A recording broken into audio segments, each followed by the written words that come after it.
All right. Hello there. Welcome, Toxins. How's it going? Hey, Jacob. Hey, Arctic Green Wolf. Hey, James Giles. Hey, Moth. Hey, GB. Hey, Mothness. Hey, Turtle King. Hey, Idril. Hey, Paradox Pilot. Coden. Hey, how's it going, Washre? In the cartoon. I'm tired. Me too, buddy. Me too. Hey, the Mask Kid. Hey, In the Walls. How's it going? Hey, Androvan. Hey, Saki. Hey, Cuboid. Hey, Skello. How's it going with the Joker? There was over 100 entries yesterday. What happened? I had to kill some people! That's what happened. Hey, Wispy Echo.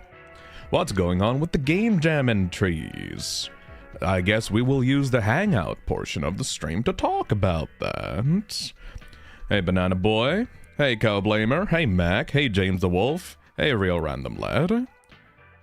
Alright, so... I thought I had 120 games to get through this weekend. And surprisingly enough, we managed to get through most of them before the weekend even started. So that's good? That's bad? Question mark? I'm not quite sure.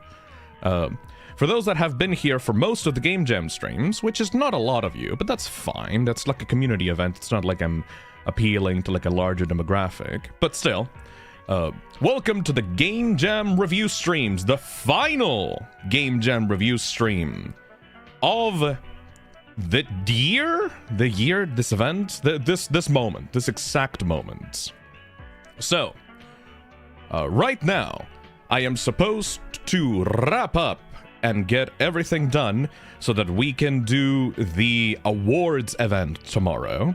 I was supposed to do an entire week of reviewing every single stream.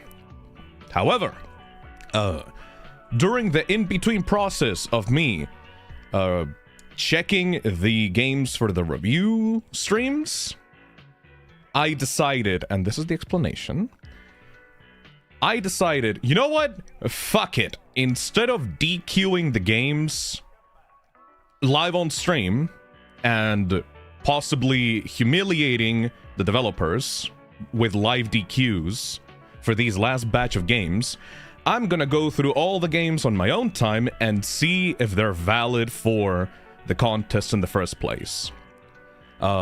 We started with around... How many games did people upload at the start? Around 130? Something, 132, 134 games, right?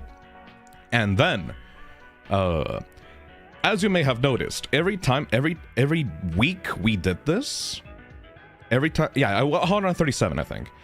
Every week that passed, the day before we did the review streams, that number would start to go down. So it went from 137 to like 132, then 120, then it just kept going down and down and down. Because what I do to prepare for these review streams is the day before I am about to review a game, I take around a batch of 20 and I check them in a virtual machine, or I check them in my own PC and see, is this actually valid? Is this a scam? Does this have a virus in it? Does this have AI in it? Does this have used assets and stuff like that? Like copyrighted assets on it that are uncredited and stuff like that. Because of the way that I do this, this is the way that I did these review, like these. I'm gonna call them pre-flight checks. You know, the way that I do these pre-flight checks before the stream, I just go into the submissions page, and it's set to random, so I don't get like the most popular. What are the most popular games, actually? Open gives me Simi. It's a €1 game now. Wow, whoa, really? Hellish Fried and Burgers, a red booth, litany, do not save me, time to escape. Oh, okay, that makes sense. Okay, so I hit the random, and every time you hit the random, you get a different assortment of games. And what I did for these during the week is I take whatever thumbnail looks interesting, just purely based off the vibes alone. I check it, I see if it's valid, and then I just add it to the judgment sheet, right? Because we are in our last stretch, we were like around the last 40 or so games, I decided, you know what? I'm gonna go through every single one of these before these last 2 streams, see if they're valid, and then come up with the final number, while taking out all the ones that are not either appropriate for the theme of the jam. Okay, what are the reasons? There's so many reasons I DQ'd some of these. First of all, the most egregious examples are the ones that were just straight up sketchy as fuck. Look at this. I opened up a few of these, and then Itch.io flagged them. Warning, this page has been quarantined. Our system has flagged this page for additional review due to potential suspicious behavior from the page owner. If someone has asked you to download from this page and you don't fully trust them, or their behavior isn't what you recognize, then we don't recommend downloading this file until our team has reviewed the page. Which one was that? I don't remember the exact thumbnail, because bad memory, and I went through like around 40 of them. But I think it had like a single name, like a single word name. It started with a V, I think, and it had like a green thumbnail. I'm not quite sure. So that's the first one that those were the first ones that I instantly removed from the entry list. Oh, thank you, Orange Fanta, for the $2. By the way, the new Baby in Yellow act is out, and it's so good. Oh, fuck yeah, maybe we can play it next week. I'll have to ask Zach about it. Anyways, so it was that the platform itself flagged as a virus. Second, I removed all the games that asked me for administrator position, administrator access to my PC, just by default. Because even if I I test those out in a virtual machine, I am not going to give any game administrator privileges, thank you. I think those were, like 2 Game Maker games. Had like a shield icon at the bottom right, and it asked me, please let us access into your administrator privileges for your PC to be able to install this game. And I went, no, I'm not gonna do that. I'm not gonna do that. Oh, thank you. No. I think that if there's around, I don't know, nearly 100 games that are valid that can be played without giving access, without the player giving them access to administrator positions, I think that it's not safe to allow some of those games to have access to my computer. Who would ever submit a virus to a passion project game jam? A lot more people than you think, hombre. I mean, you might be surprised about that. Anyways, lastly, I went through the ones that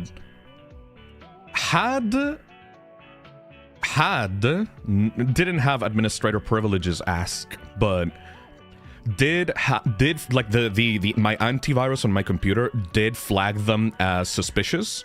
Like there's some of these games have like a warning that pops up that says this file could be harmful to your PC, and it allows you to run it anyway if you click on more options, but usually Windows does not recommend you to run those games.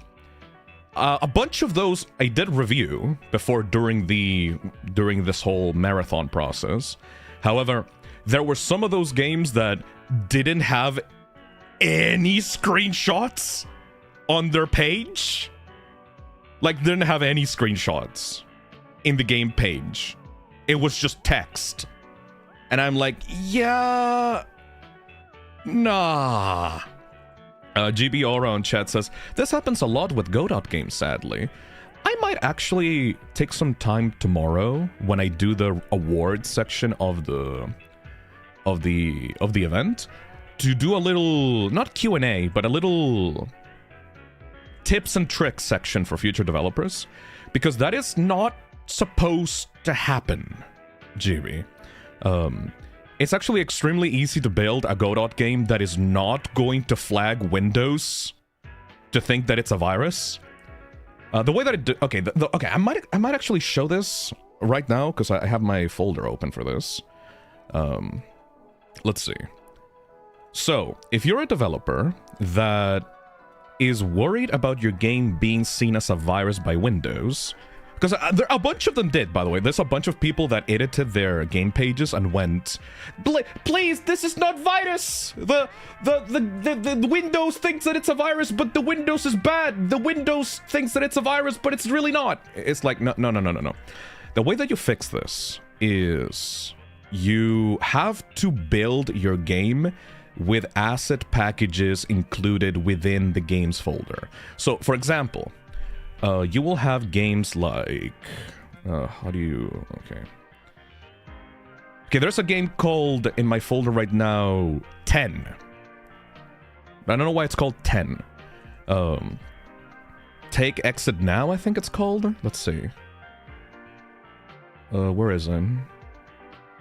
It's really hard to, oh, there we go. So there's this game called Take Exit Now, for example. So this one gave me a suspicious file check, but at the very least I could see that there was actual gameplay in the game's page, right? So it didn't give me much confidence, but I was like, okay, might as well take the risk, right? I opened it up, it gave me the prompt like, this file could be harmful to your computer. And the reason for why it does that, not with Godot, by the way, just with any, it could be with any game. It does that when the file is just a single .exe. Because when Windows is trying to analyze the program that you're trying to open, it essentially tries to see what the exe will do to your computer, what company it's attached to, and what kind of files it will interact with.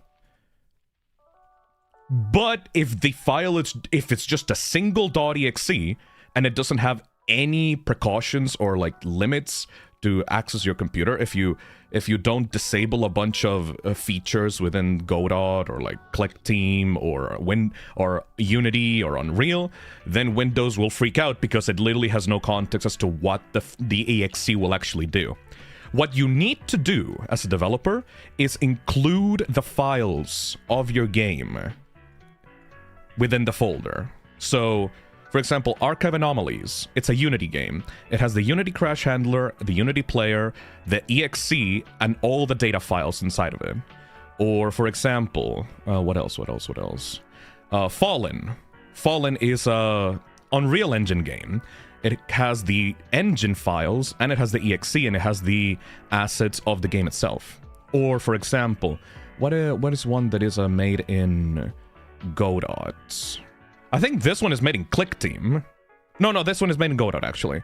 So, it has the single.exe for the Godot file, and it has the console file, which is essentially tells the computer, this is what I will interact with during the process of the game. I promise I will not interact with any other files within the user's computer. So that Windows just gives the thumbs up and goes like, oh, okay, I guess I'll just trust you. Which I guess some viruses sometimes can skip over and forgo that and trick the computer anyway into being run without flagging any issues. But most of the time, as long as you have the .exe, the .psik file, and the console file, this will prevent Windows from flagging it as a problem, because it's seeing that there's a file structure here. The game will not go outside that file structure, therefore it can't damage your PC, therefore it won't be flagged as an issue because it is just a single program that works within that singular file structure, you know? Where did you learn all of this? I mean, experience, because I also built games in Godot that triggered my Windows antivirus to like freak the fuck out. So if you're someone that is going to continue making games after this game jam, I very much recommend you find ways to work within the OS so that your file does not look extremely fucking sus and nobody actually plays the game because they will be too scared to actually open the .exe. Fun fact also, I'm not calling your game a virus, but there is actually precedent for some games, not some games, but some engines to actually cause damage to your PC if not properly handled. For example, ClickTeam. ClickTeam can actually be used to build malicious programs that will steal your data or will damage your computer folder and files, depending on the commands and events that you put into that game. So, even if you make a game that is not a virus, and you don't disable those features within the program. Now, I'm not talking just about ClickTeam, by the way. Godot can also do that. Or, I think, no, Unity can't, I think. Unity is pretty safe. I think the earlier versions of GameMaker could, and then, because of pressure from Microsoft, GameMaker Studio 2 does not have the features that could mess around with the files on your PC. That's why you saw a bunch of games during the late 2010s, like creepypasta games, have that gimmick of like, oh, they will put files on your computer and they will mess around with your computer settings and like will change your wallpaper and will change your system clock and will do all sorts of weird, creepy shit to your computer. After that happened, Windows kind of cracked the fuck down on that with future security updates and flags all those features from those game engines as like potentially malicious, you know?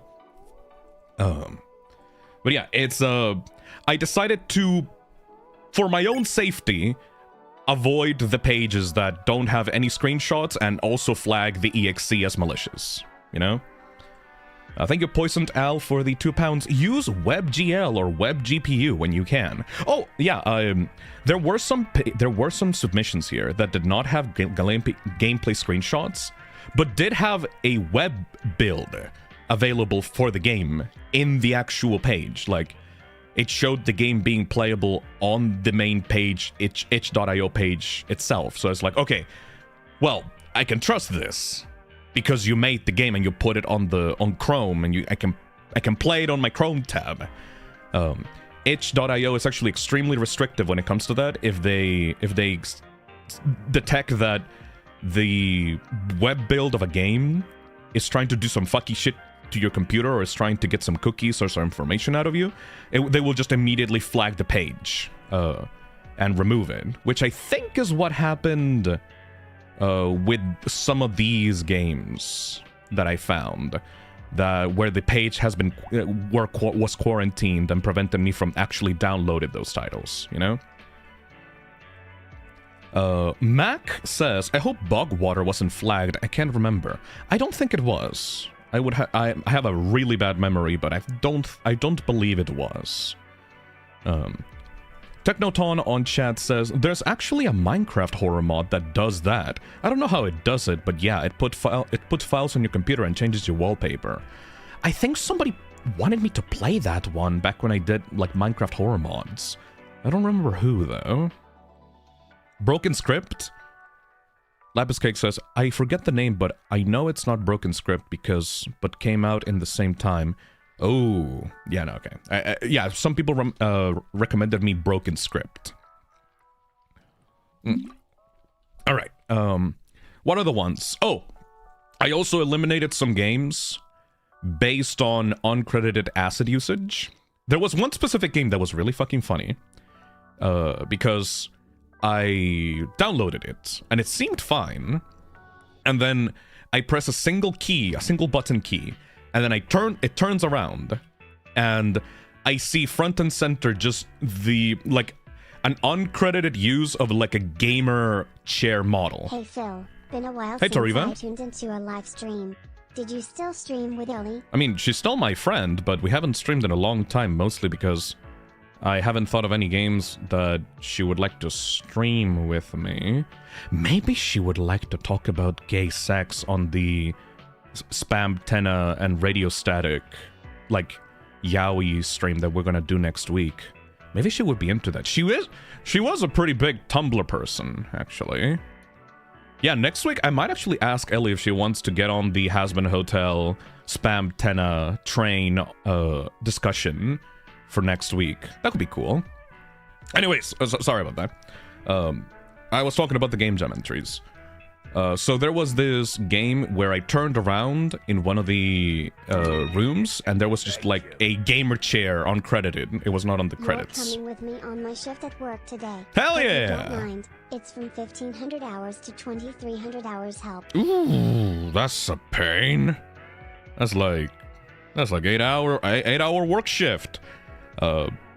Considering the amount of games that we have to get through today, I might also accompany you on the way back home. No problem, stump. Anyways, so uncredited assets. There was also one that used my sprites from like an old game that I took down like a long time ago, and I'm like, I literally made that. And I literally made that. What the fuck? So it's like, what? What the fuck? So that was a surprise to see. Other thing, oh yeah, but yeah, in general, uncredited assets is not a good sign. It's literally in the rules that the intention of the Gamejam is that you should make games that would ideally be put on Steam, right? Barring some Easter eggs and some funny references, you're supposed to use assets that you either make yourself or are free to use commercially, or like within credit in the game's page, or within the game itself, like in a little credits thing in the front menu or something like that. Maybe the uncredited gamer chair asset was credited maybe like in an ending, like if you finish the game and there's like credit section, maybe it's there, but like you're kind of burying the credit at that point if it's not in the game page nor on the front menu. So I don't think I'm gonna give that a chance. By the way, I'm not perfect when it comes to checking up. Oh, hey Fartface, thanks for the $5. Oh god, imagine opening a promising looking fan game and just seeing Porch up, but he's got a poorly drawn mustache. Yeah, that's the kind of thing that I just immediately kill. Thank you, Fartface, for the $5. What else? Okay, yeah, uncredited assets. Copyrighted assets in general. Like, for example, a fucking Colonel Sanders logo. Of like a KFC logo in a store. Like you go into a store and you're working at a KFC and it's just a KFC restaurant. It's like, you can't do that. You can't do that. And that's not a real example, by the way. I'm just saying, like, if the game's assets or like the game's visuals are based off of or use some kind of company logo or asset from like a very specific video game or TV show, I am not gonna include that. What else? Oh yeah, there was also some games that just did not work. There were also some games that just didn't fucking work. Like I opened some of them, and I think there were 3 or 4 where like I downloaded them, right? And they scared the shit out of me. Because I opened them, and they said, direct something DLL not found. Please download file. Or like, package dot something DLL not found. It was not included within the file structure. Please find the file before you're able to open the game. So it's like, no, developer! You're supposed to put all the files in the folder! You're not supposed to rely on people already having the assets on their computer. No! I saw like at least one of those games, like some of those games did not have comments on it, but there was one of those that had like a comment at the bottom that said, I literally can't play this. I don't have the file to play this. So, rip, I guess. There was also one instance of a game where it led to, I think, a GitHub link because the developer put in like their source code of the game, because I guess the game was unfinished. They didn't finish it, so they just threw the source code into the itch.io like Gamejam page. It's like, how the fuck am I supposed to open this? And then I go into the comments, and there was a guy that goes like, I think you uploaded the wrong file, because like this is not a game, this is just the source code. And the developer responded with, I ain't have time to finish it. I guess people can just look through the files if they want to. And it's like, come on! Come on! I'm trying to give you people so many chances! You can't do that! What else? Yeah, like, I've been giving a lot of these games a lot of chances, and some of them have worked out, by the way. Like, I was really wondering if I should allow external, outside of itch.io or like outside of the game page submissions. But I'm really glad that I accepted some of them, because for example, Keep Standing, this one, because the developer, I don't know, was a dum-dum and removed the build from the page, he had to link another itch.io page for it. So it's like, that's against the rules.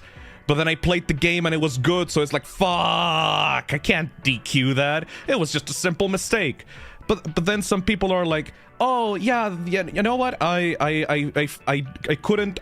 I slept, so I couldn't finish the game on time. Lamau. Anyways, here is a link to a Google Drive link that has my game, but also it's like password protected, and I don't have access to it, so you can't really download it unless you contact the developer directly. And at that point, I just give the fuck up. At that point, I'm just like, I'm gonna fucking kill myself. Like, come on, I don't... How... Ugh. So, yeah, giving games a pass on their upload stuff has resulted in good things being showcased on this stream series. But I gotta stop the buck somewhere in here. You know? I gotta stop the train somewhere before, like, I just become a doormat and I can just let people do whatever the fuck they want. Speaking of letting people do whatever the fuck they want, I also eliminated some finished games that actually looked pretty cool, but they just did not follow the theme of the jam at all. There was a Crazy Taxi Uber racing driving game, which, I mean, I guess technically it's a sit and survive because you're sitting in a car, but it's like, it's a Crazy Taxi game. So it's like, no, come on. You definitely put a lot of effort into it, but like, no, come on.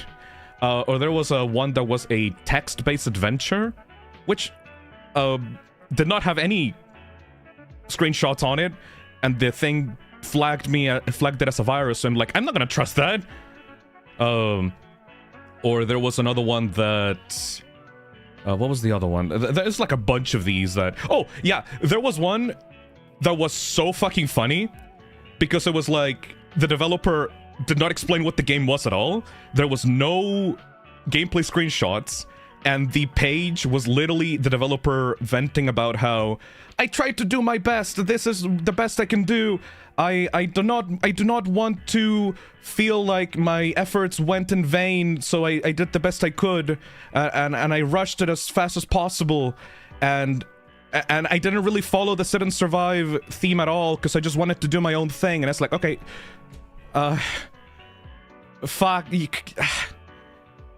if you don't follow the theme knowingly, willingly, and you just want to do your own thing, and you're like begging for pity in the game's description instead of actually describing what the game is about, then I'm like,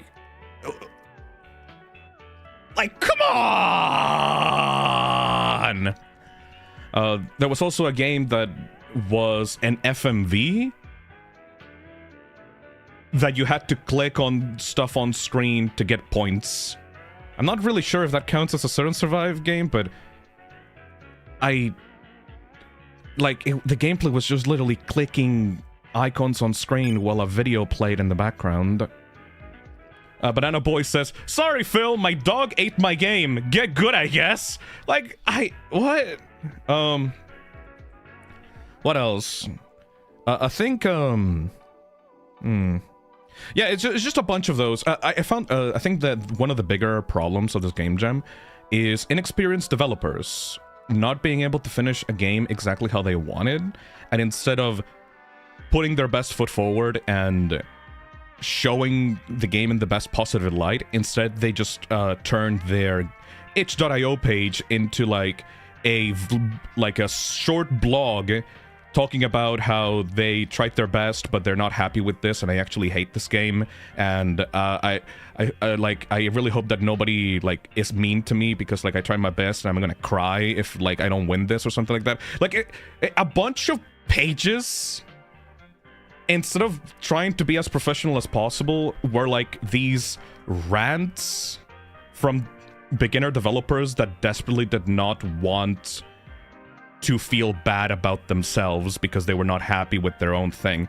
And at some point it just feels guilt trippy, man. At some point it just feels really, really guilt trippy. We went through an entire like arc with one of those games when we did My Game, My Prince on last stream, and I didn't want to go through that again for like 5+ games, you know?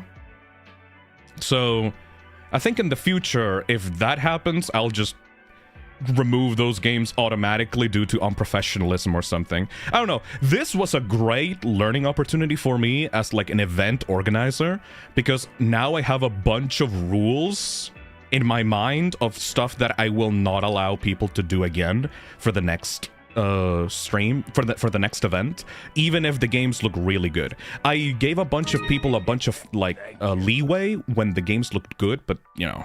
Now understand why mine got the boot, as I didn't wanna edit Mac OS screenshots to properly crop him and working on Mac OS, so didn't realize Windows issues. Sorry, Cuboid. Yeah. Thank you so much for the $5. Some people like made those games. I recognize them on the chat. They've been OGs of the channel for a very long time. So I do feel kind of bad about DQing their entries. But if you want to look at the bright side, would you rather me silently, like, remove those games because they're not valid for one reason or another? Or would you like me to awkwardly try to grit my teeth and try to play a game that is very obviously not valid for the jam, or possibly hurt your feelings live on stream in front of 300+ people because it's very obviously not valid for the competition, you know? I think that honesty is the best policy, but I don't want to make a circus out of DQing 20+ games. So I decided to just eliminate the ones that would very obviously get a very bad reception live on stream. Because, you know, I think it's better to just silently tell people you tried your best, but you should try again some other time because you clearly had issues during this one. So you don't give up. Try your best some other time. Instead of like live public humiliation that they'll maybe remember for the rest of their lives or something, because some developers very clearly don't have a lot of self-esteem, and I feel really bad listening to how unhappy they were with their final product on the game's page, you know? Anyways. Oof. Okay, but what if they're into the public humiliation? I think at that point they wouldn't, you know, make an excuse in the game page. I don't know. It really does feel bad to have a bunch of people desperately begging for a fair shot in the game's page instead of, you know, properly trying to bat for their game and feeling proud of what they achieved, or like, you know, just, I don't know, being mature about it or something. Whatever. So that's why It's a bunch of reasons. It was not just a singular reason. That is the laundry list of reasons as to why I eliminated around 20 plus games from the final stream. I guess that helps to cut down on the ones that would just receive 111 or would just get DQ'd. So now we have a collection of around 13? Let's see. 1, 2, 3, 4, 5, 6, 7, 8, 9, 10, 11, 12, 13, 14, 16, 17, 18, 19, 20. We have 20 games to go through today, and these will be the final games of the stream series. And tomorrow we will be announcing the winners of the competition.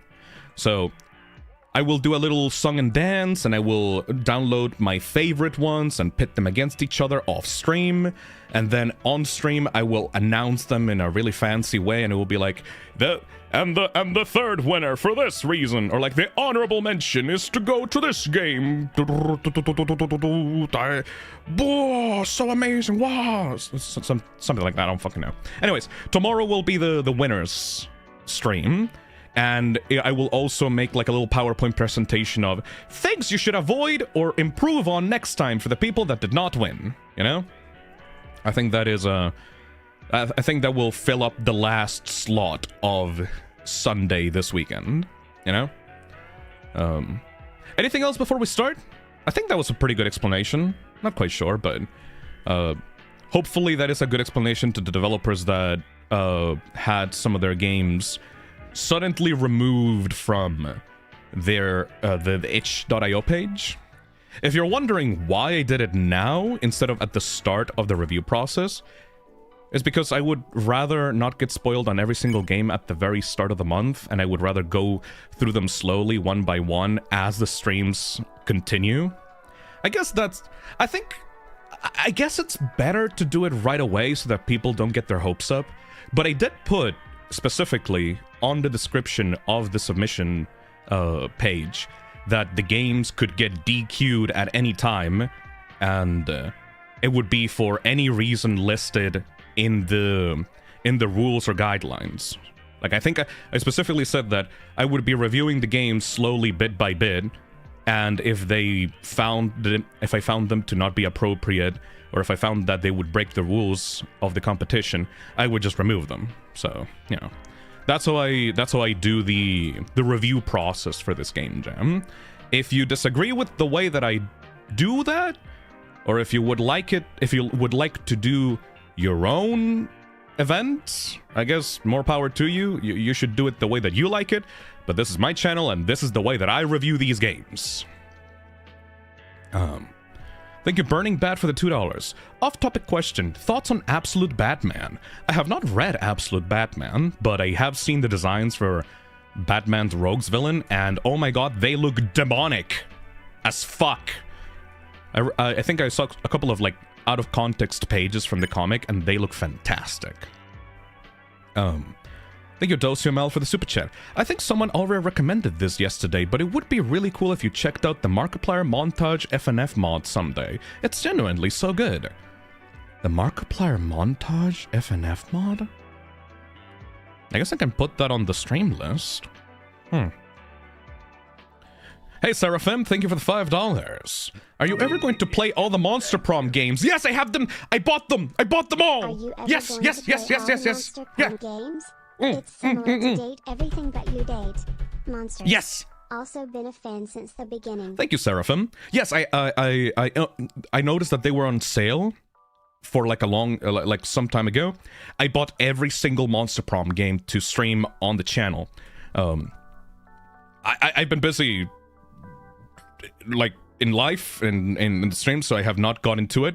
But I promise, yes, maybe next year, I will be doing all the Monster Prom games. They look fantastic. The character designs look so cute. The art style looks very appealing to me. I love visual novels where you get to date monsters and, like, weirdos and stuff like that. I fucking love the Monster Prom series. I am absolutely going to feature on the channel at some point. Can you guys tell that I'm very, very biased towards games with, like, cartoony characters with really appealing designs. Like, that's half the reason, like, Introvert's Nightmare is, like, a standout, in my opinion.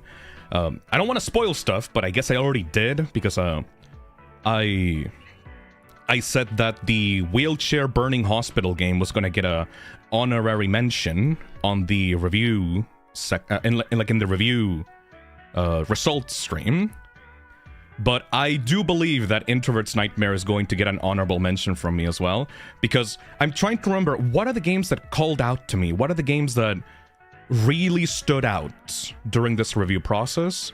And Introvert's Nightmare is, like, absolutely honorable mention.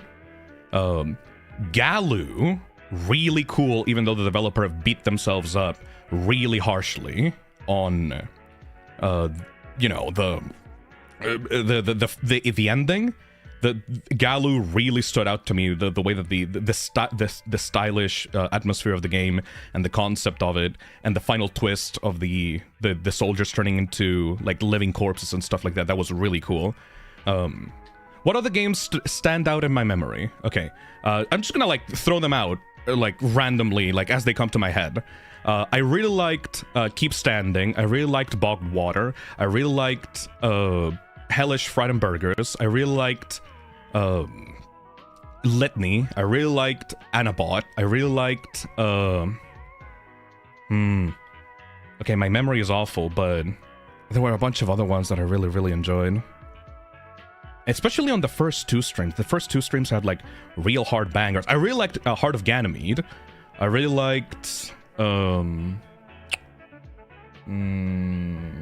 Okay, yeah, my ADHD is already burning up my brain. Red Booth is also cool. Red Booth was also really cool. Any of you guys had a... I'm gonna ask chat. Did any of you guys have any standouts during this review process? Bomb was really cool. However, there was some pretty heavy design flaws with Bomb. Baking Dead was so cute. Oh, they was so cute. The QA tester one had a cool concept. Absolutely. Not exactly well fleshed out concept, but a really cool concept nonetheless. Said Not to Drown. Okay, that one is a joke. I just put that as a joke. Like, that would have gotten DQ'd in any other universe if I wasn't, because it was really fucking funny to see those ragdolls. Draw the Cup was really nice. She Has My Name. I like the burger game. Oh, Hellish Fried Burgers. Absolutely. That is... that one's so fucking good. I Broke My Legs and Introvert's Nightmare are my favorites so far. Was Dome the space one or the Cosmic Worm?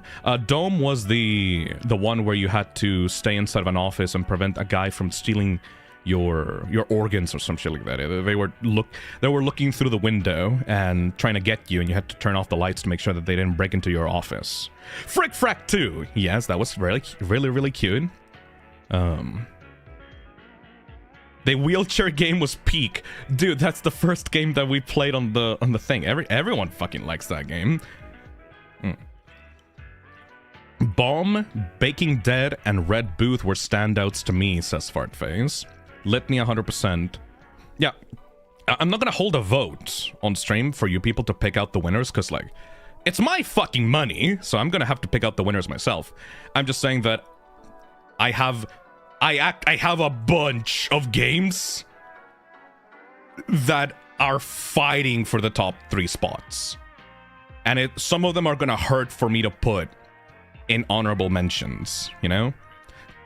I think the honorable mentions are gonna go to the games that I really, really, really liked, but don't really very, very much fit the sit and survive genre, you know, because they focused on another element, you know. Anyways, what about Don't Save Me? Don't Save Me was cool, but it was not barely any like sit and survive. That felt more like a made for the writing and story rather than fitting the theme in any kind of true way, you know. Still Standing, Heart of Ganymede, Bogwater, Frick Frack 2. Yeah, those were pretty cool, Purple Max. Anyways. That's it. Let us do the final games of the Toxic Terror Game Jam, and then in 2 years, you guys will get a go-ahead at this again, all right? But I'm gonna have to be a bit more strict with the rules, sadly. So this is the final thing. Let's see. Okay, yeah, I might as well ask. Yo, chat. Does anything that we have left call your attention? We're gonna be playing Fawn's Forest, Night in a Watchtower, The Fifth Floor, Guilt Trip, Remain Seated, Let Me Inside, Axolabs, MarchenLand, WALLFLOWER, Hyperion, The Cackles Heard Below, Fallen, Halloween at Lemon Jack's, Take Exit Now, Pain Piano, Something Wicked, Train of Fear, Archive Anomalies, and Miana's Mini Mame. Time to put up the final poll of the stream series. Which game should we start with first? Let's see. WALLFLOWER says Bella. Pickleman says Watchtower. Night in a Watchtower. Train of Fear says James Giles. And Fallen says Speedy Ghost. Alright. Vote for these on the chat. You get your chance to vote. It's your chance to be a big shot. Be a big shot. Hopefully it shows up on the chat for you people, on the live chat, so that the live watchers get a chance to affect the stream. Why is it not showing up on my mobile? That's strange. Weird. Oh shit, I named it James Giles. I didn't... Never mind, wait. I wrote down James Giles' name instead of the... instead of the suggestion that he did. Yeah, can you tell that I've been exhausted this week? Which game should we start out with first? No, we're not gonna play James Giles. We're gonna play his suggestion. Come on, people. Night at the Watchtower. We're gonna play... why did you post my name? Because I'm exhausted. Alright. Fallen. Let's see. What are the other suggestions that I've forgotten? Wow, my memory is really bad right now. Something Train. Train of Fear. And then... I'm just gonna pick Pain Piano. There we go. There we go. Now, that's the true vote. That's the true vote. And while you guys vote for the first game that we're gonna be playing, I'm gonna check my DMs. Yes! Yes! Oh, I'm gonna fall. Oh shit! Almost fell off my chair. Yes! I got... Oh, the commission that I did! It's finally done! Oh. Oh. Yes! Look at her! Yes!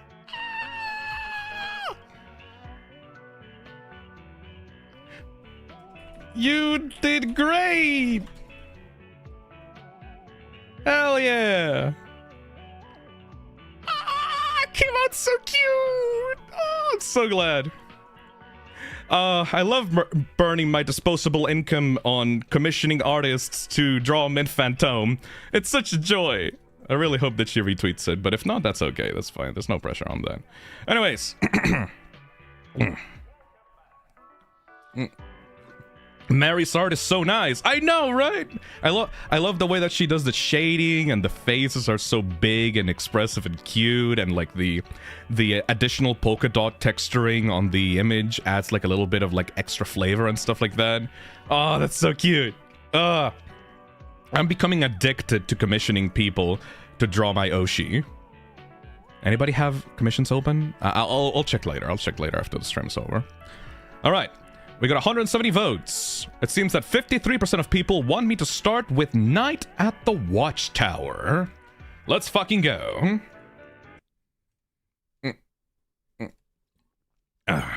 Hey, Chrissy, thank you for the 40 months. Howdy there. 40 months? 40 months. 40 months? How's that game jam been going?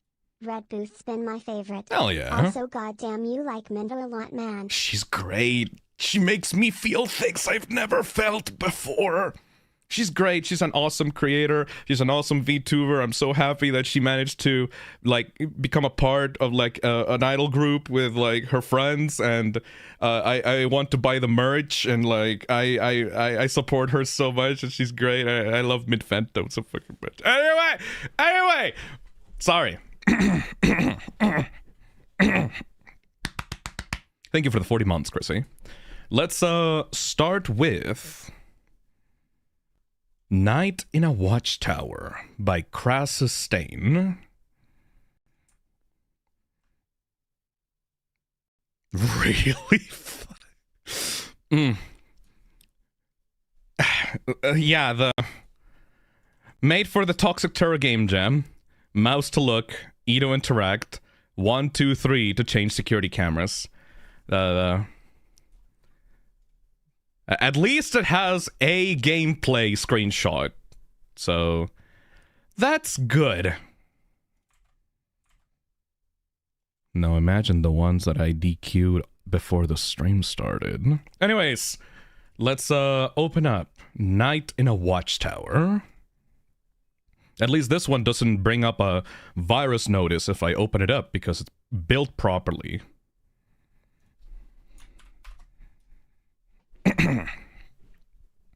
Night in a Watchtower, a Toxic Terror Game Jam submission.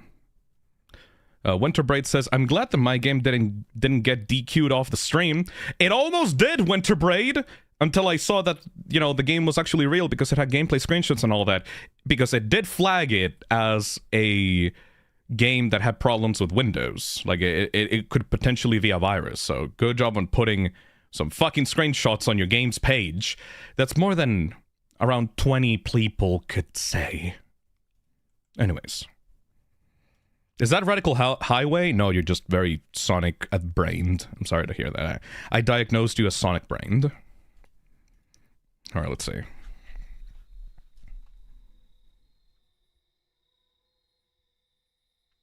So what's going on with this one? Did you know frogs can sleep underwater? What? My brother said they dream about flying, but that's silly. They don't even have wings. Sometimes I think about flying too, but the sky in my dream looks wrong. Is that a source missing texture? Was there a purple source missing texture in here? Hi, I saw the long neck thing again. It was by the tower lights this time. I don't think it likes the radio. The radio? When I turned it up, it walked away. Oh, okay. Can you keep talking, please? So did you know frogs can sleep underwater? My brother said they dream about flying, but that's silly. They don't even have wings. this is a really I think about flying. well-modeled chair. Looks wrong. What?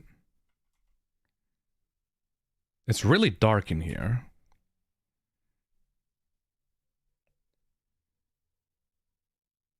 Turn the sun off? Hi, I saw the long neck thing again. It was by the tower lights this time. We're going minus on power. What? It walked away. Can you keep talking, please?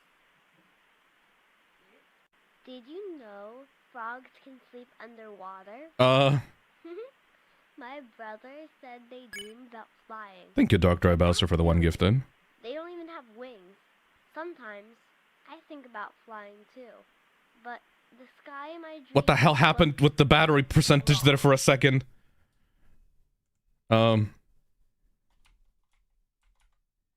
Is there a light? No. What? What? We're almost gonna reach minus 100% power. Also, is this chair like a asset from somewhere? Because it's really well modeled. Is it in the credits? Is there a credits? I don't think I saw a credits on the game page. This is probably not modeled by the developer, is it? Because I saw I DQ'd one that what maybe those are those images like taken from Google Images? I'm not sure. Okay, we're almost gonna reach minus 100%.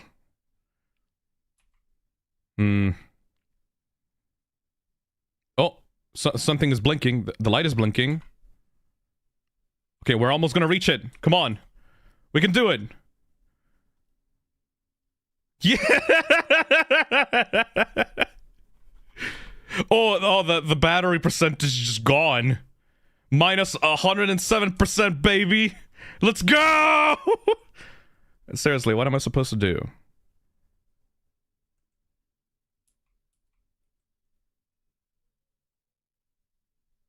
I think I'm gonna have to DQ this.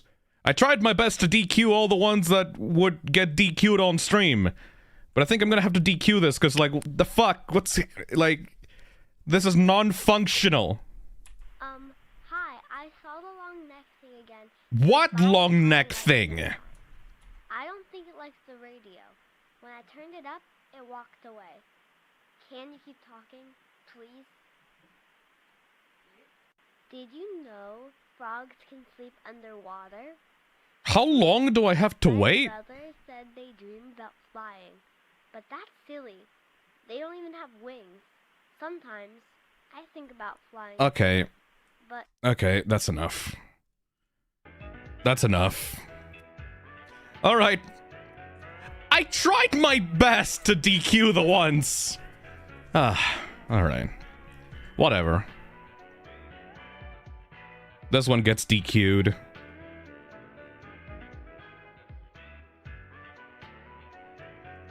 All right. I'm not sure if the assets were credited. There's a single comment in Russian, I think. What's the little blorbo on the bottom left? What the fuck? Alright, well, not sure what else to say about that one.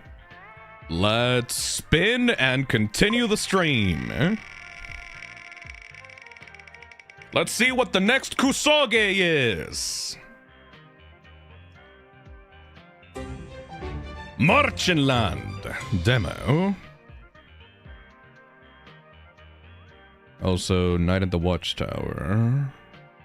Let me remove that one from here. All right.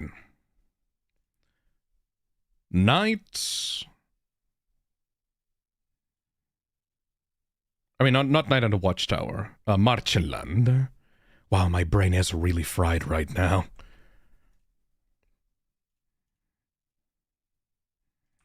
MarchenLand demo. Welcome to MarchenLand. Your best mechanic just quit. Now you have to get your hands dirty. The attractions in your park are malfunctioning, and you need to go out there and fix them before the place opens in the morning. But something lurks in the night, holding an old grudge. A small demo for a bigger game idea. I made in a few days for the Toxic Tour Gamejam. Unfortunately, we didn't quite manage to finish it in time, but here's the game anyways. Controls. E or left mouse button to interact. Escape to close the game. F for flashlight. You cannot move because it was the theme of the Gamejam. Holy shit! Someone understands! Thank you for not giving your character a fucking wheelchair! Hope you have fun. Let us know what you think. Alright. Finally, someone gets it! Alright. Let's open this up. MarchenLand demo. Oh, there's a readme. Thank you for playing the MarchenLand demo. For the best gameplay experience we recommend, extract the contents of the zip file before playing. Use headphones for full immersion. Kitty face. Enjoy your adventure, and don't forget to share your feedback with us. And throw a buck in our way if you think this idea is cool. Nice. Let's open it up.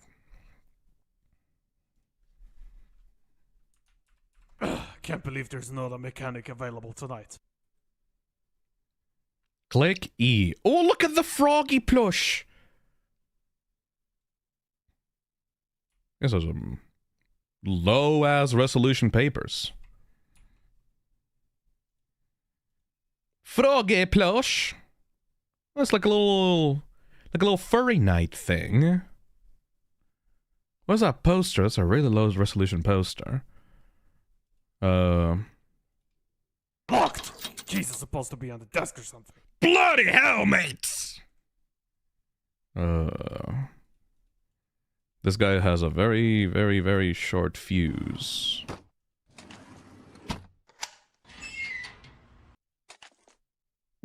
Wait! Was that the Half-Life pickup sound? I think that was the Half-Life pickup sound. Alright, time that out. That's the Half-Life pickup sound. The displays in the forests are acting up again. Okay, this can't be that hard. Note said to test each display. See if lights, movement, and sound all work. If anything's glitching, select that system, reset it. Okay. Why isn't any of this labeled? Am I supposed to just look around and figure out which display gets toggled by what? What?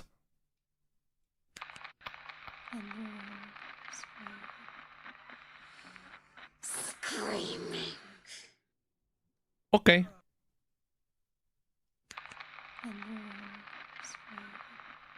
This guy is so fucking mad.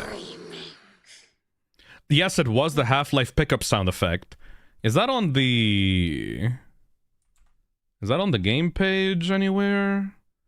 Is that like an asset that Valve allows people to use outside of their games? Made with Unreal Engine, Blender, Audacity, and Krita. Does Valve care? That's a genuine question. I do not know. Let's see. Are Valve sound effects copyrighted?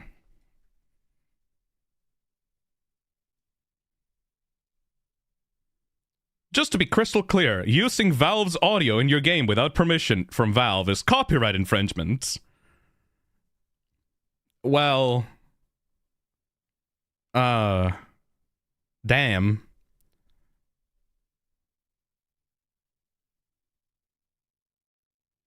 Oh, Sebi, apparently I got notified on Twitter by Sebi that says, "Oh shit, I do not know. I have to look up the pickup sound, watching the stream but cannot type." Oh well, the developer messaged me on Twitter about this.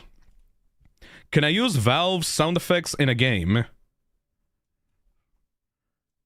I'm currently working on an FPS game, and I'm wondering if I can use some Valve's gunshot sounds and maybe a few of the songs. Can I use it?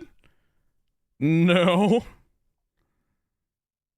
The songs are a bit iffy, but yeah, I'm not using the song. My guess is a no, but they probably wouldn't stop you. The song's probably not, but the gunshots, yes. Most of the gunshots are stock sounds. But Valve paid to use those stock sounds, right? Using them without permission from the original creator would be copyright infringement. Yeah... If your game is not on the source engine and/or is intended to be commercialized, I believe the answer is no. Some sound effects from Valve games are from stock sound libraries, the most notable of which are various metal impact sounds, which are also clearly heard and used in many movies. It is the stock TF2 pickup sound, though. It might be a paid stock sound, so no, sadly. Well, sorry about that. Oh, I tried my best! I tried my best before this. I stayed up until 8 a.m. to DQ the really bad ones, man. Alright, that's the second DQ of the... Oh man, I really feel bad. The developer reached out to me for this one as well. Sorry, man, but it's in the fucking rules. You people have to read the rules, man. It's in the rules. Alright, that's the second DQ of the night. Second game, second kill. Let's keep on going. I can't get mad at them if they didn't know. GB, I can't get mad at them because I specifically clarified it to beginner developers on the submission page that you should take into account copyright and legal rights and commercial rights in your game, because the whole point of this game jam is that it's supposed to motivate people into making games that could hopefully reach a wider audience or be sold on Steam. So yeah, no, it's a lesson that you have to learn that I specifically put on the Game Jam page as a rule. I can get mad at them if they don't read that fucking thing. I mean, you did get that info from Reddit.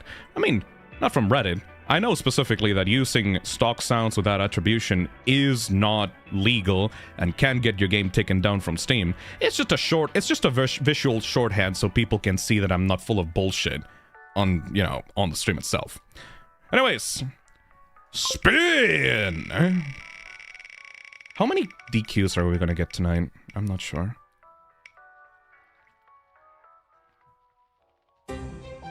Let me inside! Scallomelon says, Phisnom, I think next time you do the Game Jam again, you should put down Pixabay and free sounds as resources people can use for their games. That could be cool. That could be cool. Alright. Yeah, I'm learning a lot of things on this event that I will apply for the future to make sure that these issues don't happen again. Let's play Let Me Inside by Ghosty Hattie. Fartface says, this stream has a kill count. I tried my best, man! I stayed up until 8 a.m. last night, trying to prevent this exact thing from happening. But I didn't do my best. I didn't do enough, I guess. Alright. Remember what you learned. Write down what you learned so that you're not gonna forget in 2 years. I mean, that's why I have these streams. They are archived so I can look back in my memories. This is my notepad. This is my notebook. Anyways. It's a mercy kill rather than to be executed. Exactly, Minta. Alright, this is Let Me Inside. Already look. Ooh, look at these cute little characters. Alright, let's see. Let Me Inside is a short game where you must decide who to let inside your apartment and who better to keep out, as there are mimics roaming around the apartment. This game is inspired by one popular game called No, I'm Not a Human. I was literally about to bring up No, I'm Not a Human. The game has around 3 endings, made for the Toxic Terra Game Jam.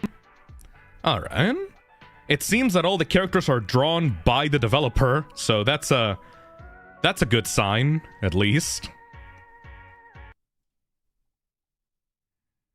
I like it when the game is not made of stock assets, because then I can guarantee that the game is going to be its own thing rather than just a collage of somebody else's work. Anyways!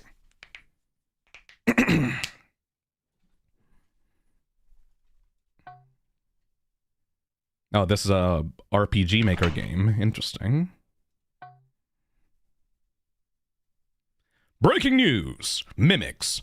Dangerous beings that mimic humans have started to roam the streets.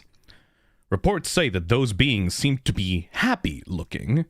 Government insists for people to stay indoors until the situation will be cleared. I mean, this is literally just the main conceit of No, I'm Not a Human. You hear footsteps. Ooh, funky music. Hi! Can you let me in? Take off your clothes! What the fuck? Take off your clothes!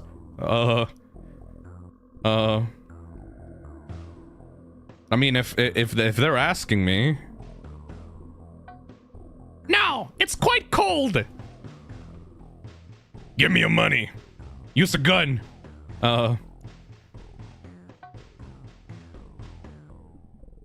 Yeah, fuck it, yes. Thank you. Here, take some bullets. Oh. Hey there. Can you let me in? Take off your clothes. Not happening. Alright, yeah, fuck it, why not? Thank you. I didn't actually think you'd open. Can you please not let the next guy inside? I will give you some dollars if you do it. Hey there! Can you let me inside? Take off your clothes. No!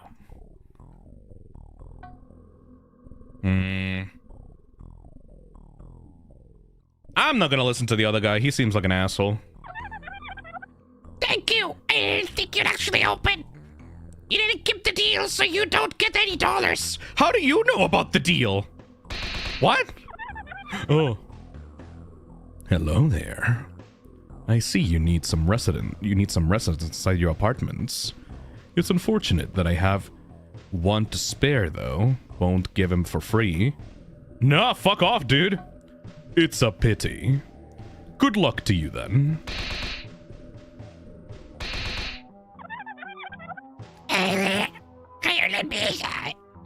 Ignore.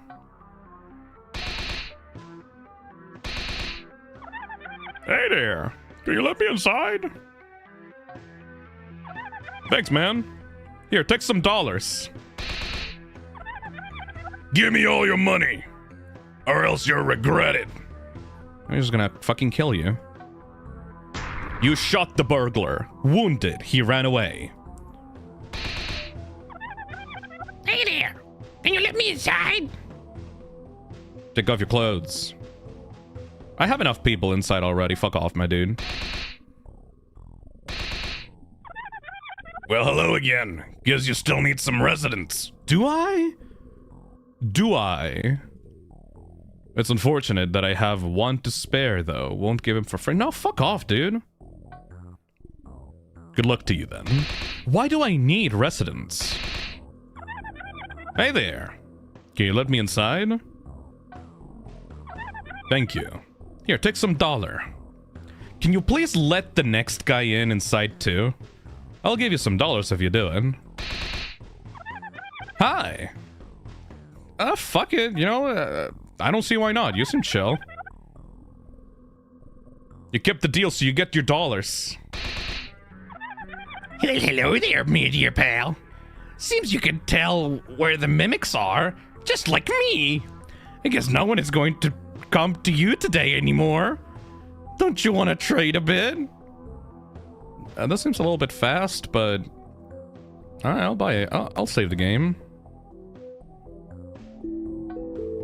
Good luck to you, then.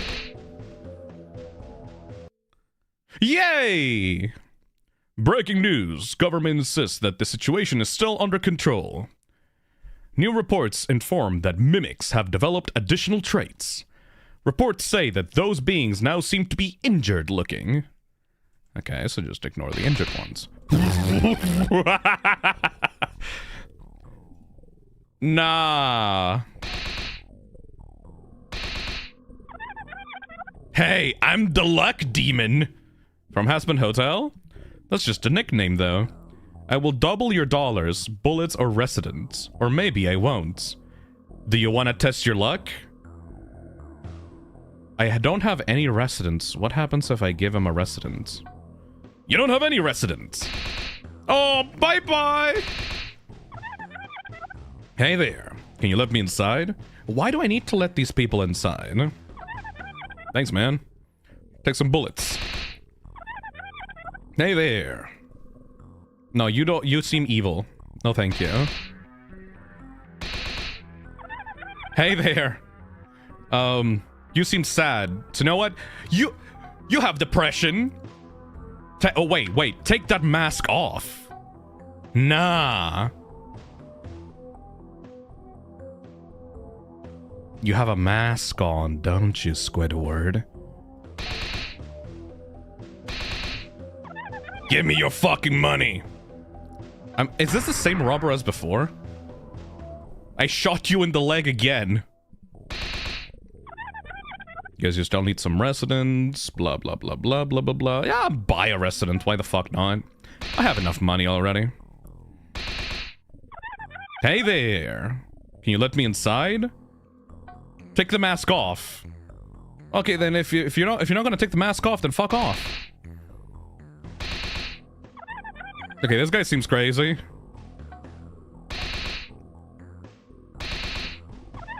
Oh, this guy's injured. The smile demon. Oh, bad spin. Can you let me inside? Nah, not necessary. Oh my god, this guy again! You're gonna have to bleed out at some point, dude.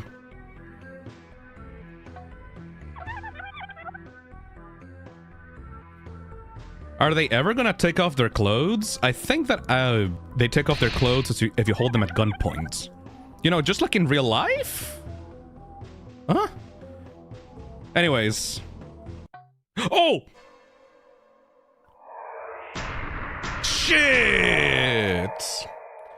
You pulled the trigger before the mimic could attack you. Fuck! You want to test your luck again? Give him a bullet and see what he does. Easy bullets! Breaking news, burglar with 30 shot wounds found terrorizing the city.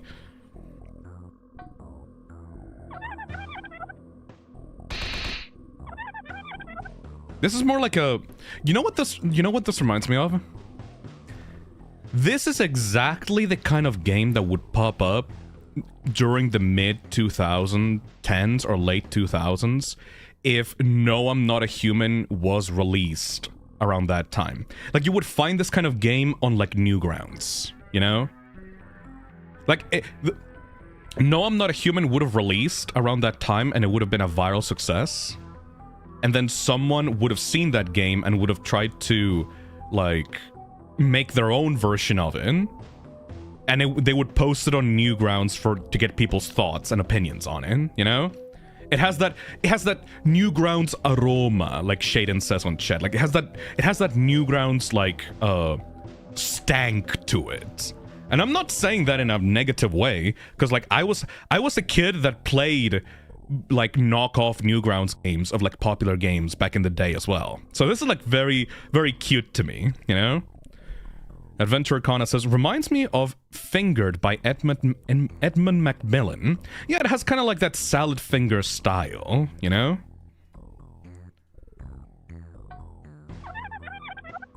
Like, it's a very... Can you please not let that next guy in? Let's see. Yeah, I'm not gonna let you in. You seem evil as fuck.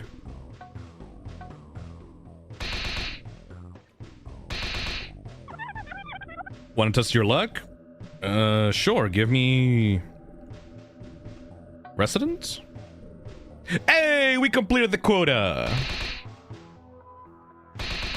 Okay, so, unlike No, I'm Not a Human, you have to get a certain amount of residents in order to complete the days. That's how it works. So you can't just keep ignoring people for no reason. You have to let in the required amount to beat each level. Okay.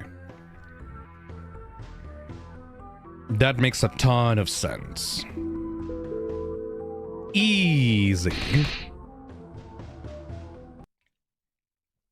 Luminous Luma says, sadly, I was too young for Newgrounds, but I think I get what you mean.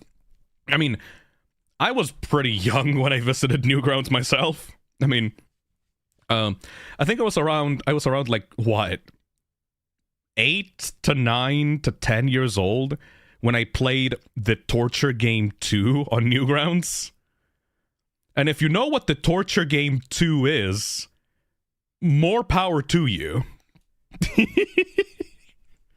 Breaking news. Despite... Yeah, I remember when I was a kid, I played the torture game on my school computer laboratory PC. The what game? Oh, you know, the torture game too. The one where you had like a mannequin of a person strapped to like a chain on the ceiling, and then you could use different tools like a chainsaw or like a potato peeler or like acid or like a gun or a shotgun, and you could like destroy parts of the body of that weird mannequin thing, and you could make it bleed, and you could scrape off its skin, and it had like muscles underneath the skin, and it had like bones underneath, and you could like decapitate it or electrify it or like cut it up or stuff like that. 10-year-old Phil loved that game. There was also another one that was like, I think it was called Beat Your Boss, which was not really a game. It was more like a collection of animations of a boss coming up to someone's cubicle and the person being so filled with like murderous rage because the boss kept being shitty to him that you could click different items around in the cubicle and you could use those as murder weapons to violently kill your boss and like spray his blood like all over your desk and office and computer and stuff like that. That was an entire series. Oh yeah, the creator of that made like an entire series of like kill your boss, or like I think it was like beat your partner, or like beat your wife, I think. No, it was beat your partner, because you could choose to be either the wife or the husband and kill your partner with like different tools. Whack your ex, yes. Whack your ex, yes. There was a bunch of those. Whack your laptop, whack your girlfriend, whack your boss, beat the burglar. The alien game was gnarly too. It wasn't so much I didn't want to enter Newgrounds, and more of Newgrounds was no longer as popular as it was when I really started becoming terminally online. Fair enough, really. I was like deep in there early on. Which probably did some damage to little old Phil's psyche, but I got over it, it's fine. Breaking news. Despite the growing number of mimics, authorities remain optimistic that all will be resolved soon. The minister himself stated, "Everything's gonna be alright." No. Everything's gonna be alright. New reports also state that being injured looking is no longer relevant. New reports inform that the mimics have developed new traits. Reports say that those beings now seem to be strong looking. Hi! Can you let me in? Here you go, buddy. Don't let the next guy in.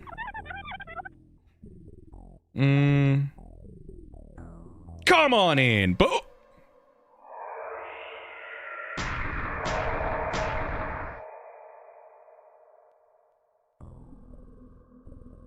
So, it seems that you need to make them take off their clothes to see if they're ripped underneath their clothes. And if they're ripped underneath their clothes, that means that they're strong. Okay, that makes sense. Wow, alright then. Okay, you don't seem very strong, so... Come on in, buddy. Welcome to the nudist colony, I guess.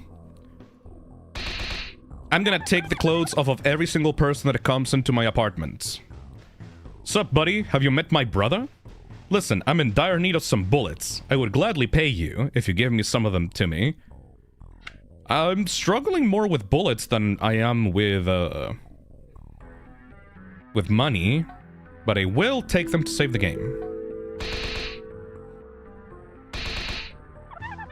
Alright, non-gendered looking person, take off your clothes. You seem chill. Oh, but you're happy.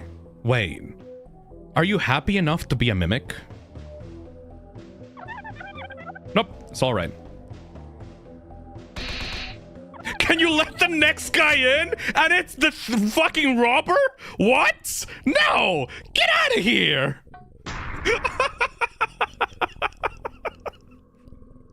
Hey man, thank you for letting me into your apartment after I got naked for you. Can you let the other guy inside? And it's just a guy pointing a gun at you. What the fuck? I'm not gonna let this guy inside.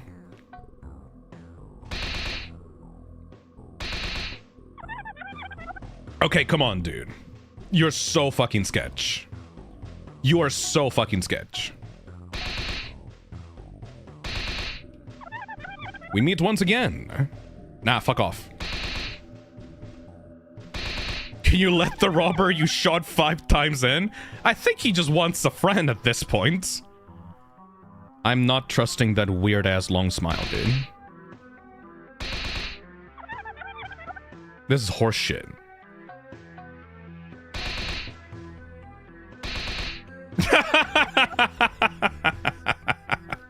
Fuck off! Fuck, it's the same guy every time!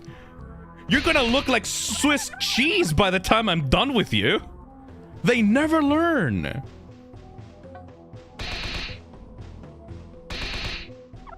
Oh, hello. Hello there, sweetheart. I'm your landlord. Remember me, right? Can you pay your rent? It will be around $2. Alright. Thank you, sweetie. My bitch of a landlord. Alright, take off your clothes. Yeah, you seem hot. Get in. Can you please let the other guy in too?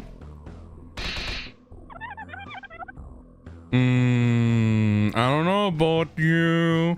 I don't know about you. I don't know about you.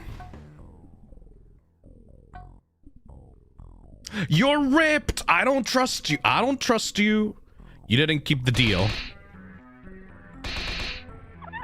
You seem happy. Get out. I don't want any happy people in my apartment. Oh. Good evening, dear citizen.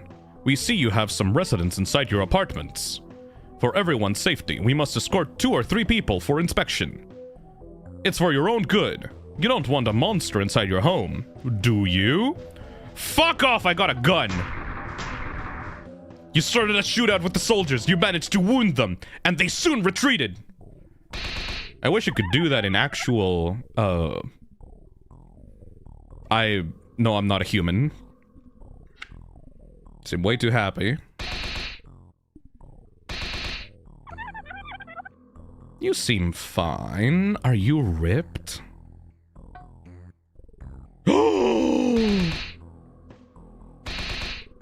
Oh, god damn it! Use a gun! The burglar made out of Swiss cheese ran away. Can you let me inside? You know what? Fuck it. Come on in, buddy. Yeah! The power of trust! Can you not let the next guy in? You still need some residents. Oh, okay. I'll buy one of them. I win the game. Fuck you.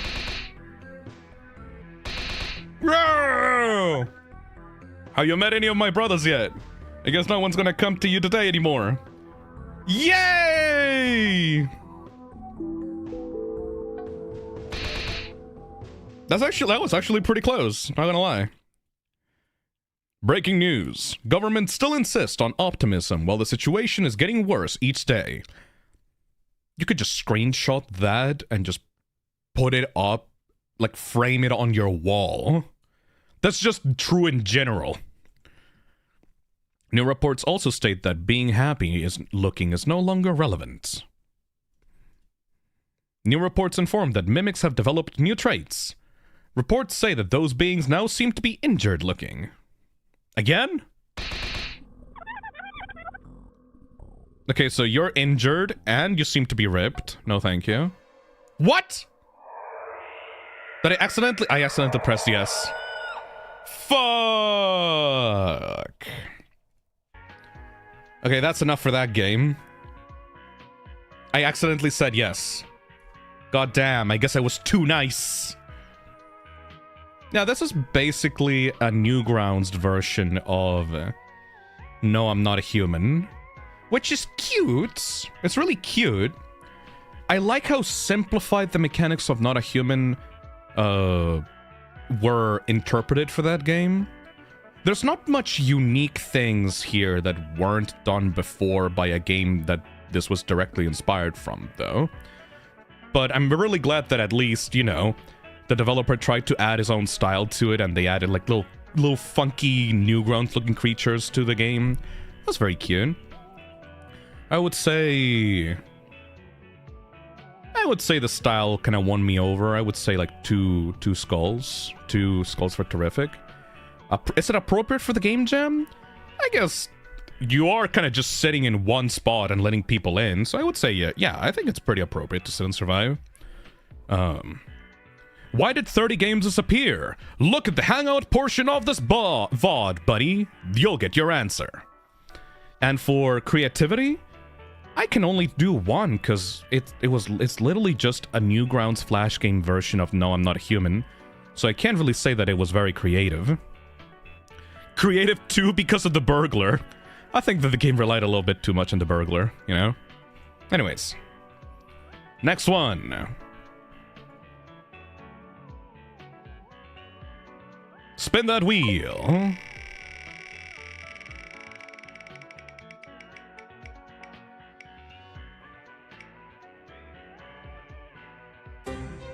Train of Fear. Alright. Let's see.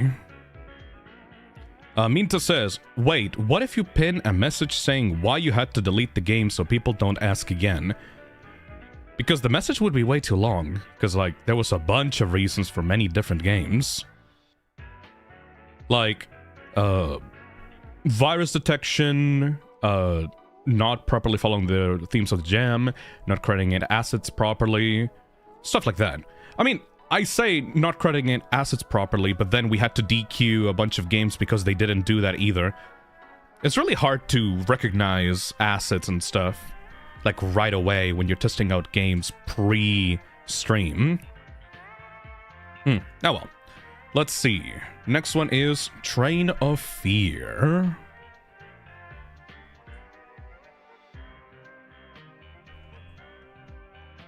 How many times have you been through this? Traveling by train. Nothing could be more boring. Until now. Created for the Toxic Terror Game Jam. Development team. Boshi Boskowski, Elven Thifu, Kaspa, Wallers, and Lady Spectra. Voices. Main character, Mr. Baxter, Grandpa, NPC woman. Assets and resources used. SFX, freesound.org. 3D model. Labubu... Wait. Labubu Monster 3D model by Alex CGW. What? Wait, hold on a second. Is that an actual Labubu?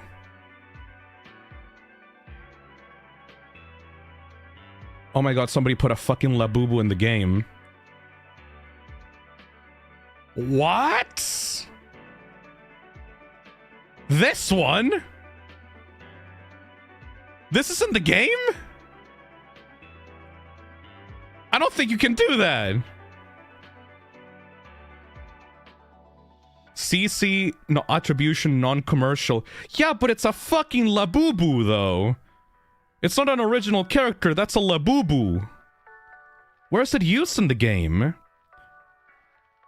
Huge thanks to everyone who supported us during development. Special thanks to Phisnom, our friends, testers, and the awesome Gamejam community. That's great and all. Where's the Labubu? Is this like... Is this supposed to be like an Easter egg, or... Wouldn't the Labubu be copyrighted? Absolutely the Labubu is copyrighted! I saw Secret of the Mimic in the credits. What? Where? 3D model. FNAF Secret of the Mimic Spring Bonnie bobblehead. No.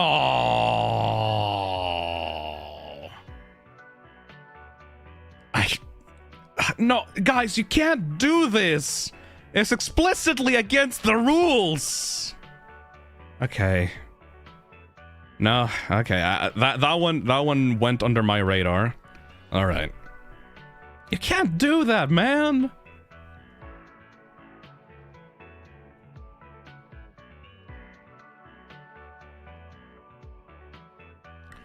All right. Can we find the Labubu, though? I guess we can just play the game and try to find the Labubu. At least they credited the Labubu. The Labubu killed the game. I mean, and also, you know, the FNAF Secret of the Mimic Spring Bonnie bobblehead. Ultimate Nick says, Sketchfab models might have licenses, but a lot of those assets are distributed from somewhere else. Yes, and also, even if you have proper crediting for those assets are copyrighted characters, man!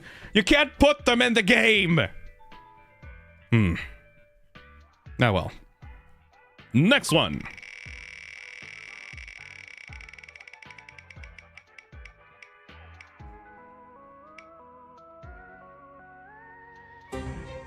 Guilt Trip. Alright. Next one is Guilt Trip by Hapenuts.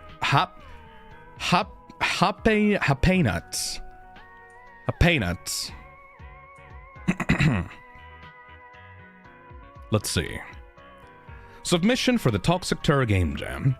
In the spring of 1957, young actress Penelope Woods mysteriously disappears. Contacted by his old partner, Hal Moore must find the people responsible for her disappearance, but beware! Familiar monsters are lurking from the darkest pits, and they're angry! Guilt Trip is a sit-and-survive game set in a film noir setting in the city of Locago. Locago? Locago? That means... Yep, that means something else in Spanish. The goal of each shift is to finish typing your police report without dying to the monsters haunting you. After each shift is a minigame to help piece together the mystery of Penelope's disappearance. Epilepsy warning. This game jam game may contain flashing lights, images, and images. Play at your own risk. Important, read controls. Controls. Arrow key left, A, move camera left, D, blah blah blah blah blah blah, S to type down, left click, enter typewriter, interact with holes, / shoot. You can shoot? Spacebar to exit typewriter. Ooh, those things are creepy. Alright. Octojoker on chat says, Phil, why was Codebreaker disqualified? The developer is in chat and wants to know why. Alright, let's see. Codebreaker. Itch. Codebreaker. That's the wrong Codebreaker. That's the wrong Codebreaker. What's the name of the developer? Because there's a lot of Codebreakers on Itch. Codebreaker. How many Codebreakers are there on... Oh my god, there's so many. The developer's name is Eggle Beggle. Eggle Beggle. Let's see.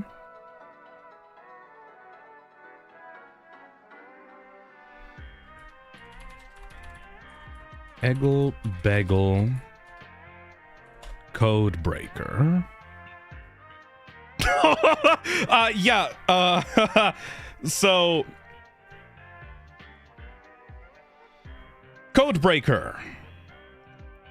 A short sit-and-survive horror game where you play minigames to piece together a code while being attacked by a number of creepy crawlies. Can you break the code before the sun comes up? Part of Phisnom's 2025 sit-and-survive Toxic Terror Game Jam. It's like the name of the game, lol. Due to a glitch, the maze game may not work on some computers. I'll release a patch after the game jam is finished when I can upload it. Temporary fix. I think setting your computer resolution to 1920 by 1080 should fix it. Sorry. Some sound effects from Pixabay. Images taken and edited from Google Images. Images taken and edited from Google Images. No, man. That's not proper attribution. No. That's not how it works. That's not how it works. Read the rules, please. You can't just... Okay, you know what? I'm going to put an asset into my game. Let's see.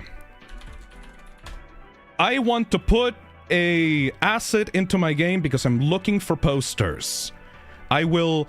Okay, let's see. What can I use for posters for my game? I'm just gonna Google image some posters. Okay, ooh, look. Oh, there's a poster image there. I'm gonna save this for my game, and I'm gonna use it for my game, and I'm gonna credit it as from Google Images. No, man, that's not how proper credit... That's not how... No! Please! Please, no. Anyways. Let's spin the wheel.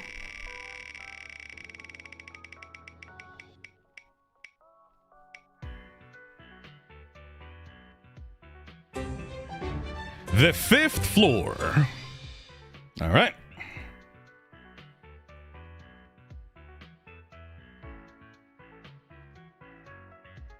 The 5th floor. How many games have we DQ'd today? 1, 2, 3. Damn. The 5th floor. Oh shit, wait. I didn't play the God damn it. I'm getting distracted. Shit. No. We didn't play the guilt trip game. Shit. Oh. Alright, where's the 5th floor again? I'm getting fucking distracted. Alright. We need to play Guilt Trip, and then we'll play the 5th floor. Okay. As I was saying, Guilt... Hey, Topaz Rabbit, thank you for that $5. Game development equivalent of credit to artist got it from Pinterest thou. Yeah, pretty much, Topaz Rabbit. My brains are scrambled today. Can you tell that I, stayed up until 8 a.m. last night? Skullamelon says, Phil, can you confirm it right now? Are you able to use stock images with credit for your game? If you credit the actual person from the stock images using the proper licenses, yes, but not if you fucking say, I got it off of Google Images. That ain't how it works. Anyways, Guilt Trip is a sit-and-survive game set in a film noir setting in the city of Locago. The goal of each shift is to finish typing your Hey, the animation oven, thank you for the $5. Artist for Guilt Trip here. It was sure a challenge getting it out, and it may not be perfect, but we would appreciate any criticisms that the game gets. Thank you. I mean, as long as you don't use uncredited assets from Google fucking Images, I think you'll be alright. Hey Poison Dal, thank you for the £2. Just me that finds making the assets the fun part? It seems that a lot of people want to skip over the asset making parts, which is a little bit frustrating, because then what's the point? Like, what's the point of making your game if you can just get whatever you need off of Google Images? Come on, dude. Anyways. After each shift is a minigame to help piece together the mystery of Penelope's disappearance. Let's try it out. Sorry for almost skipping that one. My brain is a mush right now.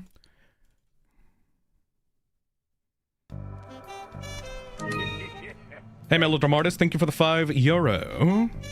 Let's just say some of you would fail a college paper if you said I got this graph from Google Images. Yep. Hey, Phil, what's the source on that? Of Wikipedia. Wikipedia. Hold on. There we go. Now it's properly sized. Hey, Tsundoku-chan, thank you for the membership.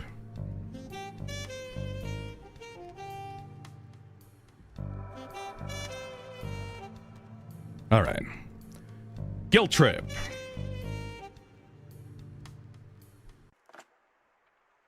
How? It's been a while, huh? Hello there. Look, as much as I hate to say this, I need your help. Ooh. Penelope Woods. Recognize the name? No. She's a movie star, starring in that upcoming True Kiss film. She also went missing a few days ago, but I have a lead on some suspects responsible for her disappearance. Problem is, I don't have access to some of the police records like I used to. But I know you're still with the LCPD, so you have access to them. I also know you have to do your nightly reports on this hour, so I'll call you back when you're done. Thank you. Oh, and make sure the monsters don't come and get you in that shadowy office of yours. What? Seriously, you should put some lights on. What? Am I being gaslit by my fucking partner? Alright, let's try it out.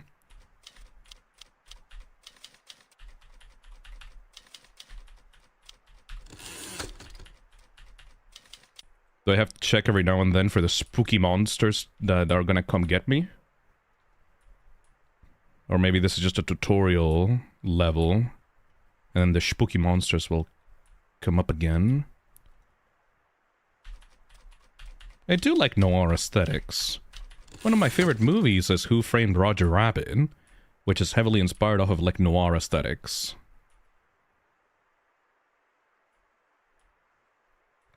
Pineapple Oracle says, one of the MarchenLand developers here again. Yeah, not checking the TF2 pickup sound was free to use was totally on us. We're replacing it with a sound effect from Pixabay as soon as we can. Hell yeah.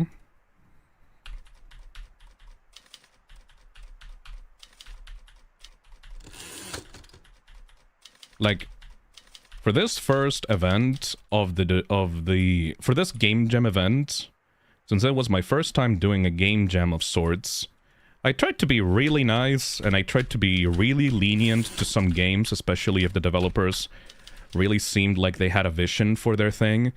But at some point, you gotta see someone that worked on the game for like a week and got most of the assets through like stock asset stores and Google Images, and you gotta put your foot down and say, that's enough, buddy. There's a limit. Alright, let's get to work. Ooh. As I said before, I have a lead on some suspects. 3 of them to be exact. All I have are their names and their descriptions. I'm going to need you to match the pictures to their descriptions so I can scope out more information about them. That should be all for now. Okay. If things go smoothly, I'll call you again tomorrow. Oh, and one more thing before I go. Hal, don't mess this up. Okay. Please. Okay. I'll try my best. I'm gonna cry. Okay, let's see. Darla Montag. Sex F. Long hair. Snobbish face. What do you consider long hair? I guess this? Daniel Schmidt. Sex M. Square face. Short hair. I'm not good with faces. I'm pretty face blind, personally. But this is short hair. Kim Bishop. Sex unknown. It's a mystery. Short hair, sharp chin. Who would be looking non-binary tonight? Who's looking pretty non-binary here right now? Kim Bishop. Kim Bishop. Short hair, sharp chin.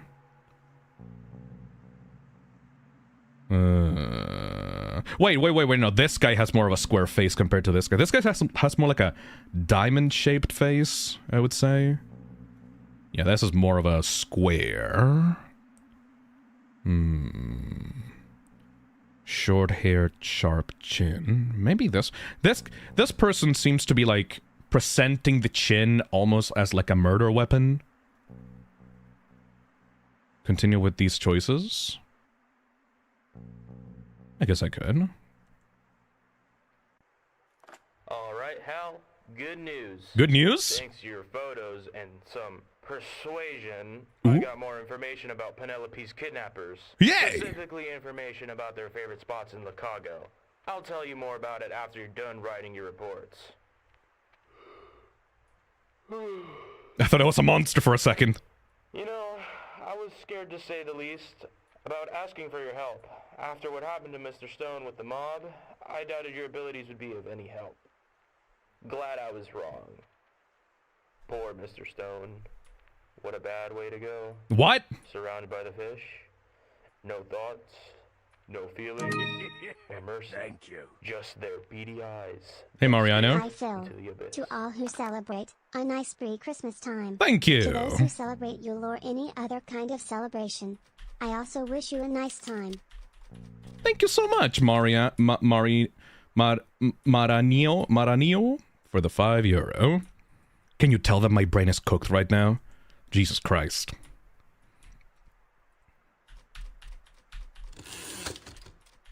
I guess I'll have to wait until like a spooky noise happens. Because I currently don't see any enemies approaching me. I don't much celebrate Christmas. Not because I hate Christmas. I just like Halloween way, way, way more. I'm not a Grinch. I think that everyone should celebrate whatever festivities they're a part of. I'm not American, so I don't celebrate Thanksgiving. But I like the idea of Thanksgiving. I like the turkeys. Hey, Game Destroyer. The calls feel more comedic than anything else. It's, yeah, I feel like... Has anybody here played Disco Elysium? Because I feel like the detective in Disco Elysium currently playing this game.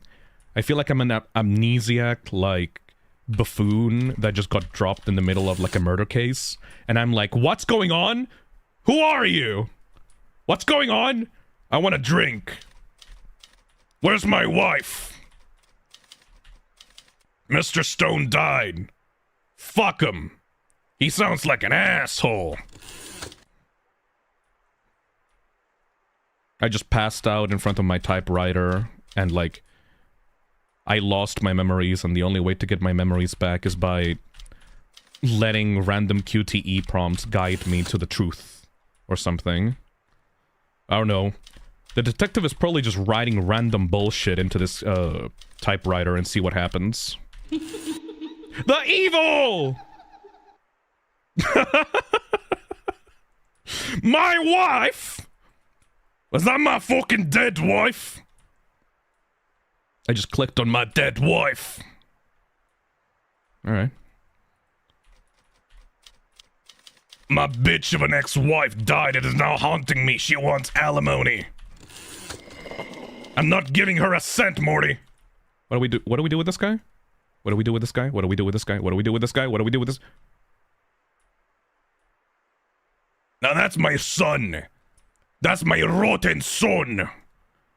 He has been haunting me ever since the divorce. He blames me for his addiction to anime girl figurines and porn. He has a weird fish fetish. So he now haunts me in the form of Sebastian Solis from Roblox Pressure. Was that the fucking 6'7" kid? My rotted son was obsessed with 6'7" and Roblox Pressure. My rotted son! The last thing I need you to do. I got a list of each suspect's likes and hates about a place. I just need you to match the suspects to their favorite hangout spot. Oh, neat. Then I can find them and take them in for questioning. And that should be it. Before I go, I just wanted to say one last thing. I just want to say thank you for all you've done. You have no idea how much this means to me. Hell yeah, no problem, bro. Let's see. Daniel Schmidt likes dirty places, dislikes family. So obviously the cabaret, right? The Drunken Clown, a rundown bar home to any man with problems. That sounds dirty. The Wanderlust Theater, a high-end theater for the upper class.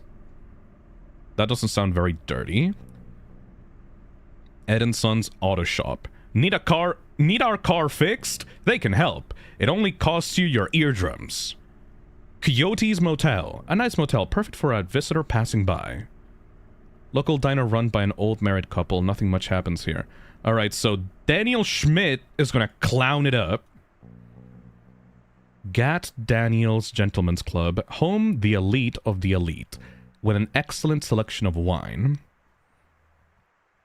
Kim Bishop likes a good drink and dislikes the lower class, so obviously going in there.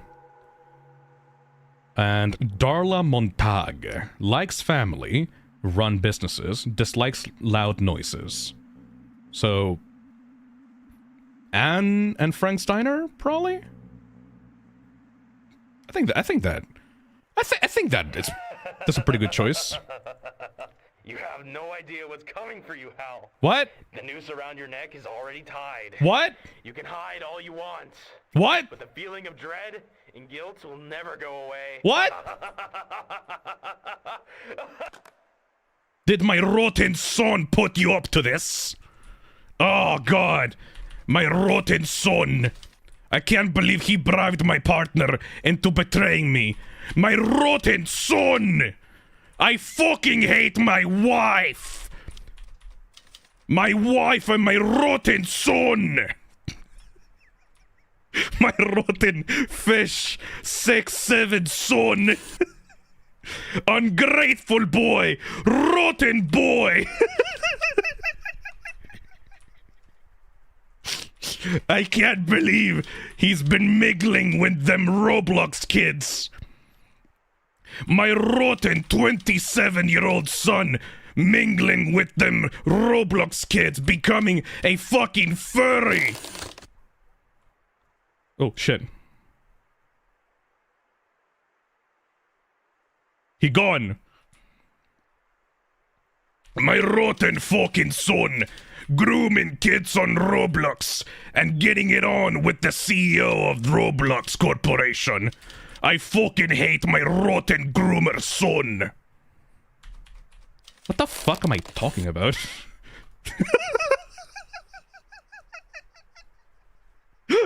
Thank you, Dark Dry Bowser, for the $5. What an ungrateful prick! I have no idea what the story of this game is like, but I just made some bullshit in my head, and I don't think it's very appropriate to the very serious storyline that's currently going on. I'm sorry, I just can't... I have a stim.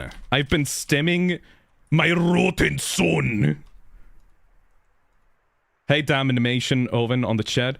The issue I have with this game is that it's way too easy. I think that's preferable to it being very hard. Gotta be honest, there's like a bunch of games. Hey, Game Destroyer, thank you for the $10. Well, I'm sorry to say, sir. Your son is currently on at least 5 lists, most of them about children. I can't believe my rotten fucking son is mingling with them Roblox kids. I should have raised that rotten boy better. I can't believe he would do this to me. He's gonna ruin the reputation of our entire family. I'm gonna have to turn in my rotten fucking son. My piece of shit grooming son.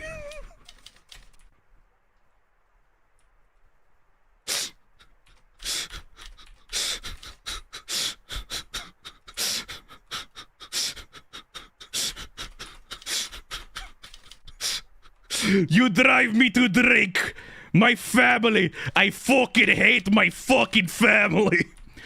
My wife is a fucking whore.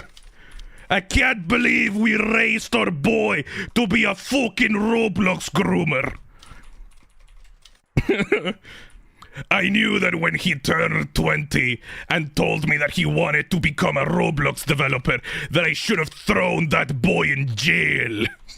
Now he's groomed 50 kids on Roblox, and he's in debt with the Russian mafia. My rotten fucking son.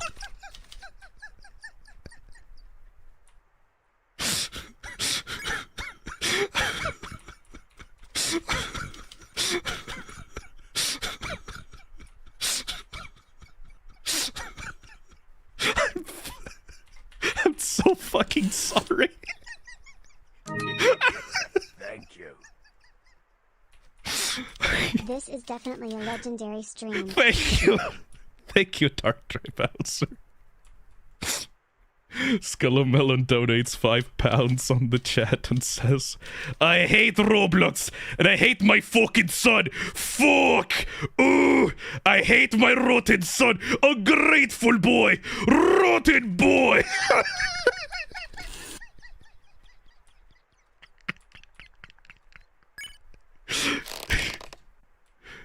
Hello.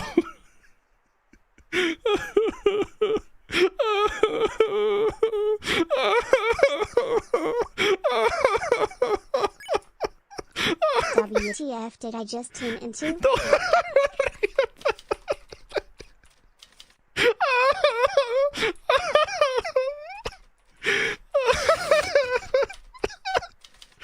Okay. Okay, I need to compose myself. Yeah, a definite piece of feedback is that this game is too easy. But you know what? At this point, I think I would rather have a game that's too easy compared to a game that kills me every 5 seconds if I don't flash a monster at 3 a.m. So you know what? I don't really see that as that big of an issue, honestly. I believe that any player should be able to complete the easiest difficulty of your game, you know? I think that I would be more frustrated with the game and I probably wouldn't be able to complete it if it was too hard, you know? Hey, Games Destroyer, thank you for the $5. Jesus man, my bad. I didn't realize my would be the last straw. That's not your fault, man. That's where just my brain goes. I don't know. At least the chat seemed to like it. I don't fucking know.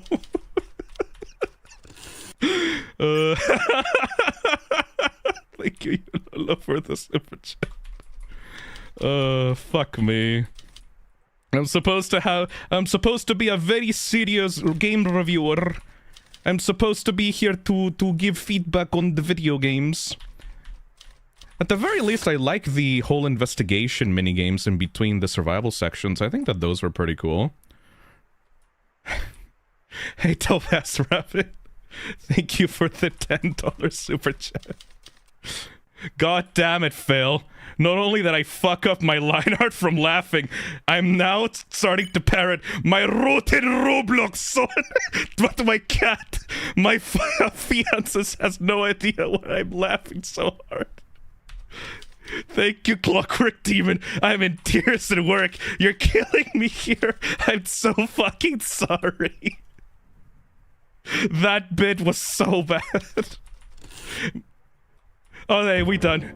A gun! You son of a bitch! Oh, fuck! You got something wrong, and now I'm at a dead end. You idiot! She's going to die because of you! Oh, shit! Just like everyone else you tried to save. No! God damn it! No! It was not my I fault! should have never asked for your help. I should have known something like this would happen. God, I'm such an idiot.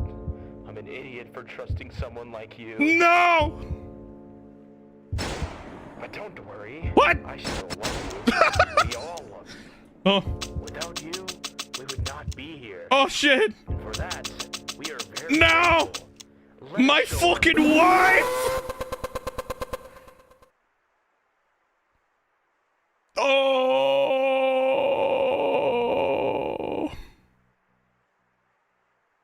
Thanks for playing. Yay! Lead dev, Ha Peanut. Programmers, Ha Peanut. Potato, Cool. Artist, Tuni Cooley. Music by Tuni. Writing, Ha Peanut. Special thanks to Phisnom for this wonderful opportunity. Yay! Additional music / SFX from Pixabay. Game dev market. And Iban Games. Created for the Toxic Terror Gamejam. Okay, yay! You know whose fault this was? That I got the bad ending? You know whose fault it was? That I got the fucking bad ending? You know whose fault it was? Thank you, Wild Lord, for the super chat. Alright. Thank you so much to the developers of Guilt Trip. I mean, yeah, so far I would have to say Definitely the game is too easy. I like the vibe of it. The monster designs were actually pretty cool. Like the mangled corpses of the different ghosts were pretty cool looking. You know who else got the bad ending? N.O.W. got the bad ending? My rotten Roblox son! Thank you, Game Destroyer, for the $5. There's a Google Doc about my rotten son!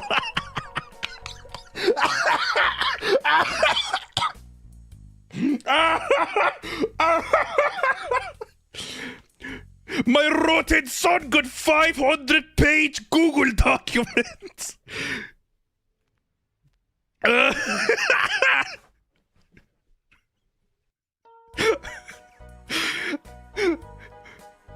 My rotten fucking son got more pages on his Google document than the pages I fucking wrote on my police report.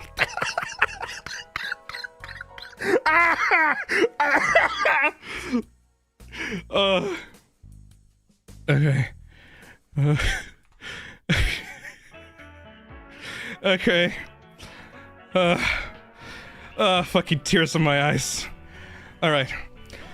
Oh.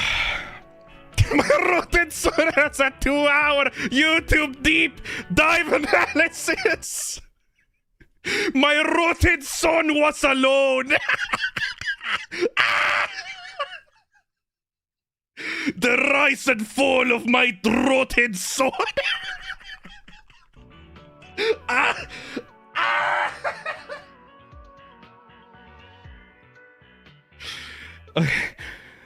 Okay, calm down. Okay. Okay. Okay.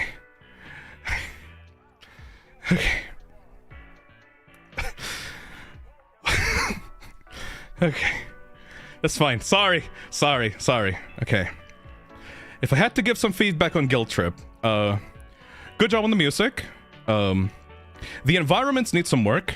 I definitely feel that if you want to make a game like this in the future, or more like drawn games like this, you should use a 3D program like Blender, so you can create a basic block out of the room, and then draw over in, so that the perspective of the room is more realistic to actual room proportions. Really good job on the monster designs. They look really creepy. I like monsters that are very long and had, like, basically their design is based around the way that they died. I'm pretty sure that the guy that appeared on the door is the guy that got that drowned. The way that the guy in the phone talked about how he drowned. Stop, chat. You're making me crazy, chat. Anyway. And I really like the whole idea of typing something on a typewriter to be able to progress through the night. Though I would advise in the future, if you want to do something like this in the future, you should add a visual of the page actually being typed out. I think that would be a lot of good, really good for player feedback, so it feels like you're not just doing a QTE minigame, but it feels like you're actually doing the typing. Maybe it could be like typing of the dead, where you're actually typing the document, like you're typing the sentence as it's being described to you. Oh my god, chat is going crazy.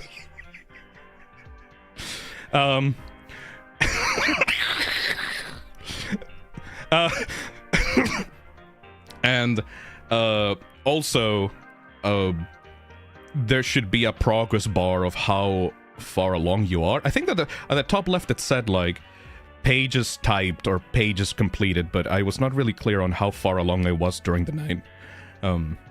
Maybe having some ambient noises, or maybe like the cars outside, or like the night atmosphere would also help out for this game. I think that's about all the feedback that I can give. So, I am glad that you didn't make the game super difficult, because I feel like for these Gamejam games, developers should try to make a game as simple as possible so people don't get frustrated while playing them. Chat, please! Chat! I think the chat is also sleep deprived. Thank you, Animation Oven, for the $5. I'm happy with the game as it is our first game, but we definitely plan to revamp the game whenever we have the experience. Hell yeah. We're glad you liked it. Thank you. Genuinely thank you. Thank you, that thrift person, for the $5. His fumes. He's gone loopy. He's been in the pumpkin too long and needs his toxins. Thank you for the $5. Hey, Yololo. Headcanon. Phil's Fanon Protag's ex-wife was also Alfred's Eggman's wife. Hey, Fartface. My rotten son submitted viruses to my game chats. Okay. All right. So let's go into the analysis. Okay, so for terrific score, I would say I am biased towards the noir aesthetic. So the fact that you even approached the noir aesthetic and gave it like a little bit of a psychological horror edge already puts it at like 2 terrific score in my opinion. For the thematic score, pretty basic sit and survive. I can't give it a 3 because like it's the most basic way of defending and continuing the objective and all that. It's pretty basic. And for creativity, I think that you could expand this into something more stylish. You just definitely need more experience in order to I'm gonna put it at 1 because like it didn't really do much. I mean, the mini games did something in between, I suppose. I would say like yeah, 222 is pretty good. It has potential, it just needs a lot more polish and a lot more mechanics introduced in order to make the game feel more engaging. Chat really loved that bit. Oh my fucking god. I'm it's all I'm seeing on chat right now. Alright, chat, I'm gonna have to distract you with keys or something. Let's move on to the next thing, okay, chat? Chat, it's okay. It's okay, chat. We did it. We saved them. It's okay. Chad yearns for them. Let's go into the next one. Wait, no, we had to do another one. Fuck. Okay, that's Pain Piano, but before Pain Piano, we had to do the 5th floor. Yes, 5th floor, yeah. Okay, we're gonna do 5th floor first, and then we're gonna do Pain Piano. What is the 5th floor?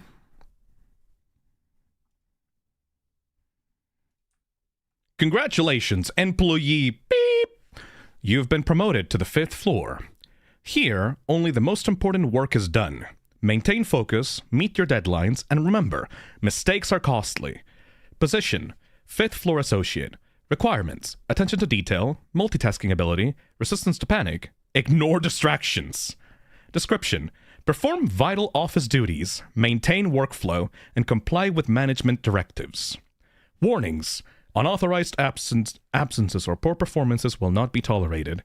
Keep productivity high, management is watching. Oh, that sounds like a nightmare! Alright. Let's try out the 5th floor.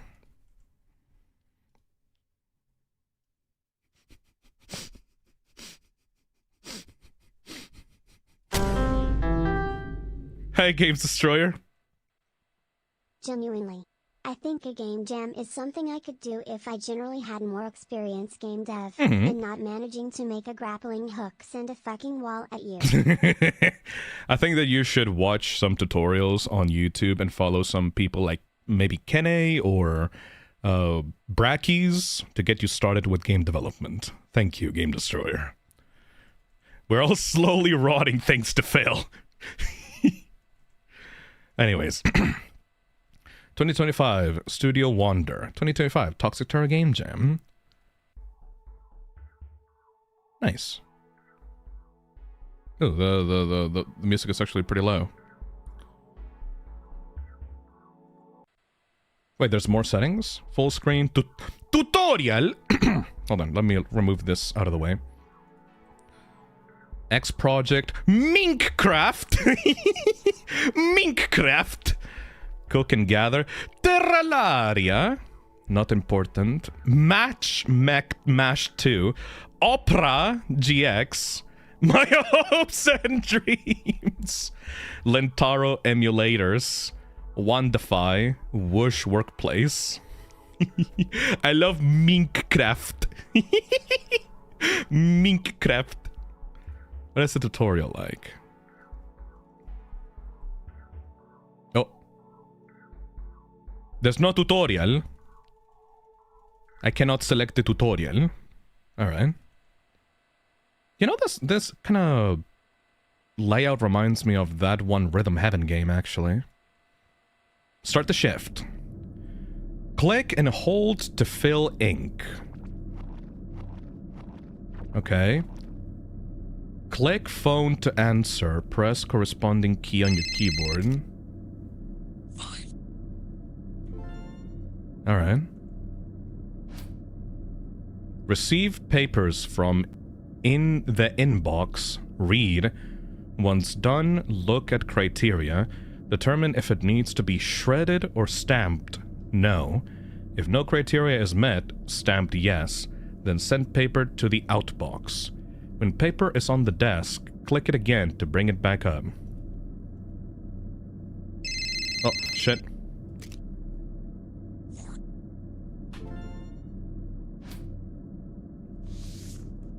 Incident report. During routine daily maintenance, the engineering team reported finding the body of a 23-year-old Christopher Williams.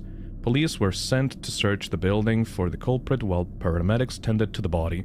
Unfortunately, Christopher passed long before he was found. Coroners have noted the victim's jugular had been fitted with a metal spigot, similar to those used for tapping maple trees. Blood loss was steady, like sap dripping from bark. One coroner described it as slow, methodical, and disturbingly deliberate. Oh.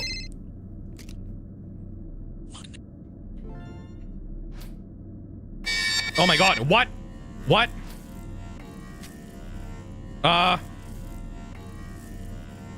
What? Finish before deadline. Close any suspicious pop-ups. What? Windows can be moved. Click and hold onto them. What? What? Hello? What do I do here? What? Don't let the boss meter fill. Don't. What boss meter? What? What? Don't forget to feed the office plant? It got out again. Erase everything weird. Okay. Should I erase this? How can I erase it? I don't think I can pick it up. Maybe you gotta try closing the tab? I don't think I can close the tab. Shit.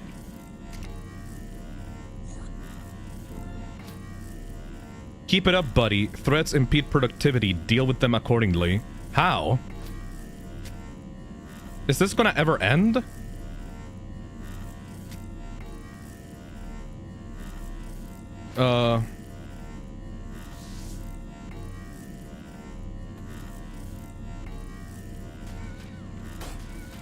Okay. Seriously, how do I erase this? I can't click on the... I can't grab the eraser. Oh, okay. Is that... Oh.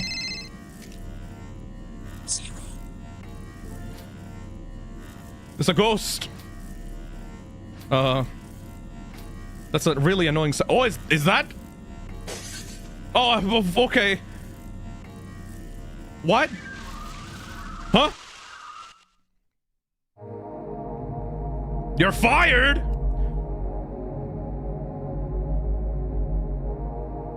Huh?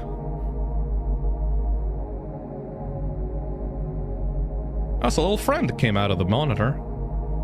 I guess we can try again. When you throw a paper ball and it makes it in the trash can. Yay! Daily meme. Sort 14 documents, redirect 7 phone calls, don't install malware, fill printer ink. Shred document if. Document is an employee report. Document is related to the police. Stamp no on document. What the fuck? If document title contains urgent. Document mentions police alpha. Huh? Oh no. What?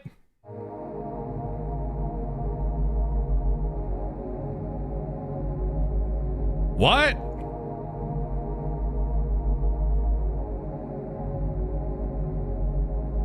That's a little bit overwhelming.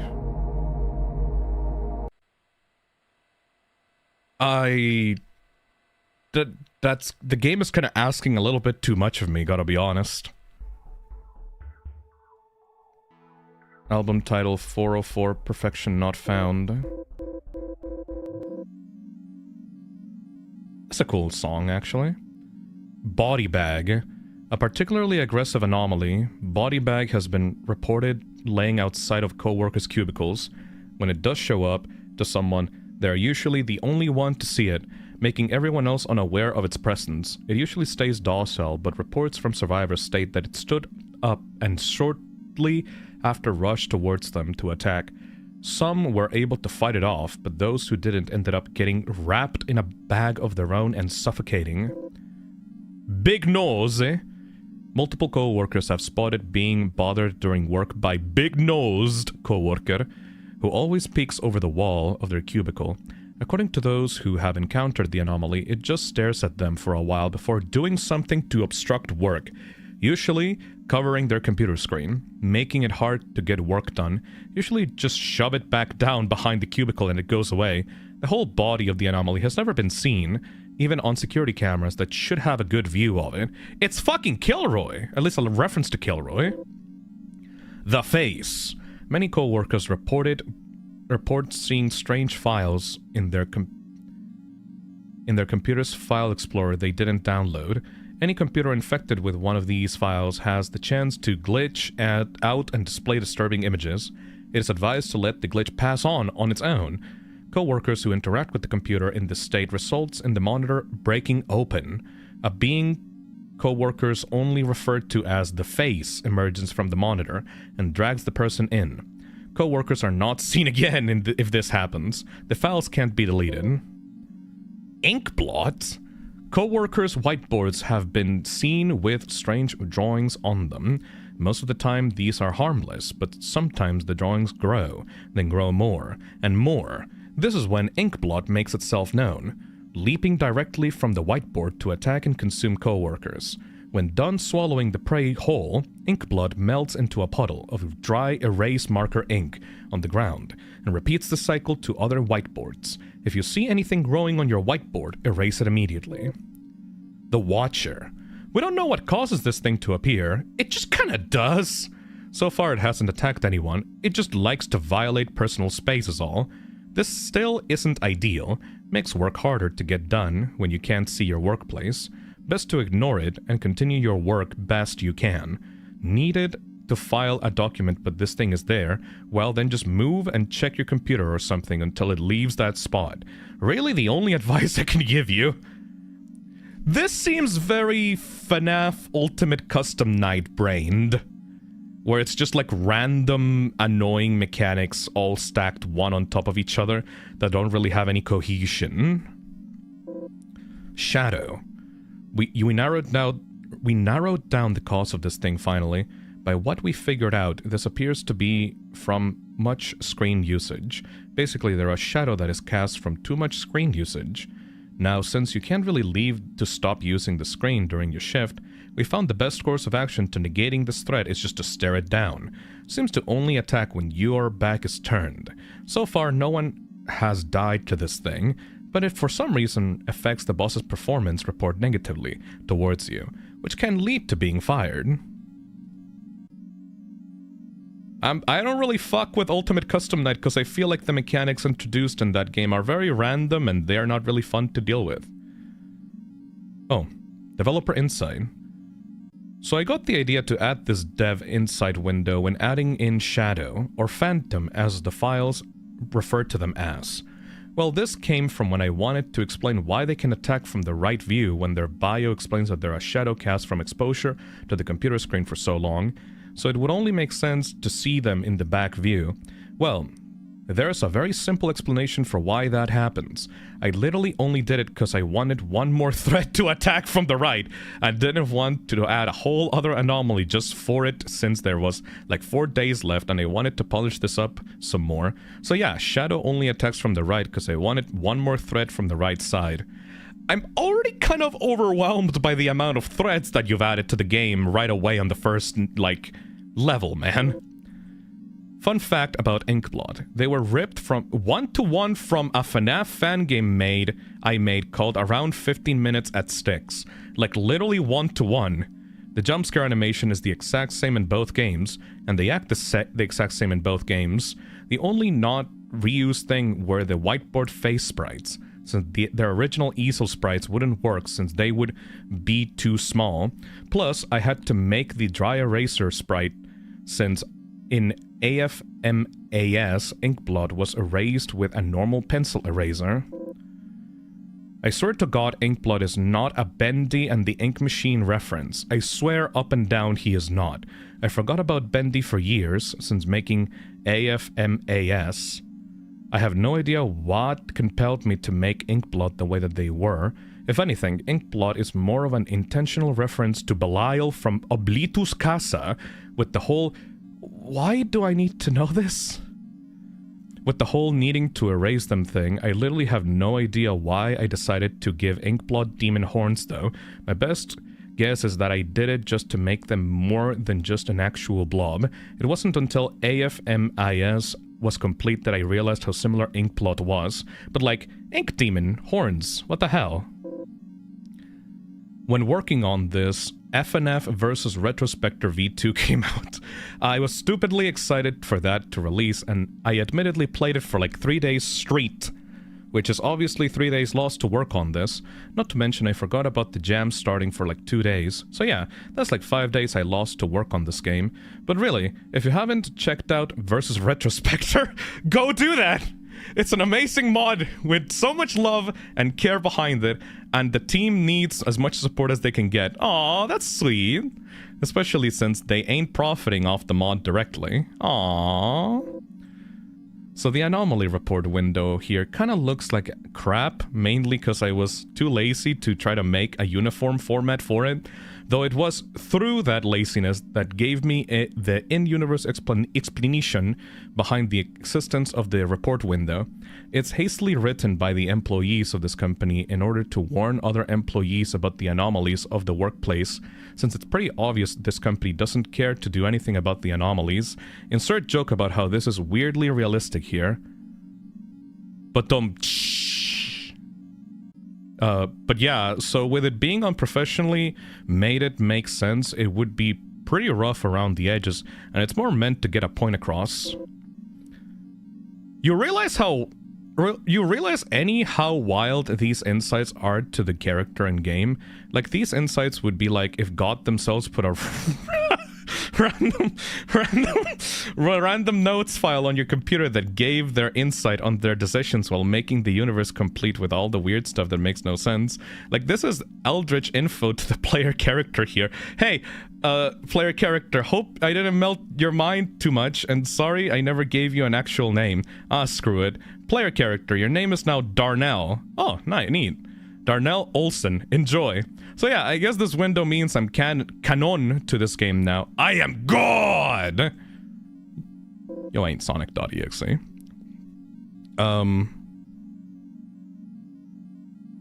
Thank you, Game Destroyer, for the $10. This seems like the developer just decided to put a rant session in their game. It's for sure something I would have done if I hadn't just seen this, so I will take this as a sign to not do that. Yeah, you should probably not put this in your games. That's, I don't recommend doing that. Anyways. The daily memes are supposed to be really basic, lame, and just stale given in-universe they're written by the corporate entity of this world. This corporation the player character works for doesn't even have a name. It's just a corporation, much like the company in Lethal Company. It's more meant to be just a force for the player the player works for, except here you don't go to cool fun planets and watch your friends get dragged into the inky black darkness in front of you as you hear their screams slowly fading away. Instead here you just do menial office work and feel your soul slowly get drained of all the joy in life.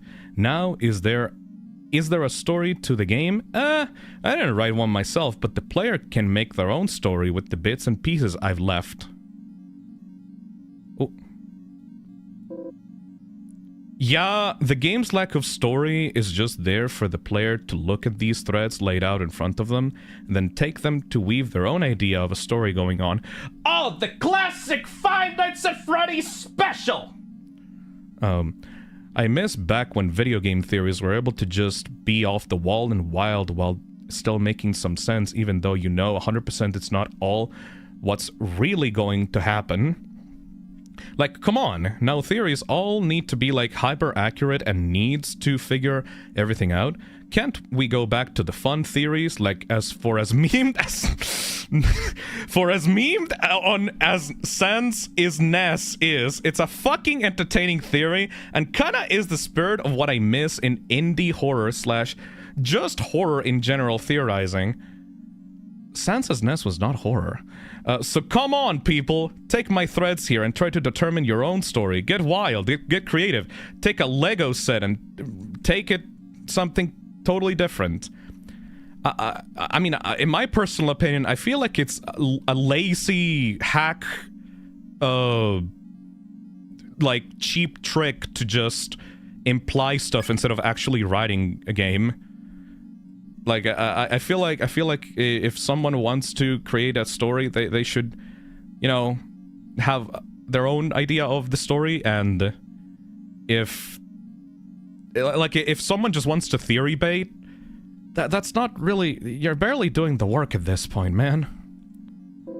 Originally, the settings menu was boring as all hell, basic squiggly line background with bland buttons for the volume setting, but then I got the random idea to use the computer interface from the main shift to do the settings, and have all the settings be on different windows. Well, it turns out that there's really only one setting, and that's audio, so I had to fill the space with other junk, so this basically has become the extras menu. Has the credits, music I've created in the past, or last week, the anomaly bios, and then lastly this. It was also fun thinking of decorating the desktop with different files. I really liked Minecraft, actually. Cook and Gather, X Project, and Terraria are all games I've made in the past. Oh, really? I thought that those were just like joke names for like Terraria and Minecraft. CNG and X Project were other Gamejam games, and Terraria is here because I wanted a Terraria spoof. Oh, okay. So, Wandify.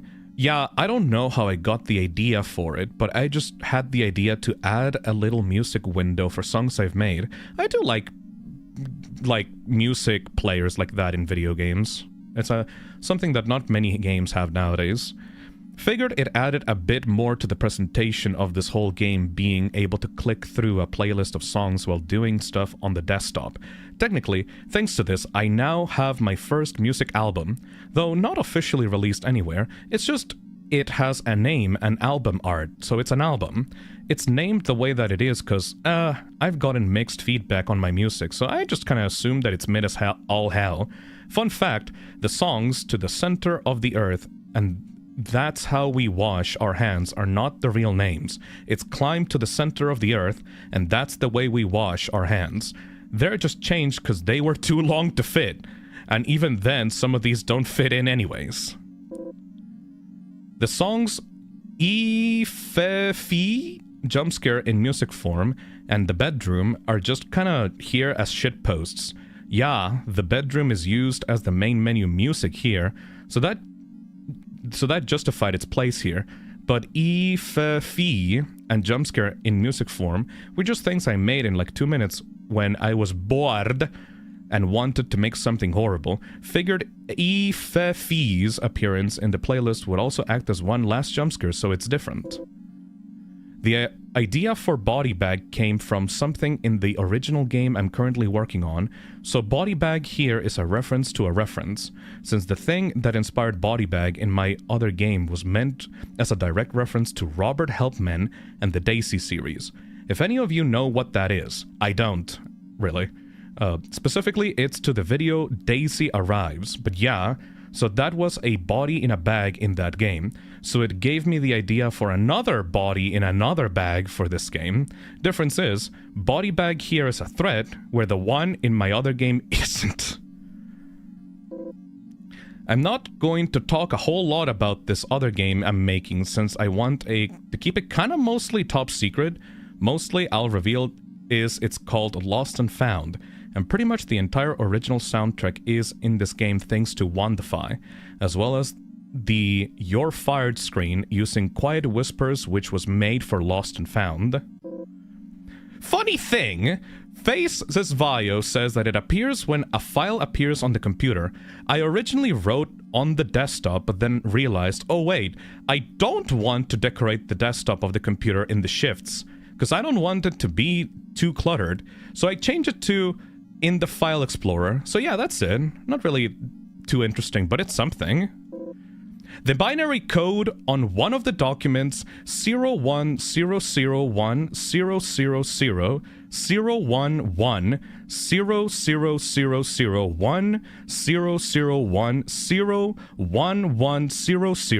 001 000 000 011 00110 0111 0101 0110 0011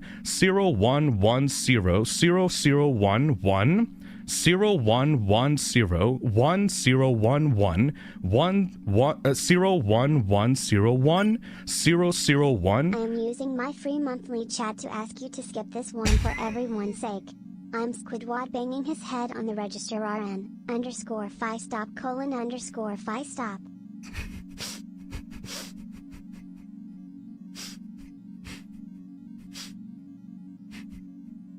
0110111 001 00000 0110111 0011001 001 01 0111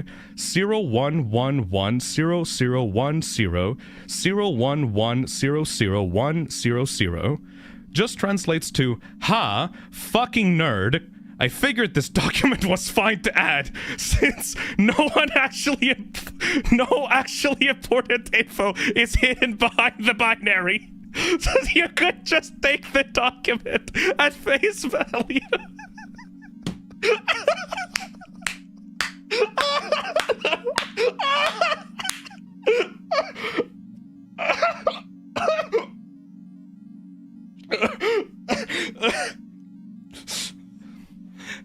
It's numbers! Numbers don't fall under any criteria.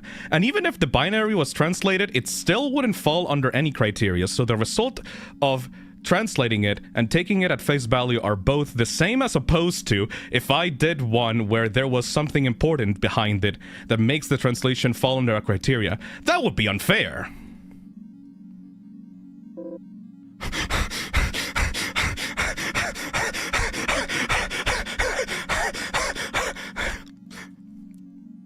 So when I was trying to make the document task, I was kind of dreading it.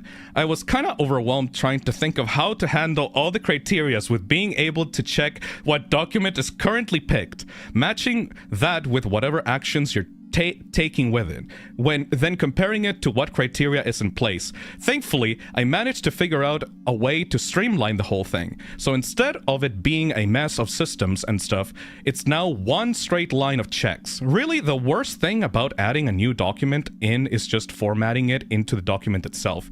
I tend to just keep writing, so I had to really edit some to fit everything in one page.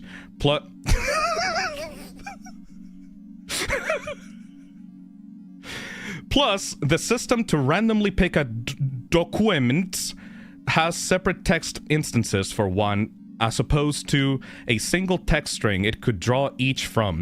I had to do it that way since some were formatted differently. Yeah, you can see how I struggled to keep everything on one page here. It's annoying when there's so much I want to say, but I'm constrained to the limits of the entity the text lies on. I guess for these insights, I could make separate pages that continue from each other, but nah! It was kind of fun doing mental gymnastics with the documents, like with one document mentioning employee termination, but then followed up with the phrase, with their body tossed in the way alley to rot, clearly showing it's not a normal work termination, and instead is just murder. Now it doesn't explicitly mention the violent crime, but it clearly tells that a violent crime is going to happen, or at least was a possibility. I kind of question how fair this is, since it doesn't one-to-one what the criteria says, but I figured that it was fine, since if a shred criteria is to shred those with violent crimes, I think the company would want to get rid of the evidence of them threatening their employees with murder. This game actually takes place in the near future. A few documents talk about past events happening in the 2030s, with the latest date as of writing this insight being 2034. Now, how old these documents are is unknown, as I am not revealing exactly what year this takes place in, but it's safe to assume late 2030s and later. Don't know why I made it in the future. I didn't even really think of that when writing. Let's hope that some of the events written about in the documents don't come true on those days. Thank you. Thank you, Game Destroyer, for the $5. I went to make ramen and you're still going? It's making specifically my left eye hurts. Thank you, Fartface, for the $2. I can already see a Hope Core edit of this bit. It's not a bit. I'm trying to read the developer insight. Don't know why I made it in the future. Yeah. The virus messages were really fun to write, letting me spoof internet stuff or just doing dumb stuff like hot single slices in your area, click yes to get a slice of pizza, has to be my favorite virus message, but also I got to use some of my default text strings I tend to use in games. Do you think Zeppelins are a bad investment? Richard is coming, and good day. I am Pig. Have become go-to text strings when I need placeholder text and have almost become a signature of mine, along with the red square guy that I sneak into every game I make. And yeah, the Zeppelins and good day I'm a pig are references, but I'll let you figure them out. Thank you. I went to make ramen and you're still going. It's making specifically my left eye hurt. Hey! I thought you guys wanted me to read.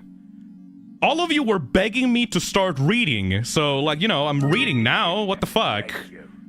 I'm reading. You're wasting minutes of our mortal lives. Please skip. You guys told me that you wanted me to start reading more. What the fuck? This is on par with the Reddit post being literature thing.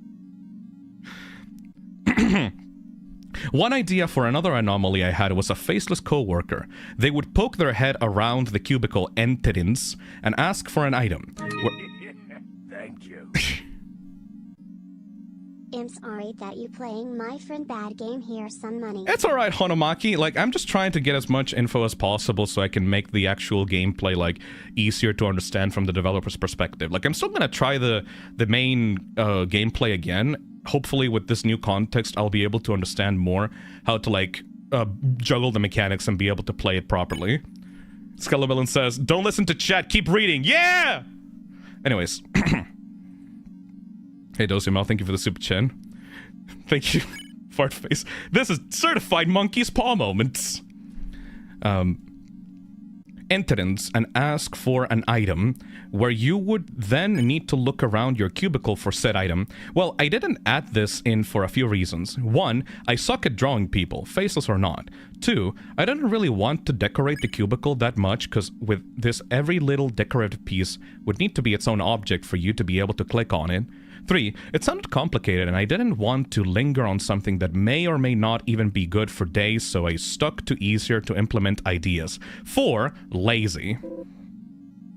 Oh shit, I've been learning Spanish! For like 9 months. Oh, hola, ¿cómo estás? Espero de que puedas aprender español después de unos tiempos. Creo que es muy buen lenguaje para aprender si es que eres de Estados Unidos, porque es bien complicado, pero si es que tratas de aprender vas a tener acceso a un montón de otros países en Sudamérica y en Europa. Español igual no es tan difícil de aprender, solo tienes que aprender el lenguaje genérico, no sé cómo es la palabra en español, pero hay algunas veces que en español tenemos objetos y decimos que los objetos son la o el. So, por ejemplo, tenemos... Hey, Hidden-san. This is testing me as a loyal member far more than the mascot horror slop song, the mimic song 10 times, Garden of Bonbon, etc. I didn't ask for shit. Solo estoy hablando de que, por ejemplo, si es que tienes un sofá, es llamado el sofá, ¿verdad? Y si es que hablas acerca de la luna, significa la luna. Significa entonces de que el sofá es un hombre y que la luna es una mujer. No estoy bien seguro por qué tenemos nombres o le damos pronombres a objetos como esos. No sé por qué, pero es igual bien difícil aprender si es que no sabes español. On a separate note, I think someone is actively yelling at their Siri in chat for some reason. What the fuck? Thank you, Game Destroyer. I've been learning Spanish for like 9 months. Now, that makes me want to use it in projects. Obviously, there's a few examples of it in this game. One is right on this screen. Persona muy importante. That means, a very important person. También hay, puedes leer esto, y el diablo no quiere usar pantalones en mi casa. That's wrong, actually. That should be, el diablo no quiere usar pantalones en mi casa. Me is, you used the wrong, like, syllable there. Instead of E, it should be I. Also, you can read this, and the devil doesn't want to use pants in my house. Help me, ayúdame. El segundo uno es una referencia a Rax Flipnote con su video del botón en español. Ahora, no creo que sea bueno en español. Estoy aprendiendo solo, sin lecciones formales. No sé si es que mecanografía es correcto. Espera, ¿el interruptor de español estuvo encendido todo el tiempo? ¡Maldito! Okay, there we go. Back to normal. So yeah, learning Spanish. Hopefully it goes well. I mean, like I said, Spanish is a pretty hard language to understand, but if you keep at it, I think that you can get a good grasp on it. Is this turning into a Spanish lesson stream? No, but maybe if you want to in the future. I wanted to make a little mini-game to... Hey, Chalice. Hey, todos estos losers no saben español. Exactly. I wanted to make a little mini-game to play on the screen in one of the windows. Yeah, I wasn't even going to try programming that with a deadline. I figured that it would just be a simple 2D side-scrolling high-score game like the Google Dinosaur game, but getting it to fit and move with the window made me decide not to do it. I only had one person playtest this game that wasn't me. Okay, that explains some things, actually. And main reason for that is just, well, I don't really have anyone. My friends either weren't available to playtest or didn't like horror. Despite now not scary, I think this game is. But yeah, only one playtester, so if shit wigs out, that's likely why I didn't catch it. Also, because I figured the game wouldn't be scary, I decided that at least I could try to be more charming and memorable. For as much as I like to think I understand horror, anytime I try to think of a dedicated horror game, all the ideas are shit. Either cliché, not scary, lame, cringe, very typical. I'm better with hidden horror, but hard to do that for a horror game jam since everyone will know there's horror somewhere.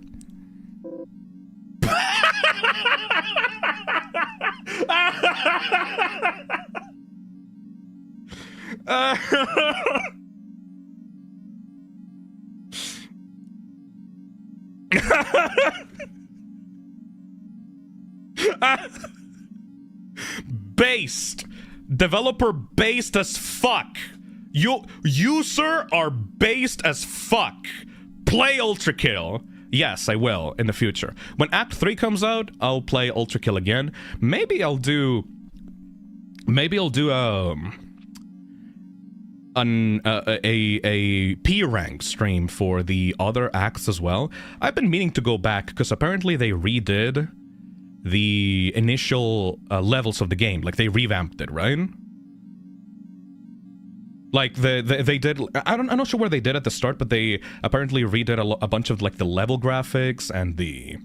and they made it all real pretty-like and stuff. So I should probably make a stream where I just go back to the beginning of Ultra Kill and try to get P ranks on all the levels. Sadly, it did get spoiled on Minos Prime, because a bunch of people can't stop talking about Minos Prime, and what was the other super boss in that game? It was yellow with like red tattoos on it. Sisyphus. Yeah, Sisyphus as well. I want to become good enough at Ultra Kill that I can get P ranks on all the levels and try to beat Minos Prime and Sisyphus, you know? Oh yeah, Minos is easy to get spoiled on, same with Sisyphus, because they're like the major characters of the game, right? Hey Coden, I went to the bathroom, can you start over? We haven't gotten to the end yet. Or did we? Let's see. I use Beatbox for my music creation. Free, in browser, easy to use. Yeah. Oh shit. That's nice. I'm running out of things to pad this out with. Oh shit! So,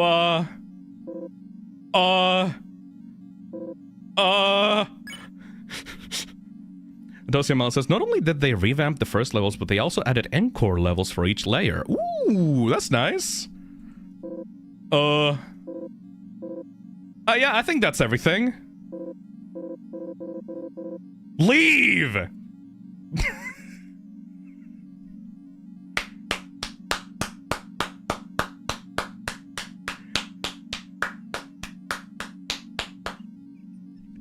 Even the developer got sick of my bullshit. Okay. I suppose. That was beautiful, man. That was fucking beautiful. Thank you so much. I had fun. I had a lot of fun with that one. I guess if he tells me to leave. Thank you so much. That gave me quite a chuckle. You put a smile on my face, developer. Thank you so much. Okay. That was the 5th floor. We should probably actually try the... Never mind. We should probably actually try the game out again. Because, like, I gave it a good old college try, but I feel like I need one more try on the actual gameplay. Okay, let's see. We survived the surprise chill reading section! Alright. So... Wonder did a lot of things. Okay. So, lock in. Sort 10 documents, redirect 6 phone calls, don't install malware, fill the printer ink. Document, shred the document if it's an employee report or signed by a manager. Stamp no document if it mentions a violent crime, mentions something, April. Title contains urgent. Okay. Don't stare at the screen for too long, especially if it starts glitching. Get rid of this fucking evil thing. So, okay, this thing is not weird. It's just the ink blot. Okay. What do you want? Neat. Alright, we need to fill the ink cartridges. And keep attention to the guy that's gonna appear. Fuck off, Kilroy! My dude. You're being so not cool right now. Is there anything that we have to do in the computer itself, or is it just around the office? Oh, fuck off. I like rubbing this thing in the board. Why couldn't I pick up the eraser before? Body bag! Oh shit.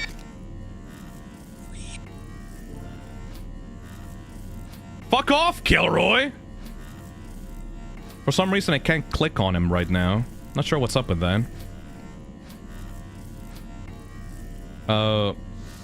Urgent. I think urgent, I was supposed to stamp this negatively. Oh, I still... Goddammit. I still shredded it. That's bad. Oh god! No! Fuck! Alright. Give it a good old college try, even if I knew the mechanics. It's still a little bit too difficult. If I had to give feedback to that game, I would say you should try to adjust the game's difficulty for first-time players, because a lot of people will not know what to do, even if you put a lot of text on screen telling them exactly what to do. You need to make sure that you look at this from the perspective of someone that just started looking at your game and needs to be eased into the mechanics. You know, you can't force someone to sprint by just telling them exactly how to move their legs. You kind of have to let them crawl first and then get up and then start walking and then start running, you know? You need to provide a good difficulty curve to ramp it up as the game progresses, you know? So I would say... Gab says, I do like devlogs. It's nice to hear the thoughts of the developer. I genuinely was not making fun of the developer. I was actually kind of interested on his, like, thoughts on stuff. For all the unnecessary amount of information that the devlogs had, devlogs are actually a pretty interesting thing to read, to see, like, people's thought processes during the development.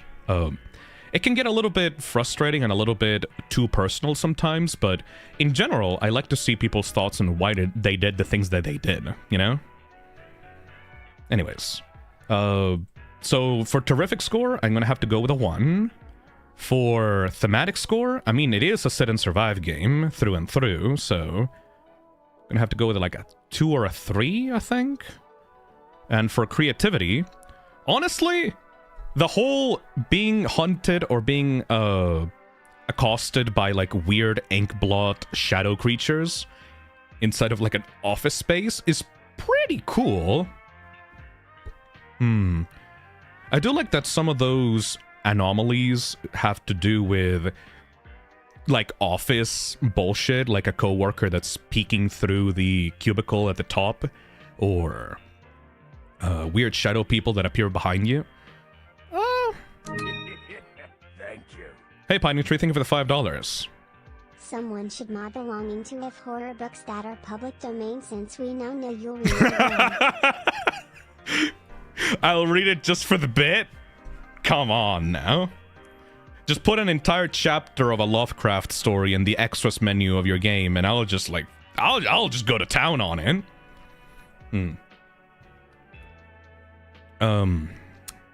Winterbright said, I like that the developer seemed self-aware of how long the dev insight was at the end. Yeah. I think I'll go with 2 on the creativity score. And now we have to pay... now we have to pain. Now we have to pain... What? Pain play piano... Fuck. Now we have to play pain piano. Say that 3 times fast.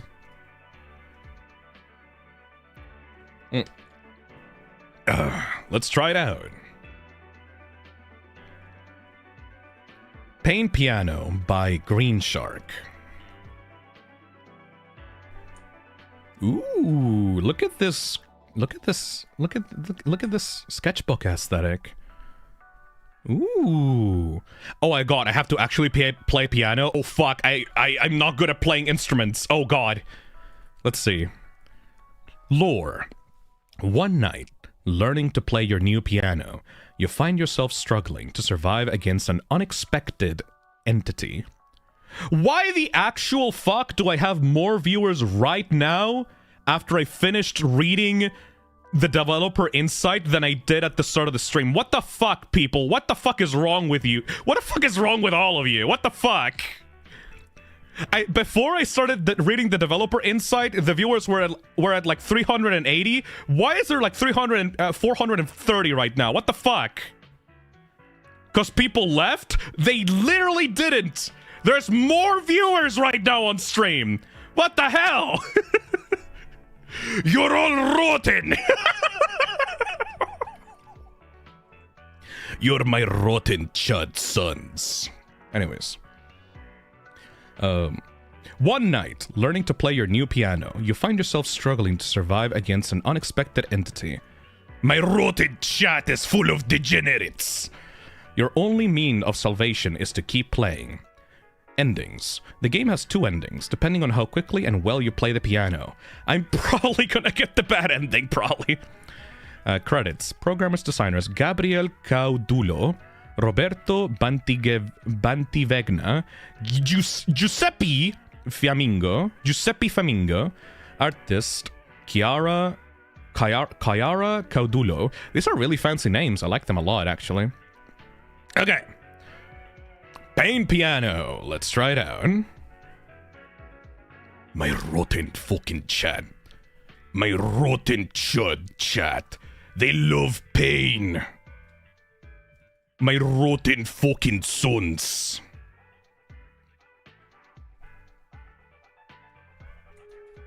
There we go. Oh, I also got a thanks Phisnom.txt to go alongside this. Neat. Let me check this. Hello, Phisnom. Hope to find you are having a good time during the jam. Would you consider this a good time? I feel like I've lost several IQ cells during the start of this event. I feel like I've become a little bit more crazy, probably because of the sleep deprivation. But overall, I'm actually feeling pretty happy. Hopefully, my attitude has not come across as, petulant or, overly negative. I'm actually just having a lot of fun just playing these games and making bits with chat. Hopefully, my attitude has not come across as disrespectful to other developers. It's just that sometimes I need to kind of distract myself a little bit. Anyways, hope that you're finding a good time during the jam. I wanted to thank you for hosting this game jam, giving me a way to take a break from a bigger game I was making alone, and instead have fun making a smaller one with friends like old times. Aww. You do come across as pretty sleep deprived. Fair enough. Most of all, I wanted to thank you for showing everyone that anyone can remain being themselves, knowing they will still find people they're going to resonate with. Aw, thank you. I don't think I do that, but if it helps, then more power to you.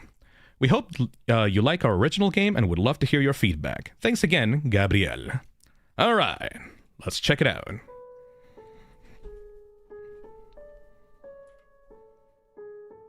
Programmers just in the game page. Alright.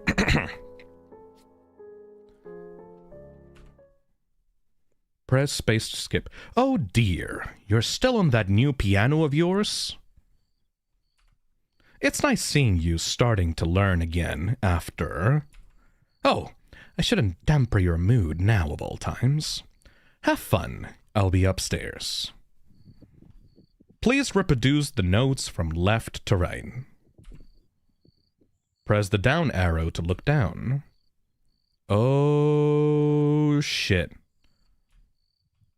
A is D, D is A. Oh shit, I actually have to while looking at this.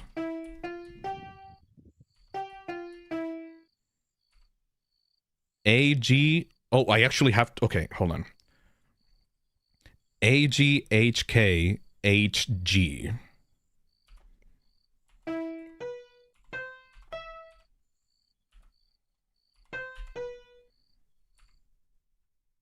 Your familiarity with the piano is lacking.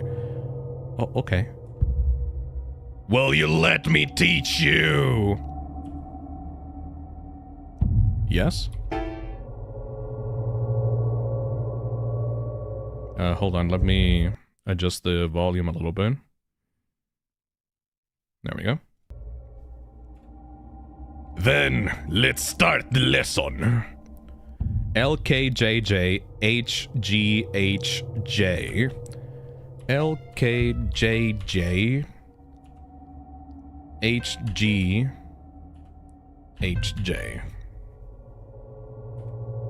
FFGF FFGH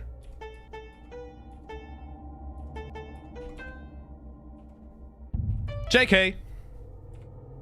KLLGHFA.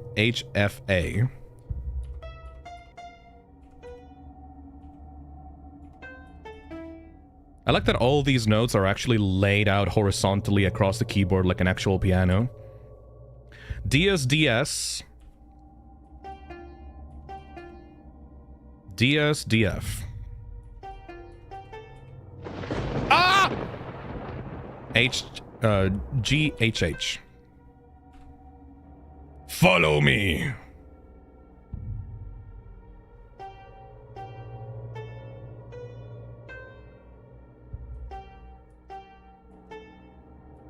Shit. You're not improving in the slightest. The war took much from you. Damn. Dad killed? Dad killed? Is that on purpose? Dad killed? Oh no! Follow me. KLL. KLLH. Fuck! Your mother wanted to see him again. LKJL, LKJ. Ah! Jesus fucking Christ. That actually kind of got me a little bit. Ooh! Keep playing. Oh, that actually kind of got me a little bit. Ooh!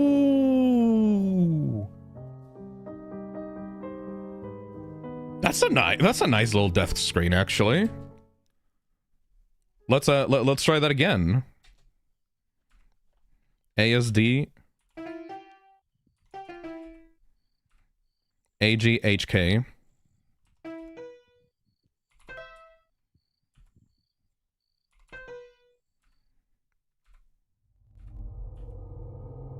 No. You don't have a choice. Well, fuck you. LKJJ. HG. There's a spooky. FFGF. FFGH. JK. KLLGHFA.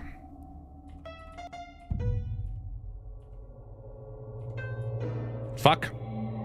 Oh god. What? But it's an F. DSDS. DSDF. JHH. I like all the little hallucinations and like ghosts that appear when you start fucking up on your notes. Follow me. D D F G H D D A G H. You're not improving in the slightest. Fuck off. Dad killed.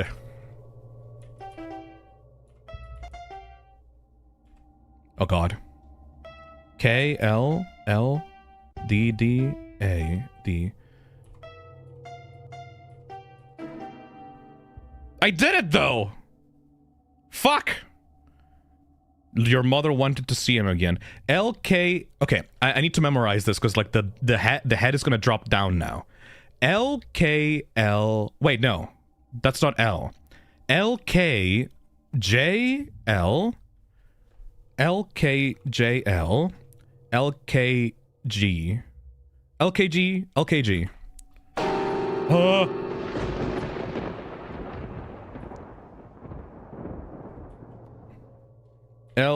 I'm trying to keep playing, man. I'm trying to keep playing. It's not like I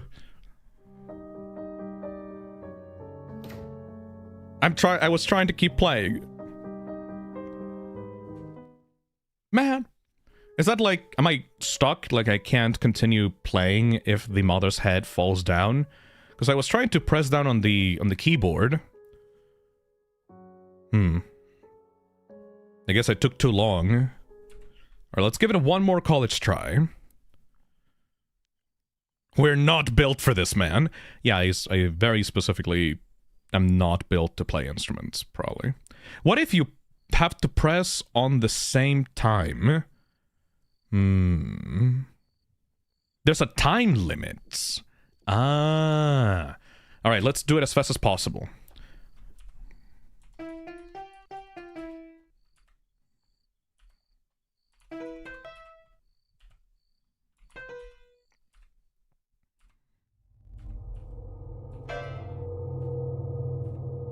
LKJJ. H.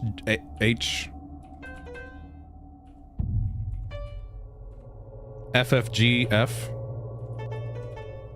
FFGH. JK.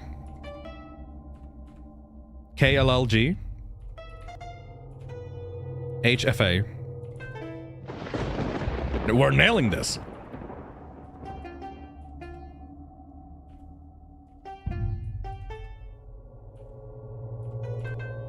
This boy has some trauma! DDFGH. DDFGH. That killed. Follow me.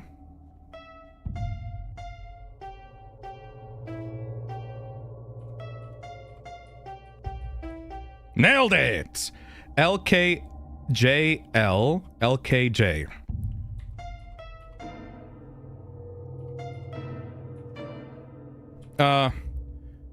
J. Okay, we did it. Diaz, she acted in good faith, but she erred. Diaz, Dizas, DDS, SSDA. Do you think she is dead? Yes. Inside, she already is like him. HHJ. KKKKK. Follow me. F, J, J, J.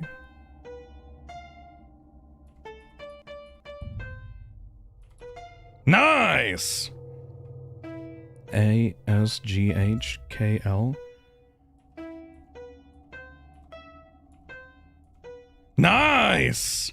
H, J, K, K. Uh-oh. L, J, H, L. Fuck. H, J. K, H. F, D is A. A, F, F. Oh, God. D, H.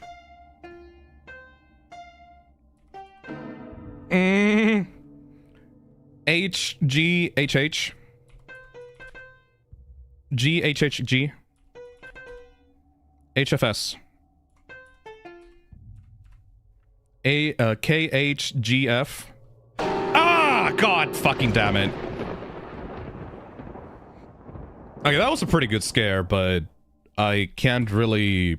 I think that it's like a little bit too difficult for me because I'm not good at following like piano keys or like long combinations of strings.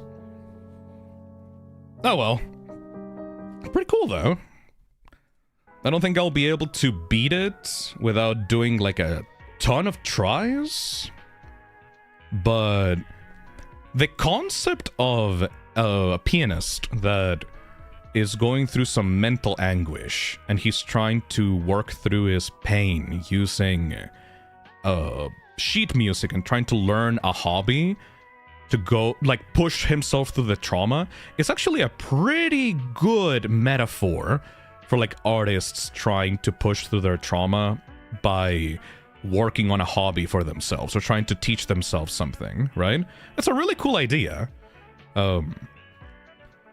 I think that the biggest problem that holds this game back is that the difficulty comes from memorization of random keystrokes. And the human brain is not designed to learn random key combinations. That's why when you have like passwords or password managers or like dynamic password generators, they usually limit them to like 6 numbers, because people really struggle with remembering more than 3 sequences of 3 at a time, right? Dosiomel says the difficulty depends on the person. Yeah, someone like me, for example, I can memorize like 4-letter combinations, and then after that, my brain just kind of starts wandering.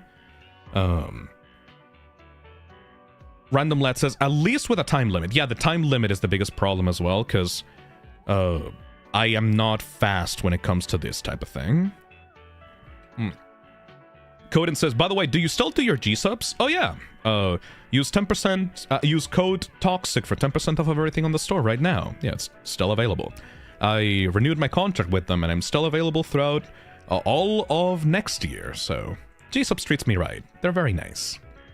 Anyways, like I was saying, though, because like I'm not chilling here, I'm supposed to be talking about the games, I really like the atmosphere here. I like the random events of the monsters appearing in front of the piano. I really like the ending screen of the pianist becoming consumed by his like grief and like paranoia or trauma. The biggest problem here is the gameplay itself. I think I liked that it started to spice up the gameplay a little bit by adding these random events, like having to follow the playing of the demon in the keys.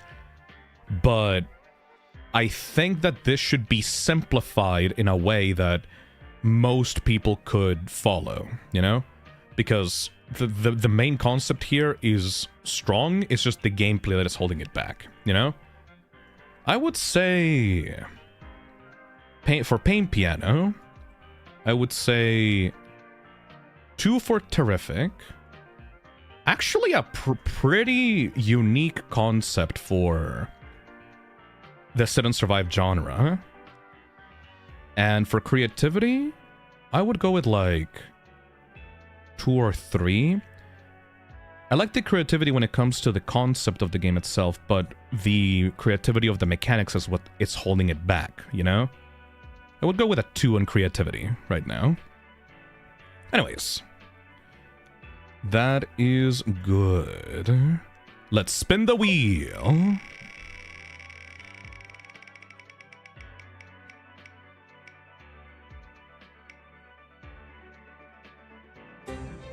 We already did this one. Spin the wheel.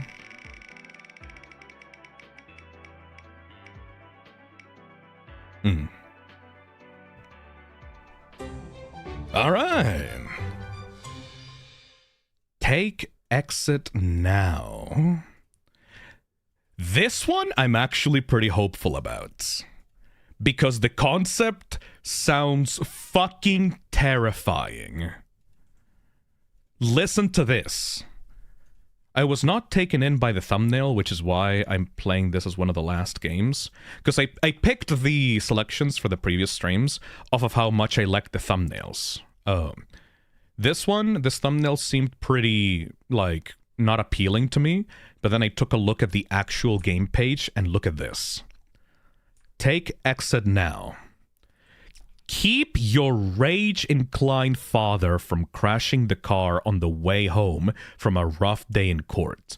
Will you break the chain, or will the cycle perpetuate? That sounds fucking terrifying! Made for the 2025 Toxic Terror Game Jam with the prompt Sit and Survive. So, you're literally in the passenger seat of a car. And you are... The main threat of the game is the person driving the... You're literally stuck in the car trying to prevent the actual driver from killing you both. Ugh. You're not in control of the car, no. Let's test this out.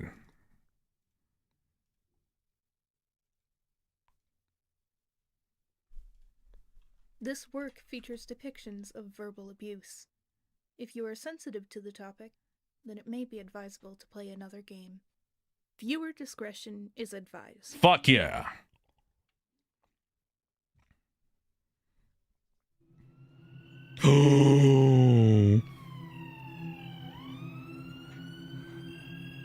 A game by Team Ray 9.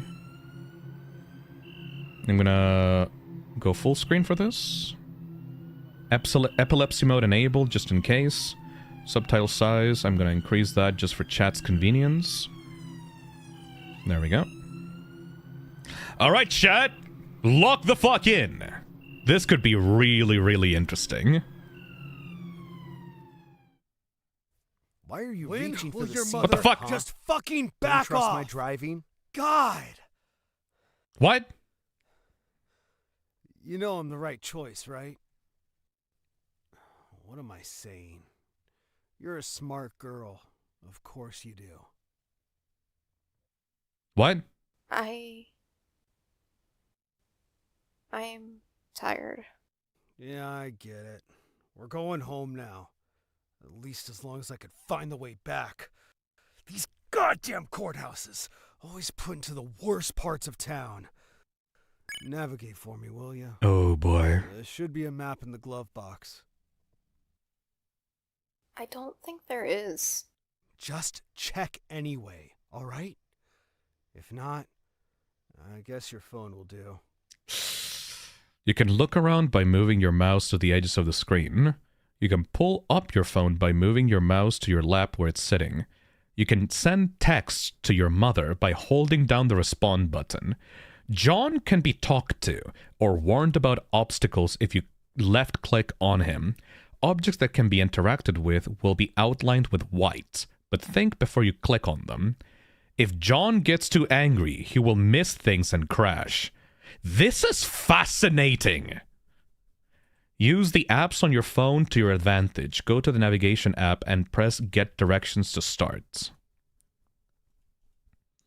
That is a fascinating concept for a Sit and Survived game.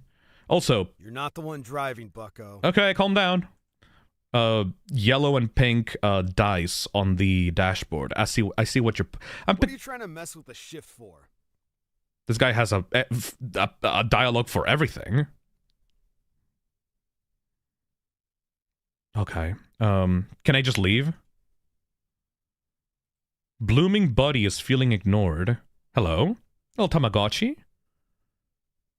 Can I make you happy? Not really sure what that means. Music. Duet for piano and bass, number 4. Starpath, connection terminated. Vagabond of the Bloodlands. Oh, nice. Navigator, messages. Mom. Parkour zone, what? It's not downloading. I haven't used this app before. How does it work? Just press Get Directions. It should do everything for you.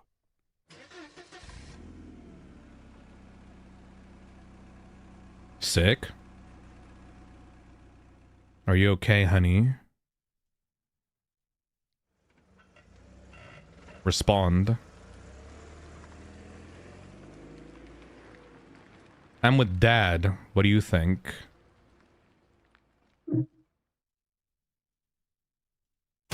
What? Oh. Why? I thought that... A collision has been detected. Help is on the way. Please remain still. That was kind of out of nowhere. You done goofed, Dad. Didn't notice the road was about to end. Usually you only have one chance to survive something like this. But I want to believe this can go differently. The seatbelt fell. Look for the signs. Look for the signs. Oh, okay, so there was a sign passing by. Okay, gotcha. When will your mother just fucking back off? God.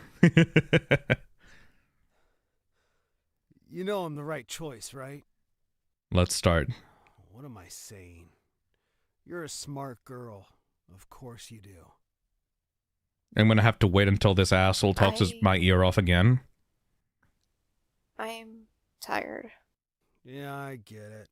We're going Okay, I put my seatbelt, Chad. Are you happy now? These goddamn courthouses, always put into the worst parts of town. Navigate for me, will you? There should be a map. The happiest American family. I don't think there is. Just check anyway, alright? If not, I guess your phone will do. Why don't you trust me, haven't kid? used this app before. Just press get directions. It should do everything. Blooming buddy wants your attention. Here you go, buddy. Are you okay, honey? There we go, just respond. Guy is starting to drive, so every time you see a sign pass by here, I guess just talk to him. I'm with Dad, what do you think? Not the one driving, bucko. Well, yes, but he seemed angry.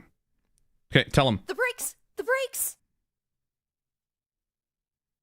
About Mom? About Mom? Why are you so mad at her? She's trying to make you weak. All of this new therapeutic bullshit she's gotten herself into is gonna brainwash you. I have to keep you safe from that. But you're also trying to brainwash me. Don't say that!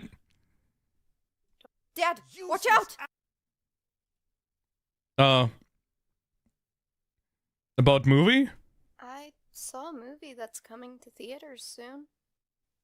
Could we go watch it? Is it worth... Oh! Watch out! Useless assholes! Give me a sign next time! There was a sign, idiot! Jesus Christ.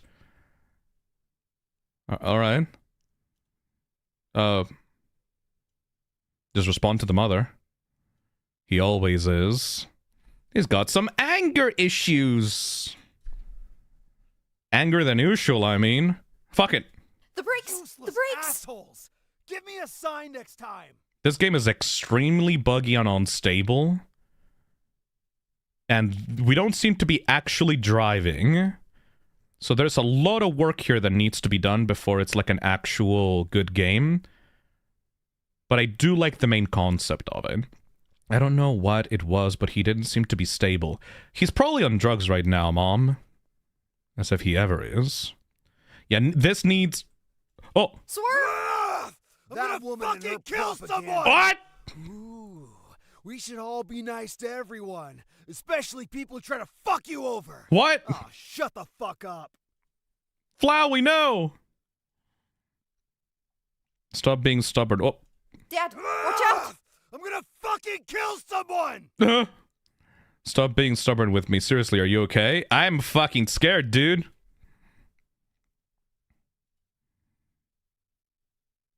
My rotten dad. Swerve! I'm gonna fucking kill someone! About what? He seems to have veins popping out of every fucking skin pore on his body.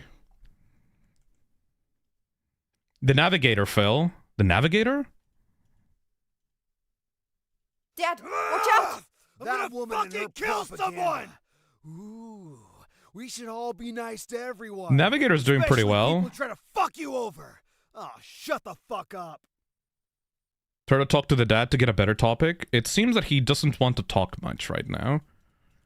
I'm trying my best to keep you alive, man. Watch out! I'm gonna fucking kill someone! Let me know if anything happens, okay? Bitch!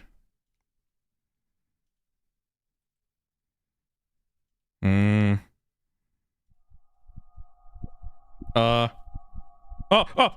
Dad, there's a car! I'm gonna fucking kill someone!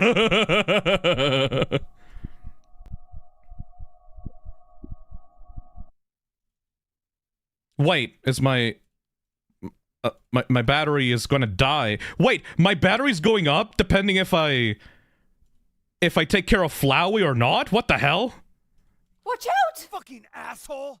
Get out of the way! The flower gives me battery? One of the best voice acting, TBH. The voice acting reminds me of, like, anime voice acting. Like... Oh, you have an exit! What? Shot! You should all be nice to everyone. Shot? Especially people who try to fuck you over. Shot! I think it's S-H-O-T.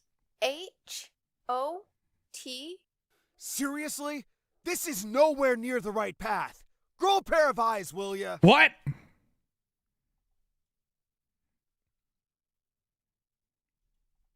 Now he's speeding. Mom, he's speeding and he's talking multiple times over. I have no idea how he does that. He's talking over himself. Multiple voice lines, like 3 voice lines, like layered right on top of each. What the fuck? Ow!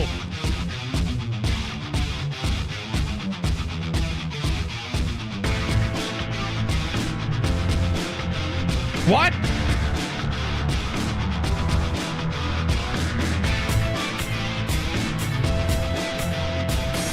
Stop! That mayor is going to destroy the entire fucking art industry with all of these gay-ass... Dad, watch out! Fucking asshole! Get out of the way! Huh?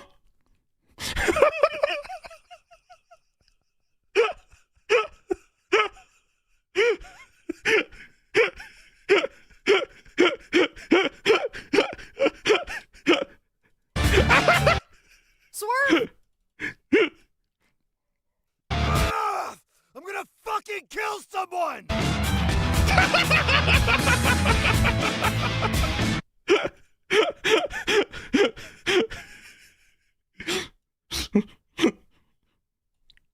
Dad, stop the car! I'm gonna fucking kill someone!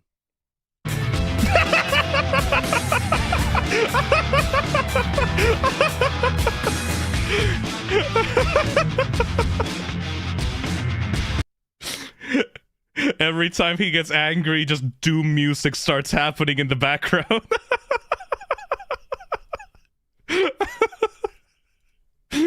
I hate my wife! Turn ahead. Tell me where to go, kid. Oh, shit. Tadak, the amazing digital circus! I think it's T-A-D-C. The amazing digital circus!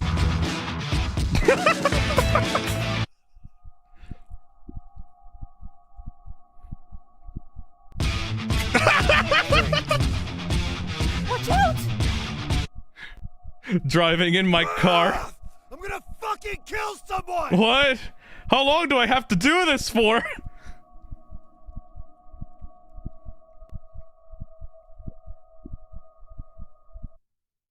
Okay. Mom! He's scaring me! Dad, stop the car! What? I'm gonna fucking kill someone!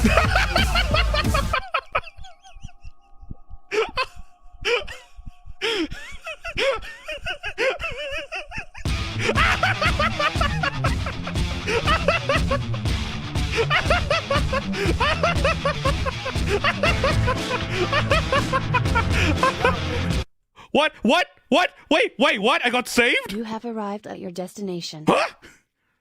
Serpent eats its own tail, indefinitely recycling itself through torture.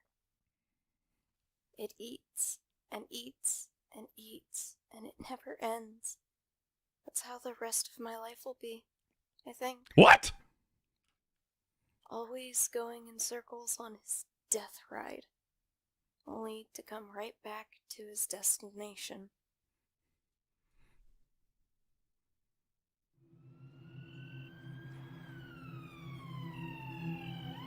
Yay! I think it's a time loop. No, I think. Oh, okay.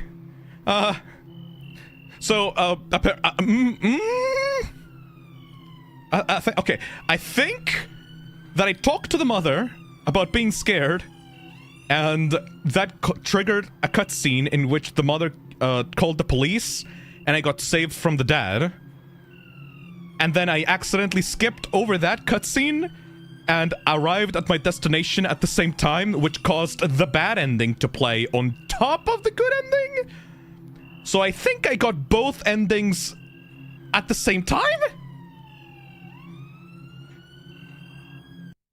Alright. That happened right as your phone died. Maybe it loaded the wrong cutscene.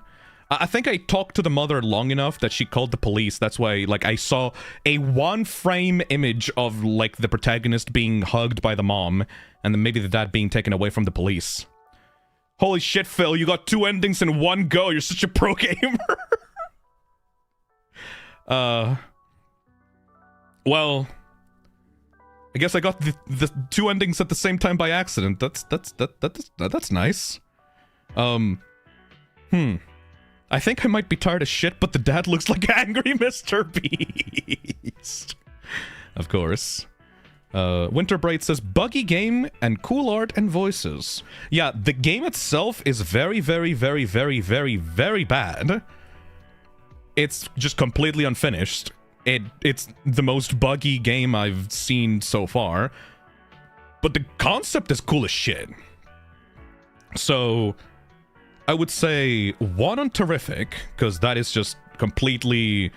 I had no idea what was going on in there. Hey, Random Lad, thank you for the £5. That reminded me of a Goofy movie, you know? With Goofy demanding Max which direction he should go. Sit and survive psychological horror, the Goofy movie. Hey, Dr. Bowser, thank you for the $5. Even in the game jam, Phil is still finding ways to break the game. Yeah, that entire sequence was extremely confusing. There's so much there that needs to be done better. You need to actually show that you're driving, you need to balance out the dialogue, you need to balance out the mechanics, you need to know how you're progressing. I can see the vision for this game, it's just that it needs a lot more practice and a lot more work in order for the vision to be properly realized. I think that if you polish this up and thought about the game design a little bit more, you could actually get something really strong on your hands with this concept. It's just the execution is the poorest one I've seen from the game jam itself. So I would say creativity? Honestly, I would go with a 4. Does it fit the theme of the jam? Absolutely. Like, it is extremely poor in execution, really cool concept. That is such a weird score for the jam. Usually really high creativity games get a lot of points in terrific, because okay, if you want the shorthand for what these 3 mean, is thematic, how fitting it is as a sit and survive. Terrific, how good the game actually is. Creativity, how creative the game is, you know? Very cool idea for the genre, but extremely poor execution. You should try to practice a little bit more and learn more about game design so that the game is not filled with bugs, you know? Keep it up, though. Actually, really intriguing concept. Let's spin the wheel.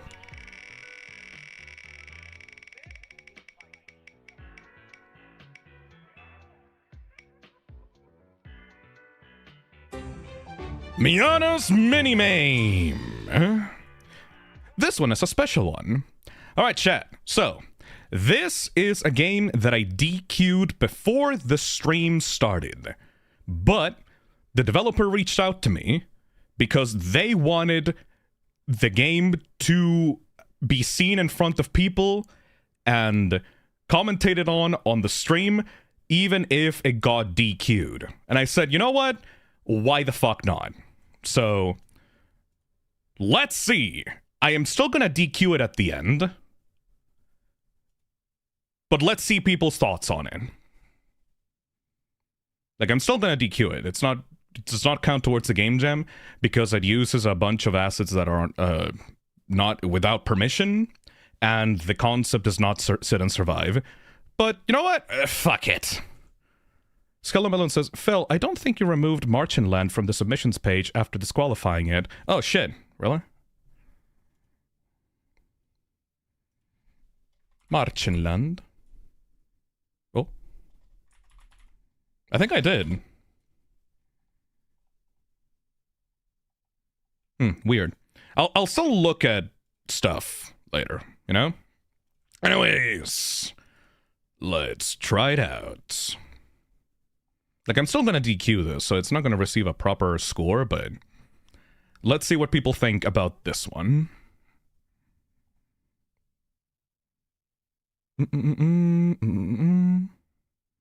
Where is it?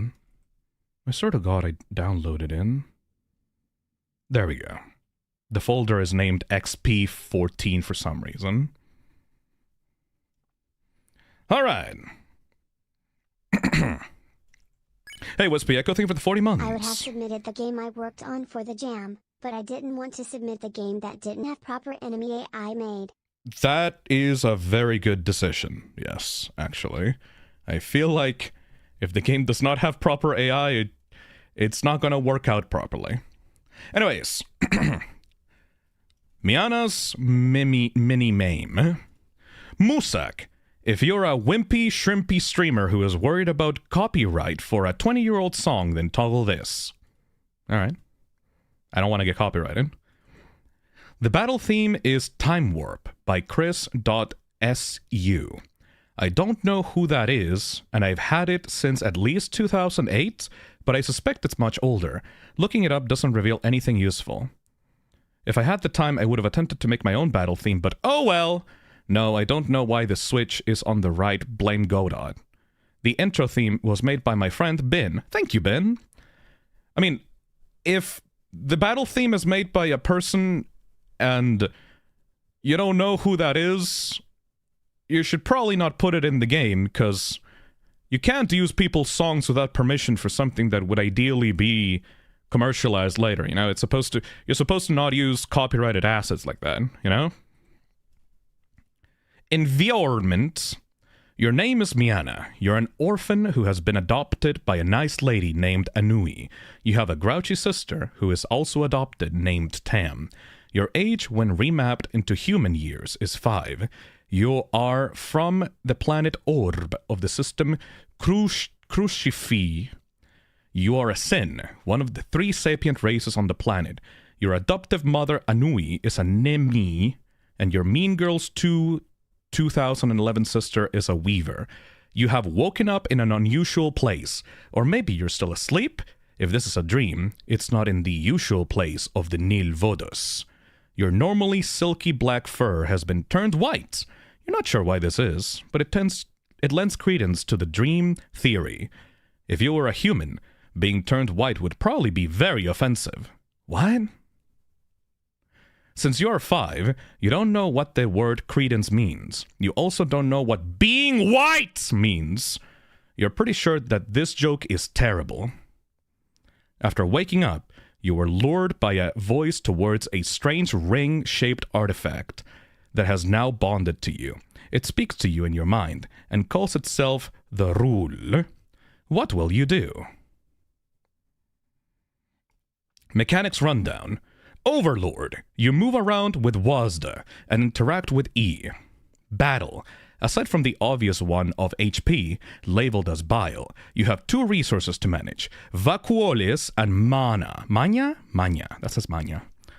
You have 3 battle options. Revivify, Subsume, and Indignate. Revivification will consume 2 of your Vacuoles and grant you back HP, and will then continue into the defensive phase. If you're already at max HP, nothing will happen, and you'll just get a meep merp sound. Summation will give you a damage resistance, and any mania gained during the defensive phase will be increased. Indignation will attack the opponent and cost 25% of your mania. To attack, you left-click and drag to draw a line that matches the one that is spinning. The more accurate in angle your line is to the one on screen, the more damage your attack will deal. If the line disappears, then you miss. Either way, you then enter the defense phase. During the defense phase, Miana's soul, represented as the yellow flame, needs to be protected from incoming attacks. To do this, you have 2 abilities. Right-click spends 1 vacuole to absorb attacks in a small radius around your cursor. If you absorb an attack, you gain back mania. any more attacks absorbed after the first one will award additional mana. If your mana is full, it is instead awarded to your HP. Left click draws a barrier that will absorb incoming attacks. Longer barriers can absorb more attacks before breaking. Barriers cannot be drawn to self-intersect. Drawing a barrier has a flat initial cost of mana, and a lesser additional cost the longer it gets. When a barrier is broken, you regain a vacuole. Meta info. This game was made for the Toxic Cesspit Gamejam. It's not even called that. It's called the Toxic Terra Gamejam, but fine. Where the theme was Sit and Survive. This game is the last of 3 iterations I tried. Iteration 1 had you controlling an ROV for an underwater drilling rig thing on the planet Enceladus, aka one of the Centurion moons, from a cramped command center. Your character was paraplegic and in a wheelchair. The main mechanic there was that the camera on the ROV was black and white, and you need to do repairs on color-coded things. To figure out what was what color, you had 3 filters, red, green, and blue, that you could place in front of the camera. Well, I still like the RGB plus B and W camera idea. I couldn't think of anything else to make it interesting or fun to play. I also considered making it a fake game like Iron Lung, where everything is a scripted sequence, but no. Iteration 2 was in a mini engine I made with LWJGL3 and Kotlin. It would have been similar in concept to Please Don't Touch Anything and Presentable Liberty. You would have dicked around on a computer and played minigames on a TV next to your desk. Your character was a scientist put on paper pusher duty, and would have taken place at the start of the United States nuclear dissolution incident. It would have been an overly elaborate intro to my setting and lore dump. While it was a limited scope for my standards, I realized that it was still far too ambitious to finish in time. Also, I don't think it would have been terribly interesting regardless. This is Iteration 3. Originally, this was going to be much smaller, and was one of the minigames in NK2. I realized, however, that the battle mechanic of this fit the jam's theme better than the previous 2 things, so, I essentially started with half 2/3 the remaining time limit. Whoops!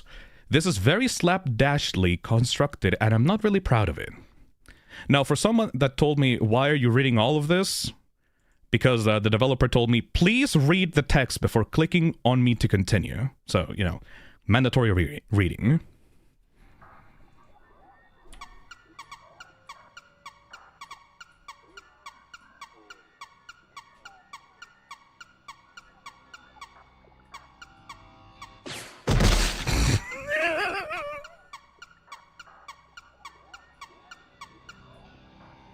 What is that? Guess I can't go through there yet. Alright, let's go to the left then. What was that? What was that? It's like a purple image of something. What is that? I can't tell, but I'm pretty sure that's an image of something. Also, those are Half-Life sound effects.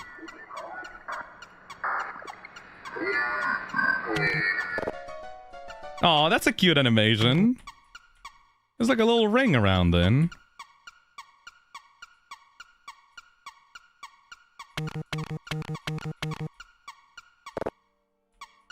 Do I use that to break the barrier or something like that?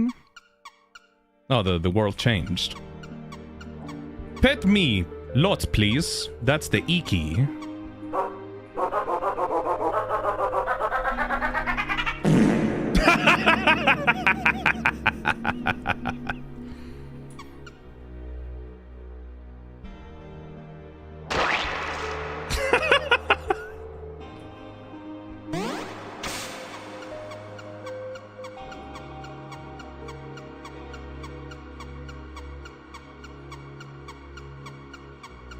I do like the Paper Mario art style, like the billboards used for the characters and the basic 3D shapes of the environment.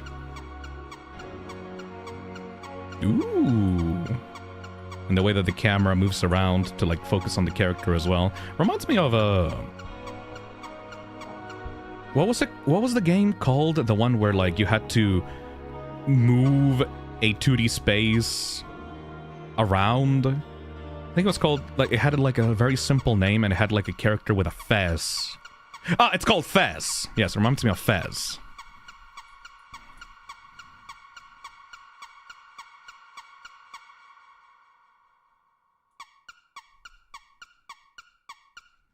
Pining Tree on chat says, yeah, this doesn't fit the jam at all. That's why I DQ'd it. But the developer, like, told me that, hey, please show it to people, just in case. So, like, I'm showing it to people. Every end of a time is another begun. Sin Gary Coleman. You are most certain Sin Gary Coleman said that. Okay. Back at the beginning. Am I gonna be able to... Nice. Oh, okay. Maybe I can help you. Ooh. Also, that's a Undertale sound effect. Teacher. It's an RPG. Left click when ready. Okay. Oh, okay. Oh, shit. Oh, okay. Ooh, ooh. Oh, okay. Do I have to, like, form barriers around that? Death! Right-click to restart. Dosiomel says, I like the concept, but yeah, this does not fit the jam at all. There we go.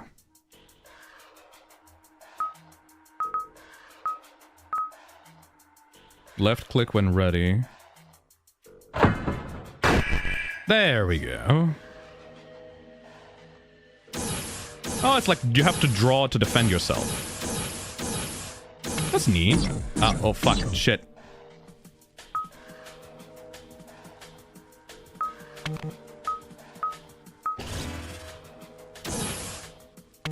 What?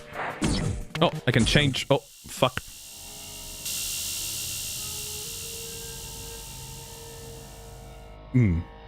Right-click on the orbs to remain mana to draw more lines.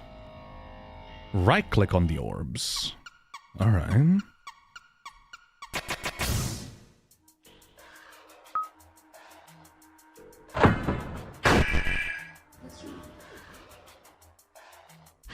Oh, neat.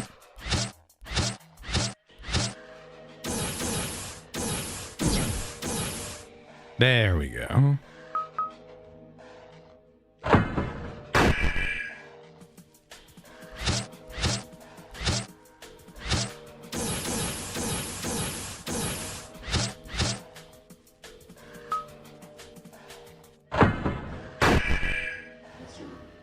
What a weird battle system. Uh-oh, uh-oh.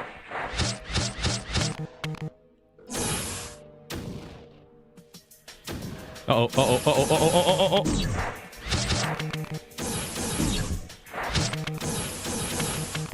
Okay.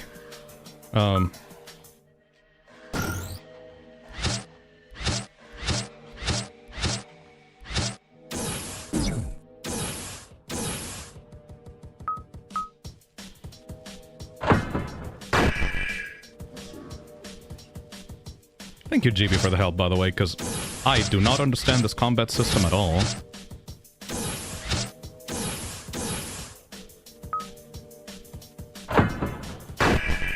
Almost there, though.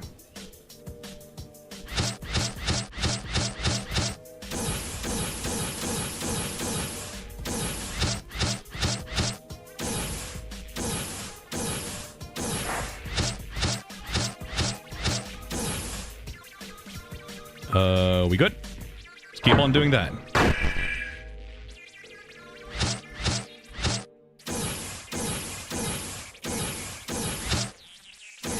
It feels like Kirby's Canvas Curse. Has anybody played Kirby's Canvas Curse? It gives me that feeling.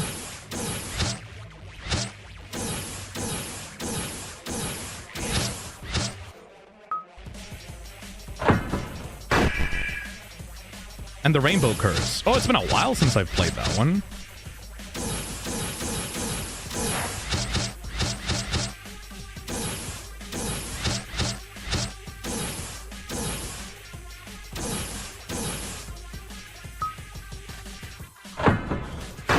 There we go. Killed that bitch. Not sure who that was.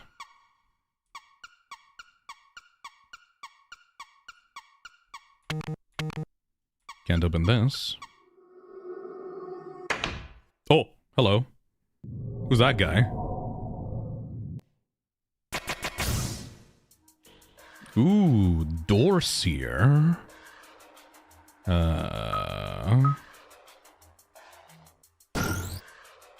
Draw? Oh. Like this? Oh, okay. What's that face? Okay. Attack.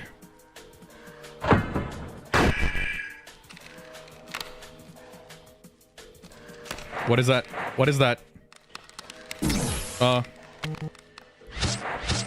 What is that? Do I need to draw something? Oh, okay.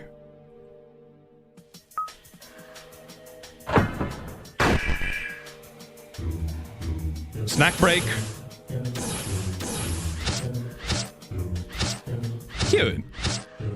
That's a coyote picture. Oh shit! It's actually attacking me.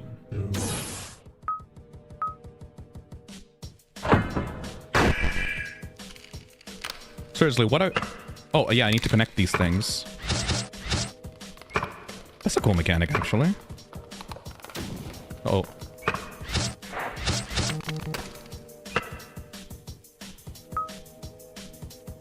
So, like, every weirdo that I fight has, like, a different gimmick that I need to use the drawing mechanic to avoid or defeat.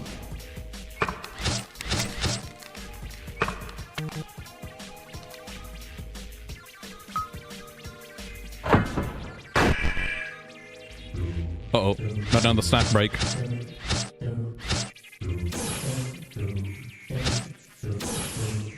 Just draw a shield around myself.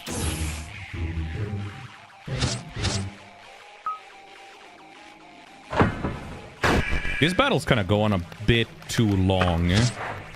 It's like each of them are boss battles.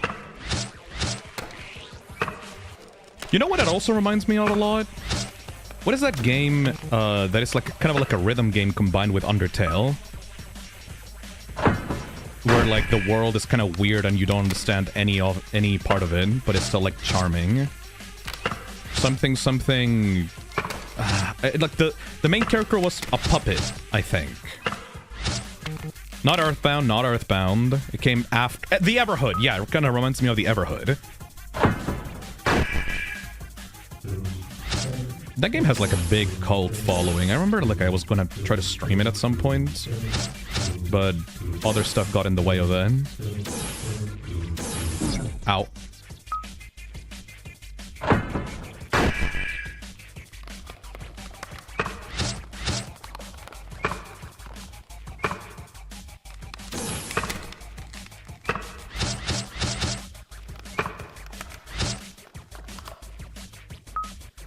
This guy's taking a fucking beating.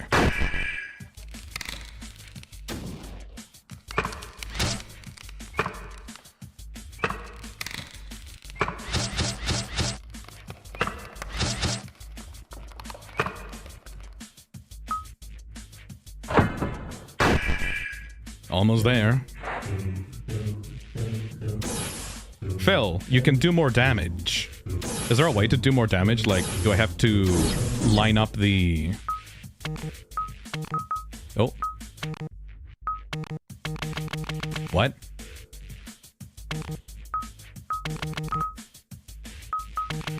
Can't attack.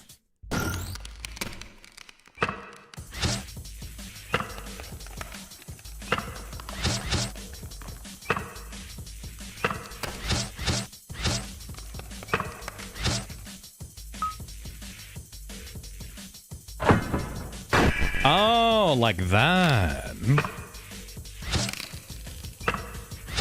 I thought I had to draw a parallel line for some reason.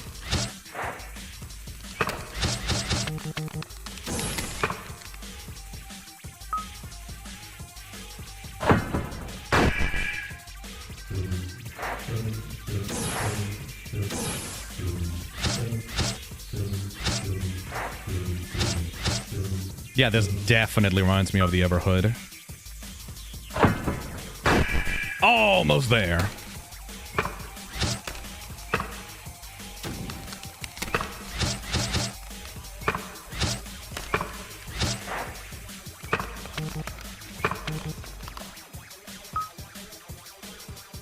What? Oh, fuck! I clicked another thing! No! I accidentally dragged the window. Ah, shit.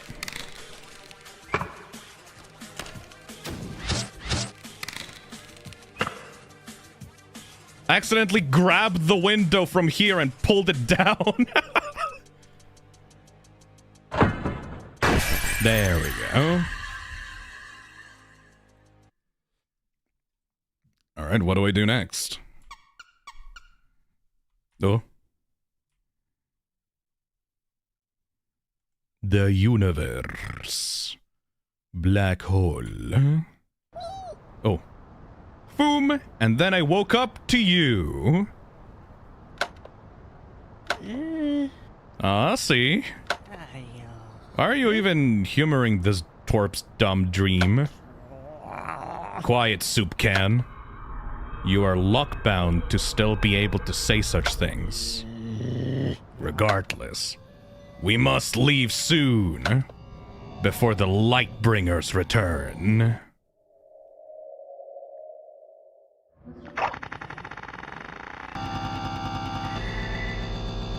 You can help me. I know you can. What? Oh, okay.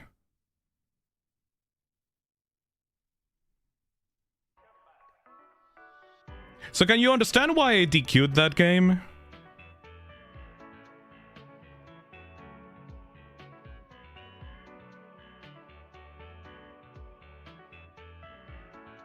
Yeah?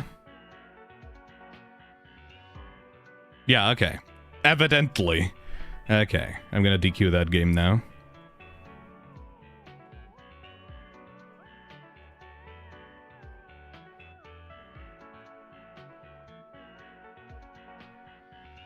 I think that if someone is trying to enter a game jam, they should probably actually give a shit about the theme that's in the, you know, page.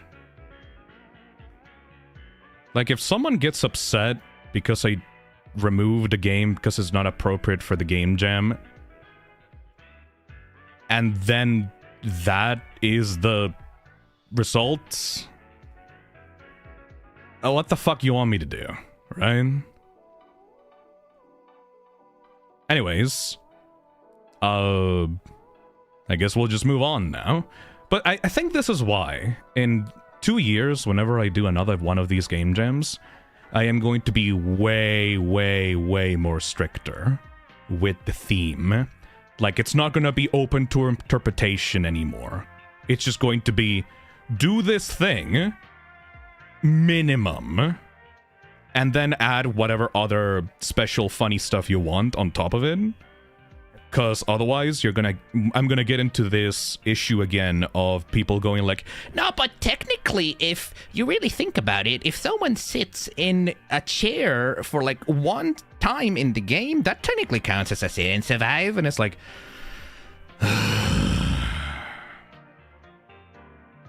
Anyways, let's move on to the next one.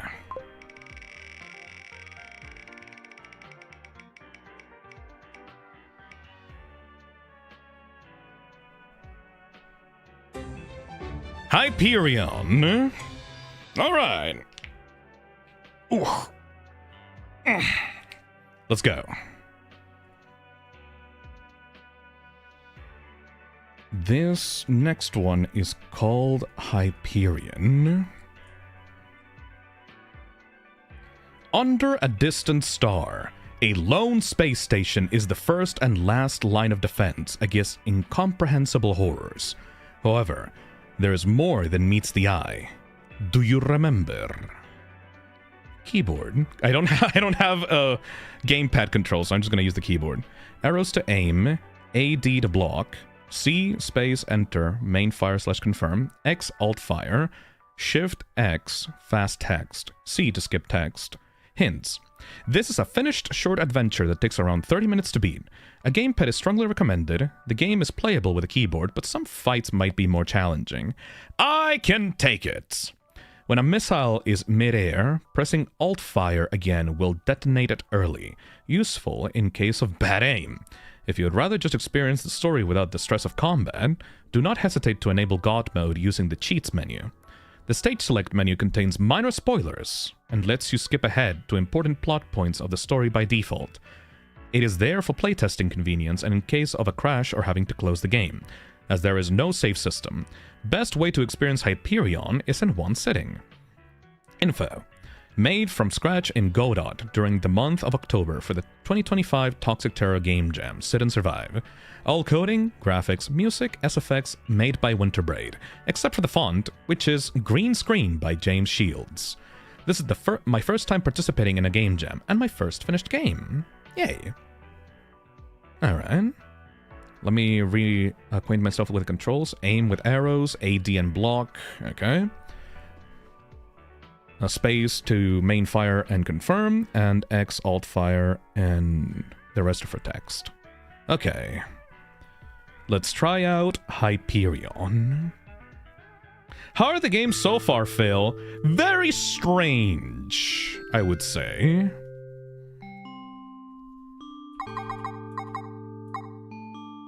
Instructions.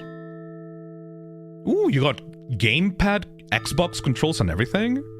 That's neat. I am still gonna use the keyboard, though.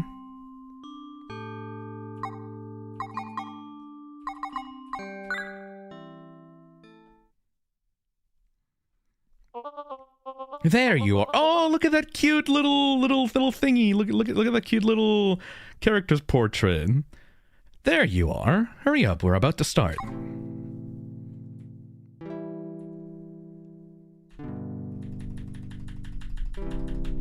Oh, A to sit does not really work. But C?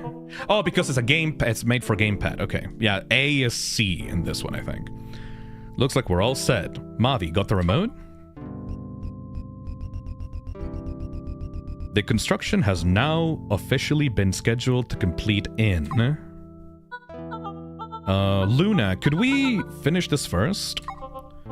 Hyperion, huh? Man, you guys are obsessed with this stuff. Is it like a movie or like a news thing? Unprecedented secrecy has drawn criticism from... I don't know, I just think it's cool to think about what they could find out there. Assure that no offensive armaments have been or will ever be installed on. I like the little dinosaur creature main character player. Look at that little dress. I like it. Huh. I guess it is pretty cool. We'll now hand it over to the experts in our studio who... Okay, looks like it's done. Sorry about that. It's all good, man. We got all night. Now, where did I put that remote? Alrighty. Select source and... Kaiju movie! Heck yeah! Who's ready for City Stomper 5? Yay! Also, is that Chris Deltarune? Hey, don't write it off yet. This one gets surprisingly dark, you know? You're gonna love it. It's like the sky just disappeared. There are eyes out there. What do you see? Is that what you meant when you said it gets dark? Shush!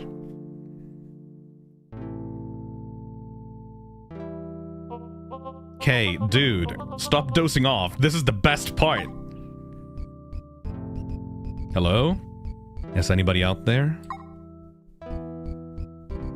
You shouldn't have come back, man.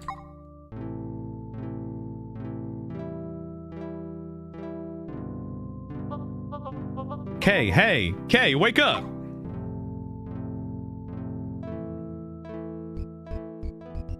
As long as you remember me. I missed you too. Kay! Hey, Kay! What? Kay, everything good, dude? We don't have much time. Yeah, I was just reminiscing. I'll be right there. Inside the drawer is an old photo of Luna, Mavi, and me. Mavi's goofing around as he usually does. No time to sit around right now.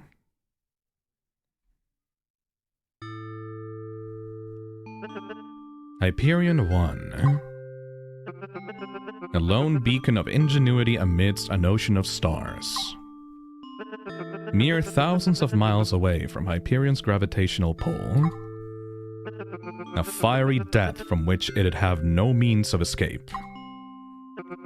We've got far more immediate threat to worry about, though.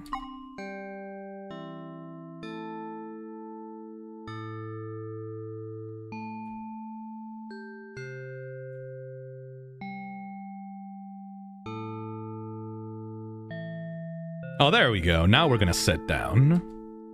What the fuck? Okay, you strapped in? We should have a visual in approximately now. Hope you've read the manual. Okay.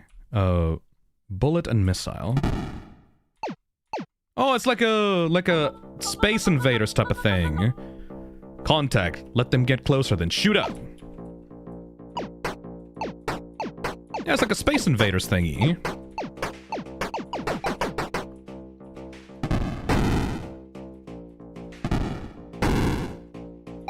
Kind of? I mean, they don't really move in a specific pattern.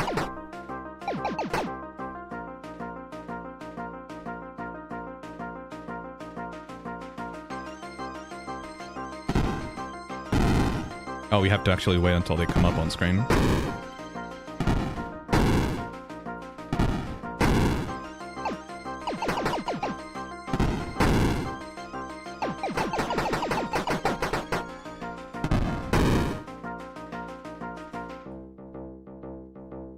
This is cute.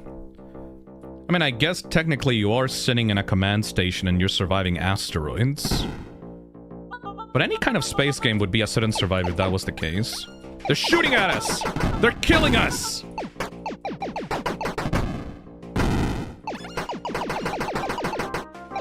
Like, if you really think about it, Space Invaders is also a sit and survive if you use that logic.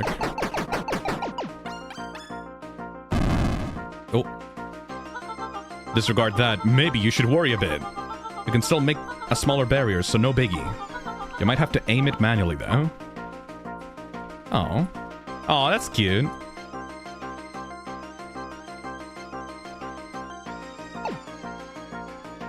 I mean, I guess if Toxic Eden counts as a sit and survive, this also counts as a sit and survive.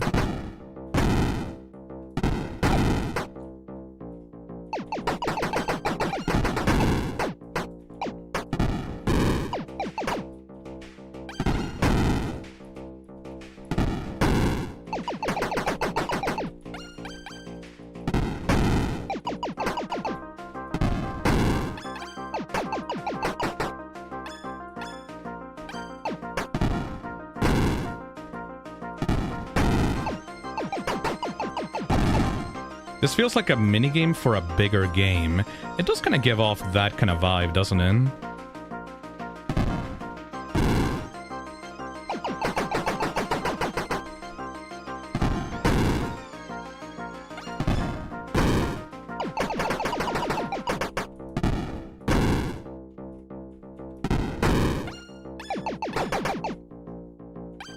How much health do I have, actually?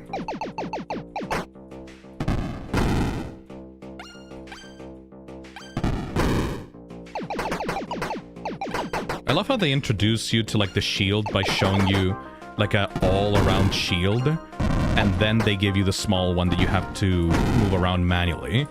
So it tells you exactly what the shield is used for, without risking you getting unfair damage in.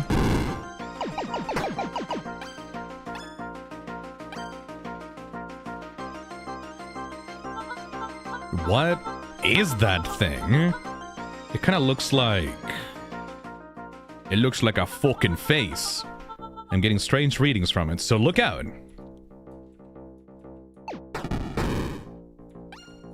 Ooh.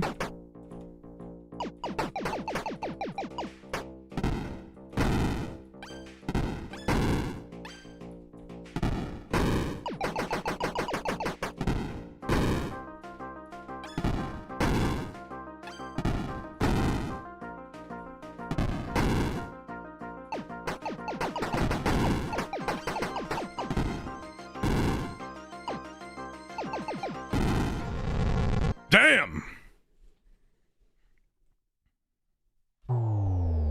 Cute. Cute but not scary, but still cute. Yeah, not really scary at all. It's more of its own thing. These last... Oh, wait, hold on a minute. Throw flare.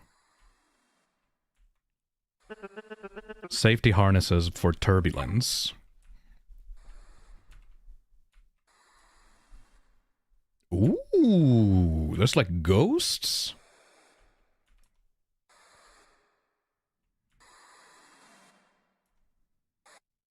What? The minute that I said that there was no horror, it's trying to hit me with something here. Okay.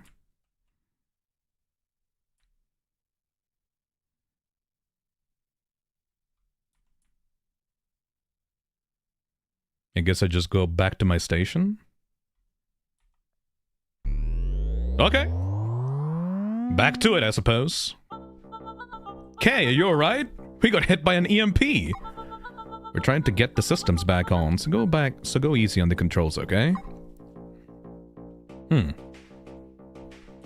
Alright, second level.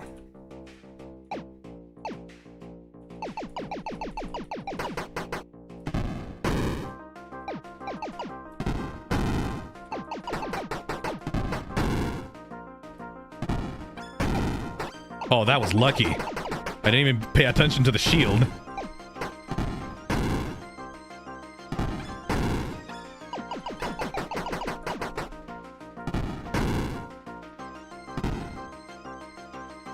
Oh, the thing that used to be the boss is just a regular enemy now. I like it when games do that.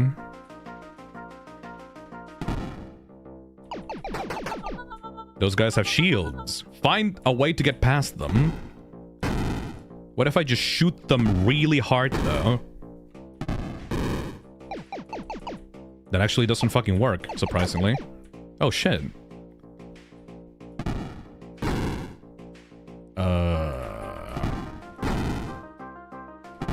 I mean, I can just wait until they bring down their shields. And just keep shooting at them.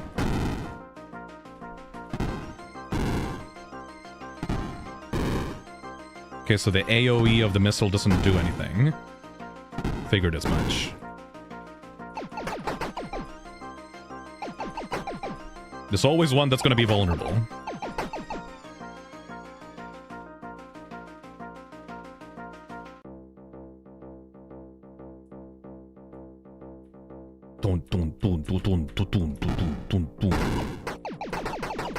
Oppa!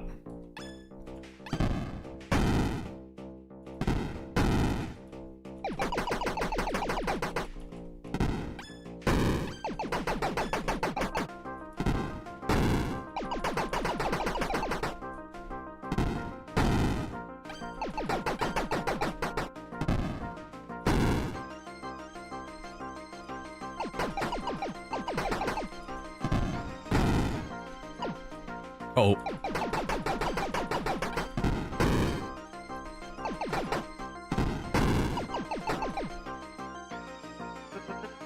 Isn't it supposed to be over by now? I'm not sure. I don't think it ever lasted this long before. That's what she said. What?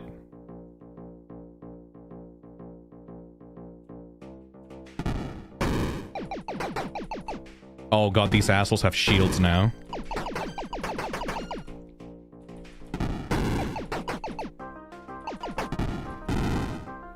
My advice is don't put shields on monsters that are already supposed to be kind of tanky, because that doubles the tankiness and not in a fun way. Oh, but they don't seem to be as tanky as the original, at least. Yeah, there we go. Just, I think the health on those ones are is smaller than the previous enemies. Huh? What just happened? It's like this guy just disappeared. It's gonna be fine. Turn on the frontal lights. Ooh. Oh! Oh! Oh! Centipede thing! Looks like that final Attack on Titan enemy.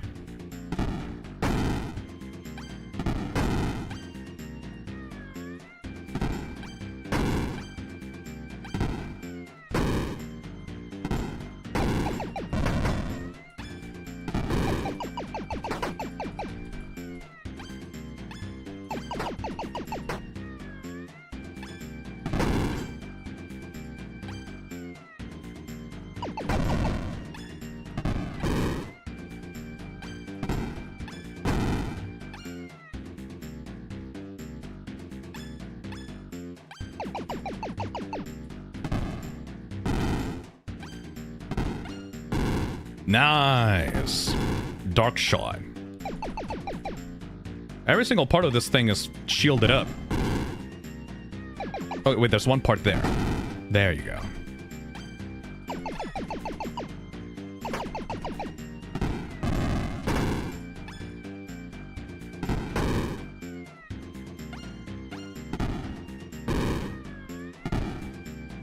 There you go. Sniped.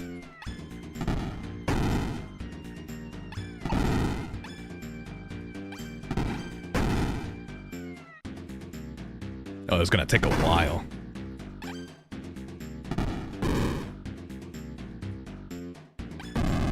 Oh, fuck.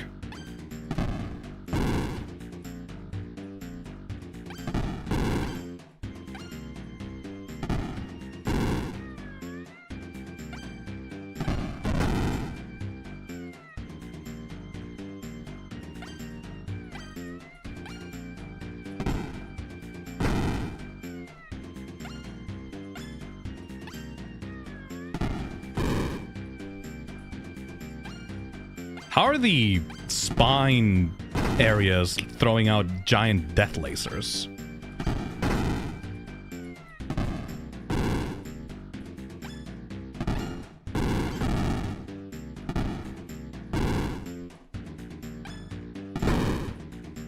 There we go, only the head left. Oh. Hello? Damn, the cameras are shot. We lost visual. Okay, you're our eyes out there. What do you see? Some Evangelion shit, I think. Or a pride flag. I think that could be a pride flag. Oh, fuck. Luna. You and Mavi will be going far away soon, right? To Hyperion. Hey, no need to make that face. I know it's always been your dream. Besides, as long as you remember me... Aw, that's a cute little sprite. I will always be by your side. Oh, fuck. Ew! What in the psychological horror shit is this? I really dislike the shield system. Ah!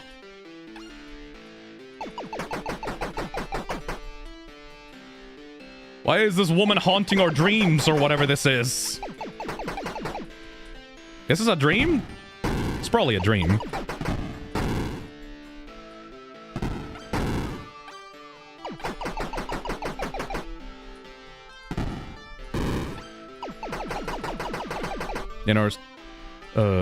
In my restless dreams, I see that spaceship, Hyperion-I. You promised you would take me against there someday, but you never did.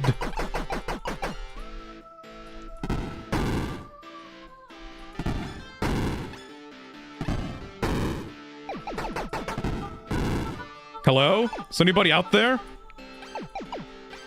Don't worry about it, Chris. We're kind of in the middle of something here.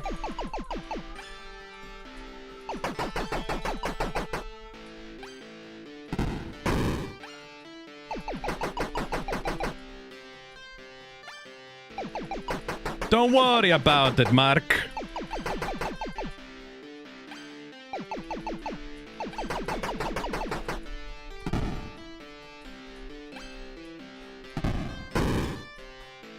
My throat fucking hurts, actually.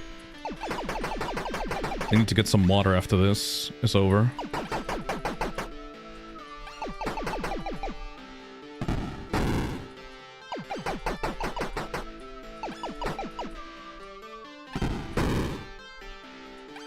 I think if I had to give a criticism right now, is I think some of these enemies are like way too bullet spongy, and the shield system is more annoying than engaging, because it forces you to do very specific targets, which limits player choice, which can be bad, because... Oh!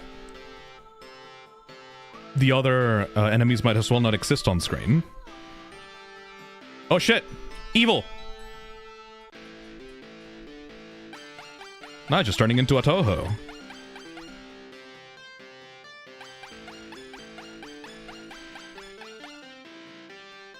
This reminds me of like the final boss of Devil May Cry 1, actually.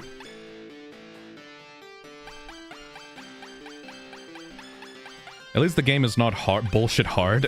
I can imagine a projectile spam like this that would be really difficult and it would be really frustrating to get through at the end. So at least I'm glad that it's just... manageable. But yeah, there's some attacks here that are a bit too repetitive, that are really easy to engage with once you know what you're doing. I feel like some of this is not really necessary and kind of pads the game out a little bit. The enemy health should probably be toned down, in my personal opinion, so that once a player understands what to do, they can move on. Oh, shit. Oh, shit. Neat. We're falling out of orbit. Everyone, evacuation shuttles, now. Okay, whatever you're doing, get the fuck out of there quick. Ooh. I like how detailed this boss fight is, though. Definitely, like, put a lot of attention to this one boss fight. I like it when games have really cool boss fights that go on for several phases at the end. What a pretty looking eye you got in there.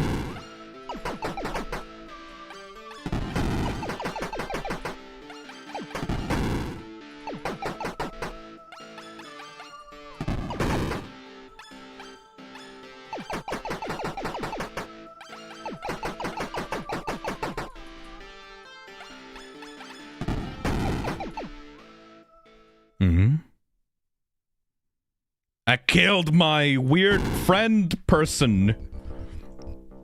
Warning, Sector 4, integrity critical. Proceed to the nearest evacuation zone immediately. Chill. Okay. I have a shotgun?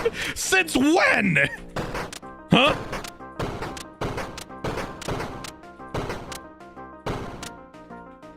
Since when do I have a fucking shotgun? Cool, I guess.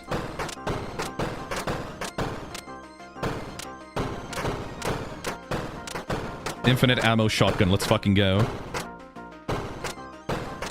Why was Ray not, like, just drive-by shooting in the, like, out of the Hyperion's windows with this thing? This would have killed that giant woman in one shot. Drive-by shooting with the Hyperion.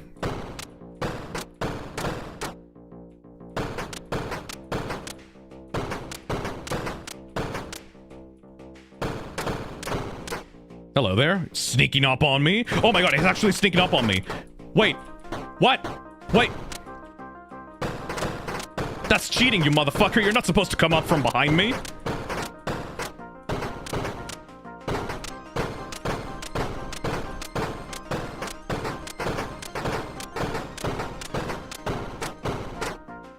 Shit.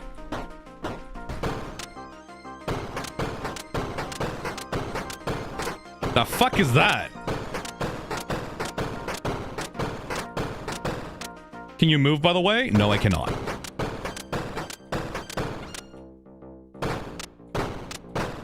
Kind of just stuck in here. Oh.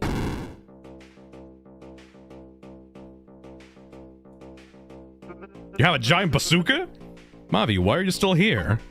Come on, there's still a shuttle in Sector 4. This is not really sit and survive, man. This is like a bunch of different gameplay sections kind of stitched together. I guess one of them is sit and survive because you sit in that chair, but a shmup could be a sit and survive if you go by that definition. Yeah, I'm not really sure how to put this, if this should be included in the jam either. There's kind of way too much going on here outside from the main sit and survive. You shouldn't have come back, man. We're too close to Hyperion. They can't get to us before we... It did have a sit and survive. I guess I can put a 1 on the... How you call it? A 1 on the thematic. Because at least, unlike the previous game, at least you sat and survived instead of having an Undertale battle, you know? Like, at least it tried to be relevant to the jam a little bit. But I feel really discouraged when I put up an event for people for them to do a very specific theme and they just choose to ignore that theme entirely for their own thing that they already wanted to do a long time ago and use this jam as an excuse to do. That feels really mean and disrespectful to the entire event that I'm trying to put on for people, which is why I DQ'd like a shit ton of games before the stream started. Let's just go. Like, imagine I make, like, a little party where, like, a imagine if I, make a little, cake-themed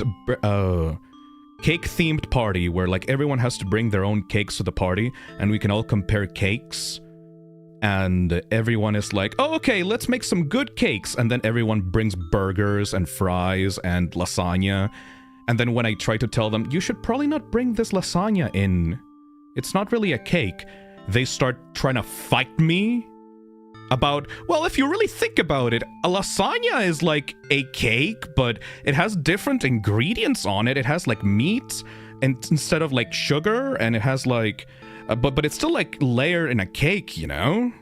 Yeah, it feels really disrespectful to the entire point of the event that I'm trying to perform. I tried to be nice to a lot of people about this, but yeah, for the next event, I am definitely going to be way meaner about it, because it feels like people are just taking advantage of me trying to give them a chance, you know? I wish it wasn't like this, but it's kind of nice to just hang out, not having to worry about saving the universe and stuff. We haven't really had much time to ourselves ever since Luna. Yeah. I miss her so much, Kay. I miss her too, Mavi. And I missed you too.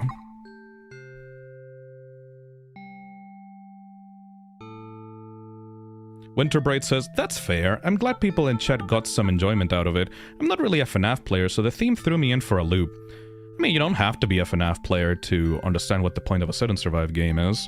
I did put a bunch of examples about it on the page itself, so you don't really have to be a FNAF fan to understand it. But that's okay. I mean, you still made something cute. Like, I'm not gonna disrespect your work, but I am saying that overall, about 20 plus people just completely disregarded the theme of the jam, and I feel like I gave a lot of people a lot of chances, and I feel like some started to act like school children about it. Like, you accepted this into the jam. Why don't I get my thing added into the jam? It's like, are you fucking serious? What are you, 10 years old? That thing, whatever it is, doesn't it kind of remind you of... Hello there! Whoa. Do you think it can see us? What? What is it doing? It's pushing the station? Safety harnesses, quick! At least this game did try to incorporate this sitting aspect in it at some points. I can at least give it that. Frostbite says, saying that, is The Joy of Creation considered sit and survive? The story mode version, by the way, with the movability. Yes, because the whole gameplay system is based around being stuck in one single place. Though I guess the basement level isn't, you know? Yeah, the basement level is just exploration, PT type of thing. Fussy Goat says, people really just wanted to pass their games they wanted to make as a sit and survive in the most bare minimum place possible. Yeah. And then I get called a bad guy for rejecting those kinds of games because you're being very disrespectful to artists. Well, I guess, you know. I guess I should have been a little bit more strict. Hyperion-I. Made in a month for the 2025 Toxic Terror Game Jam Sit and Survive. Programming, graphics, sound by Winterbraid. Playtesters Kyoker, Sailor Moon. Font, green screen by James Shields. Thank you for playing. It was still a cute game, but yeah, this barely gets out of DQ. I would like, if this was like in the next event that I'm gonna do in like a few years, this would have definitely gotten DQ'd. But as it is right now, at least you had the main character sit on a chair visually, at the very least. So I'm gonna give it a 1 on thematic. Still pretty cute though.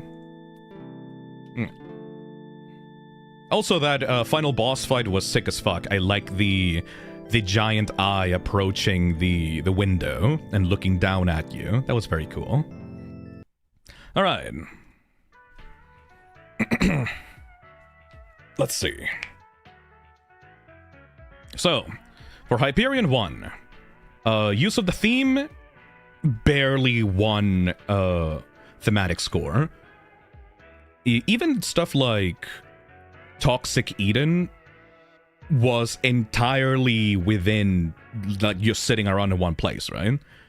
But that had, like, a problem of adding a bunch of extraneous extra levels and extra mechanics that went completely outside of the Game Jam's theme. So it modeled the inclusion of the sit and survive aspect of the game, you know? This is why I feel that sometimes I've told people, or I've told developers, like, it really feels like the theme of the jam, instead of inspiring you to make something new or make something unique within the genre, it limited you, because you very clearly wanted to do something else, but you had to constrain yourself to even be allowed to put this out there in this event, you know? I think I said that to Introvert's Nightmare, and I said that to a bunch of other... I forgot which ones I told this to, you know? Next is Terrific. I would give it like a 2 for the basic shooting. I did like the final boss at the end, though. but it is really hampered by the bullet spongy enemies. I feel like the pacing of the game would have gone better if the enemies were easier to kill, because they didn't really have much complexity in their attacks that would have warranted like an extra few minutes of battling them. Like if the enemies pulled out new moves during the battle, I feel like that would have warranted how tanky they are to kill. And for creative score, it is a basic shoot 'em up. I like the weird dreamy aesthetic that it has. Still nothing that makes me go like, wow, so creative. But the characters are cute. I like the main dino girl, so I think I'll give it a 2 on that one. Alright. Next one.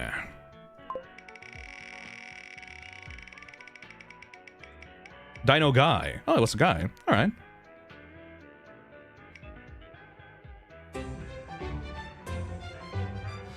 Wallflower.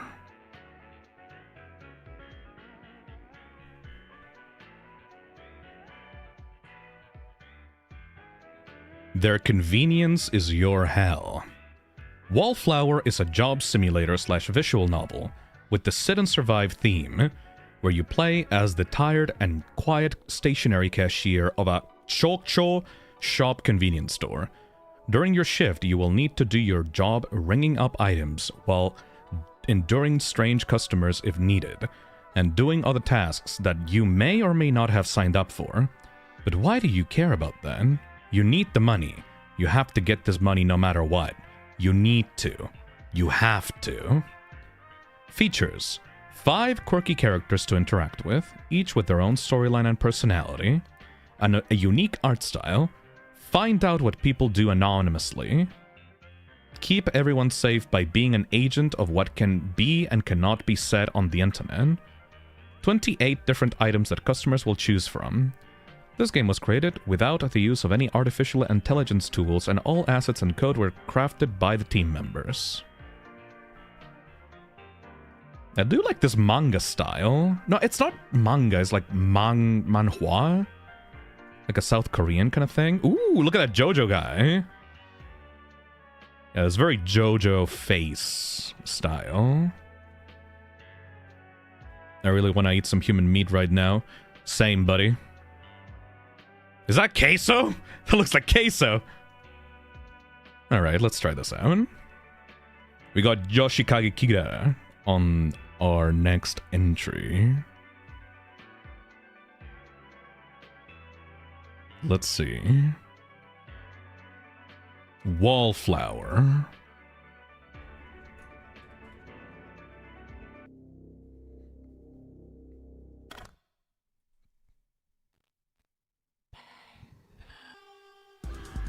Oh, okay. I think I got to. Yeah, the credits are just the skip to like the ending level thingy. That's okay. I thought that it was just going to be like a simple screen. Go to the engine.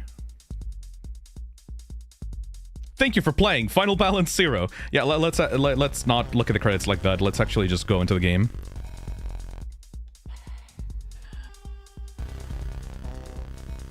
What's that music? Alright. Everything's good so far. Let's start a new game.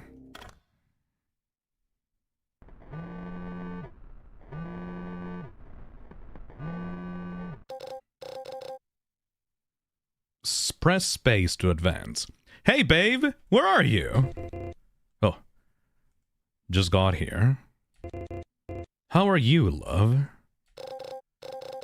Welcome home. I've been waiting for you all day. So, sorry. You know how busy I am. I know. You're my favorite hard worker. Which reminds me, there's something important I needed to talk to you about. Did something happen? Come on, let me talk. So, you remember when I was talking about that chaotic situation at home with my parents? With that, we decided to move out. Move out? From the city! We're going back to my grandma's place for quite a while, which is where you come in. Do you want to come with me, babe?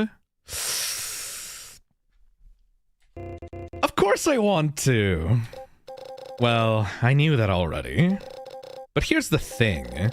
I can't come get you. My parents are still finicky about our relationship. I can't convince them to go out of their way just to take you with us.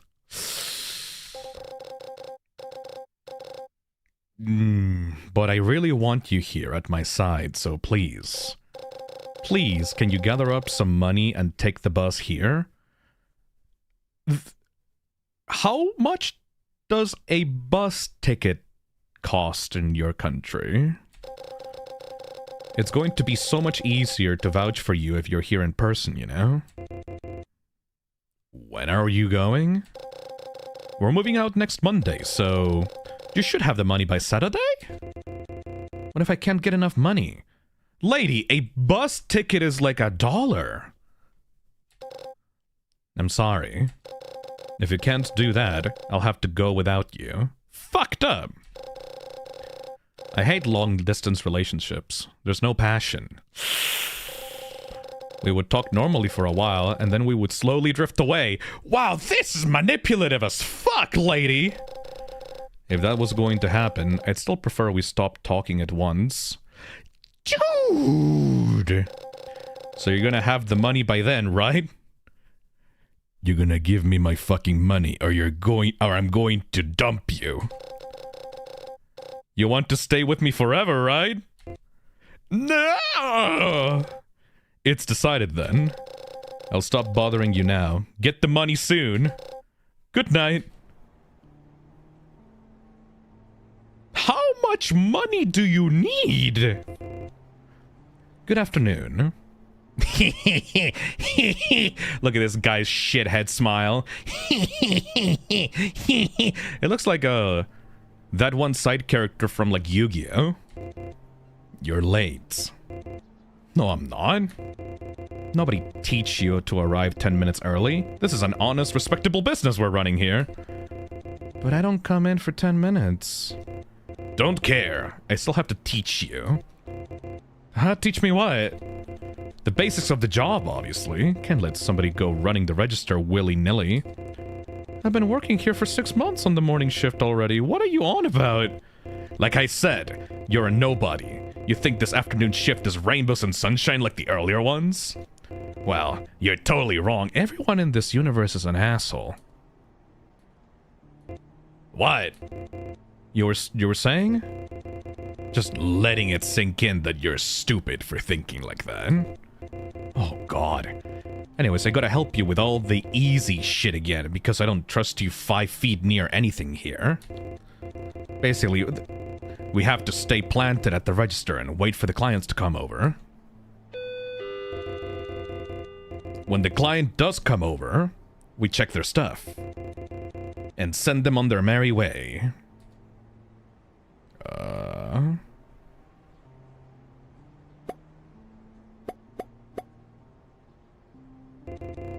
When the client does come over, we check their stuff. And send them on their merry way. Oh, okay.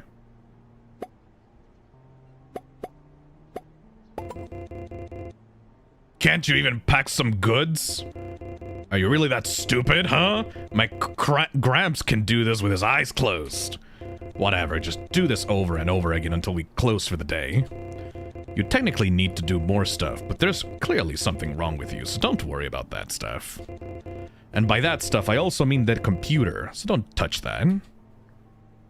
Wow, I want to quit already, what the fuck? Oh, brother, that guy again.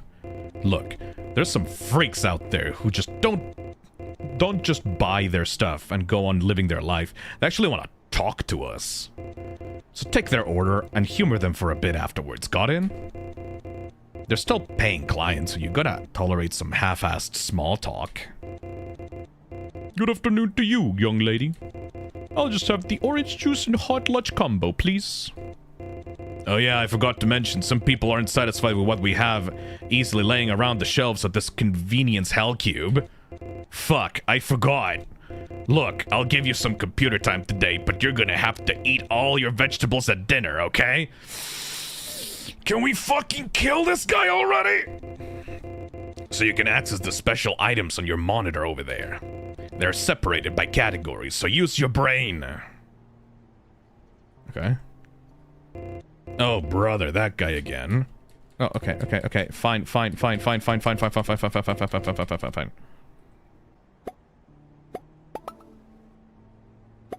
I actually have to take this guy's order. Hold on. Man, are you dense? You made the wrong order. Did you come with a hangover or something? Don't fumble. You gotta do things in a timely manner and keep the client happy while he's tell patience. Client's always right or some bullshit, right? Wait a second. Need to take this. Shit. Gotta run. Be right back. I hope you get run over by a bus. Alright, gonna package this, I think. There you go. Wrong order! Director's noodles, please. Okay.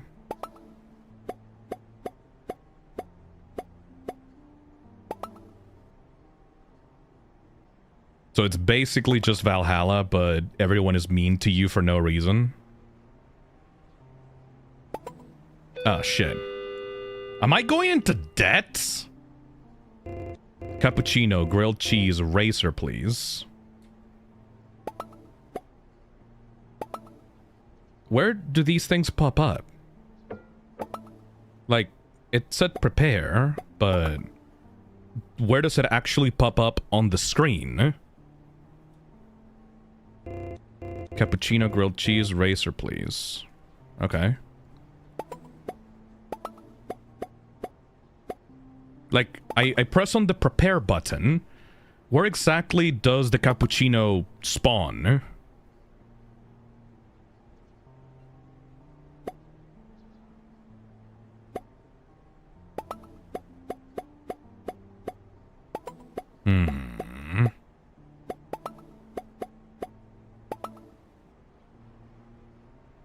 You have to package all the stuff plus add the extra stuff. I mean, I put this here. Not sure if you guys noticed, but there's like a little bag on the right side where I am sitting right now. Hold on. Let me show it. So like I would imagine that I would just put everything inside of this little box area. But then where's the other stuff that the guy ordered? Like where does it spawn, you know? Hey, so I won't be coming back. I'm leaving the store shit to ya. What? What do you mean? You'll handle it. Keep the place clean and serve the clients right. Don't get into some bullshit, huh? But good luck. You'll need it. Weirdo. No matter. Time to go home. Oh. Reminds me of a Reddit story I read once on Chill Reading of like the noob guy just being left alone on the store with like everything and like everyone quitting in front of him. Ultimate Nick says, this guy looks like the one evil fuck from Yamainu in Higurashi. He does, doesn't it? Either that or one of the characters from that gambling anime with the long noses. Staff memo. We're thrilled to announce that Shosho Shop is now part of the Buy Safe program, joining companies such as PayBuddy and Collective Health, which means that you, as the face of our company, is now responsible for maintaining the safety and integrity of our clients. As your first contact with our new system, we've provided you with a login that can access data from our partners and from Y, the social network. You can see your clients' info, recent posts, and approve or remove them. Try it out.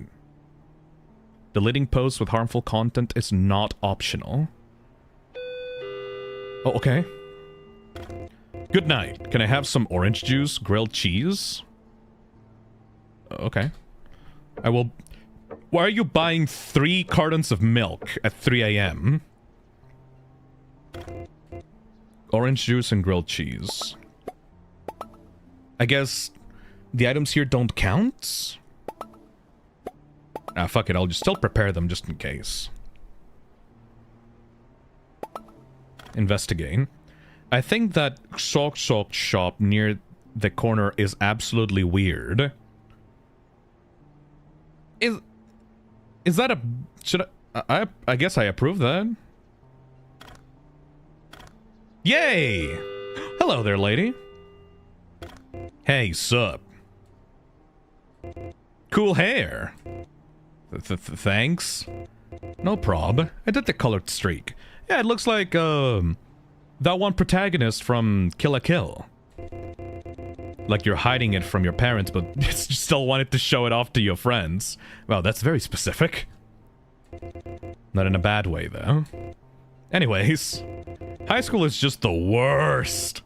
Honestly, I can't stand that bitch of a math teacher. Why are you telling me these things? I'm just a cashier worker.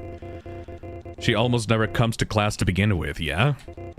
And when she does decide to come, she yips and yaps about useless shit that nobody cares about. And if she hears even a paper crumple, she starts screaming and tossing and turning like a proper bitch. God, I wish she would just get a boyfriend already to keep her mouth shut. Both of them, actually. Okay. Oh yeah, sorry to bother you so much. I've just been really nervous with the exams and stuff, and that creep. Creep? Nah, don't even worry about it. Just some paranoia of mine is all. You don't look like a high schooler, you look like a... You look like a 30-year-old lady that, like, is slowly realizing that her best years are behind her. I think it's probably, like, the eyes. And the turtleneck.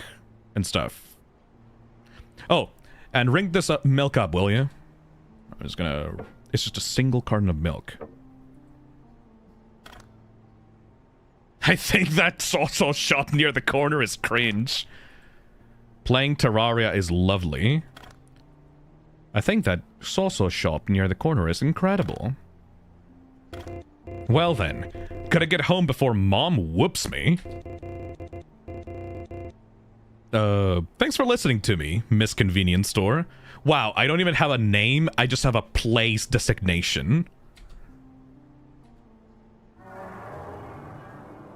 Oh, that's the creep. Hello, Voldemort. Yep.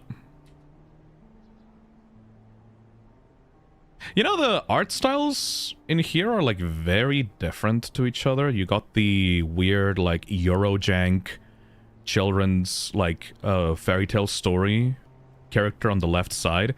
And then you got super contrasted manhwa manga panel character on the right side, like, almost bootleg My Hero Academia, like, all for one looking motherfucker. That girl. I'm sorry, what? The girl, the one who just came over. I'm her brother. Sure, buddy, sure you are. Yeah. She gets into trouble a lot. Feisty one. I don't think any brother has called their sister feisty. Ever. Unless they're that kind of person. Very feisty. I'm just keeping an eye on her. Can't be worrying our mother for nothing, right? You never know who's out there. Right. Alright. By the way, was she wearing a bracelet? Something silver? Kinda cheap looking. Really? Yeah, that's good. Real good. It fits her, right? The color, the shape. Fits her like a glove. I don't know, man. Probably not, then. It's very visible. Shame. It's something I gave her on her birthday. Maybe she thinks it's tacky. Always wearing the latest fashion, that one. Brother stuff, right?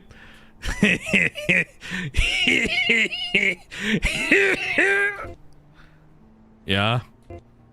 Bye. I like that these characters just like open themselves up to the protagonist for no reason. Pengado coffee, grilled cheese, please. This is like a weird bootleg version of Valhalla. Not really seeing much of the survive here. I guess it's... unless we get fucking murdered by that creep or something, you know? Would you be friends with a cat lover like me? I mean... I like cat people. But just because you're a cat person, it doesn't mean that I'm gonna be a friend to you. Incredible bald guy 97. I think that Soso shop near the corner is superb. Nice attitudes should start happening again over here. What does that mean? Pingado coffee, grilled cheese, please. Alright.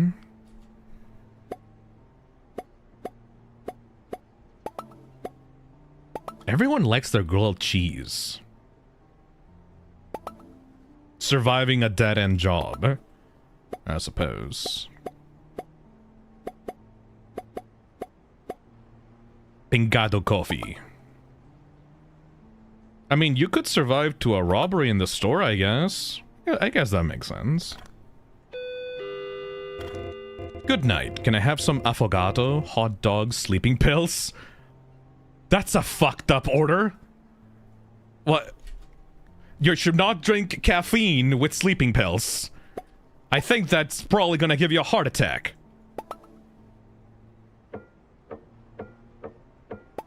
I like the generic food item names for these things that have to bag. Caffeine plus sleeping pills is gonna guarantee you a trip to the hospital real fast, buddy. Hey, Yololo. This reminds me of that one webcomic I've seen this year about a convenience store cashier woman that gets always the weirdest items and people. Must be at the inspiration, I guess. What's the name of that one? That sounds interesting to read. Anyways, hot dog.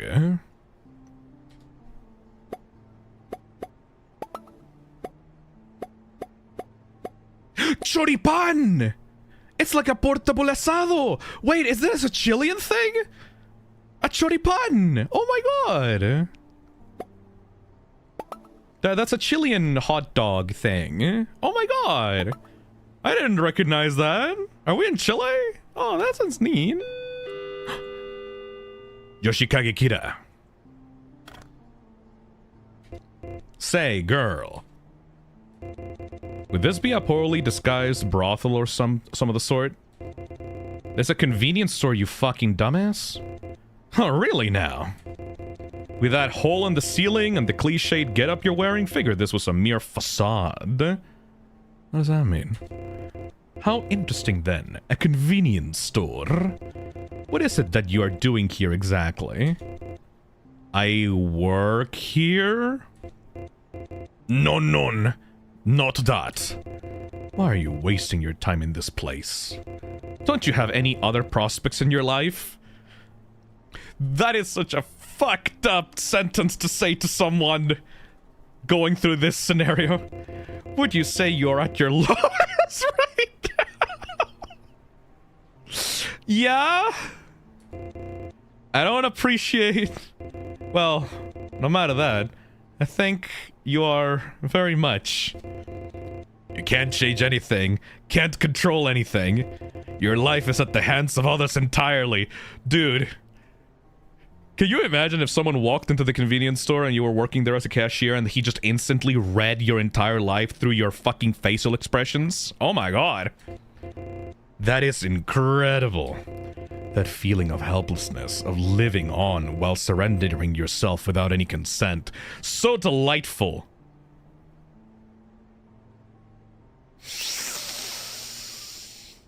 Ooh. What a poor lamb you are. Oh, so poor. I delight myself in that very much. Can I help you with anything in the store? Why, yes. Make me coffee. Of course, not any ordinary coffee. Something to quench the thirst. Something to keep me awake all night and then some. And leave me time to think and imagine vividly. So black coffee. You can do that for me, can't you? Every single person in this game sucks! Actually, extremely diluted to cut corners. Thanks for the tariffs, I guess. Gerald Shi on chat says, to be honest, I think the scariest thing working in a convenience store is Karens. People that stop the lines taking too much time, and creeps that try to flirt and get your number. I feel like if I had to choose between talking to Karens all day or talking to creeps, I would very much just like to go for the creeps, because at least the creeps won't stand there for 20 fucking minutes talking about their shitty-ass fucking lives and complaining to you or threatening to get you fired or some shit like that. Yodolo super chats and says, I found it. It's called The Suspicious Convenience Store by White Dragonfly. Oh, neat. I believe that basketball is cool. Daily facts. I guess basketball is pretty cool. Would you be friends with a dog lover like me? I mean, people that like dogs are nice, I guess. I really want to eat some human meat right now. I'm gonna delete that one. Perfect. Breathtaking. Okay. You can leave it there. I don't consume those common delicacies. Huh? Huh? You are quite interesting. Very, very interesting. Next time, let's talk about some very pleasant things, huh? Do have a good night. Oh, hey, it's Queso. How you doing, my dude? Hello again, young lady. Fine day today, huh? Very refreshing. You're here again.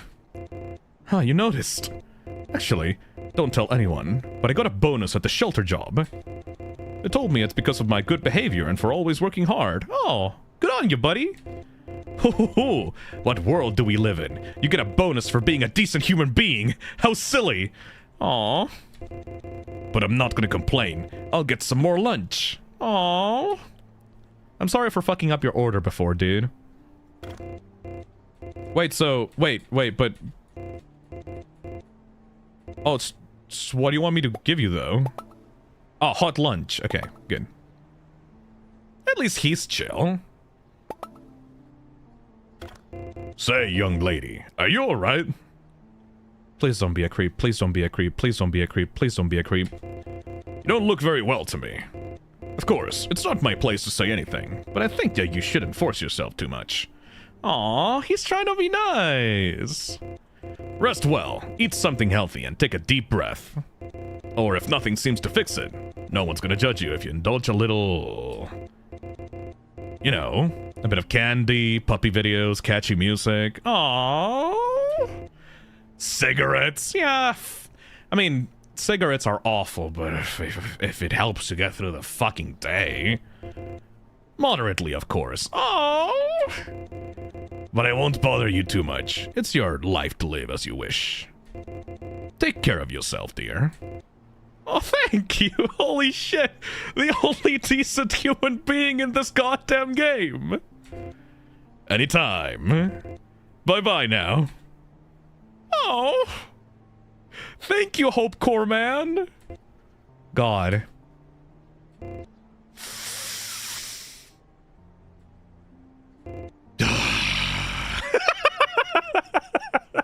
Yeah, I feel that. I feel that, girly. I feel that. That helps. Oh, time to go home. Jesus fucking Christ.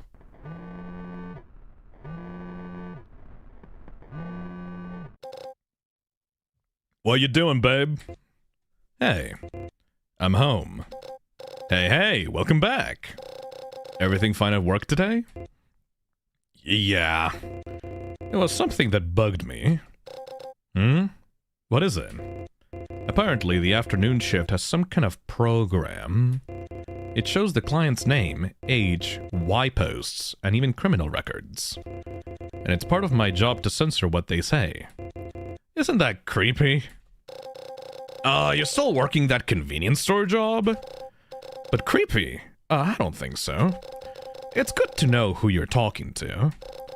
Wouldn't it be bad if you had to service someone who spouted some bad shit on the internet? Or a really horrible weirdo who wanted to gut you open? Better to keep away from these people, right? That way, you have some way to control who you're working for. Probably. Come on, just keep working like you always do and you'll be fine. No need to overthink it, okay? Right.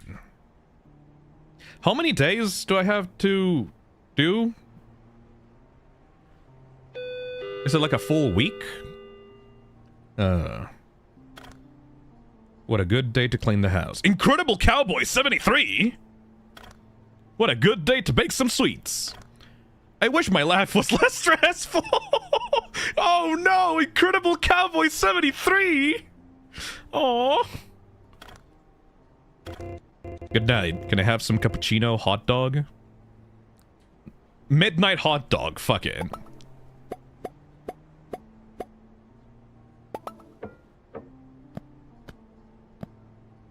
What a poor soul. Yeah, this is like a very extremely simple version of Valhalla. There you go. Oh, you again! Hey again, lady. Came to talk to your ear off again. Hope you don't mind. Just kidding. I wouldn't come here just for that. But I don't like talking with just my girls. They agree with me too much. You look like a resolute, no-nonsense, serious woman. Exactly. So, this time it's nothing to do with my teacher, but it's still plenty annoying. It was morning and I was just getting to class, yeah? And then out of nowhere, some crazy girl starts screaming and getting up in my face. Talking about how I was trying to steal her man or something. Like, girl? First of all, I don't even know the guy she's talking about. Second, I talk to whoever I want, whenever I want, and she has no shit to say for that. And third, if she thinks that anyone not blind is eyeing her out and she gots to get her mirror checked, because ain't no way someone got the flutters for a skank face like that. Of course, I didn't say all that, but the point came across. So I'm pretty tempted to just go and talk to the boy she was talking about in the first place. Just to stir up some trouble, yeah? That's kind of petty. Hey, not my fault she started acting crazy. I ain't scared of nothing, don't you worry. But I'm blabbing too much already. I should get home soon. But I'm scared. Well, fuck, what happened? Look, you remember yesterday when I talked about that creep? It's a weird-ass feeling, but I honestly think I've been getting followed around recently. But I can't prove it, you know? It's really, really fucking weird, but there's nothing I can do. I tried talking to the police, but since I don't know anything about the other person, can't gravitate a police officer around like a 17-year-old all day. My parents don't care about it. They think I want attention or an excuse to pay for a car instead of taking the bus. They're assholes, too.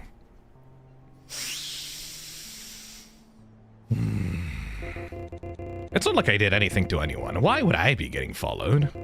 They want something with me, and for that, I'm scared. But I ain't backing out. I got some pride in me.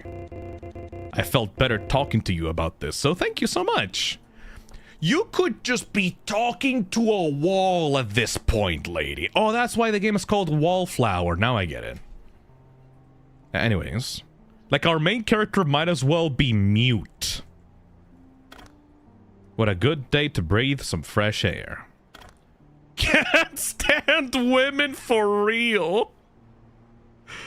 But you are a woman. What? Oh, and she was a fairy. Oh, you're that kind of woman. Okay, yeah, I understand. It's like hashtag not like them. Hashtag I am the real one. Hashtag I am not like other girls type of girl. Oh, you're a pick-me. Okay. Would you be friends with a goth like me? Bitch, you're not a goth. You don't have makeup. Get the fuck out of here. Anyways, what do you want? Milk? I'm not gonna press that talk button. Keep this as a tip. Don't waste it all on cigarettes, yeah? It's probably nothing. I should get going. Bye now. Strong truck. I really want to eat some fast food right now. I really want to eat some chicken thighs right now. I really want to eat some... Wow, you fat fuck! Jesus. Just all in a row? Like everything? Cappuccino Bauru Sando. What the fuck is a Bauru Sando?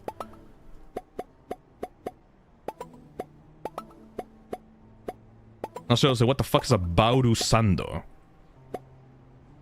Bauru Sando. Finally a place where it's made the correct way. What the fuck is a Bauru Sando? Hold on. I'm actually very curious.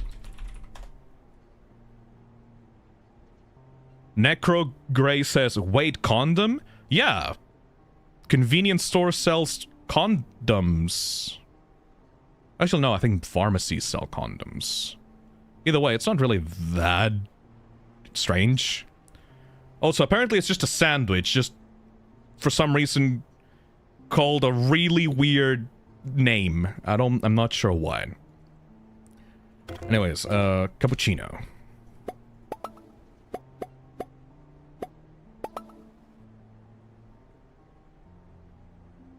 There you go. Petting my girl is lovely. Sure. Exhibitionism should start happening again over here.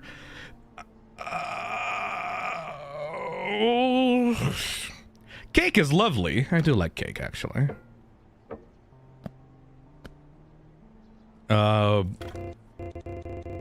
Cappuccino, Katsu Sando, and disposable camera. Why you want a disposable camera? That's sus as fuck.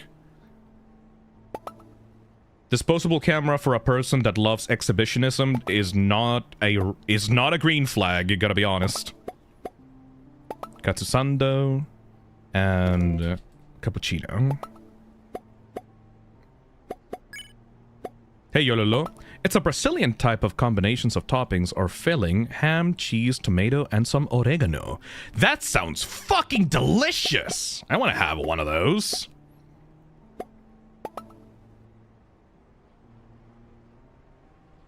Who sells disposable cameras?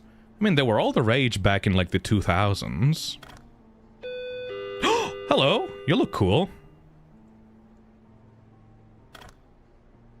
I wish my life would go on. Can't stand caviar for real. Are you a rich girl? Wish I was barking. Ooh, you're a furry.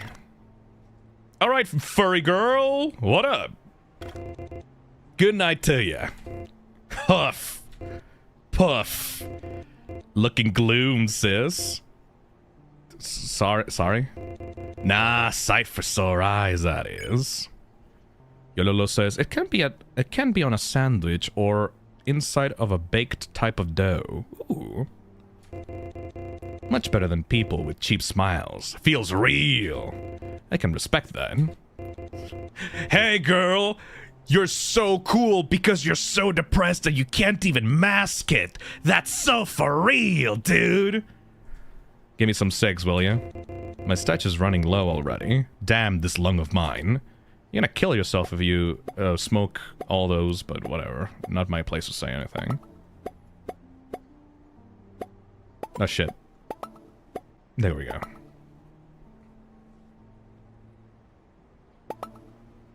Dipped for an hour. How's it going, chat? How long have we been playing this exactly? It's a kind of a long game. You're looking kind of restless there. What's up? Want to ask me something? Who the fuck are you? That's the question? Nothing much to say, honestly. Divorced parents, finished high school, left home, got a job as a mechanic, and here oh, you're a mechanic! Of course you're a furry! I got friends, I drink beer, I drive a beast of a bike with an engine that purrs like a lover. What more could I want? Nothing's what I say. Oh, you're kinda cool, actually. Now it's me who gets to ask you something. You keeping yourself safe out there? When I was driving around, I heard about some convenience stores near the city getting into trouble. And you're working in one right now. Kind of mushy, but you look like a fine kid. Different from the rabble. But I don't want to see you on the news.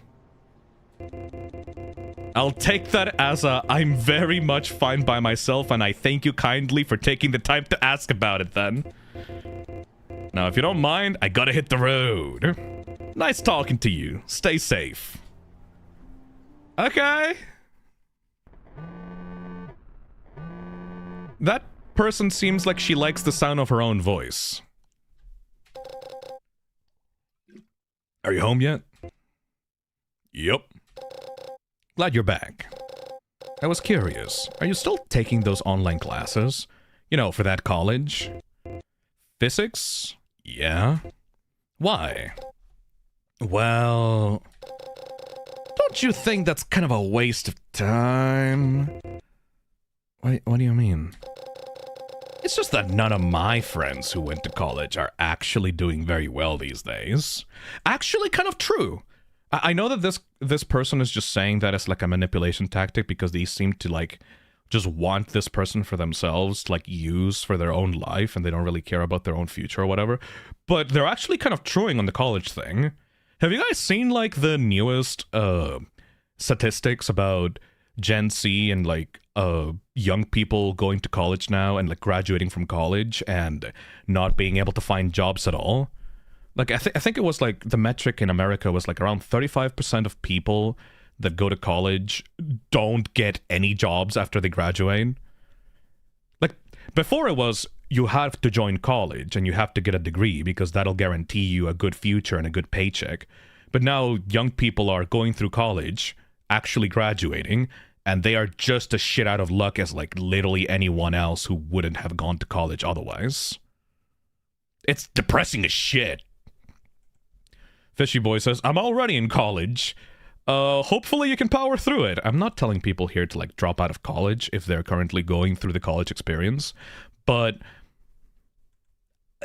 I think that there's going to be a big problem once everyone starts realizing that college is not a guarantee for success in your life, you know? Lapis Cake says, college exists to put you in debt to the state. Yeah. I feel like if you are the type of person that will sacrifice everything else in your life just to get that degree, you should probably start looking for other options. Again, I'm not saying to quit college. I'm just saying don't put all of your eggs into one basket. Try to get some reins on your life and try to have options for yourself. Because if you shrink yourself down and only accept one path in your life, you're gonna kind of be left out in the cold if that path doesn't end up actually succeeding, you know? Frostbite says, so glad I'm going for geology. My uncle is semi-involved in a huge quarry mining company in California. Oh, that's good. Because your family is like helping you out finding that job. But if you are someone that just thinks that getting the degree will guarantee you success, it almost never actually happens, you know? Shaden says, wasting 6 years on college sure was an experience for me. I feel like college is good when you have a path in your life, and college will strengthen that path in your life, you know? if you're just going to college for going to college's sake, or just because your family's forcing you to go to college, and you don't have anything else in your life that you're working towards, it's probably not gonna lead to a good ending, you know? It's always best to try to spread your wings everywhere as much as possible to have a little bit of freedom in your life. Otherwise, you're gonna just feel stuck, you know? Arctic Green Wolf says, my goal is to open a cafe one day, so I want to get both a business degree and a culinary degree. Not because I have to, I just want the learning experience. That sounds great, actually. When I was a kid, I said, I don't want to go to college, I just want to be a bartender. Like, I wanted to work at, like, a small corner, like, barkeeping, like a bar, you know, in the city. I wanted to be the guy that was polishing glasses while everyone was kind of drunk, just like talking about their lives, and I wanted to hear them and hear about their issues, and I wanted to like be cool by mixing drinks together. Like I wanted to make those kind of weird, like kind of nerdy drinks, you know? Arctic Green Wolf says, coffee is my passion. Fuck yeah, dude. That's great.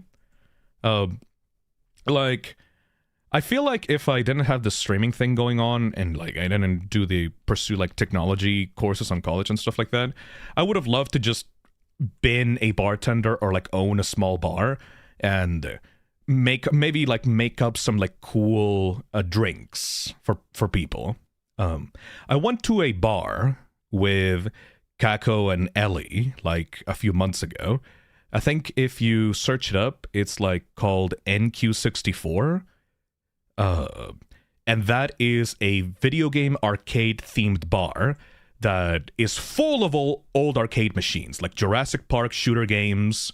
They have a GameCube with Smash Brothers Melee. They have Time Crisis. They have House of the Dead. Like, there was a bunch of shit in there. And in the menu, there was a bunch of pun-themed drinks.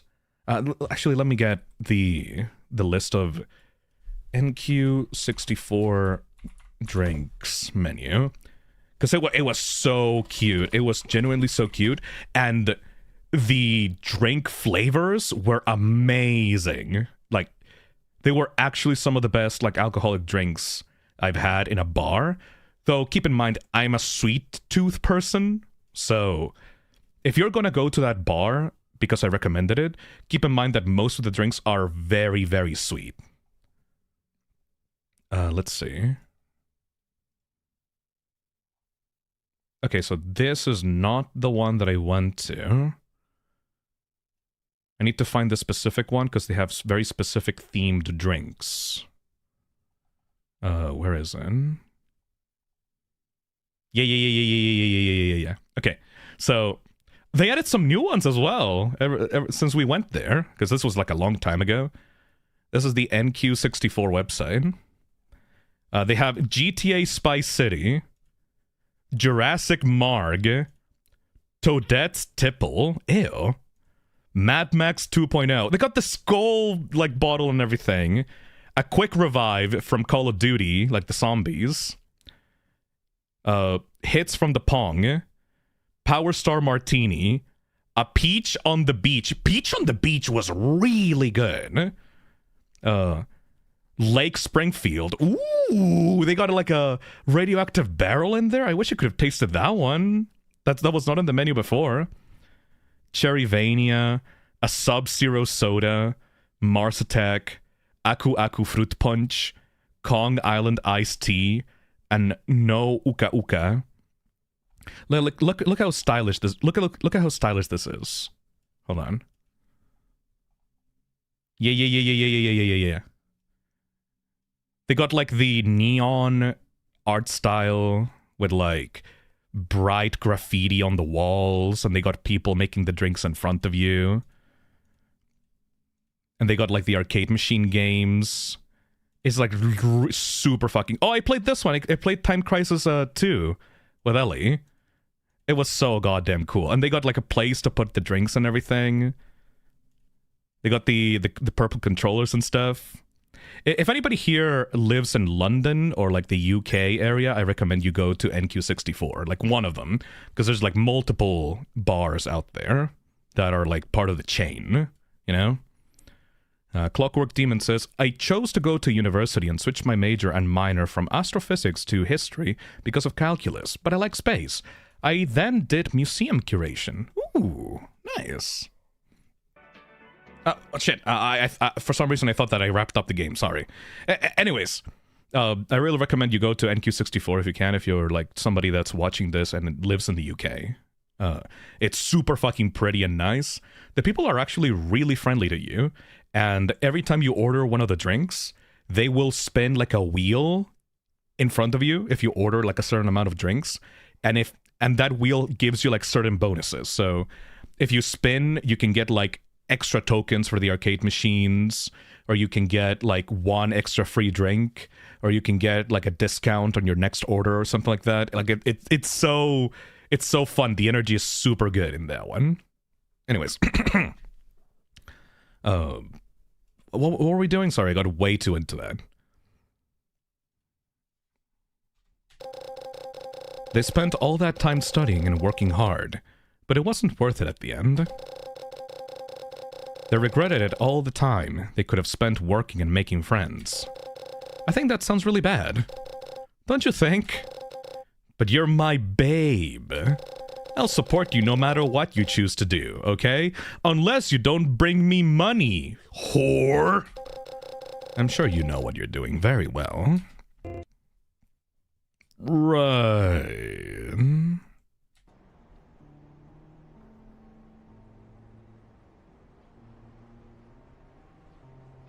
That guy seems like an asshole. I hope that there's an ending where I can just dump them.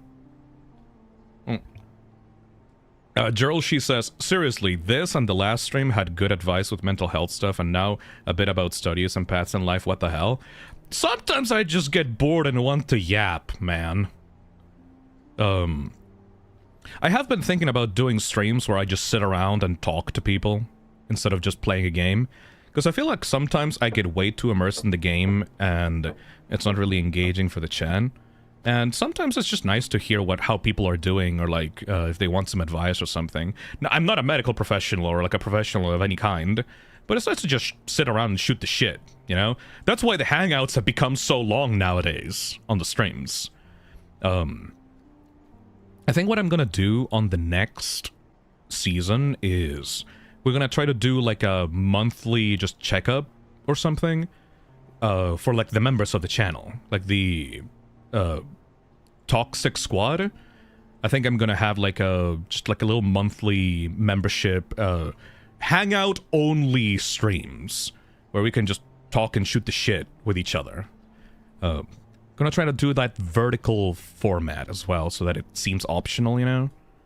Anyways, that'll be for later though. We're going through the games right now. Let's not extend the thingy for way too long. Passion fruit juice, grilled cheese, please. Will do.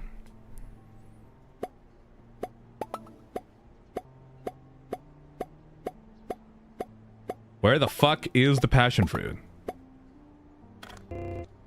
There you go. I'm banned from the Jap sessions because I'm poor. Sorry! I mean, you'll still get guaranteed hangout moments at the start of every stream. Sorry, he says I need to limit some stuff to people, right? It sounds evil because it's like I'm paywalling content behind people, but before I did like the members only streams where like I played DLCs of games that I already played on the channel, and that also felt wrong. So I think just like talking and shooting the shit is a fair enough incentive for the membership, you know? Lemon Merinue pie is lovely. I think that Soso shop near the corner is superb. I really want to eat some bullets right now. Damn! Lot of, I guess this guy's gonna have a lot of lead in his diet. Oh, hello! Hello, you're a nice guy. What's up? How do you do, young lady? Today's a nice day, huh? Pretty good weather to take a walk. I'll have the usual hot lunch and orange juice, please. Hell yeah, dude.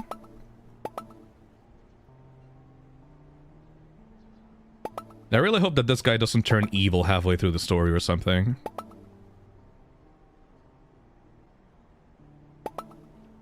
There you go, buddy. By the way, I wanted to ask you something. I couldn't help but notice you looking at me weird sometimes. I wanted to make sure I'm not making you uncomfortable and ask you to tell me if it's anything I can fix. This guy is so nice! Oh my god!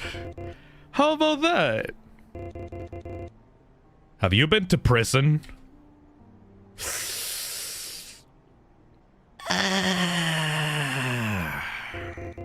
Maybe it's better if I don't even ask about how you know that. Well, no point in lying, I suppose. A little over 10 years ago it happened. I was drinking. I always liked drinking with my buddies from work. Made me feel free. But then I needed to get home, and I insisted I was fine to drive. Aww.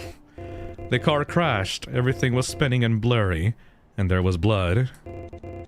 I killed a person, a young man, recently a dad. I went to the hospital with just a few cuts and bruises while a family lost their father. Oh.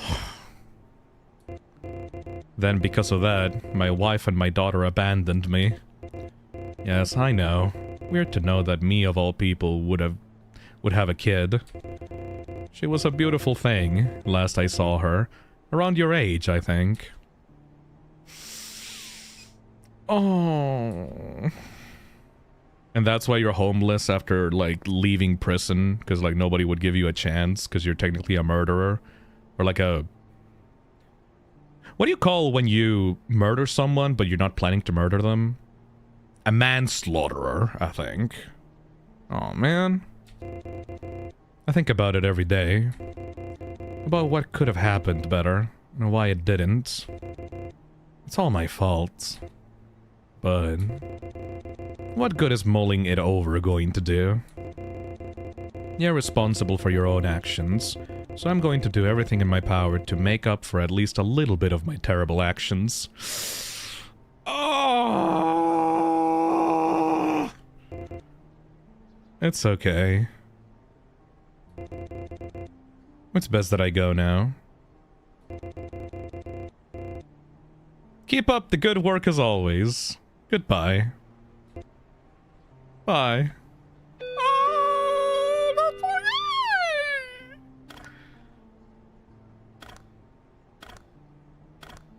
Well, hopefully that guy's gonna come back. He seems like a nice sort.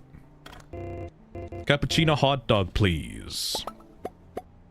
I'm getting faster with these orders. Aw, of course the nicest person in this game would have the shittiest life. I guess that's also kind of a realistic scenario, because for some people, for some people, if they've gone through a lot of trauma, that tends to actually make them kinder.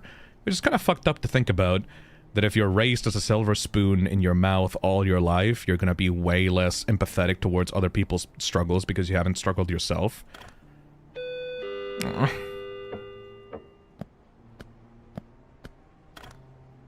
Would you be friends with a dog lover like me? I wish my life makes a difference.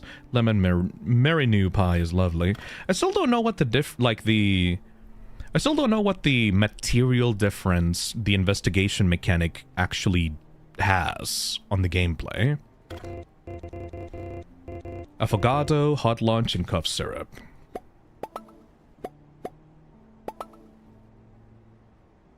Unfortunately in life, being a dick and an asshole helps in letting you succeed in life. I suppose so. Affogato. And hot lunch. There you go.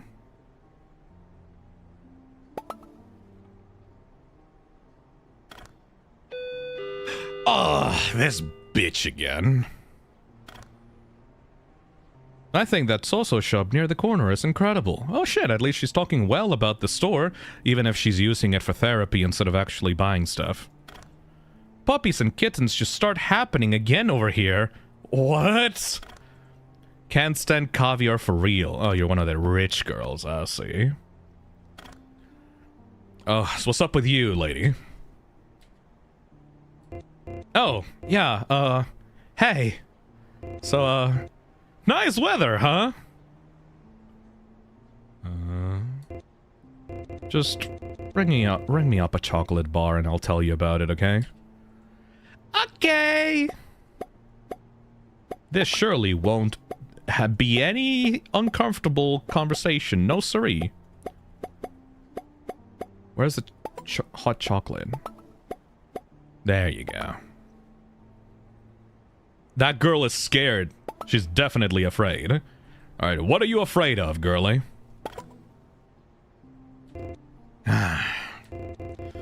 Remember that boy I said I was going to talk to just to spite that one girl? Wouldn't you know, he's actually kinda cute, and now I want to talk to him more.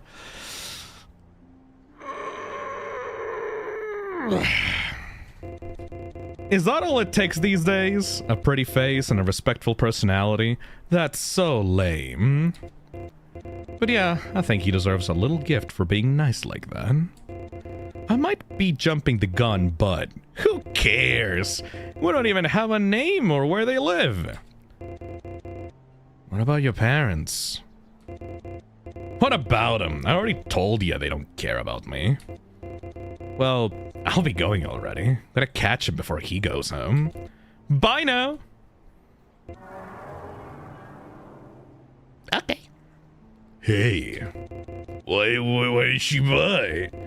Was it chocolate? I saw you grabbing it under the counter. She bought chocolate, didn't she? Actually, I gave her a hot chocolate, which I think was the wrong order, but whatever you say, dude. My birthday's coming up. Maybe she remembered. What a good little sister she is, isn't she? So thoughtful.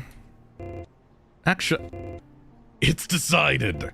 I'll give her a very nice gift, too. Thanks, lady. I'll be back.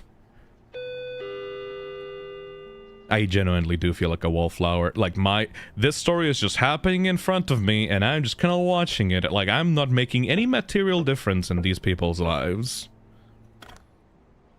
I really want to eat some tiramisu right now. Neat. I believe that Max Steel is awesome. Yo, shit, you watch Max Steel? Fuck yeah, dude. What a good day to stop breathing. Okay, that one's a little bit controversial. Passion fruit juice, hot dog, please. I like it. Very, very accurate to the Twitter experience of like having multiple shit posts in your timeline that just kind of flood your timeline, and then suddenly in between one of those, there's just a single post that says like, "Oh yeah, that person that you liked is a pedophile." Oh, okay. Christ. I just wanted to look at some funny memes or some anime girls on my timeline, man. I don't want this shit. I don't want this heat.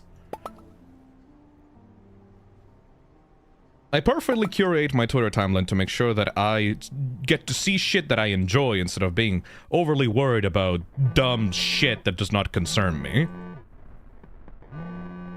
I never thought that Max Steel would be mentioned in the Phisnom stream. I mean, it's a South American thing, right? Like, everybody fucking loves Max Steel in South America. As, like, the quintessential boys' toys. No, wait. Toys for boys. That still sounds wrong. Action figures for boys. Like, line. It was basically like the boy version of Barbie. Like, back when I was a kid, you know? Do you ever think about how your actions have consequences? What?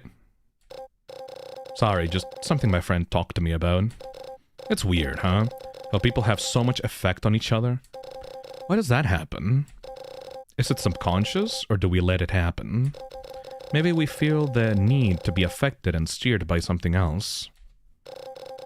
Because we're too weak to change things ourselves.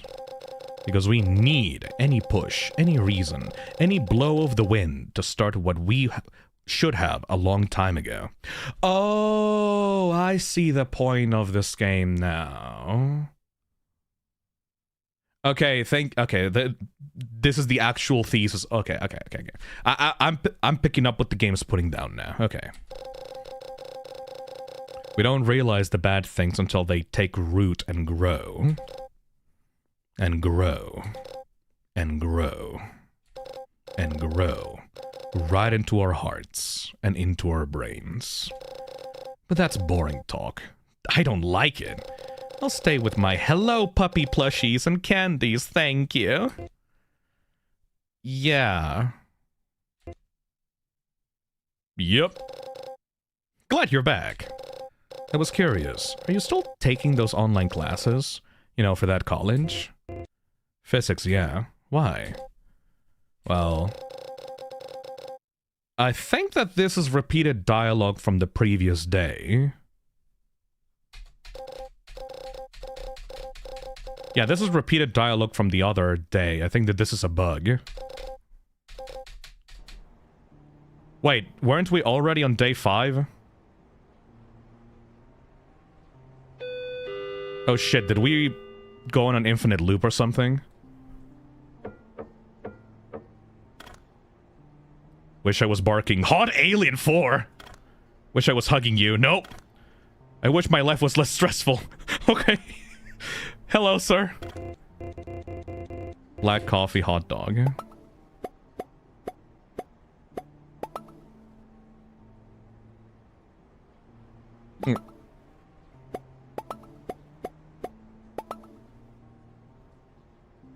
That may be a bug, but hopefully that still advances the day.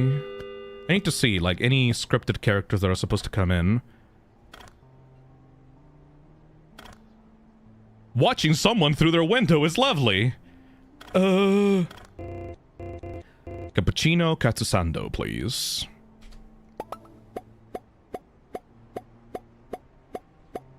Oh, where is it? There we go.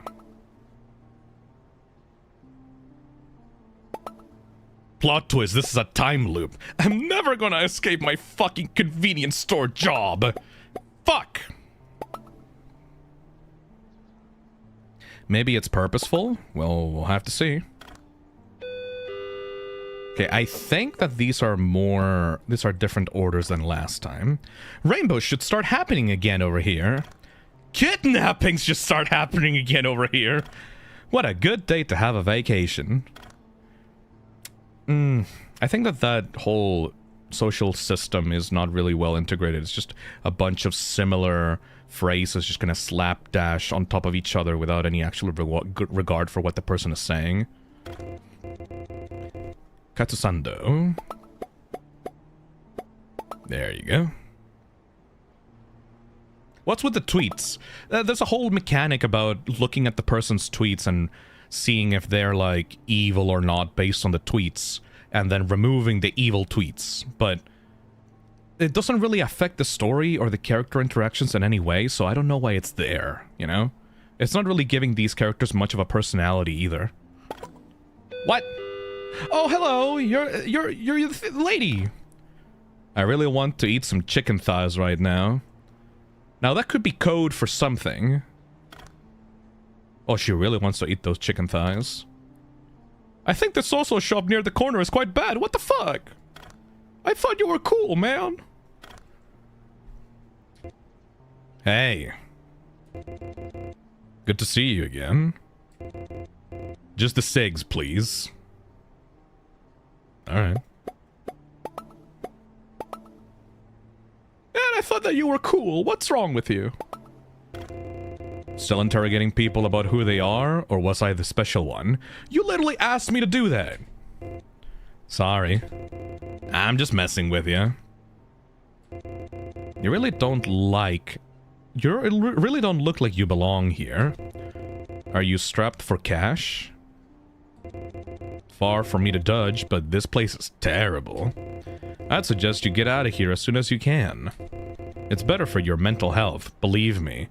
I hate people that are high and mighty and have a great life, like an amazing, super good life, that like they brag about constantly about how successful they are, and when they come up to someone that is like miserable or having like a really shit time, they just go like, yeah, you should leave all this shit behind, man. Like, oh, you're subjecting yourself to this. Oh, what's wrong with you? Just leave, bruh. It's like, things are more complicated than that, dude. Like, you can't just be saying, oh, just get a better life. You know, like, I went to the life store yesterday and I got such a better life compared to the life that I had before. You should go to the life store and like just like sort out your life, man. It's like so simple. When you do, maybe I'll hit you up for a beer or two. If you're so fucking interested in me, why don't you actually just help me out? See you, asshole. Can't stand caviar for real. Can't stand the cooking by for real. Nice attitudes should start happening again over here. Yeah, whatever, dude. I don't care about your life. Just give me the order. Black coffee katsusando. This game is going on for a little bit way too long. I feel like these orders, where like the people are like just a black silhouette, are just there to like increase the length of the gameplay. And they don't really add much to the experience. I like the writing of some of the characters that you actually get to look at in front of you, but other than that, this is like way too much padding. Hello again, young lady. Why, you look like you've been working hard every day. Such a hard-working lady almost makes me proud. Hoo-hoo-hoo! Oh boy, I am too giddy today, aren't I? Well, I'll tell you why. You know that talk we had the other day? That inspired me. I thought I didn't have that kind of motivation in me anymore, but... to keep it short, I've decided to try and connect with my wife again. She cut all ties with me when I went to prison, but I still know her phone number by heart, so I'll give her a call. I won't demand for forgiveness or anything like that, but I want to at least know if my daughter is doing well. They are very dear to me, to the both of them, and I probably missed a good few years of child support, huh? I can't deny I'm apprehensive, but I'm being nervous. But being nervous will do no good. When you doubt, you lift your head up and take each step at a time. Aw. Good luck! Thank you, young lady. I'll be gone for a few days, but I think you're going to be fine. Goodbye. Oh, he just came here to tell me that he didn't actually order anything? Oh, that's sweet, man. Phil, the chat stopped scrolling. What the hell, really? Oh yeah, why? It's weird. Let me just refresh that. How long did it stop scrolling for? There we go. Interesting. Petting my dog is lovely. I really want some human meat. No, fuck off. Cappuccino and hot lunch. Weird.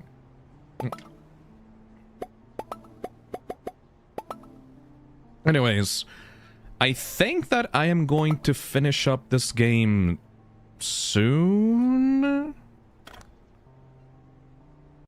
Oh, because it's going on for a bit too long and there's not much happening. I'm at least kept interested by the characters of the story, but it's a little bit too repetitive and not much is going on right now. It's been over an hour, yes. That's also one of the things I think I will take to account for the next Gamejam event that I do. Some people like to pad out their game a lot with a bunch of, like, not unnecessary gameplay, but like a bunch of, like, nothing, right? So, for the next time that I do this, I am probably going to institute like a 30-minute, not limit on the games, but like a 30-minute review period, right? So if I play a game on stream, I will be doing like maximum like a 30-minute timer, and if the game goes past that, I will probably just move on to the next one. Not so that people make shorter games, like I'm not gonna force you to make shorter games. You can make games longer if you want to, but I'm going to be upfront with like, I am probably gonna move on if your game drags on for way too long, you know? Hey, hey, how are you, babe? Oh, is this person fucking drunk now? I'm fine. And you? I'm dandy, thanks. Oh, this person is definitely wrong, like drunk right now.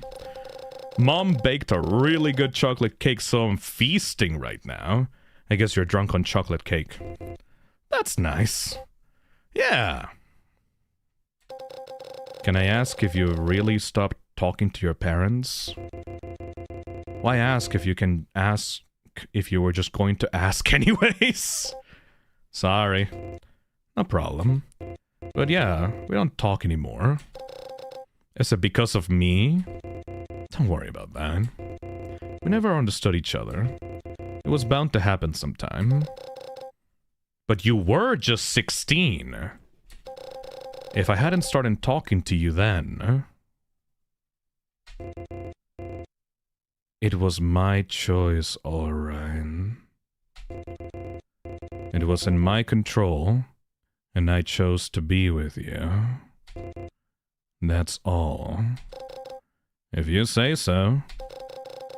I'm glad you chose me, smiley face.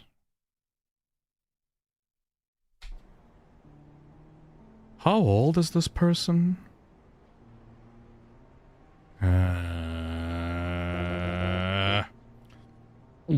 Alright. Still in one piece, huh? You're more resilient than I thought.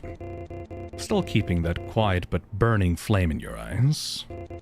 I like it. This'll probably be my last day here, getting tired of the food and cheap beer. But it was nice coming to this city. Makes me appreciate the other places I've been to. Well, that's a backhanded compliment. By the way, why are you working here anyways? You look smart, not a common figure for a so-so shop. You should be in college, studying to be someone in life. Someone real, someone free. Don't waste away in a place like this. Damn shame if I see you here again in a couple of years. Or a sign of weakness.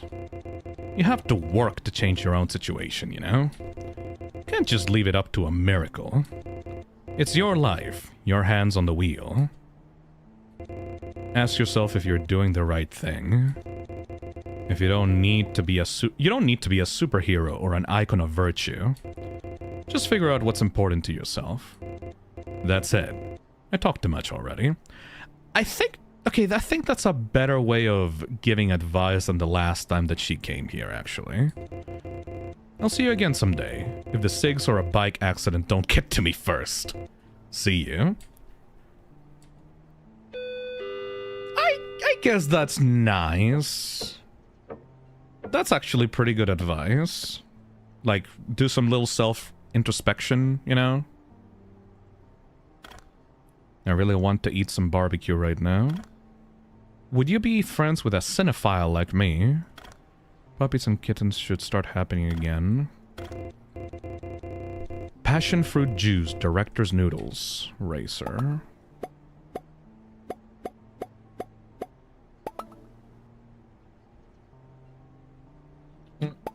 Lapis Cake says, it's better, but it's very backhanded. Yeah, you basically go like, wow, bitch, you live in a place like this? You should probably not do that. Eh. Moonstone says, yeah, I don't think she was a bad person, just maybe didn't explain herself that well. It's just, when you don't have the problems that this person is going through, it's really easy to just say, you should just do this to fix yourself, and that's it.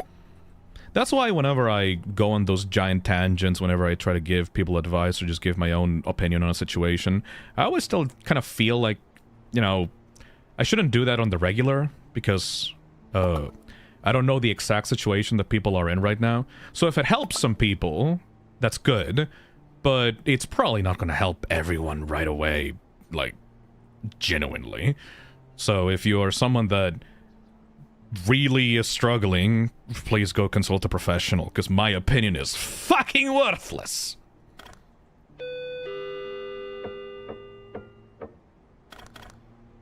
I believe that cans are elegant. Going to the zoo is lovely. Yeah, that's nice. Lapis Cake says, she gives me the vibes of someone who doesn't have a lot of experience in being in a rough spot, trying to offer advice, and it comes off as kind of wrong. That's exactly what it comes off as, yes. Give me that hot chocolate. It's been a while since I've drank hot chocolate. Katsusando.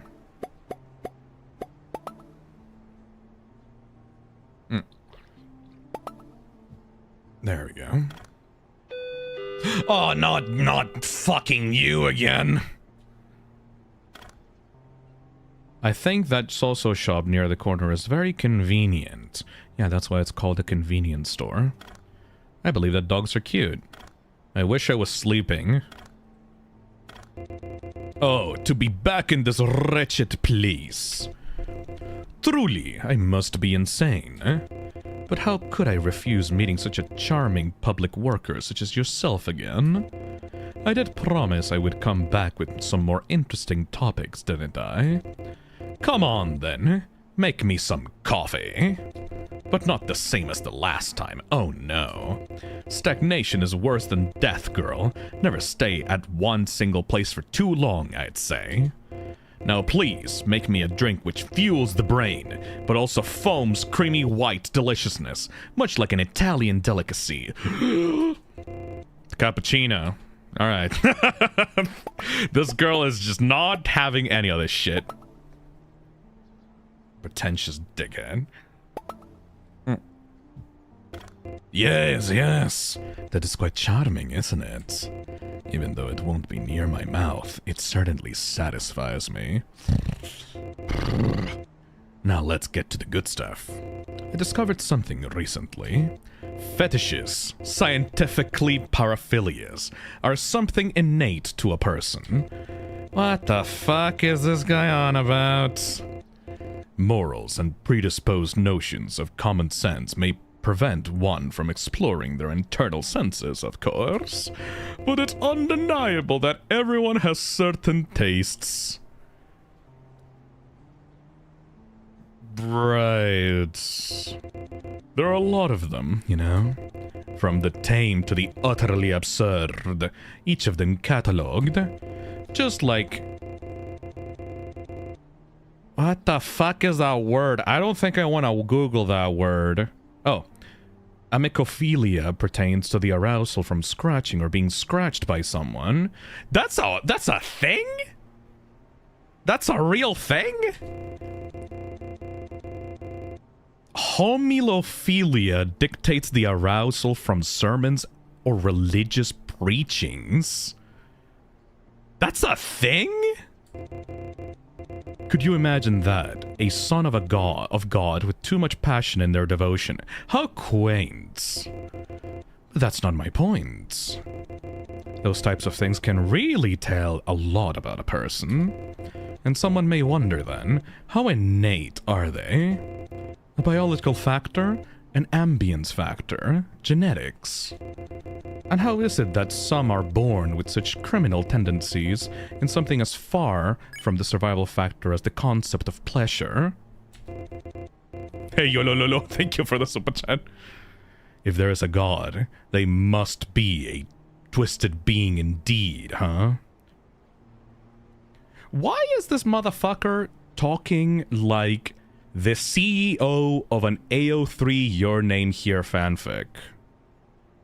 Like, they're talking like that one guy in, like, 50 Shades of Grey that, is, like, the CEO of a company, but is also, like, super fucking rich and is, like, a fucking freak or something like that. Or they may simply be rolling dice to produce us. Who knows? Can I help you with anything else? That would be all. Thank you very much. I'll be sure to come back tomorrow. It looks to me like some part of you quite enjoyed that little talk. Meanwhile, her sprite is just fucking dead. Dead-eyed stare. Wall-eyed stare. Think about it, would you? Farewell now. I fucking hate that guy. This poor woman must have the biggest poker face and tired eyes that you may have seen in your life. Would you be friends with a fighting game player like me? I mean, yeah. Fighting game players are nice. Maybe they're stinky sometimes, but that's only if they're really dedicated to it. Wish I was sleeping. I want to eat some fast food right now. Pingado coffee, director's noodles, gummy, please. Why did I say it like that?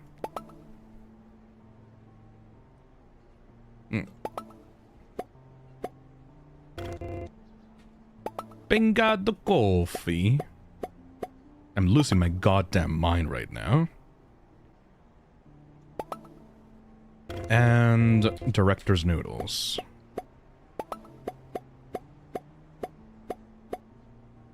There you go.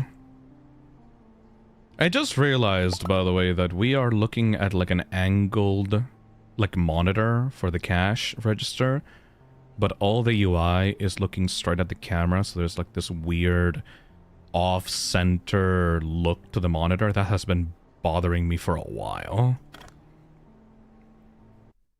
Oh.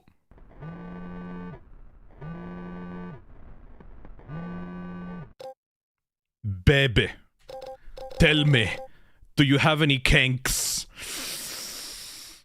Oh, I just wanna fucking get my paycheck and leave, man. Why all of a sudden? I'm just curious, duh. Besides, you never talked a lot about those kinds of things.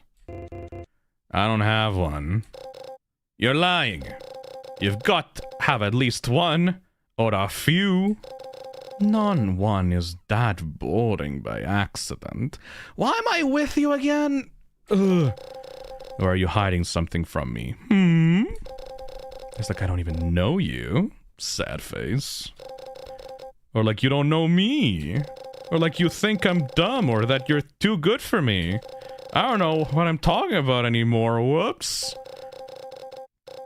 But if you're not gonna tell me, fine. I'll discover it personally when we get together. When we get together. Sure. Man, you talk like a YouTuber that would get cancelled on Twitter after a bunch of Discord DMs get leaked of you talking to your fans like that. Ugh. Final day, let's fucking end this.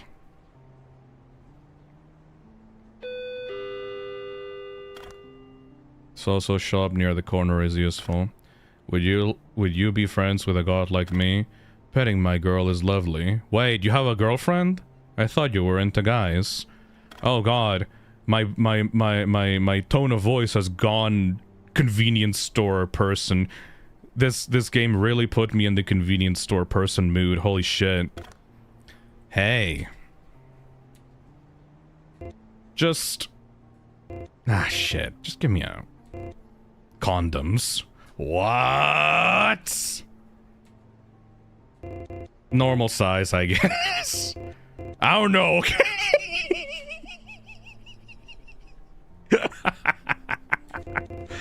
You don't need to know more, right?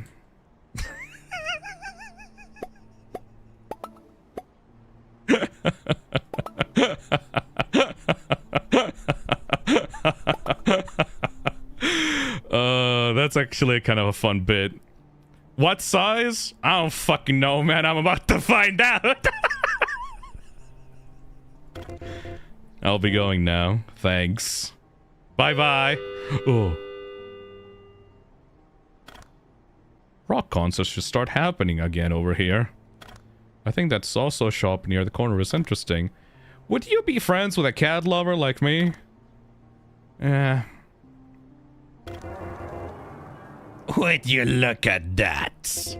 Our little girl is all grown up now. Isn't that just beautiful? Very beautiful. So mature of her to use protection too. Wouldn't want anything bad to happen to her, right?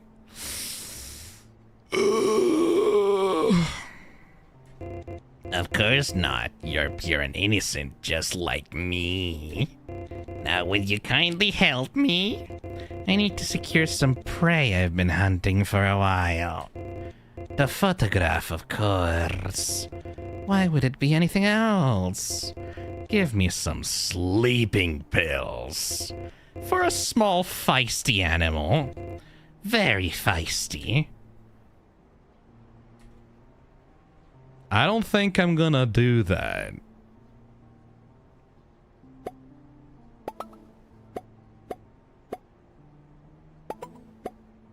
What should I do? Can I give him like a nail or poison? Investigate again. Mm-hmm. Everything's fine. Can I just delete everything?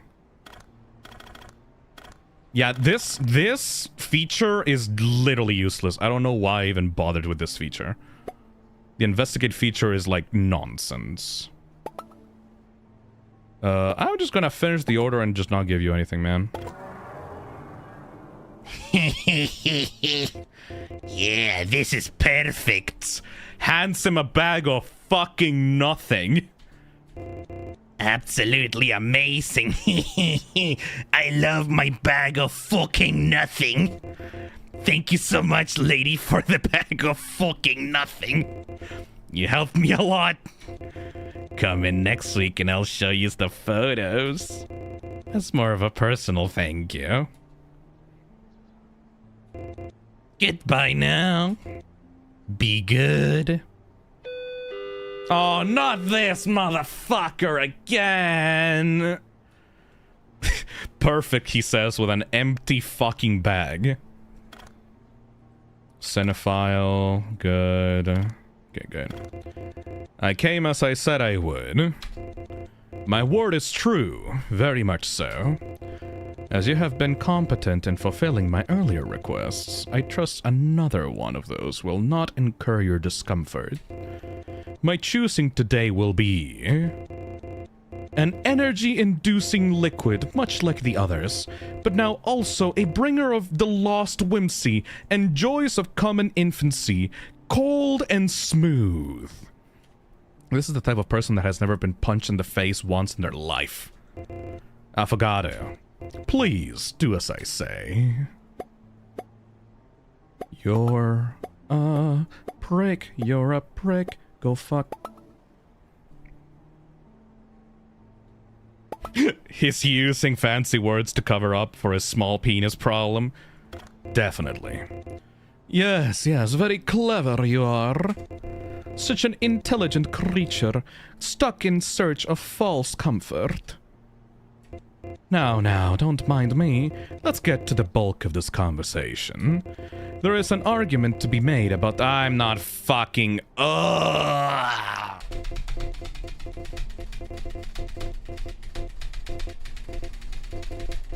Please fucking leave. Hey, now, I don't bite. I'm just trying to open your eyes for more possibilities. Hope you share your traumas the next time we meet. And I'll teach you how to appreciate it. Until then, clerk girl. I'm so glad I fucking skipped that shit.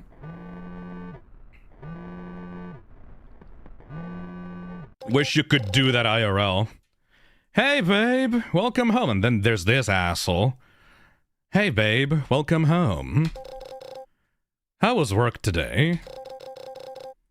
I hope it was very good, smiley face. It would be tomorrow, huh? The big thing. Me moving out. Lots of stuff happened this week. I'm honestly kind of tired. You also worked a lot, right? Of course you did. You wanted to stay with me, right? Forever and ever, just like we promised. You're so cute. Always giving your all for me. So endearing. You must be tired, huh? But don't worry, you're going to be okay with me. Listen, I've been thinking, but that isn't actually why I'm talking to you right now. Guess what? Change of plans! What? The parents actually don't want to move out just yet. Turns out we still have a lot of things to pack, and we have to visit some of their relatives too. So the moving is postponed. Please don't tell me I actually have to play this game more than this. Isn't that funny? I was all worked up for nothing, lol. Well, nothing I can do about it. Just gotta wait until they're up for it again. I'll go to sleep now. Good night. And remember...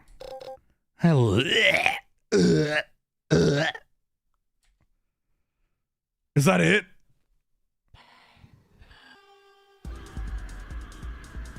What? That's it? What? No, that's it? Fuck you? Oh, that fucking sucks! Ah! I got $200 out of that. For a week of work? Jesus Christ. Ugh.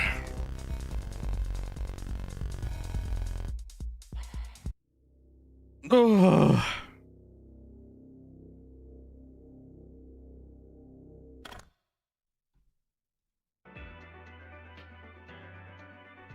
That felt so pointless. What kind of an ending is that? Okay. Okay. I can't be mean. I can't be mean. Come on. Can't be mean. Can't be mean. Alright. I liked the writing of some of the characters. I feel that each of the characters was unique in its own way, and they had something to say about the game's themes. Obviously, the game's themes are being a wallflower, you know? You're like kind of a down-on-your-luck girl. You don't really seem to have a kind of a will of your own, and it seems that your presence in that store helps the characters grow in their own different kind of ways. I like the interaction that the girl had with the homeless man, because it seems that to drive the point home that even if you're going through something really bad right now, and you don't have the disposition to help people directly, you being a nice person and you just being there to listen to someone will still have a material good if that person is up to change their own life and will... having someone to talk to, even if that person is not really that responsive, does genuinely help people. So if you think that you're kind of worthless in your life, it's still good to keep on going because you're still having a positive impact on people. That's good. The shit with the weird sexual fetish shit, with the weird, like, Kira Yoshikage guy, I don't really know what the point of that is. That just seems like a guy that got ripped straight out of like a YA novel or like a weird AO3 fanfic. I'm not really sure what the point of that guy is. And the fact that the main conceit of the game is that we are going to gather some money so that we can move out and live with what's probably our groomer, like a really shitty, horrible person, is not very cool.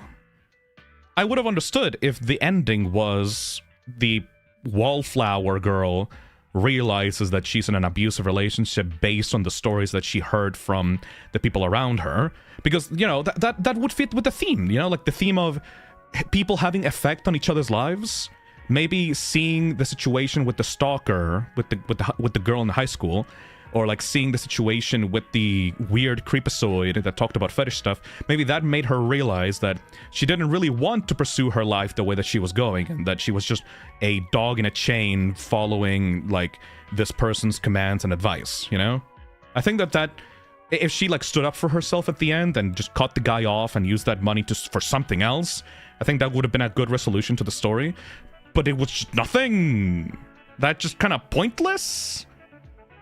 And if the point of it is that it's pointless, then I dislike that. Because it just felt like a waste of my time. You know? Moonstone says, I think it's just incomplete. Maybe this is a demo. Is it a demo? Hold on.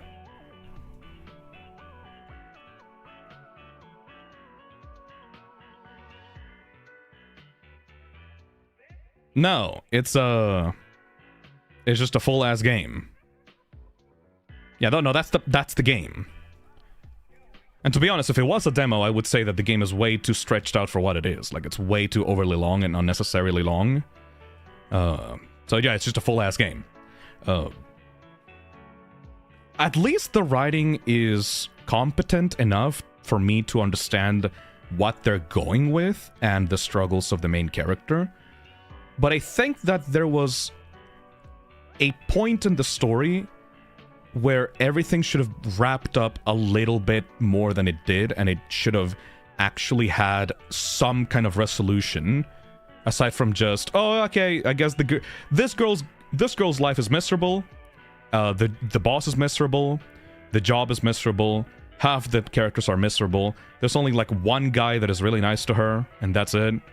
And that's it. I guess she just continues being miserable all the time. That's pointless. Like, that's not a story I'm interested in reading, because I don't like misery porn, man. Like, if someone suffers during a story, I want to see them succeed at some point, you know? Topaz says, the game has a lot to say, but we never get a moment to step out of our role as the wallflower. It sucks. Yeah. I guess you could say it's technically realistic because, technically people that are wallflowers in real life never get to actually come out of their own shells and they're always trapped in a hellish situation. But if that's the case, maybe you should have put some kind of message about her being like a, I don't know, like a cautionary tale or something. I don't know, it's just...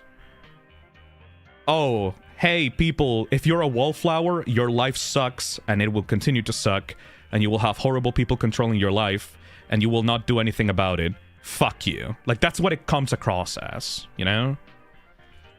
So, I would say... for the theme of the jam, there is no survival there. It's just a linear story. For the terrific, I would say like a 2, because the character designs are actually pretty cool looking. I like the Voldemort looking motherfucker. I like the gameplay of serving people, but it went on for way too long, and I feel like there's nothing here that other games haven't done better. And I would say creativity a 1, because there's nothing really here much to enjoy or be surprised about. It's just a very linear visual novel with very minimal item-choosing gameplay, you know? That's my thoughts on there.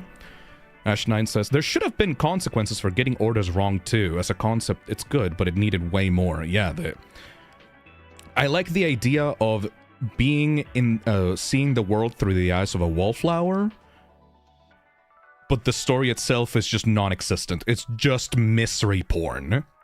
Even at the end, even with the homeless guy, right?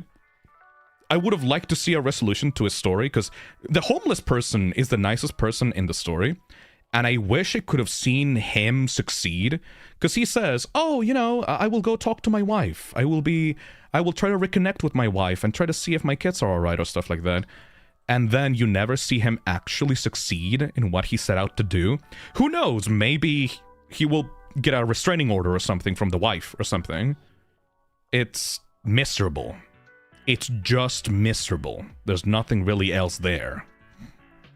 Anyways. Spin that wheel.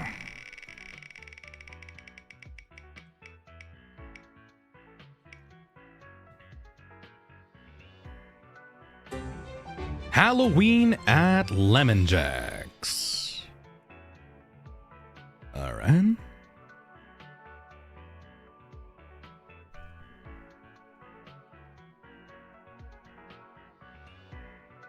Halloween at Lemon Jacks. A short game I made in 1 month for the Toxic Terror Gamejam. It hasn't been playtested as thoroughly as I would have liked, so it's probably got a fair bit of bugs and mistakes in it. This is also a re-upload. Re-uploaded before the jam's deadline because I felt the game was lacking a few features that were pretty easy to implement, but would make a big difference for people's experiences. Ultimately, the game still probably got big bugs that I haven't been able to find just yet, and unfortunately this concept for a video game didn't function as well as a short, unpolished game as I hoped it would. I feel like it probably needs... Oh my god, it's another one of those itch pages that are just the developer venting about how not happy they are with the game. This really doesn't sell me on, like, that the game is gonna be enjoyable, man. Like... I feel like it probably needs some more time in development to be properly enjoyable for a lot of people, but I hope some people out there will still like it despite that. If you're going to play this game, I hope that you're a fast reader and have a good memory or an easy way to write things down. Oh, fuck me.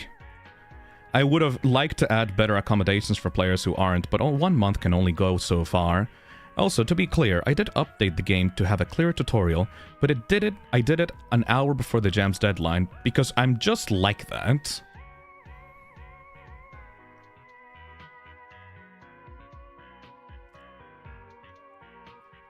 Next time, if I do another one of these events in 2 years, if you're gonna add venting to your game, I'm gonna DQ it. I don't give a fuck. Present yourself with a little bit of confidence in yourself. Come on. Anyways, let's play Halloween at Lemon Jacks. Ah, my eyes. Ah, very bright. Dystopiland presents Halloween at Lemon Jacks, a game by Demon Dally. Songs used: Phone Ringtone by Jyland, Dreamy by Zombie, Jazzy Shop by Tim Reichert, Lost in the Desert by Jaeka, Halloween Ghost Party by Loyalty Freak Music, Ghost Surfs Rock by Loyalty Freak Music, Endless Slum by Zombie. None of this music should be copyrighted by YouTube. If you have any problems, it could be that someone illegally put it on a distribution service and you— all lemons! And you should be able to get the strike sorted with the artist. Alright. Wait, are these songs, like, available to be used for people in their games? Dreamy Zombie. Can you license out these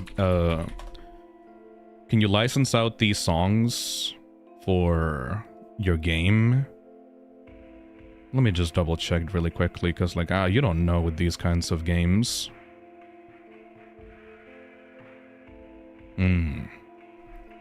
Jazzy Shop, Tim Reichert. Yeah, seems like it. Yeah. Yeah, these can be used by people. Loyalty Freak Music. Public domain, Creative Commons 0 licensed music. Okay, perfect then. Okay, good. Good shit. I just wanted to double check, cause like, we've had problems with this before. Good shit, good job. Hell yeah. New game.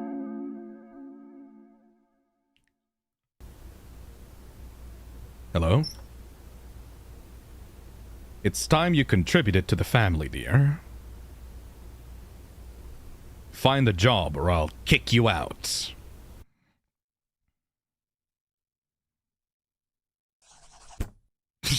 Help wanted. Lemon Jacks now hiring after last employee put to rest. Silly ass fucking newspaper coming at you.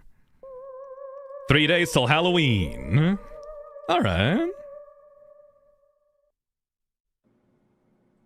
Ooh.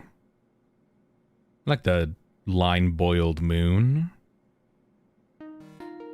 Hello there. It's like a lemon phone. In call with Evelyn. Oh. Hey, hey, hey. New stuff there. Oh my god, look at the main character. Look at her. Purple girl. Adorable. The chat froze there for a second. What does new stuff mean? What do you think it means? New, like, young person? Cut it with the jokes, kid. Customers won't appreciate them. Okay. Anyway, this is just the boss lady here. I'm checking in to make sure you are all settled for your first day on the job. I like the little line boil effects on the stuff that you can interact with. Okay. After all, it's gonna get real busy around here with Halloween right around the corner. Everyone's gonna be after a taste of the most commercial vegetable of the holiday. But enough of banter. Let's get right into things.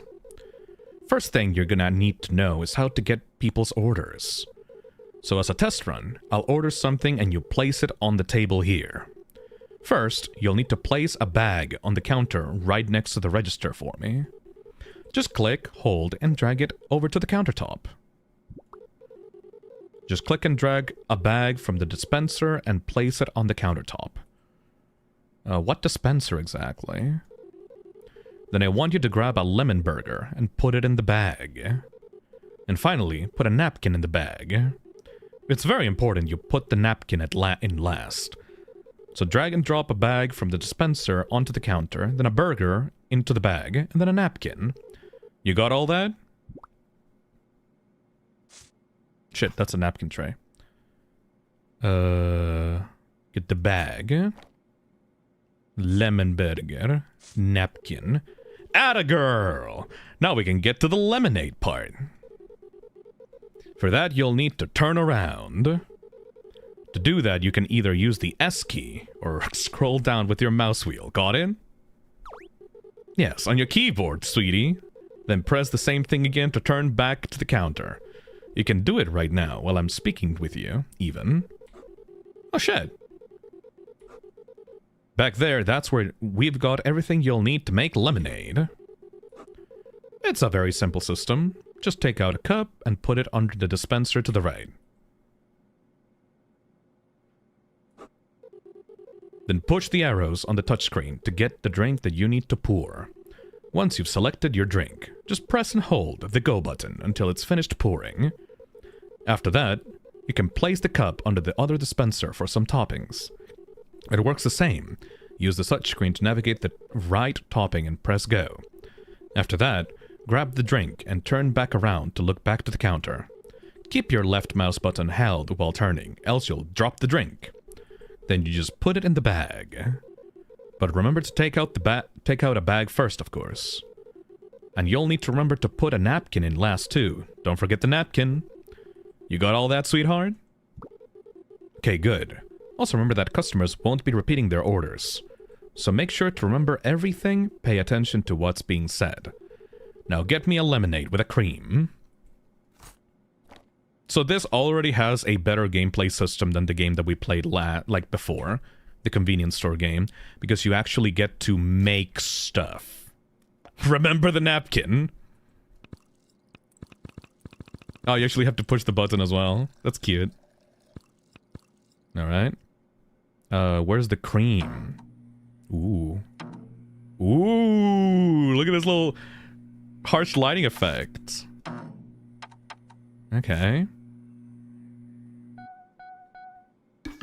What? Okay, I'll just do it again. Lemon Maid? That's cute. Lemon Grenade. Lemon Arcade. How many of these are there? This a brownie? I thought that was a brick. Okay, just hold the button until it's done. Yeah, this is what I would have wanted in the other game.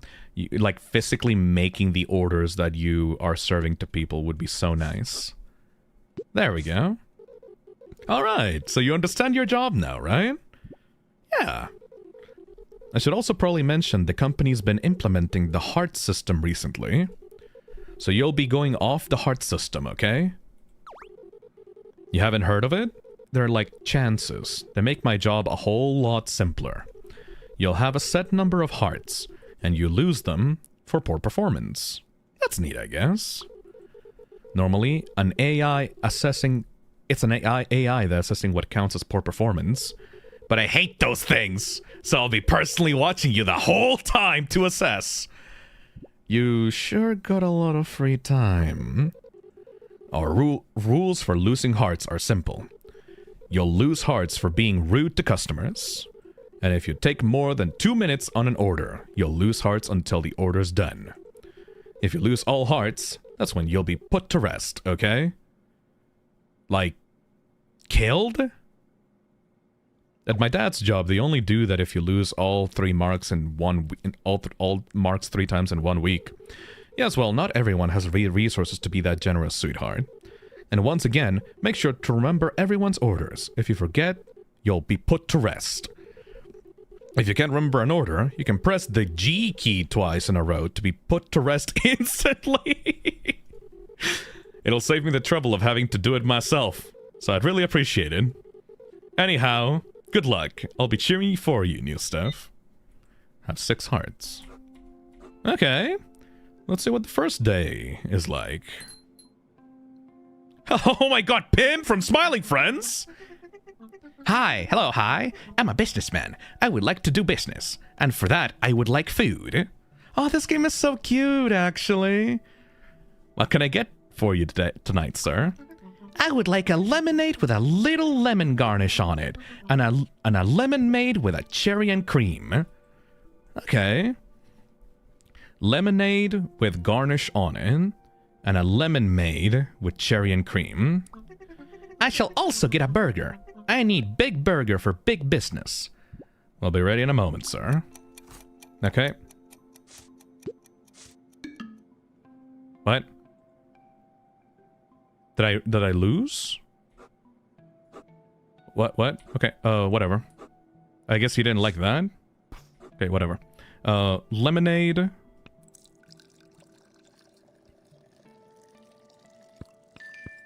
With, lemon on top. There you go. And then a lemonade. With cream and what else was? Cherry and cream. There we go. Oh, this is so cute. Yeah, see, this is why I like to give Gamejam games chances. Like, even if there's a thing that pisses me off about it, or like the developer doesn't put much effort into the itch.io page, like sometimes you just need to give them a chance, because like they make actually something really cute to it, you know? Like, this is nice. This is genuinely nice compared to the other game. Hello there, worker. I am here on this lovely night to order a single lemon cake. Will that be all for tonight, sir? Oh yeah, I would also like 2 lemonades, both with whipped cream. Fuck yeah, dude. Now, I'm kind of terrified about what the lights are about, but I guess we'll find that out later. This one is relaxing. Can't wait for the moment where, like, the game turns scary and, like, I get fucking jump scared and shit like that. There you go, buddy.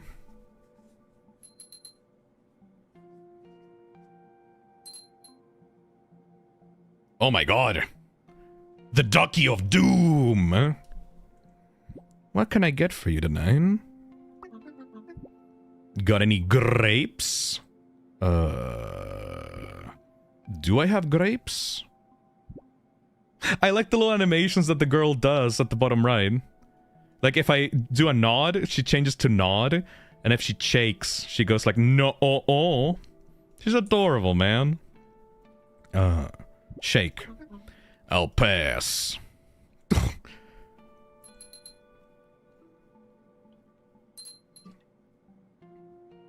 Hello there, purple girl. Hiya, shopkeep. What can I get for you today, ma'am? Just a lemonade and a lemon card with a little lemon, slice of lemon on the drink, along with some cream. Please. Actually, I'll get a cherry and brownie too. All 4 toppings. Oh, okay. Lemonade with a lemon card. with a little slice of lemon in the drink. Coming right up. There's a lemon card there. Where's a lemon card there? Shit. Lemonade.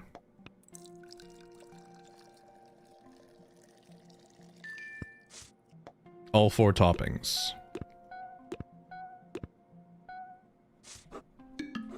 What? That was wrong?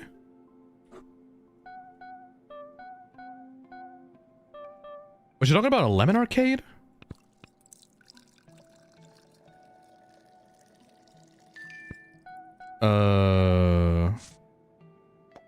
Shit. I actually forgot what your order was. Fuck.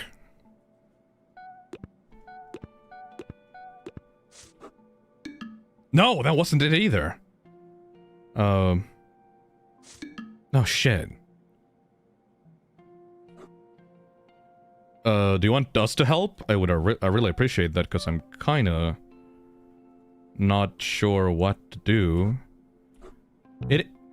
What does this button do? It is kind of a flaw of the game if the people don't tell you. This is why games like Papa's Pizzeria or Papa's Freezeria have the characters constantly with a bubble next to their heads telling you what they want to order. Lemonade on its own, and the other one with all toppings. Thank you!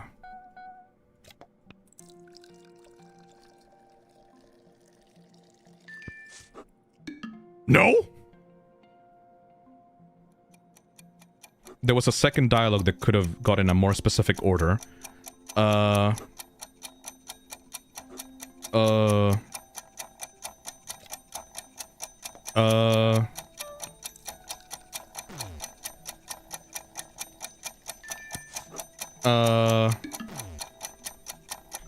think that's part of the challenge.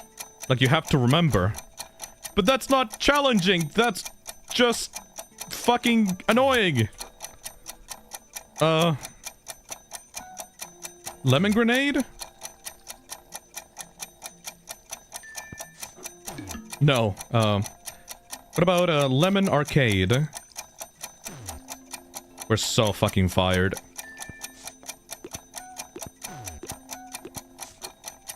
Fuck! Well. Rest in peace, mini mim wage. Mini minimum wage. Oh no, I have to redo the entire shift again.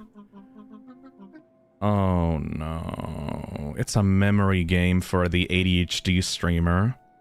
Shit, man. Yeah, I really like the idea that this game is going for. I like the references, like I really like the character designs of the customers and stuff like that. But I really think that the biggest issue here is that the game is designed to be a memory game instead of like a management game. Is that fucking Pim? Yeah, that's fucking Pim. Let's see. Lemonade with a little lemon garnish on it, and a lemonade with a cherry and a cream. I shall also get a burger. Need a big burger for big business. Yeah, no, I really don't think that it's a good idea to have a food management game with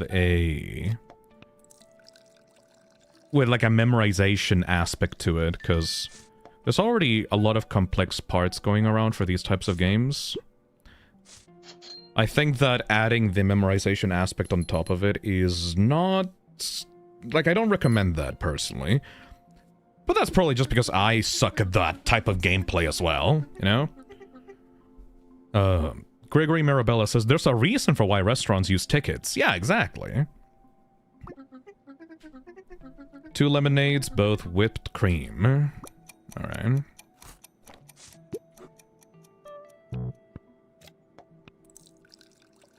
I do think that this game is cute, though. I like the art style, I like the line boil on the interactable elements. I like the whole, the way that the customers are just genuinely nice to you instead of just being assholes like the previous game that we played. It's like a nice little flash game thingy, you know? Very nice. But you should probably add some kind of word bubble or something for the orders. That's what Hellish Frights and Burgers did, and it was great. Hey, I'm going Oddball. back and watching the post-shift 2 streams. Have fun reviewing games. Thank you. Thank you for the 11 months. Started the Oddball. I think the developer's a bit too hard on themselves. A lot of people have been on this Gamejam. Hiya, shopkeep. What can I get for you tonight, ma'am? Alright, let's lock in. Just a lemonade and a lemon arcade. With a little slice of lemon on the drink along with some cream, please. Actually, I'll get a cherry and brownie too. All 4 toppings. For which drinks? Oh yeah, I'll have the cherry on the lemonade, since that makes sense, and the rest on the lemon arcade. You bitch! You should have been more specific! What the fuck? So you have to be very, very specific with which options you asked them, otherwise you'll basically guarantee that you'll die in that run. That's not really good game design. That's actually kind of really cruel. Genuinely. Girl trying to screw you over. Okay, cherry on the lemonade and the rest on the lemon arcade. Wait, no, forget that. The cream should be on the lemonade. Actually, just put it on both. Wait, my doctor did tell me to cut back on the cream. So maybe I just shouldn't get cream at all, then. Should I get cream? No. Yeah, I should probably listen to my doctor. I won't have cream on either. No wonder we lost that, yeah! Will that be all for tonight, miss? Yeah, that'll be all. Fuck. So lemonade.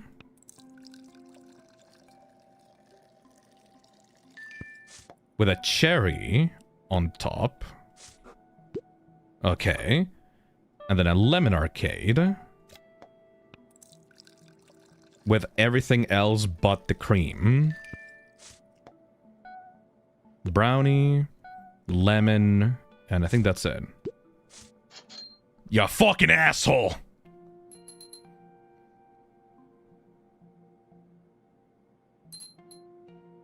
Ugh! Ew, you creepy! Hey kid, I'm Dr. Rudeness. I study rudeness. Would you like to learn about rudeness? Alright. Rudeness is quite a pervasive thing. One minute you think you've got it all sorted out, but then the influences take hold, and before you know it, you're being rude. Yeah, story of my life, buddy. Story of my life. So let me teach you the basics. First thing you'll want to know is, casual words such as what and hey almost always count as rude. Try using your manners instead. Manners can save lives, you know. For example, telling a customer what to do is rude, but advising a customer what to do with manners is not rude.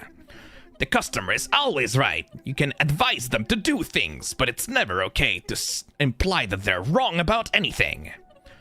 You, however, you can be as wrong as you like. You can even lie, as long as you don't get found out, that is.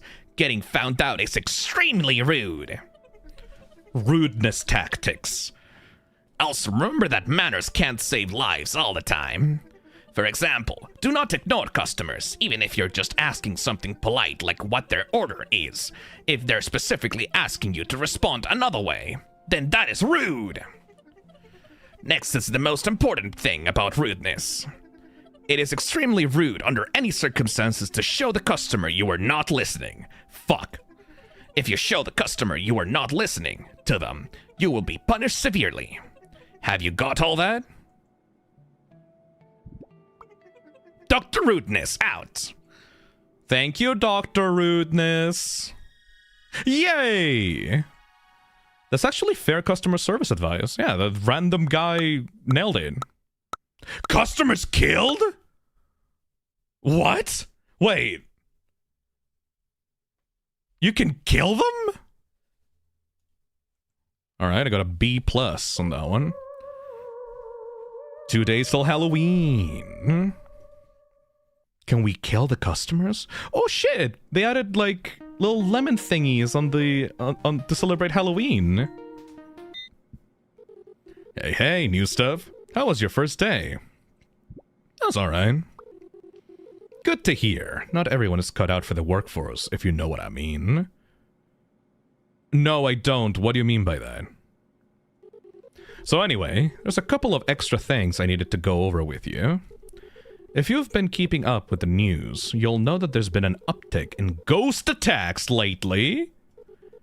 As is usual around this time of year. Oh my god, this game is making my... Okay, so... Right now, I'm obviously very tired and, like, I want to make sure that I'm fair with all these games, but it's like, I'm really struggling to do so, because, like, you know, I've been doing this for a very long time. But, I actually have to say, this game is putting me in a really good mood, because, like, there's a charm to this, you know? Like, the graphics are very simple, but the developer is actually using the strength of what they have to make a really charming experience. The customers are actually really cute, and like the writing doesn't really take itself seriously, and it's just like genuinely pleasant to play, you know? It's a genuine pleasant to play this game compared to the other ones that we've played before on the stream. So I think that this is gonna get a higher score at the end, just because it's just, you know, genuinely nice. Though I would have to say, the gameplay choice of not showing you the orders of the customers, it is actually a pretty big flaw of this. If you had a little word bubble on the right side of the customers that would always tell you what you need to do, that would make the game way too easy, obviously. But I think that that would, you know, make it feel more fair. Because I don't think that memorization games are very interesting to many people. You know, they never feel really that good. They always just kind of feel unfair because you have to lock in way too much, and it's not like a really fun experience in my opinion, you know? Maybe have a note system where you write it down. That's also good, Minta. Like maybe have like a little notepad that you bring up on the bottom left and you draw on it. And you can, like, draw codes or something really fast to listen to what the person is trying to tell you. Yeah, because like that, like a fast food worker has, like, a little notepad where they write down the stuff, you know? Anyways. Pritzy says, a bit worried about the horror mechanics. That could ruin the game entirely if it's buggy or unbalanced. True. And because of that stupid video game blowing up, they've taken to possessing business mascots this year. I get that. So, I've got you some anti-ghost equipment in case of an attack. Firstly, you've got a security pad there now. What? To bring that up, either press the W key... Oh, fuck me. Or up with your mouse wheel. It's a simple device that gives you access to a few security feeds. Very important thing to remember, by the way. Do not use this often while speaking with a customer. Oh, you can see the little You can see the little reflection of the girl on the camera. Like, oh, this game has such small little details to it. It's so cute. You can see the reflection of the girl that you're playing as on the black screen of the monitors. It's very rude to do so, you know? I'll be deducting hearts for doing so. God damn it. And don't you lose it. Those things are very expensive. I had to take money from 4 of your future paychecks just to pay for it. Alright, I won't lose it. Moving on to the next thing. I've got some pest spray there to use against the ghosts. Why would ghosts be weak to pest spray? Because they're pests, of course.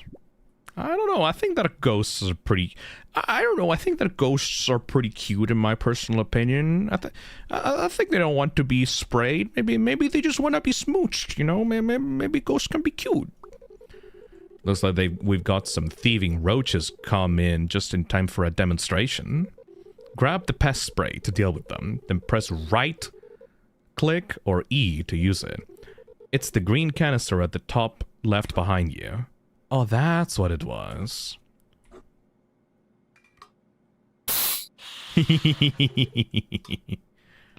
Oh, and this recharges the spray. Good job. That pest spray will be your main form of defense against the ghosts. If you ever see a ghost or believe someone or something is possessed, spray them.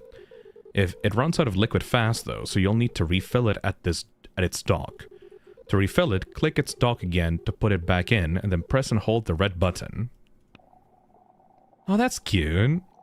This game is putting such a big smile on my face, man. It's like the mechanics are actually really cute. Also, how about the camera system?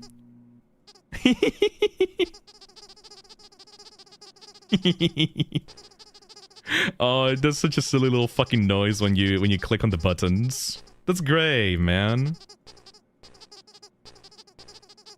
I have like a child's like novelty iPad.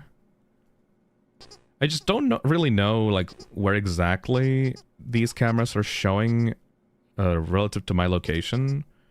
But I think these are just like to show like maybe the outside and then close to the shop and then closest to us, maybe. I'm not quite sure. To refill, click a blah, blah, blah. It's just like pouring drinks. Oh! The little fucking witch does a noise!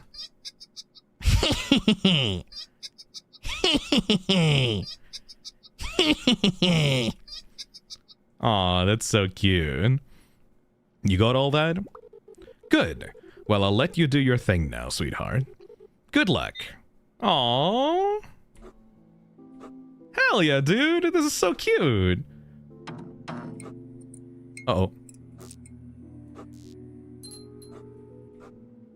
Hello. Oh my god, the Ice King? Hey, what's cooking, good looking? Oh, what can I get for you, sir? I'll just get 2 lemonades and a lemon arcade with a brownie for my boy. Okay. Will that be all for tonight, sir? 2 Omega lemons, cheers. We'll be ready in a moment, sir. Like Omega Mart, like Omega lemons? Okay, so it's 2 lemonades and 1 lemon arcade with something? Shit. Sorry about that. 2 lemonades with a lemonade with a lemon arcade with a brownie. Thank you.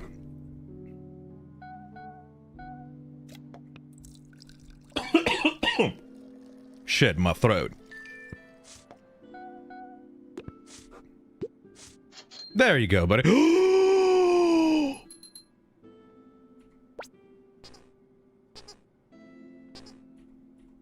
Hello, sir. Are you evil? I like that he appears behind the customers. Ooh. Gerald, she says, Chet is your memory helper now. If people are still on chat and want to help me out with this game, I would genuinely do appreciate to have some, like, written down orders on the chat. That would be genuinely helpful. Thank you so much, chat. Anyways. Hello, hi again, little miss. I am still a businessman, and I would like my usual. I think I remember that. Right on it, sir. So you wanted a burger because you wanted business, and you wanted a lemonade?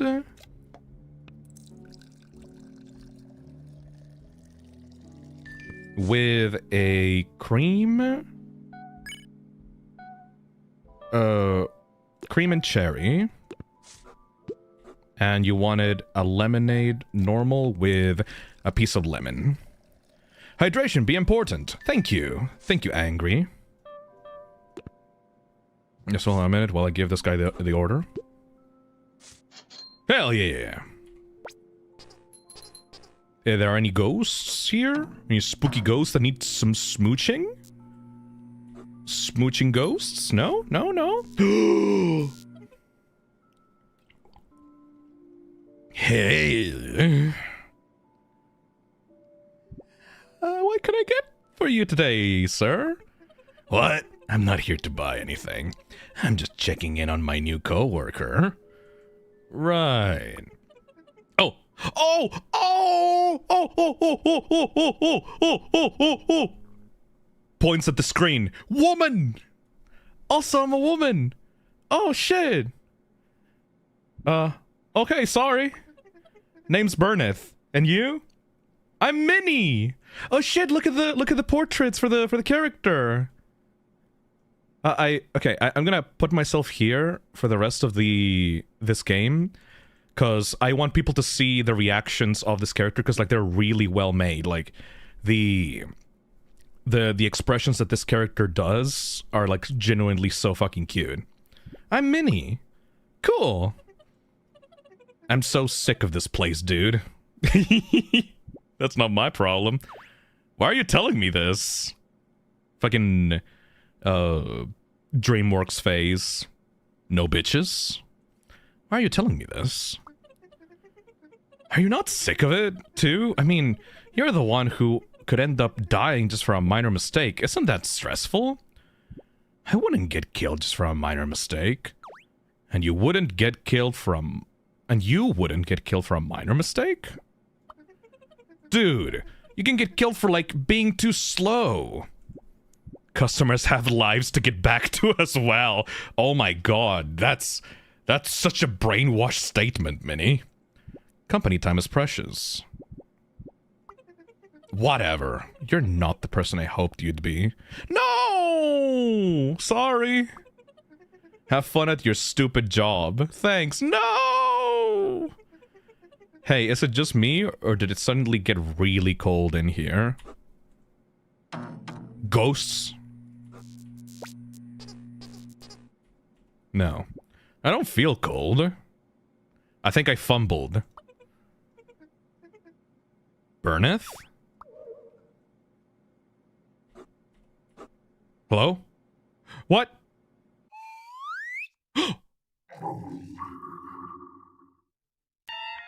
No! Oh, they were possessed! I needed to spray them! Shit! Okay, I see. Okay. A bit trial and error. If the gameplay has some trial and error like that, I would appreciate if you could have like a checkpoint during the middle of the shift so that you don't just end up just dying immediately, you know? That's a cute little like death animation. I just have 2 lemonades, and a lemon arcade with a brownie for my boy. And 2 Omega Lemons. Does anybody know what the Omega Lemons are about?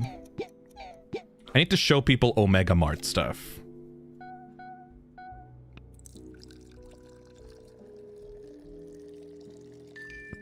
Okay, a lemon arcade with a brownie on top. And then 2 lemonades. Just 2 lemonades with nothing else. Yeah, two lemonades with nothing else. Omega Mart, you have no idea what's in store for you.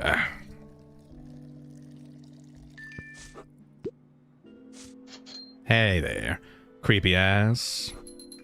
Can I just say, yeah, I can just have the spray with me at all times. I just have to put it back in when I want to refill it. Omega Mart looks so cool, I want to go there someday. Absolutely. If it's even, like, available anymore. I'm not sure if they closed it down or not. At least it was near the beginning. Yeah, I'm not that mad about it.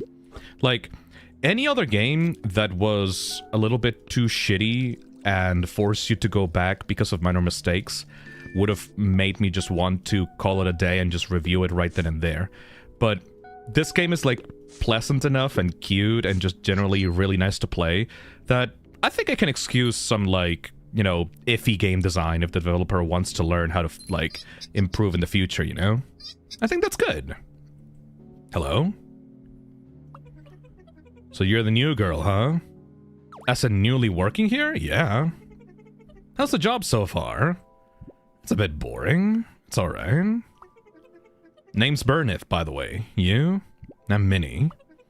Kenny. That's actually a pretty name. Thanks. Doesn't it suck here? What do you mean? I mean, like, hold on, this mask is killing me. There we go. I mean, like, I'm so sick of this place, this store, this job, this everything. Why are you telling me this? Are you not sick of it too? I mean, you're the one who could end up just dying for a minor mistake. And you wouldn't get killed for a minor mistake? Oh yeah, I hope you're okay with this, but I'm kind of a part of this program thing, so even if I messed up, I'd only be... What's the word for when you lose your job without getting killed? What the fuck? I think they call it firing. Well, whatever. You get it. It's some program that helps me find jobs and protects me. Then why are you complaining about the job? That doesn't sound very fair to everyone else. What the fuck is this dystopian shit? Why are you complaining about the job? Seriously, dude? Apologies, ma'am? Whatever. You're not the person I hoped you'd be. No! No! I want to be friends with you, man! Okay, ghost time. Yeah! Get fucking sprayed!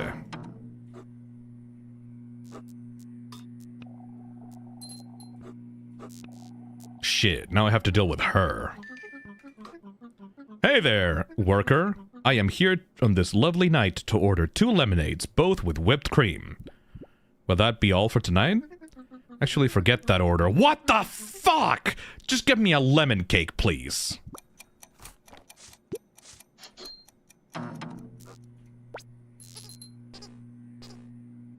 It's her! She's in the back.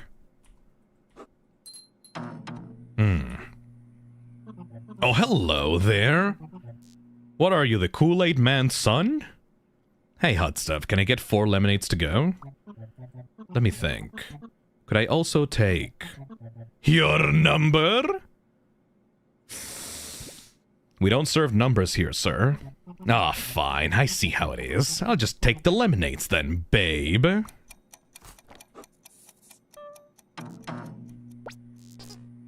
Hello. That's 4 lemonades, right? Very simple. Yep. I can look at the cameras while pouring in the drinks.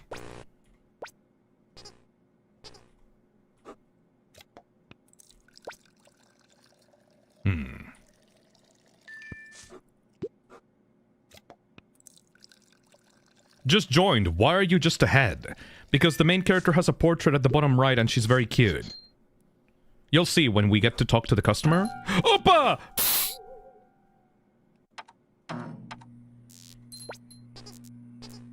Fuck. What? She passed out at the back of the store. Oh, this is such a cute game, man. Honestly, genuinely.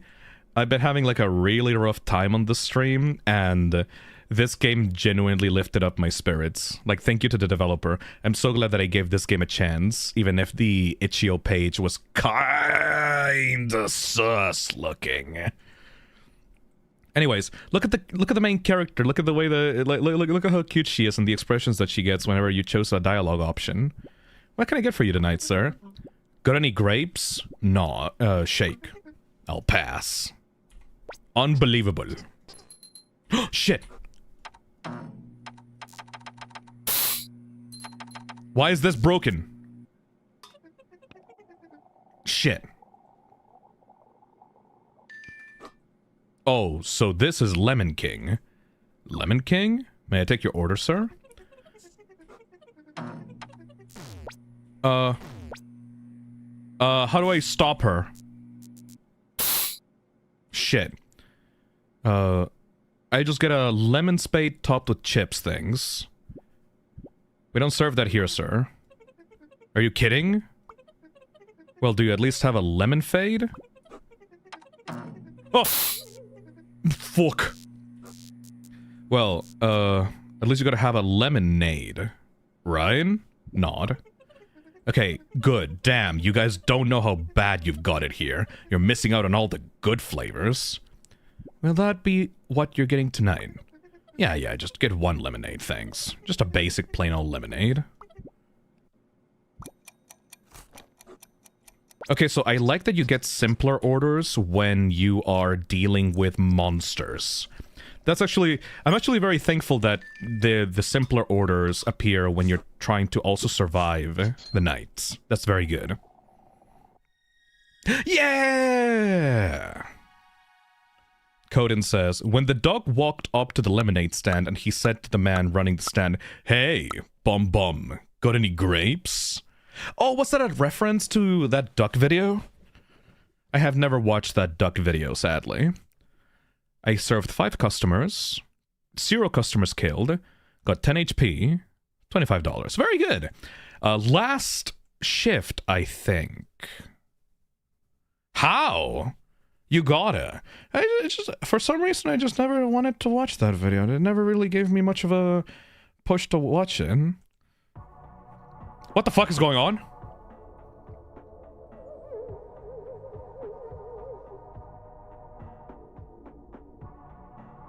What? Hello? Oh, why, hello there. Who are you? My name's Minnie. Hello there, Minnie. Why are you here? I work here? Really? Nod. Can you help us? We're very hungry. Sorry, but ghosts can't eat. Alright, what a shame. Do you think there's a way we could eat anyway? Shake. We were just looking for a place to eat. We were starving and debilitated, you see. And that's why when we saw it on the horizon, a radiant red and yellow light show shining like the crown of a king. Lemon Jacks? It was just in walking distance, as if placed there by the universe itself to quell our appetites. But when we entered, as innocent and ignorant as we were met by a fate so gruesome. Indigestion? We were killed! Oh. Was it an illegal killing? Probably. We don't remember who the killer was, but we do remember they were an employee. So you're telling me that you are poor little souls stuck in your little zone since the time that you were killed? Are you the guys that possessed Burneth? We yearn for revenge. We deserve catharsis. What if I found the killer? Are you our killer? No, but I'm the one you've come after. But we have come after our killer. Well, I'm not your fucking killer. Just because I'm purple, it doesn't mean I'm a killer, man. That's racist. But we have. I'm not your damn killer. Look at how she is pissed off. You're mistaken. I'm not your damn killer. We will think about this exchange. Okay.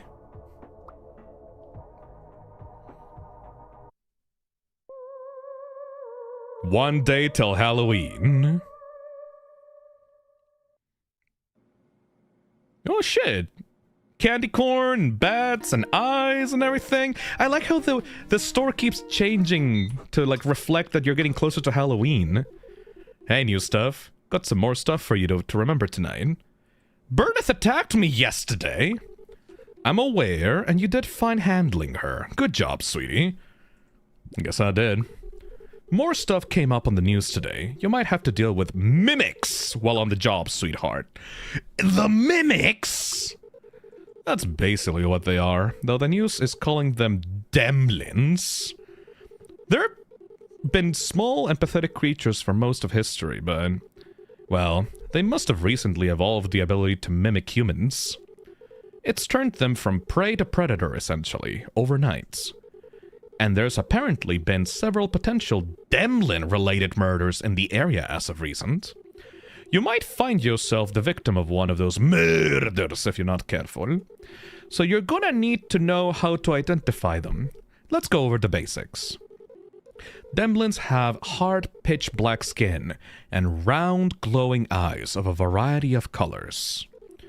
But of course, they'll be in disguise, so you'll only see them like that once you've unveiled them. And the thing about their disguises is that there's no one for sure way to identify them.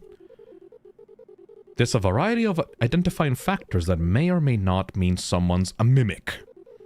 Noticing one may mean nothing, but spot too many and it's a good chance you're looking at a Demlin.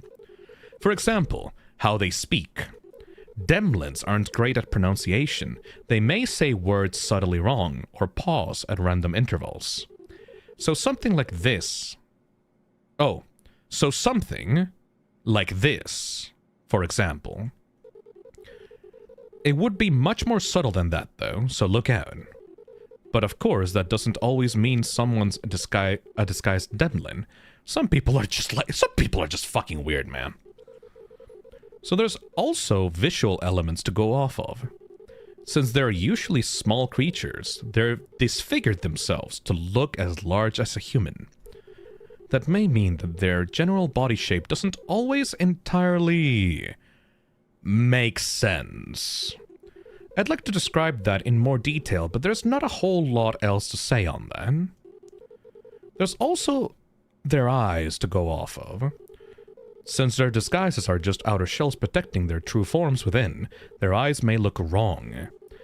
As in their pupils may be slightly misaligned in an unusual way. I gotta be honest with you, ma'am, every single fucking person that has tried to get an order off of me, like, these past few days, looks like a Smiling Friends character, so that's not gonna really help much in this situation. That's all the information I have on their visual forms. Sorry. At least she's helping. And that about wraps it up for identification. I'm sorry I can't provide anything else, anything less vague. Information on this is scarce right now. You may even learn a few things about how to identify them yourself. You may even learn I was wrong about one or more of these things. Just remember that none of these things alone necessarily means the customer is one of them. The fuck should I do if they're actually one of them though? Should I kill them? It's a mixture of these factors that does it, not just one. If you think someone's a Demlin, politely tell them to leave. If they refuse to leave, spray them with your pest spray. I'd love to deduct hearts for getting one wrong, but unfortunately my mind isn't what it used to be. I probably won't be able to identify any. I'll just have to trust your judgment, sweetheart. I will, however, be deducting hearts for suspecting too many customers as Demlins. You know how you kids love to try getting out of work these days? And if you don't catch one of them, the pain they'll inflict on you should be punishment enough. Do you get all that, sweetie? Oh boy.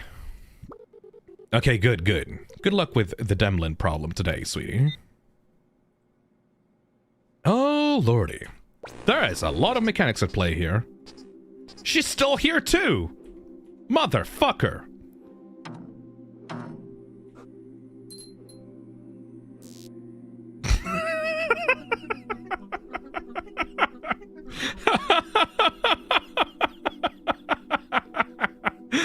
Hello. Why, we real human being are here tonight to get many lemonade. Is this a bit? Is this the bit? Is the bit that the mechanic is not actually there and it's just this? Is this the bit? Your body looks a little strange, sir. May I ask why you're speaking like that, sir? Sorry, I have normal human speech disorder. I was diagnosed with it by a normal human doctor when I was smaller. Very, very rude to ask about. You sound stupid. Okay, I'm so sorry, sir. Anyway, we want many lemonades. Your body looks a little strange, sir. I was born with a normal human body disfigurement. It was very tragic. Also very normal. I was rude to ask about. So sorry, sir. Anyway, we want many lemonades. Three lemonades for normal human children. That'll be all for tonight, sir? Oh yes, and yummy burgers too. Need 3 lemon burgers. We'll be with you in a moment, sir. This game makes me smile. This game just makes me smile, man.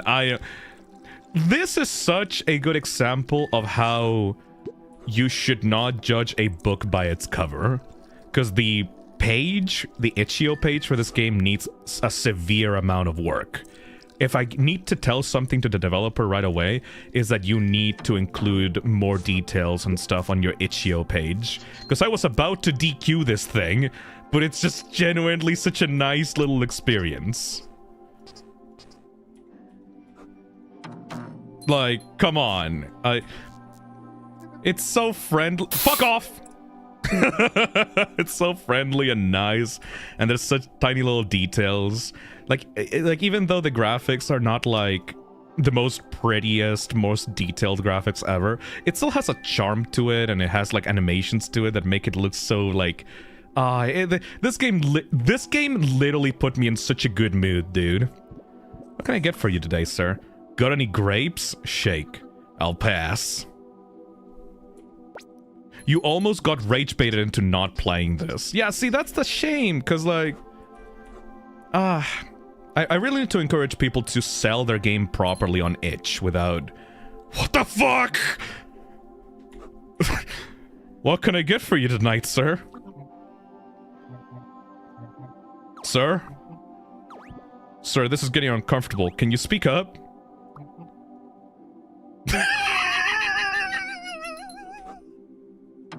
See what I mean? Oh, no, it's just... Oh, I love this game. Oh, this game is so cool, man. Hello there, worker. I am here on this lovely night to order 4 lemonades, all with whipped cream. Fuck off. Would all be all, sir. I will also be getting 4 lemon cakes. Alright. Are you having a fucking party?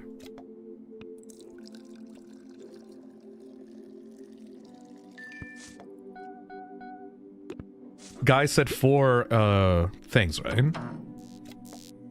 Yeah, 4 of them. Ah, this is so wonderful. This is exactly the kind of thing that I wanted out of this game jam, you know? I wanted to motivate people to, like, get out of their comfort zone and make something small and silly like this. This genuinely put such a big smile on my face. Games like these are why I started this game jam, you know?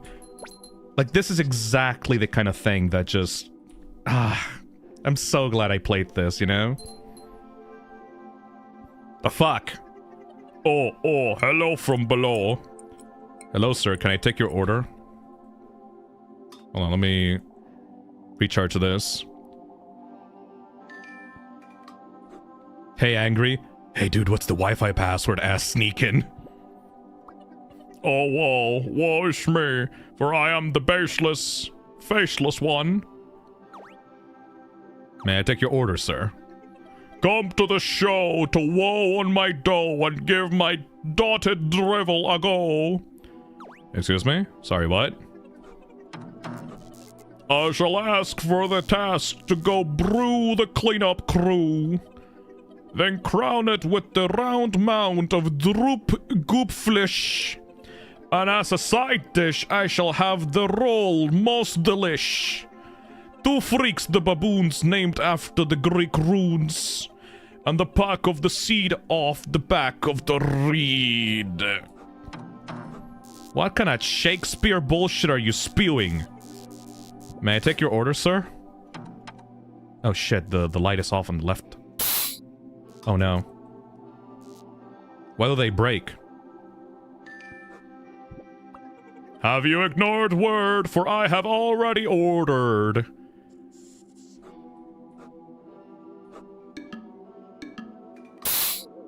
Oh shit, it was there. But the light was broken. I'm so glad that I sprayed just in case. I'm sorry, sir, but I don't believe you ordered yet. Are you perhaps disordered, as I have already ordered? I do not believe you've ordered yet, sir. You must be disoriented, for I have already ordered rented. Just tell me your goddamn order. No! I told you my damn order! Get me my damn order! Tell me now! Okay, fine, I want a fucking lemonade with a cherry, a wrap, 2 Omega lemons, and oats!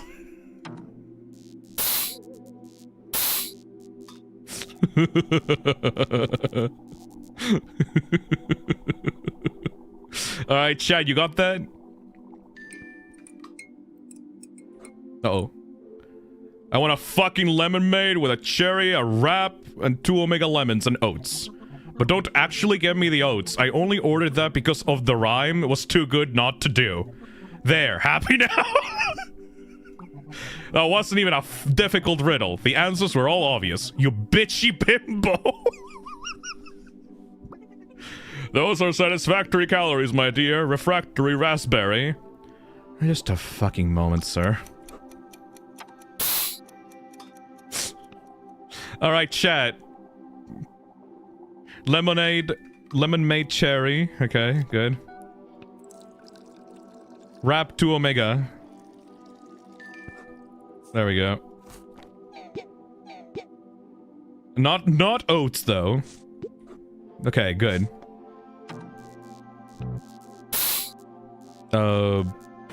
Lemon-made cherry. There you go, you fucking dick. Get the fuck out of my store. Ah, shit. I think I might die by the lemon monster, though. Oh, shit! I'm gonna die by the lemon monster. Oh, shit. No! Please! Fuck off! What? Oh.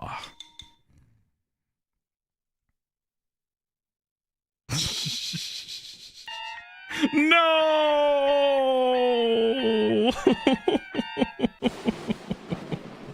At least we got the order of that asshole, so that we don't have to lose points on him again. Alright, good. So fucking sad. You're just chill, honestly. You're kind of chill, honestly. Like, I thought that you were a mimic, but you're just kind of hanging out. Mimics can order as well, you know? Like, I don't think that mimics should be barred from ordering at food establishments as long as they are behaving nicely. He's just a dude. It's kind of a plain taste in lemonade, but that's about it, really. Also, I'm really glad that the lemonade killer guy is not that fast to react to you. Like, he's actually pretty chill. A pretty chill enemy. It will give you a lot of time to react. There you go, buddy. Mimics have rights. Oh shit, he's about to attack. Fuck off, duck.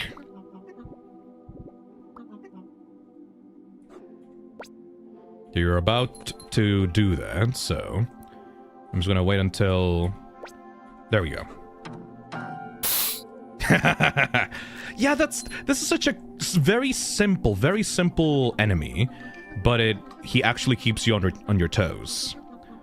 Here to on this lovely night to order 4 lemonades, all with whipped cream. All right. So, what? I thought you wanted the lemon cakes. Okay. Whatever.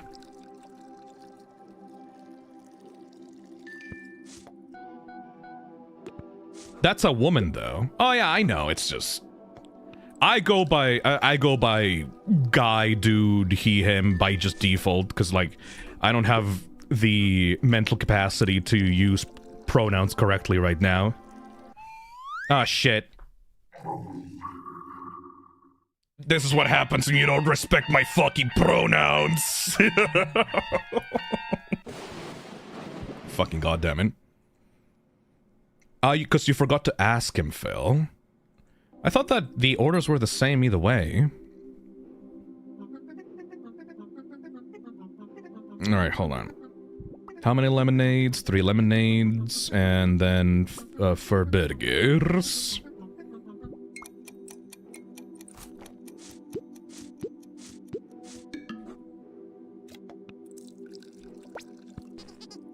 I love how the lemon enemy starts out just by sitting on the fucking floor. He changes his mind if you ask. Okay, fair enough. You have to add the last thing he asks for, because he said he only asked for the rhyme. Okay, where do you come from if you go to the forest? Like, if you go here, you're gonna come from behind. If you go to the forest, where do you come from? Lovely night to order 4 lemonades, all with whipped cream. Maybe this? Maybe the trees?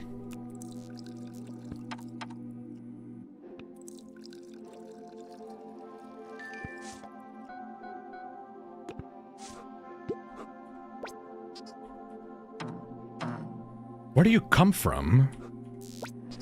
Oh no, you just went back to the back alley. Okay, got it.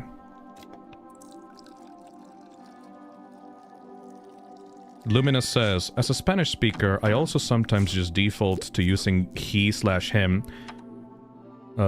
It's probably because of that's how it is in this language. Yep. I don't mean anything by it. I mean, there's also the thing of, what? Oh, more lemonades. That's also the thing that I do when I just call people bro or dude by default. He's coming.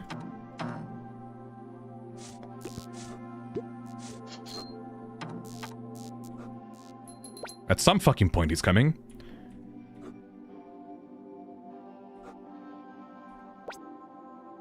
I call lad or dude to anyone. Yeah, that kind of sucks sometimes, because, specifically if you are talking to a friend who is transgender, that can come off as, like, really fucking, weird, or, like, really disrespectful. So you kind of just have to, like, feel out the vibe if they're gonna understand that, or just have to lock in, you know? Dude is coming from the forest. I use bub as a gender-neutral term. That's cute. Okay, so if they come from the forest camera, then that means that they're coming from this side. Okay, got it. That's how it works. So the lemon guy can come from the back alley, can come from... Oh. Hello there, dear. What shall I do for you on this fine evening night? Oh, you're cute. You're like kind of an Anna character. Aren't I supposed to be the one serving you right now? Ah, but that's just what society wants you to think, is it not? What does it matter what society wants me to think? I mean, technically, yes. Why, of course, but technicality is an elusive beast, is it not? And one trained at the hands of society, no less. Its rules entirely arbitrary, erected from the demons, nested in the crevices of our minds, which we're not even aware exist. Are you gonna order something? Dear, are you not sick of this life, this existence? Surely you must be. What are you talking about? Why? they treat you like a mongrel, demanding service, demanding enthusiasm, and then they have the nerve to package their voyeurism in your only entertainment. Do you not feel violated? Do you not yearn for a life beyond this? Who's they? The government, the megacorps. The world leaders, the ruling class. Do you not feel their hold over you? I've got a very special offer for you today, you see. It's the foundation of Rebellion, a place where you can serve yourself, be your own boss. Nobody would have the power to end your life. You wouldn't have to worry about anything you do here. You could even work from home if you so pleased. I'm aware this may sound too good to be true, but you must trust me. I'll even answer any question you have about this operation, any at all. It just kind of sounds like a scam. Oh shit. I hate the lights going out at the back because that introduces a element of randomness that doesn't really feel appropriate for how this game functions. Oh no, he's in there somewhere. No, did the pumpkin guy leave? Huh.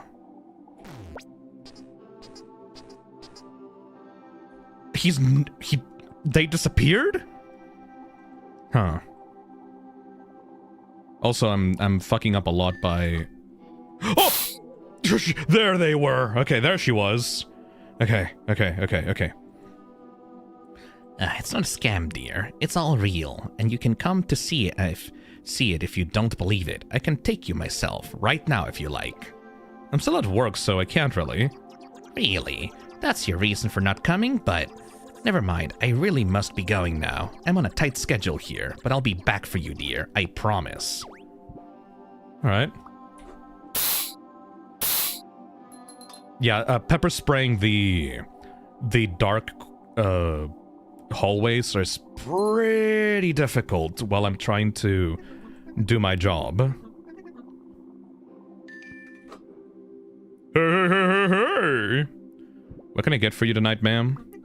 Hey, so basically, I want to kill you right now, like a whole lot. Oh, shit. Oh, God. Oh, God. Man, I hate it when someone wants to kill me. Yeah, like, while I'm on the clock? Do you have a license for that?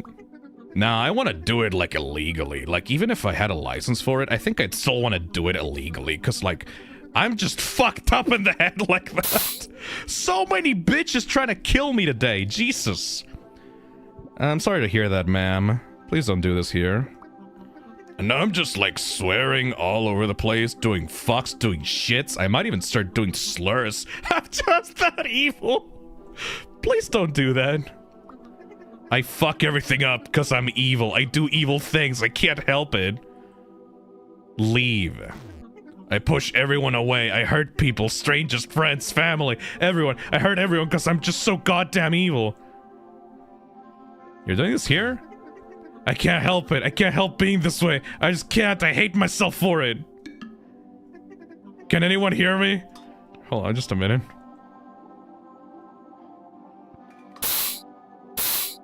We got the self-deprecation character appearing on the game.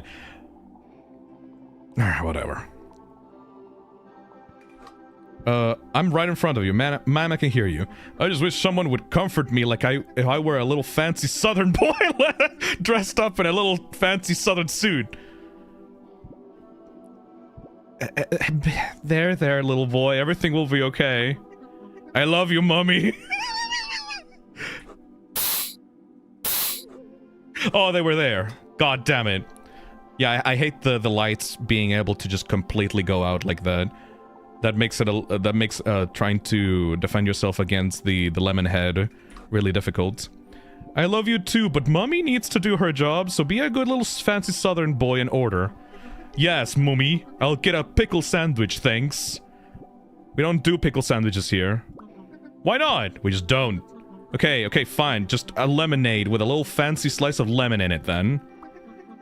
Do you guys sell watermelon popsicles? Could I get one of those, please? No, sorry. Okay, yeah, that's all. Okay, good. Okay, good. Just get a fucking lemonade in there. I love the bits in this game. This game is actually extremely funny. I fucking love this game. Genuinely. Okay, the guy's coming in from the forest right now.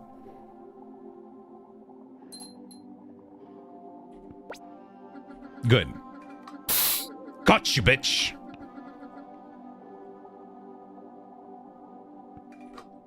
Sorry to disturb you, ma'am. What the fuck? You're one of those corporate design looking motherfuckers? Ew. Sorry to disturb you, ma'am, but where may I place my order on this fine establishment? Right here with me. A human? How archaic. This is the age of technology. God damn it. No thank you. I'll take my business elsewhere. What the fuck? Come here and ask me for something! What the fuck? Corporate art style looking motherfucker. I hate you. You fucking tech... Oh, not this guy. Hello from below. Oh, woe is me, for I am the baseless, faceless one. Come to the show to woe my dough and give my dotted drivel a go. I shall ask for the task to go brew the cleanup crew, then crown it with the round mound of Drupe goop flesh. I hate how long it takes to recharge this little spray bottle.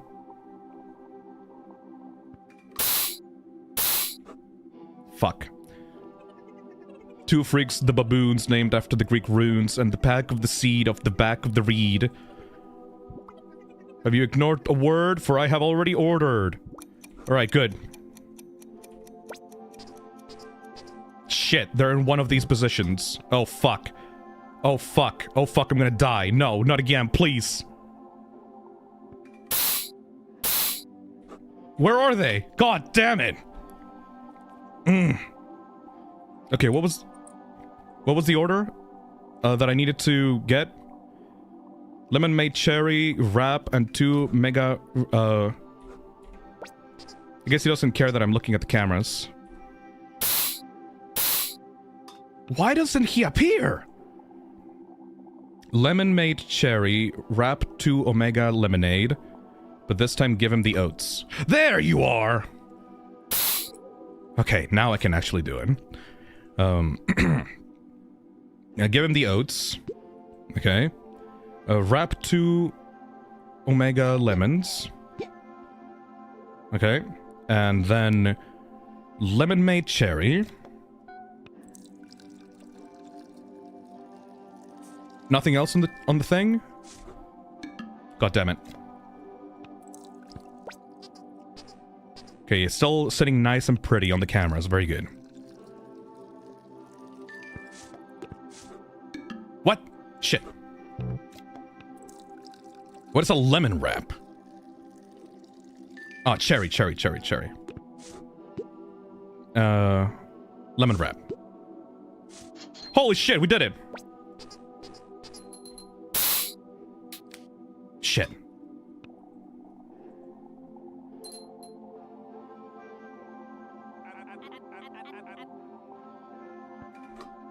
Oh, hello there! Who's that fucking surfer bro? They're coming from the front, Phil. Shit. Gotcha! Hey, look who it is. What can I get for you tonight, sir? Do you not recognize me? Oh yeah, you. Yeah, totally. Oh, thank the heavens. For a moment I thought you really didn't remember me. Long time no see. So you're working fast food now, I see. Gotta start working for my own money now. That's sweet, my dad believes in a good work ethic. He owns like a bajillion businesses, but gives me jack. So I've gotta make my own way in life, and all that jazz. God fucking damn it, this... spray mechanic is really difficult to keep track of the lemon person.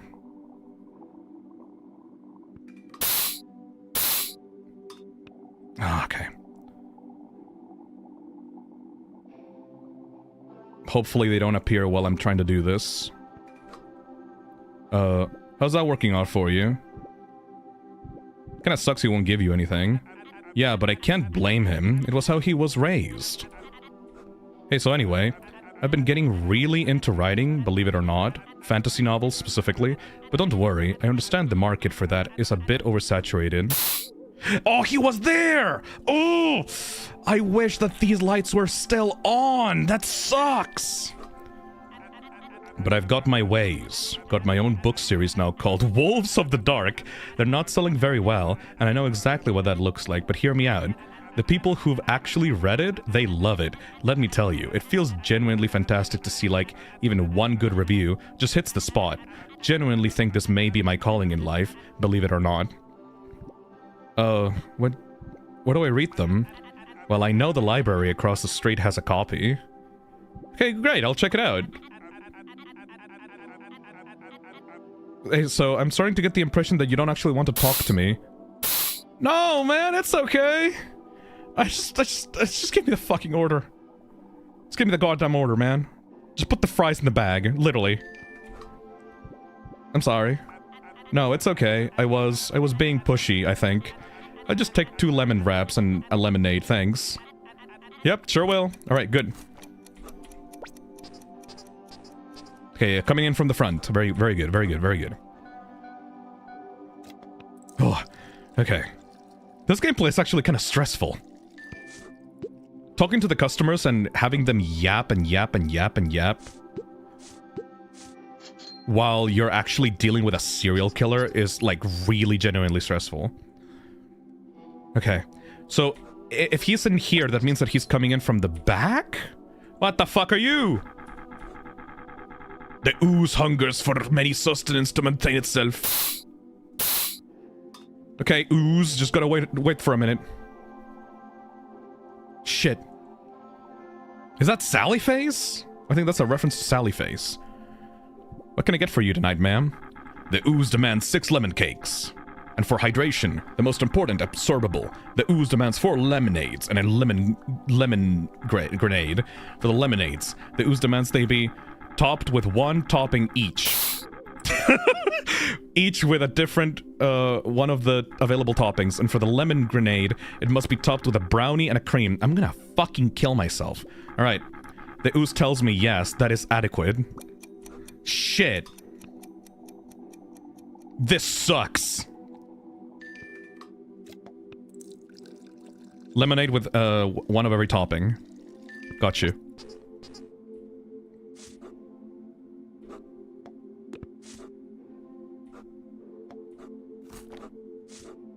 Okay, that's 1.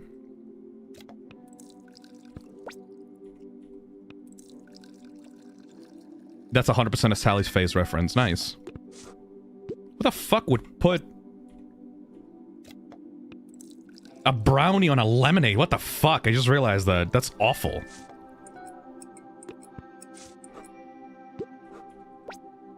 Still good. Okay, what was the lemon made? It was lemon made with something. Okay, maybe coming from the thing. Okay, good. Lemon made with what? It was whipped cream? It was a lemon grenade. Shit.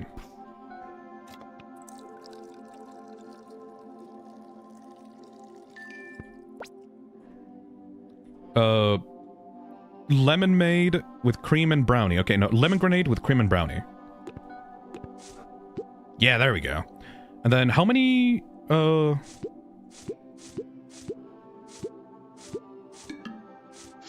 fuck yeah!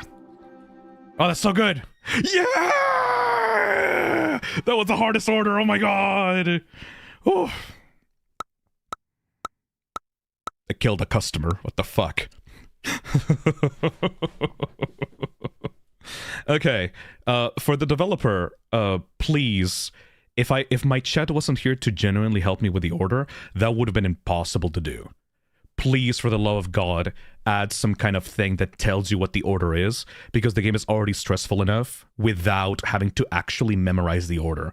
Have some system to like write down the order somewhere, or have the thing show up on screen or something. Like, I beg of you. This game is actually super good. It's super fun. I love the writing. I love the characters. I love the visuals. They're very charming. Like, everything here is something that I'm a big fan of, but the biggest problem is the memorization problem. Like, I think, like, I know that it maybe adds some kind of extra difficulty or something, but it really doesn't feel appropriate to the game, you know? And the light buttons being broken, I think that's like also a big issue as well.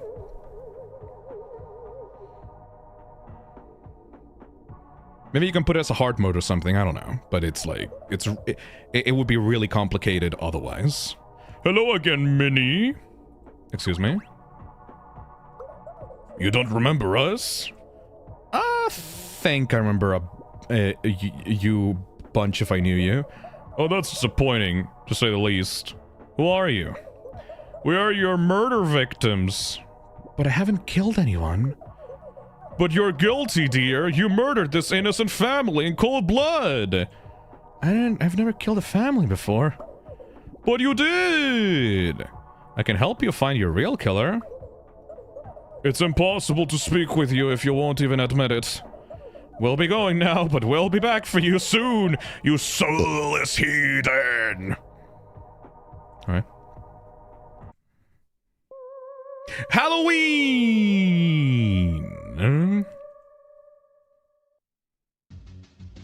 Oh boy, here we go. Lock the fuck in, everybody.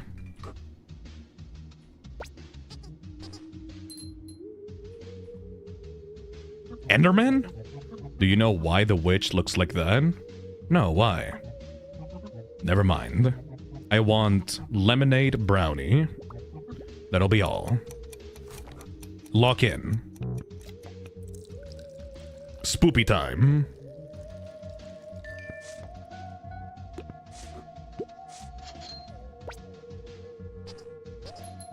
Okay, it's coming from there.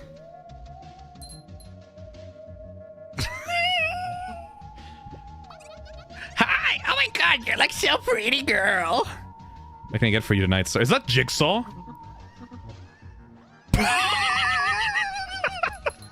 Also, let me turn up the music. This music is actually pretty cool. Hey, I'm cosplayer. Can you tell who I'm cosplaying? Glass thing on a head person? No, it's a blending machine. I'm Blendy. From what? I'm Blendy from Blendy and the Blending Machine. It's not obvious. Yeah, it is. What can I get to you? Just a lemon arcade, thanks. And a lemon wrap too, thanks. Actually, hold on. Make that 2 lemon arcades, 1 for the wifeys. Okay, good.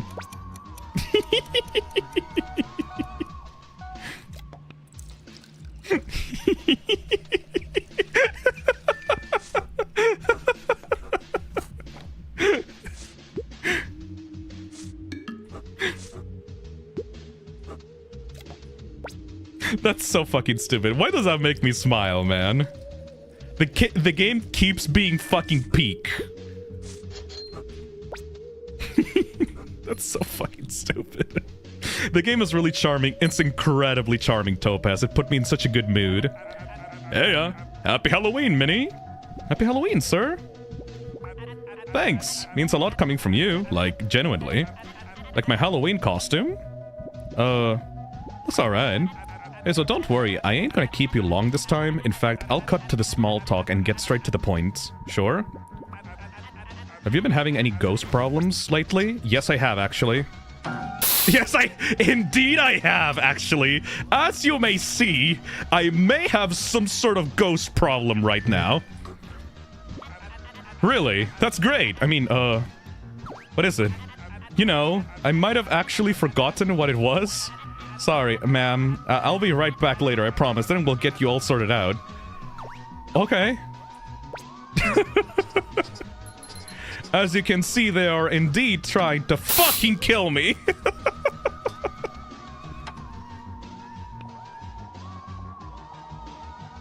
This game might be one of my favorite ones from the jam. Oh, this game is like so charming.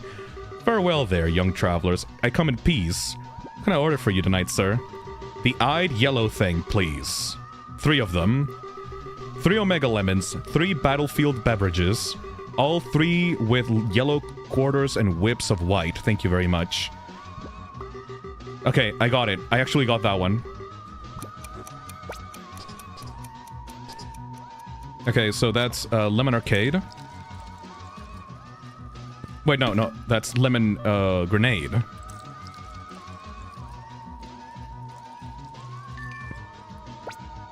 Okay, he's coming from here on the left side.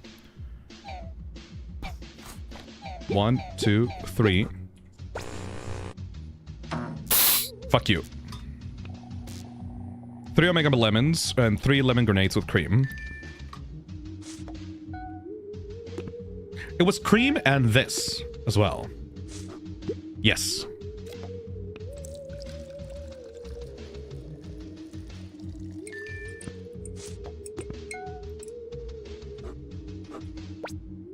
You motherfucker.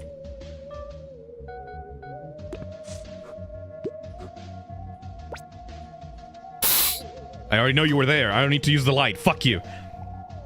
The last shift actually trained me for it. Why is fell on the floor? Because I want to show off the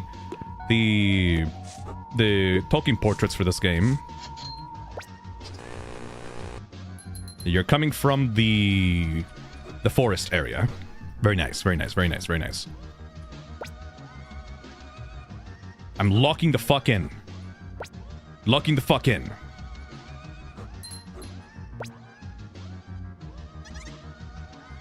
Hey. Hey. Would you like to be 2 boys kissing? What, like both of them? I've been developing a serum that can transform anyone into 2 boys who will then kiss. Could you develop a serum not to be like this? It's a very specific fetish to have. Would you like to be my test subject? Are you going to order something? Are you going to accept? Maybe you should come back another day.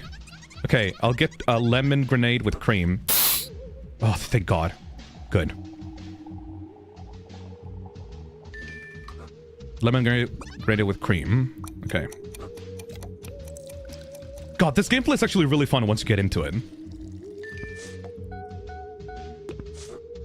Shit. There you go. Okay, boy is coming from the forest section. What if I just hold... Yeah!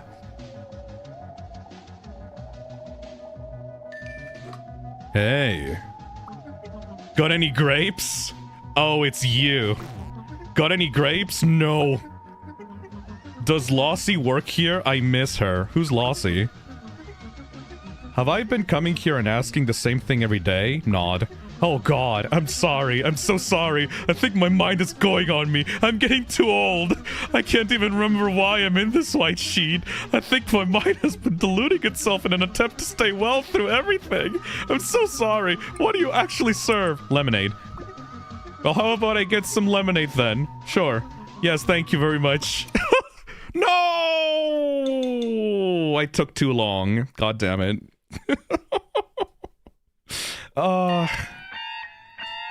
Some of the orders take way too long and I can't bring up the camera without the dude punishing me. We can do this, come on. We just need a better balance between the lemon monster and the orders. We just have to like be quicker on the orders. Okay, you cosplayer. Blending machine. Blendy from Blendy and the Blending Machine. It's not obvious? Yeah. Lemon Arcade, thanks. Lemon Wrap 2, thanks. Actually, make that 2 Lemon Arcades, 1 for the wifeys. Coming from there, okay. Lemon Wrap, and then 2 Lemon Arcades.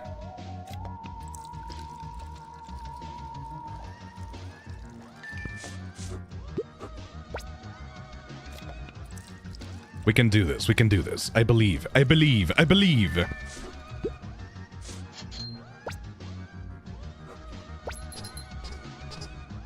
This thing's sleeping on the fucking floor. Hi, oh my god, you're like so pretty, girl. This guy is a fucking freak. I have to head out, but this game is amazing, Lamau. Enjoy, Phil in chat. Thank you. This game is the dictionary definition of don't judge a book by its cover.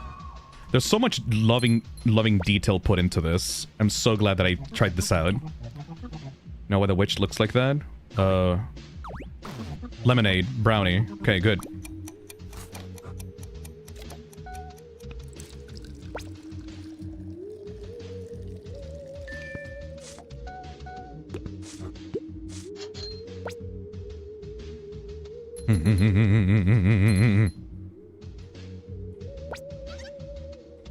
Hey. Not a boy. I'm not a boy. Oh, sorry, ma'am. But what if we were? If I were? Okay. What if I were two boys, even? And what if the boys were kissing? Would you like to be two boys kissing? I've been developing a serum that can transform anyone into two boys who will then kiss. Oh, I need to fucking check on the guy. Some of these go for way too long and the guy is like right there. Would you like to be my test subject? Are you gonna order something? No. Okay, I'll get a lemon grenade with a cream.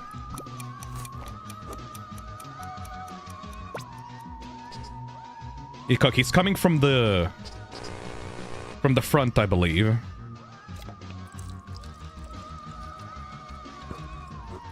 It was a lemon grenade with cream, right?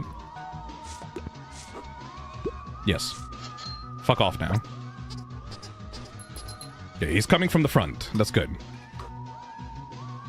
The Fujoshi customer.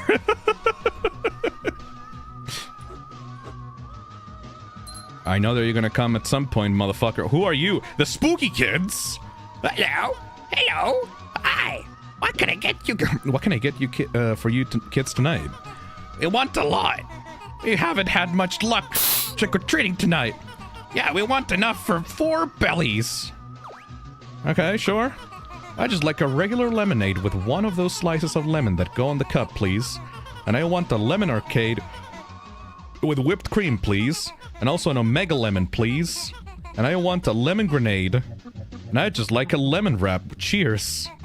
Yeah, that covers everyone. Yep. I'm just not gonna question that. Why even question the logic of this game anyway? It's fine. Alright, it was one lemonade with a little lemon slice on top. They got a little demon friend there, it's fine. That motherfucker. Alright, lemon grenade. Chat, help, please, chat. I beg of you. Chat, I beg. I beg, chat. Do you remember, chat? Do you really believe, chat, please? Lemon arcade. Okay, there was a lemon arcade.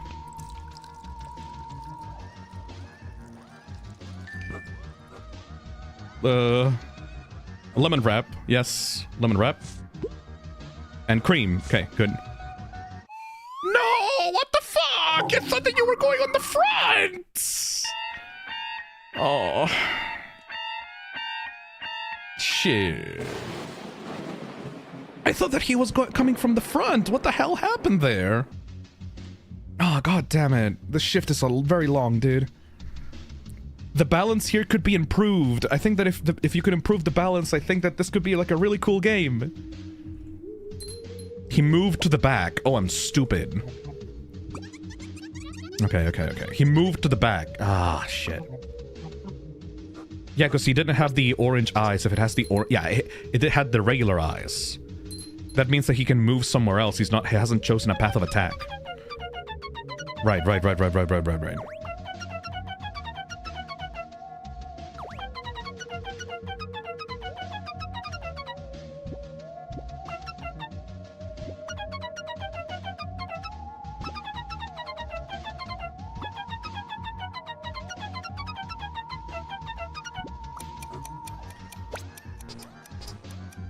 Okay, he doesn't have the yellow eye, so he may change positions.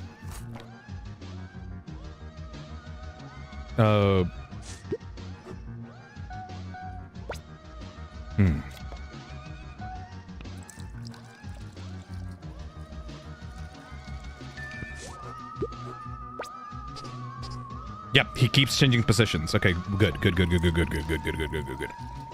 Is this the last night? Yes. We have to actually pay attention to everything right now, which is...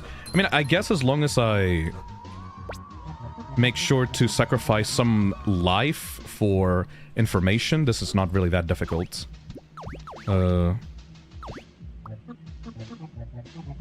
Lemonade, brownie.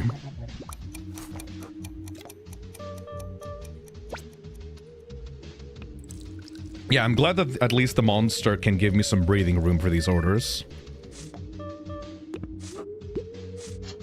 How many orders do I have to do anyway? It's like 5 orders, right? I think it can be... Also, I like that there's so many different positions that this character can be in on the cameras. Maybe I wasn't paying attention to that part, but yellow eyes means that she is firmly going down that path? Yes. So now she's 100% going to come from the back, you know? So what I need to do is wait on these cameras right now. Because if I bring the camera up while talking to the customer, it will be seen as rude, right? And now I need to go back. And now she's fucked off. So that's perfect. Hey. Would you like to be 2 boys kissing? Yeah.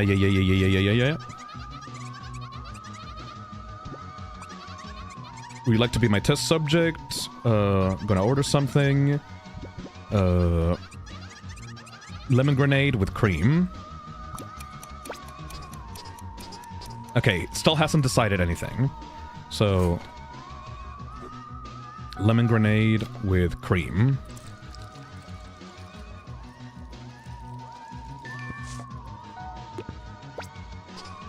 Okay, you maybe are coming from the forest area. Maybe. It may switch up. It may switch up. I like that this silly little lemon monster actually has more of a complex AI than most other like FNAF enemy AIs from like the past few years. 3 Omega Lemons, 3 Battlefield Beverages, all 3 with yellow quarters. Okay. Yes, that is all. Thank you. Okay, definitely coming from the forest area. I just need to wait for him. Why is Phil tucked in a corner? Because I want to show off the purple girl, because the purple girl is very cute. Very good, very good, very good, very good, very good. 3 Omega Lemons and 3 lemon grenades with lemon pieces. Thank you.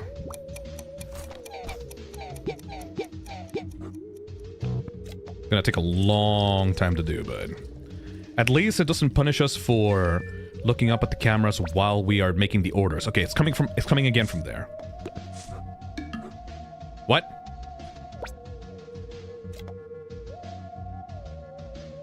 Lemon grenades with lemon pieces? It's not working. You forgot the cream! Shit!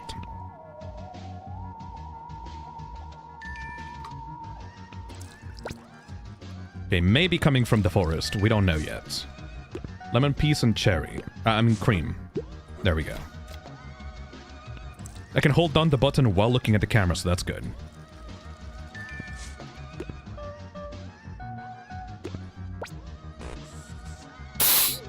Very good. Yeah, I can keep holding down the buttons while working the cameras.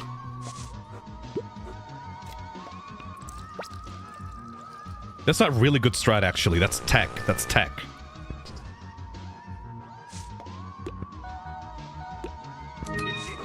Thank you. I'm free from my work shift. Hell yeah! Thank you, sir, for accompanying me during these trying times. I'm still going to keep watching the rest of stream. Oh my fucking god, you're Freddy Fazbear! It's been a long time since I came to this place. So much has changed. Can you hear what I have to say first? Sure. Oh, fuck me. You like my costume? I've been trying for so long to get it perfect. It looks so good, but there's a few things missing. Yeah, I've got no time on my hands right now. Couldn't finish it for Halloween. Just 2 lemon slices, that's what I desire. Oh, and this one comes from inside, but I'd personally like a lemon made too. Okay, good. Lemon slices, and then a lemon made. Bitch is just resting on the floor, we good.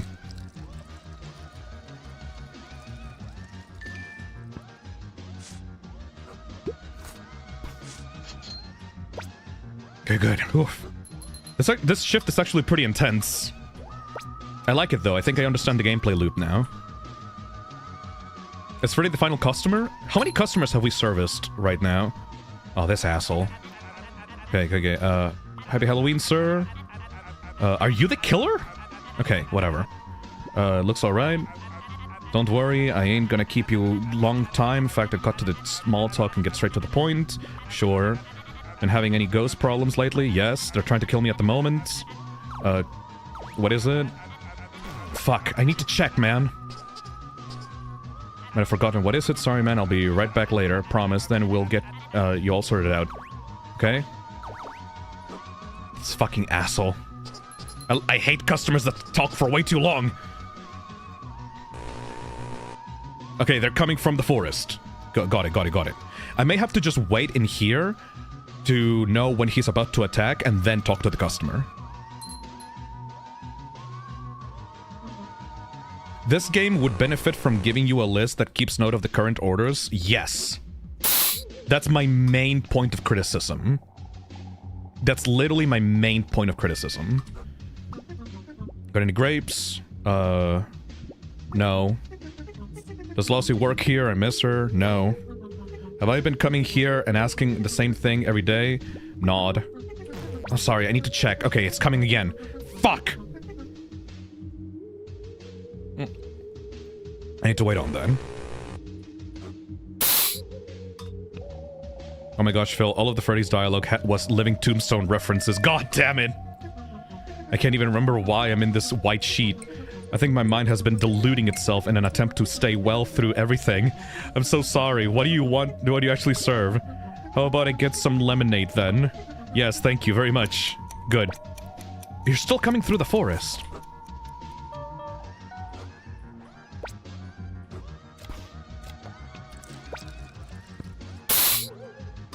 I think this guy's getting faster the longer I take to finish the shift. You're still coming through there. Bye-bye, ducky. I love you. Bitch is just in the floor. Okay, the big boss. Okay, here we go. People, please help me. Chat, please help. Please help.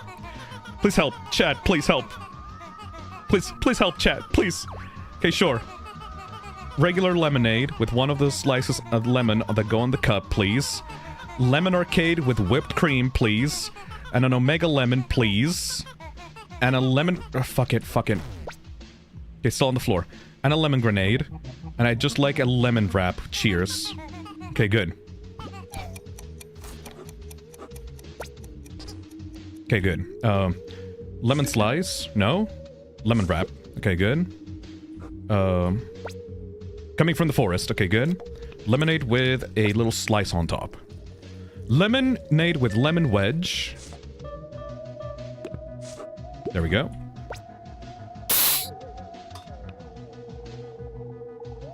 Lemon arcade with Omega Lemon.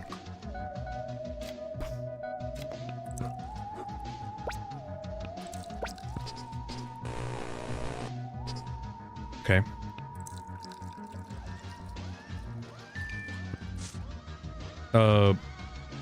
Whipped cream, I think. Okay, good. Lemon grenade. Just regular lemon grenade. And a lemon wrap. Good. What? What's missing? Lemonade with lemon arcade cream, and Omega Lemon. Omega Lemon! Go! That should be it, right?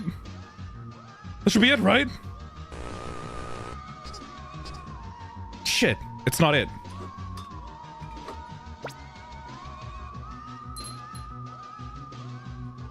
Jax! Hey girl, smile for me. Okay. I'd like to act. I didn't actually mean smile, stupid. And why you tell me to? It's the catchphrase of Mr. Smiles from Mr. Smiles' Smile Factory, which is who I'm dressed as, by the way. I fucking hate this guy. Okay. Are you? Okay, I'm gonna wait for him to move.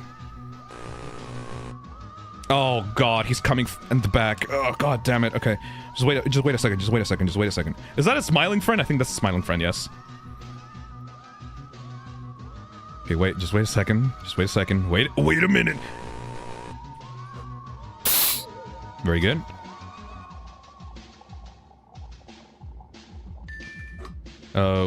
Okay. It's this new single-player puzzle survival horror game about this former employee who has to track down his missing wife in the Smile Factory he used to work for. What are we having tonight, sir? But then it turns out she was, like, manipulated into going there by the company mascot Mr. Smiles, who came to life. Sounds interesting. And Mr. Smiles smelified her to make her, like, his slave? God fucking damn it. But not in, like, a weak, bony slave, more like a powerful zombie warrior. Awesome. And now it turns out she's the most popular smelified woman in the whole abandoned factory. Which is, like, isn't actually abandoned, by the way. It's inhabited by a ton of evil company mascots come to life. God fucking damn it! So, like, now the protagonist guy, whose name is Dave Daring, by the way, I forgot to mention that. Now he needs to, like, fight all these different company mascots come to life for his wife. And also it turns out that the company mascots are all actually, like, the ex-CEOs of the companies that they're from, and they were, like, transformed by this god seeking punishment for evil. But this god isn't a good guy either. God damn it!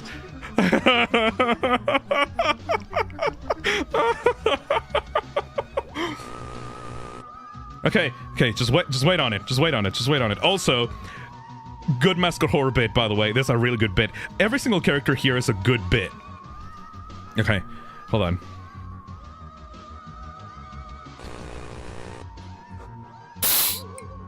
Okay, anyway, yeah, that's basically what the game's about, like, the sound of it. It sounds like a thing that exists somewhere. Yeah, it does. What did you like about it more specifically? The boss fights against those CEOs must be great. Yeah, I mean, there will be, but only one chapter is out right now. Do you have any questions about it? Specific questions specifically? I'm gonna fucking die, dude. Is the game multiplayer? Why did the masks come to life? No! Come on now, not even the damn register ladies listen to me anymore. No! Fuck!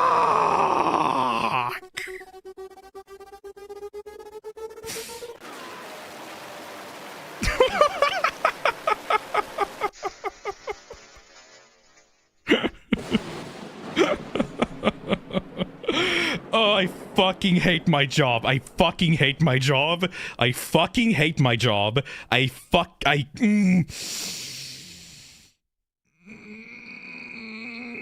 Phil, stop looking at the cameras. At least turn your back when you're doing so. You still get punished.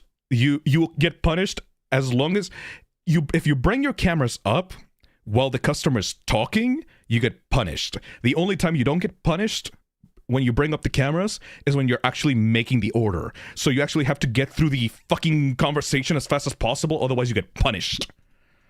I thought that you had to just look behind you, but no. The making shut the hell up. But then it punishes me because I'm rude and that brings the hearts down. At least when you just look at the cameras, it only goes down by a little compared to like the whole hearts. Shit. I'm using the cameras way too much. God damn it. Hold on. Fuck it. Just retry. I think you'll lose less hearts by cutting him off than by looking at the cameras while he talks. But they can kill you, like they can take away multiple of your hearts in a conversation, man. Okay. I'm a cosplayer. Can you tell who I'm cosplaying? Okay, I'm gonna try it. Fuck it. How many customers do I have to serve on Halloween? Lemon Arcade, thanks. Lemon Rap 2, thanks. Yeah. Okay, he's coming from the front, I believe, so we're good for a while.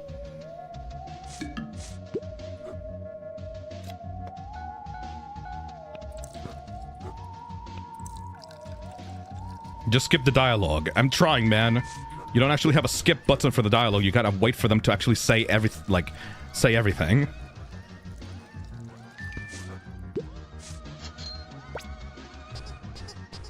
Dude is coming from the front.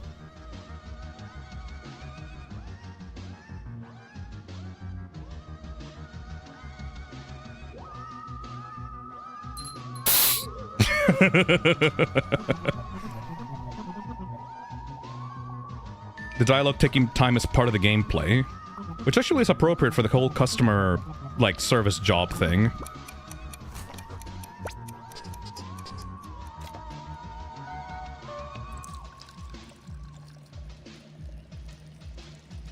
You have to tell the guy to shut up. Alright, I'll tell the guy to shut up. I don't know he was gonna go for that fucking long. Wish Kakako was here for this one. It would have been awesome. Oh yeah, no, he would have loved this kind of game. This game is really silly. Sometimes I just gotta take the hit on the hearts. Like, to just force someone to just fucking talk to me like a human being.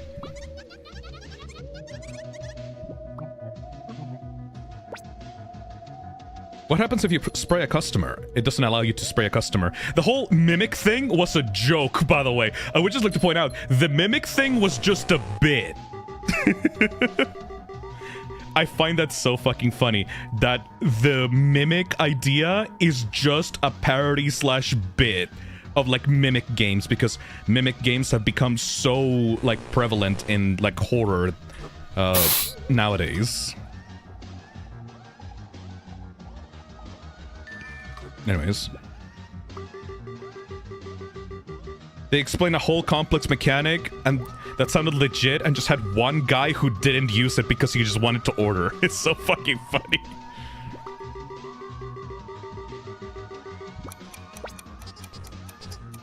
Oh no, oh no, oh no, where'd it come from? Where did you go? Where'd you come from, Cotton Joe?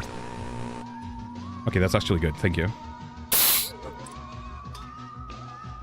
3 Omega Lemons, 3 lemon grenades with cream on top. Thank you so much. You guys are so nice. You guys are so nice. Thank you so much. I appreciate the help so much. You don't even know.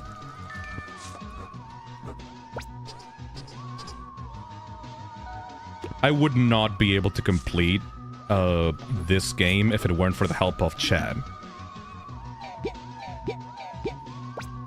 Also, I forgot the lemon slices.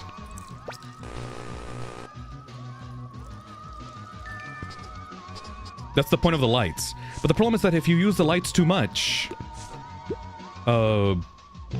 they will go out and break.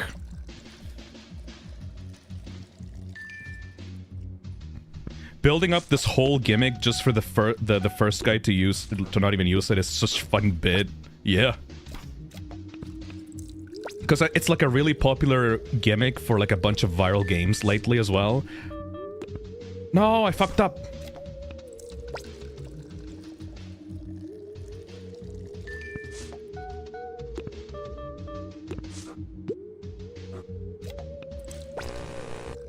Okay, he's definitely coming from the forest.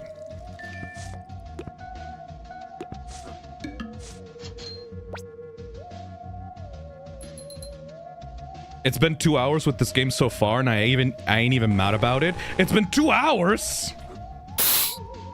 It does feel like a full-ass game, actually. Makes sense. How is this game good? Happy Halloween. Means a lot coming from you, like genuinely, blah blah blah blah blah blah. It's alright, just skip.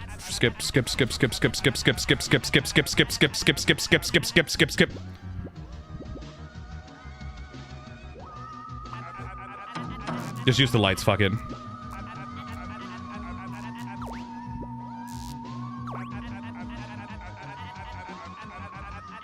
Fuck.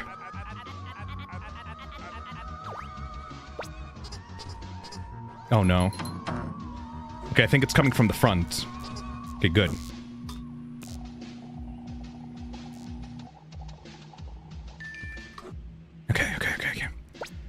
Opa! Booga booga.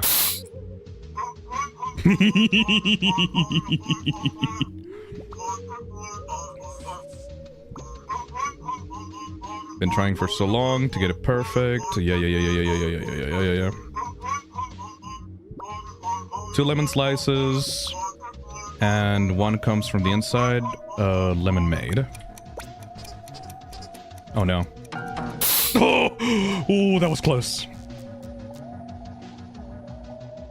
Don't abuse the lights too much. I'm trying, man.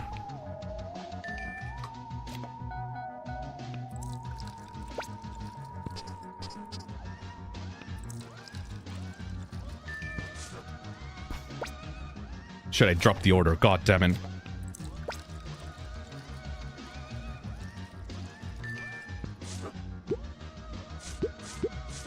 There we go. Yeah, if I'm taking way too long on the customer ordering, I need to use the lights, because otherwise I'm gonna get fucked.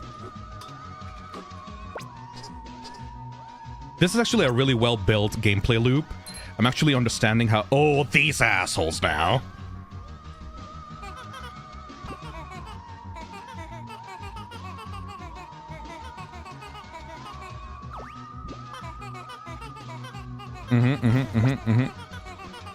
I'm stupid. I think I remember this order.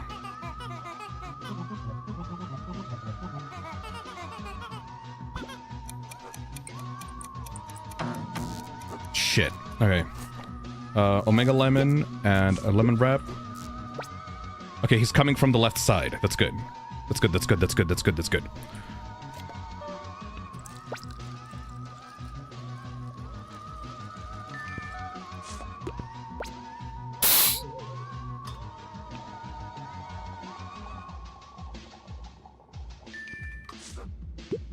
And then a lemon grenade. Still not sure if that guy's gonna come or not through this one. Could be a different... Yep, he switched sides. God damn it. It was a lemon grenade.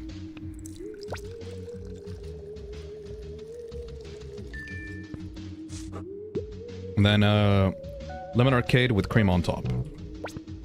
I think? Yes. Thank you.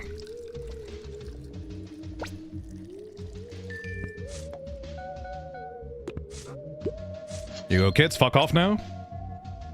Okay. We actually might be able to do this. We actually might be able to do this. We actually might be able to do this time. Okay, he's coming from the front. That's good.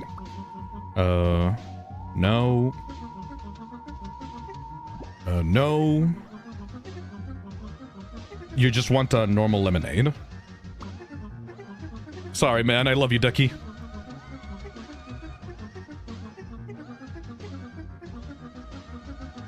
Oh, poor Ducky.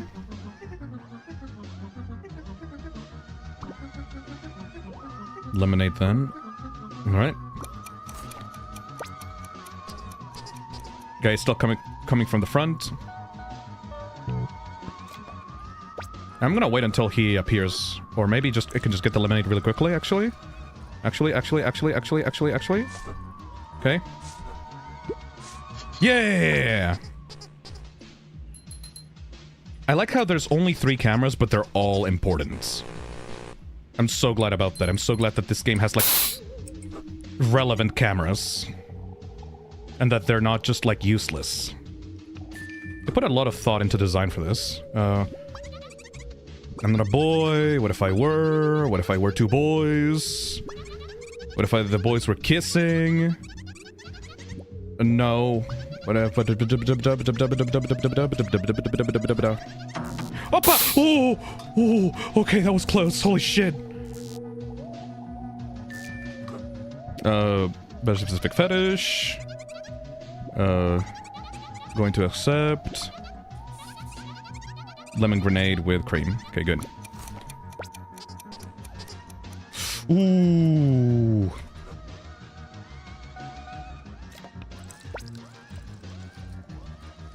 Not Dr. Yowie.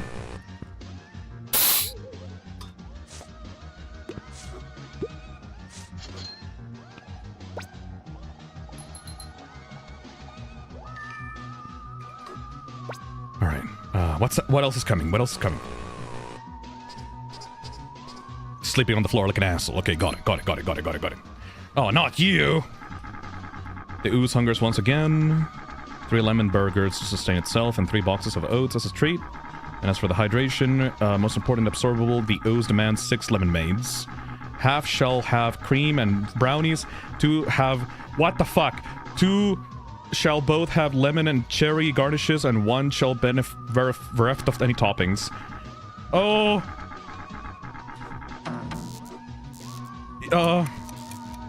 Okay.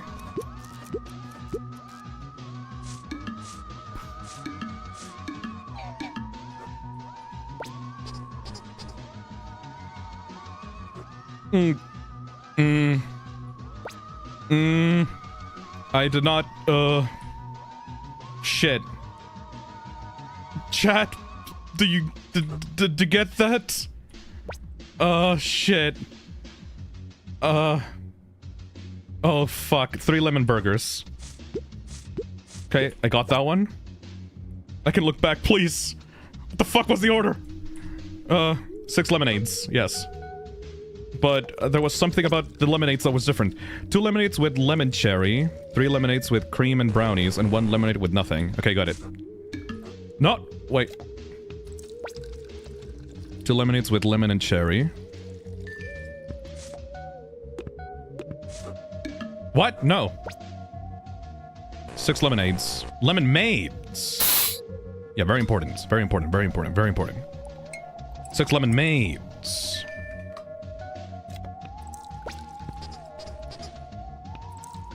Yeah, the biggest problem of this is trying to memorize the orders. That's impossible.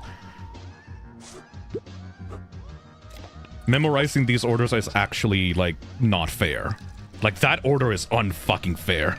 Especially while you have to write down while the guy's trying to kill you, right? Cream and brownie.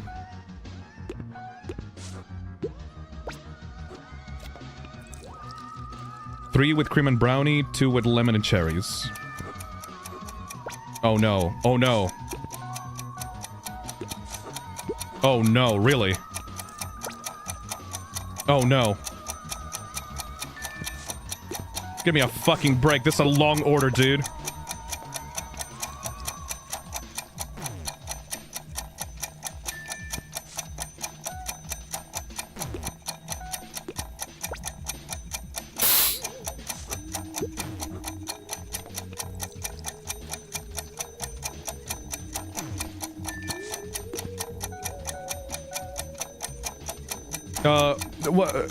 Lemon and cherry.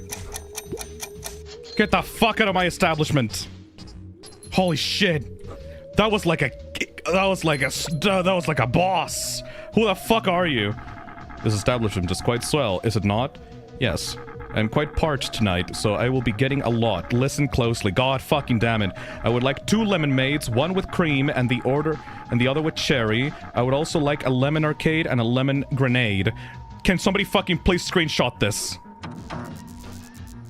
2 lemon maids, 1 with cream and the other with cherry, and a lemon arcade and a lemon grenade. The lemon grenade should come with a brownie, and I'll just have the lemon arcade on its own. Thanks. Also, I would like a single omega lemon. Do you get all that? I don't mind repeating myself. Yes.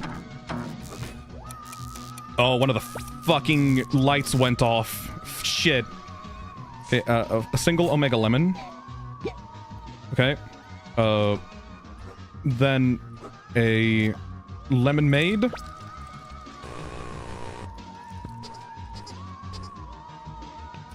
Lemon maid, 1 with cream.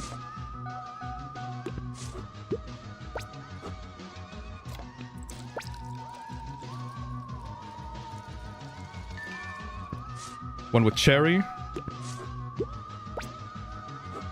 And then a lemon grenade. And grenade. And one of them has a brownie on it. Thank you so much, chat. I appreciate you so fucking much. Fuck. Lemon grenade with a brownie. Yes. This game would be actually impossible without a chat. The perfect streamer material, I guess. There we go. Please let it be the end of that. Please let it be the end of that. Please let it be the end of that. Please let it be the end of that. No! Not this motherfucker! Not him! Please!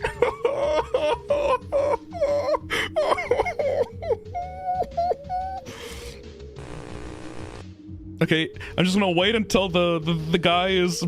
I'm gonna... Just tell him to shut up and eat the damage. Okay, got it. Thank you, boss.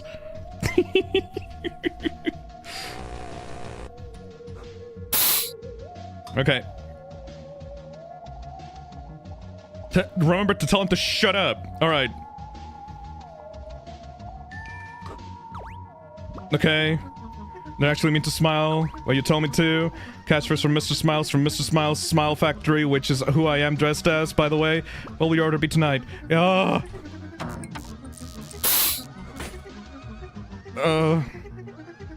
didn't ask to hear about this. What was that?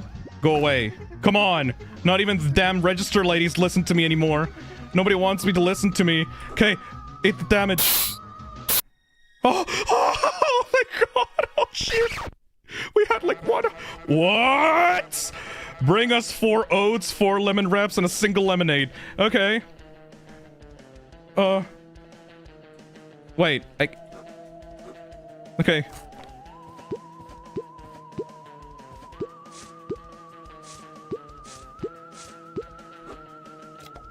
Okay. What the fuck is going on? 4 lemon burgers and a lemon made with a lemon garnish and a cream.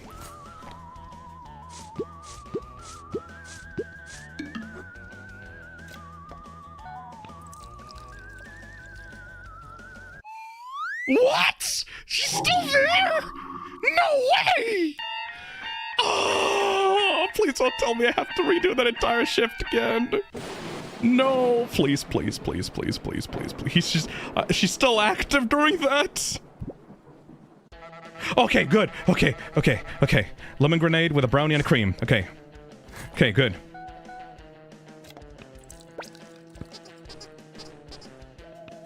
Okay, good.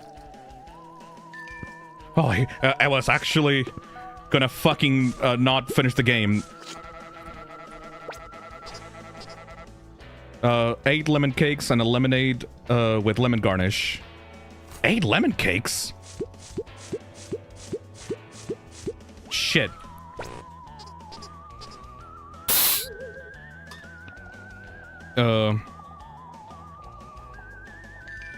Lemonade with lemon.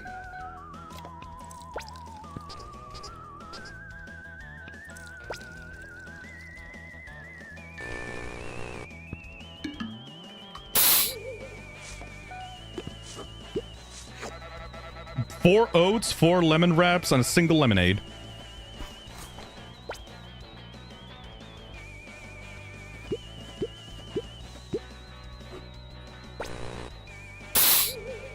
Holy shit.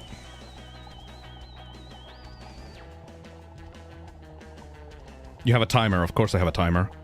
It's always a timer.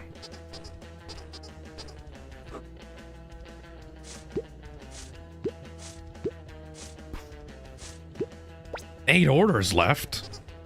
Okay. Shit. Lemonade. Just a single lemonade. Coming from the left.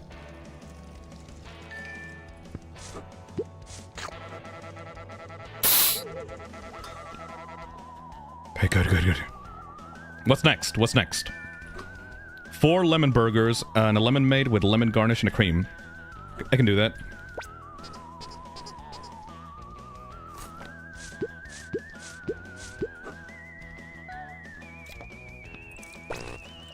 Coming from the front. Good.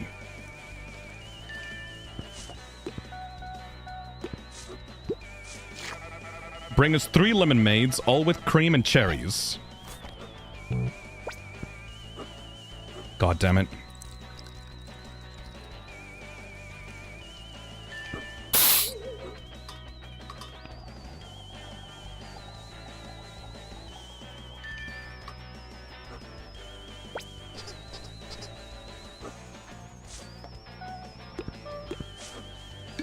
What?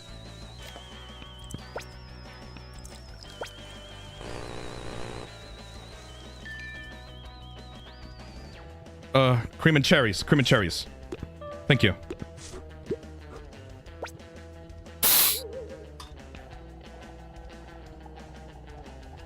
One minute.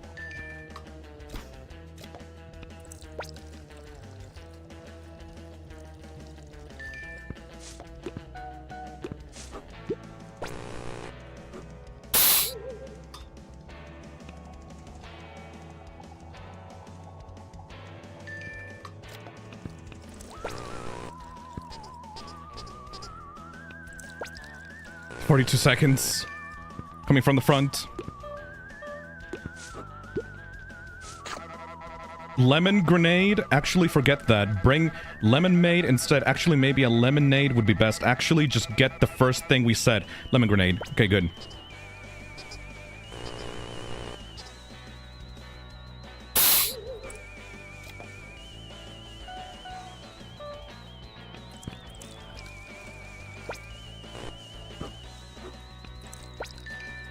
Coming from the front.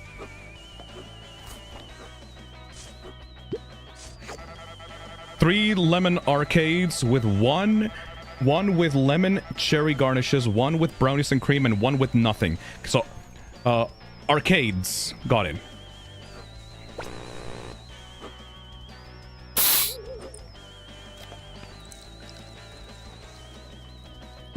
I need to refill. I need to refill. I need to refill. I need to refill. I need to refill.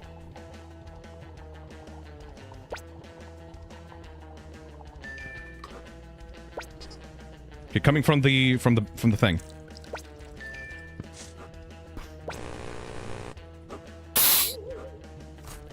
God damn it. I lost that one.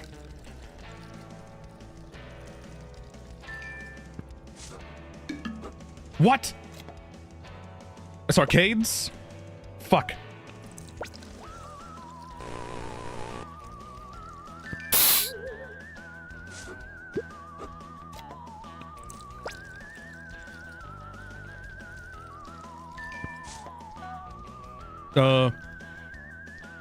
Cherry and lemon.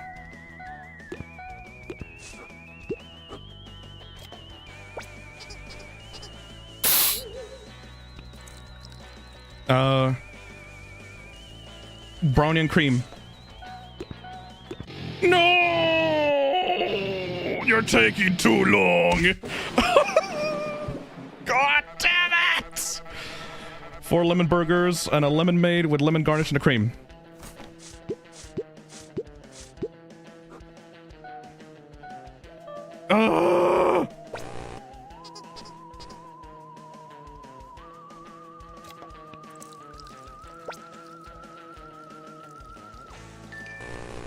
I'm literally fighting for my life right now.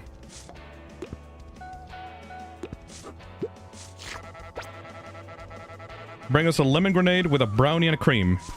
That's pretty simple, actually.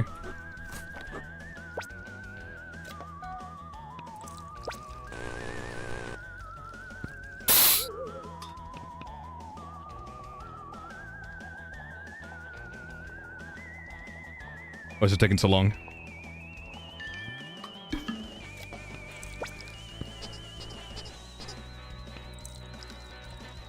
Grenade, brownie, cream. Thank you.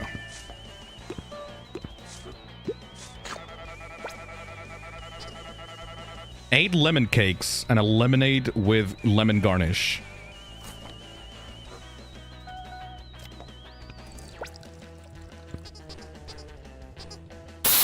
Jesus Christ.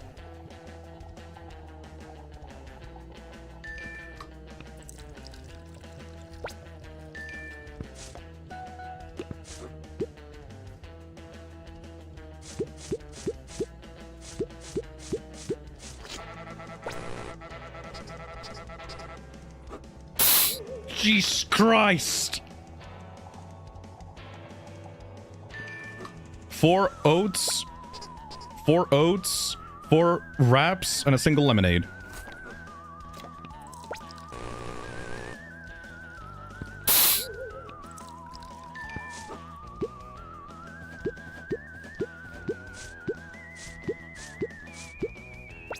Here, hold on. Hold on. We need to chill. We need to...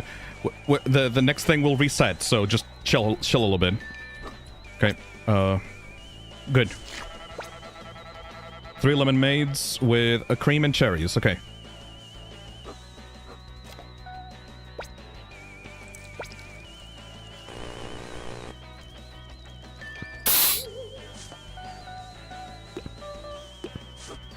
Oh.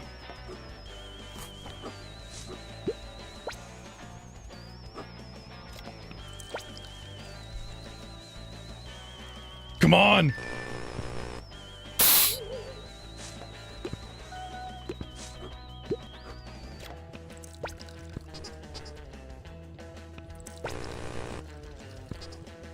The fuck is wrong with this asshole?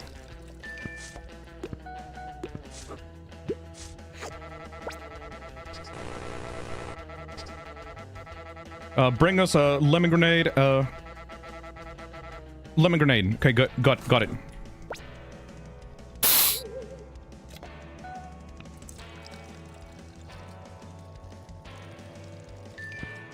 Let me recharge. Oh my god, we're almost out. Oh, we're almost out. Shit. Shit.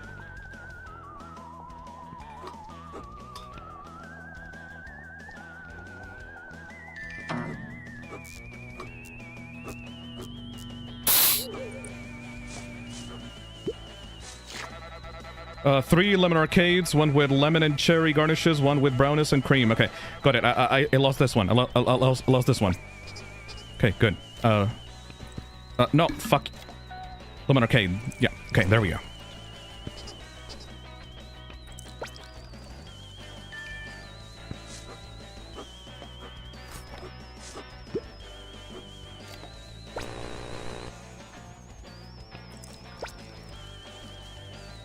Lemon and cherries, brownie and cream.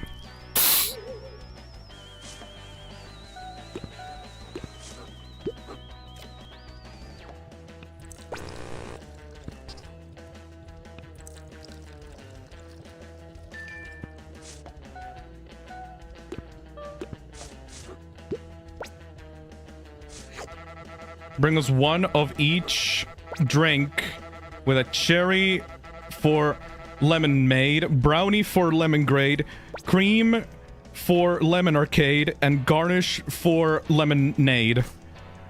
Fuck.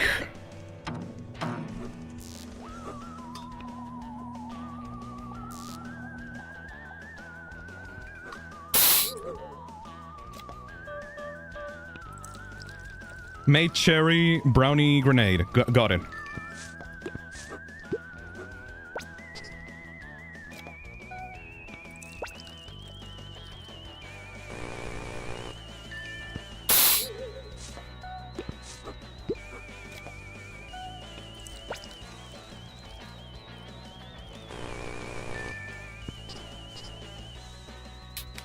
No, no, no, no, no, no. Where is it? Oh.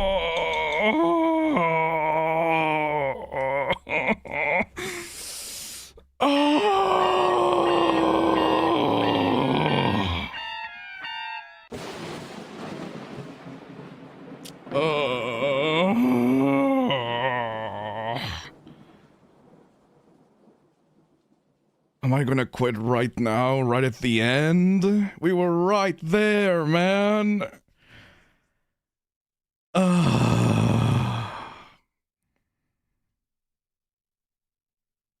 Don't give up, Phil. So close, it's so far. We were so close.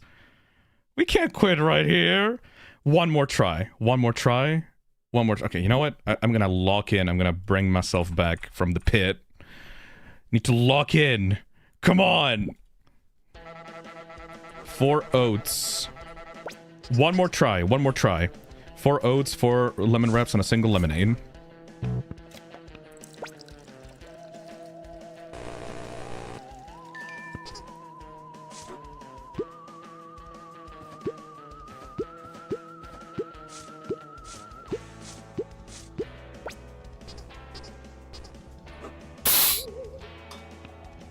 This guy is so fast right now.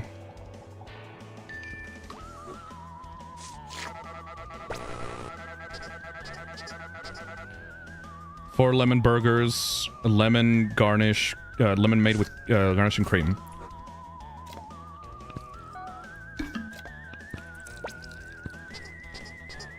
Are you kidding me? Okay, it's in front.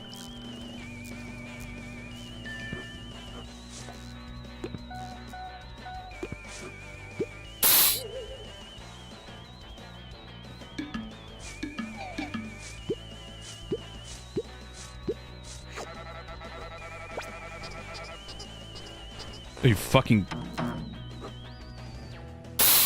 Brownie and cream, lemon grade. Okay.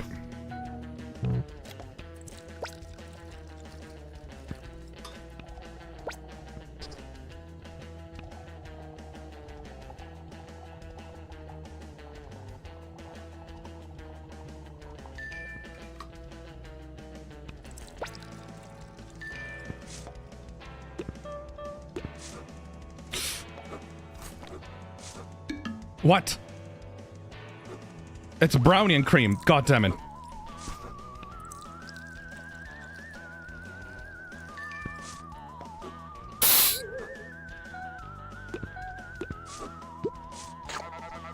Eight lemon cakes. Lemonade with lemon garnish.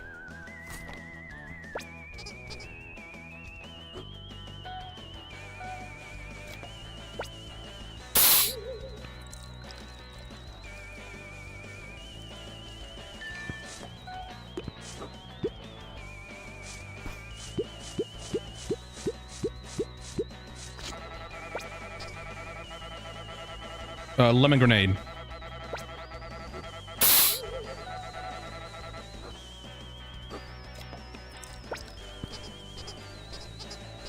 What the fuck? Front. Okay, good. Got it.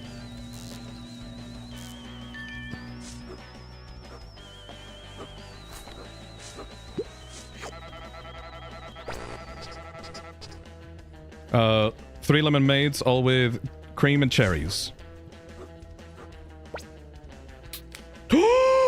No! Okay.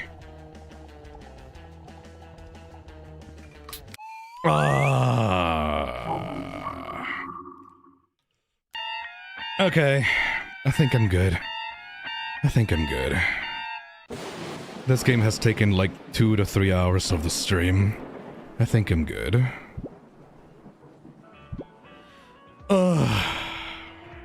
Man, what a fucking fun game.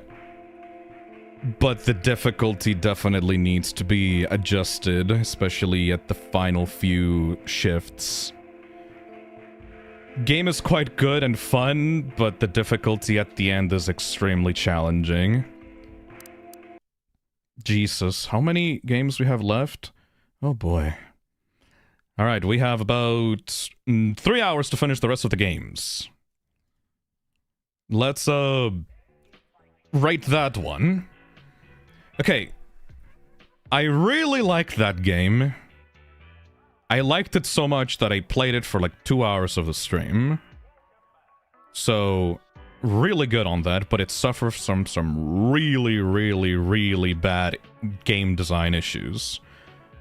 I understand what it's going for, but I would not have been able to get past day 2 without the help of the chat. This is not a game that has good, well thought out game design. I was clearly a lot of thought was put into the characters and the environment and the animations and stuff, but the developer definitely does not understand difficulty management. Because keep in mind, I was not able to beat the final night, the final level, and I had help from chat to like write things down, you know? Definitely not like... Yeah, like the difficulty is a huge problem for this one. It's fun, but if you have difficulty remember things, you will suffer. Yes, and I'm not a good person to remember stuff, and even then I had difficulty managing the other stuff on top of memorizing things, you know?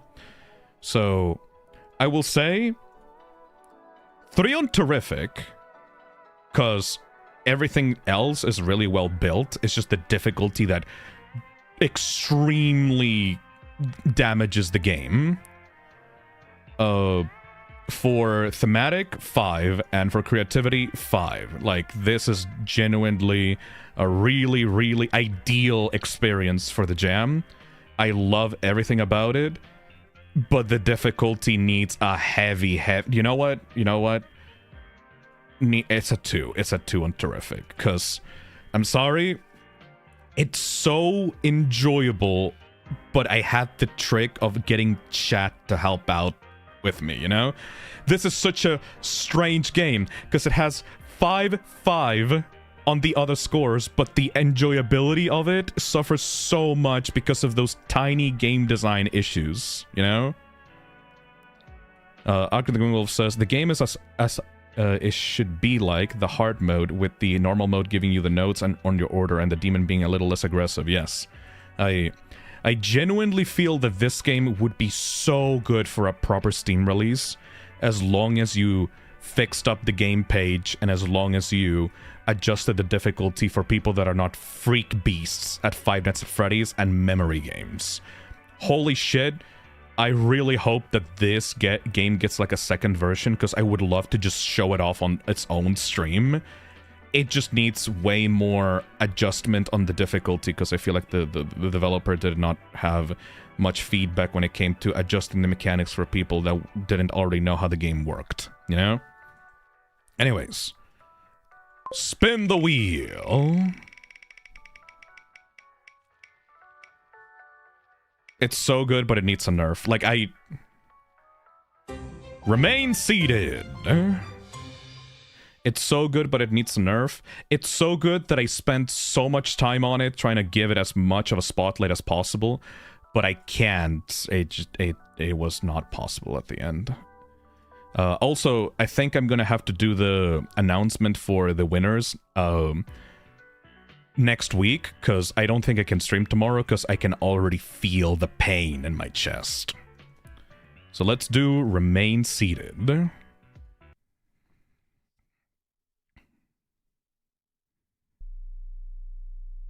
Remain seated. Let me look at that page just for a second. With both of your legs broken, you had no other option but to use the wheelchair. Now you need the key for the generator to power the exit door. You win if you make it out. Important. Hold left or right mouse button and scroll wheel to move. What the fuck? Hold both at the same time to move forward. Press E to interact with the key. Okay. Credits for the team: Caitlin Kinsey, Braxton Brown, Eli L., Hunter Bubsy, Brandon Briley. Audio credits found in the audio.txt file. Alright. Let's try out Remain Seated. Oh.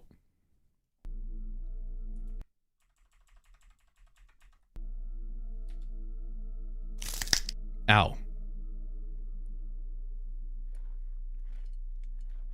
This is a really weird control system. Oh boy. Find the key for the generator. It's like a Slender Man kind of game, except you're paralyzed.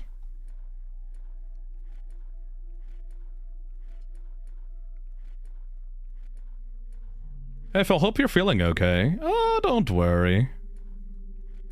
I'll be fine. I just need to get through these last few games, and then we can announce the winners next time on TNG. What? Is this a maze? I'm gonna have to find the maze. I'm gonna have to get through the maze. It's like Slender Man, but you're in a maze and you have a really low FOV for some reason. Speen.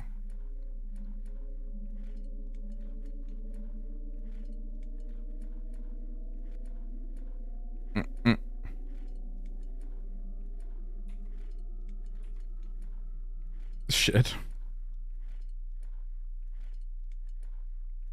Where the fuck is the generator key? The controls are so floaty, holy fuck.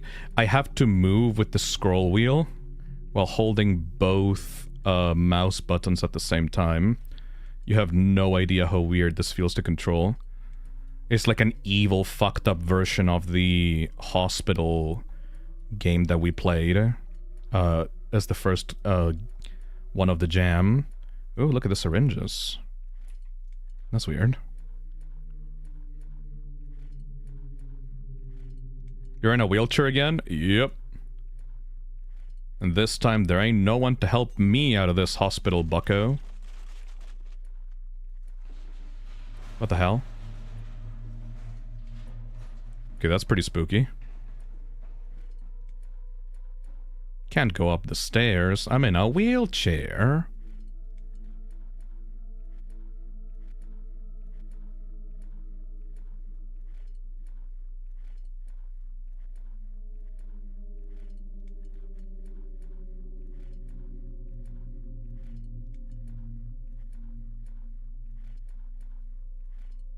Is that the key? Oh my fucking god. I think that's the key. The key. I got the key. I should be able to activate the generator. Holy shit, that's such a big key. Also, I think there was a monster there watching me for a second. Why am I spinning?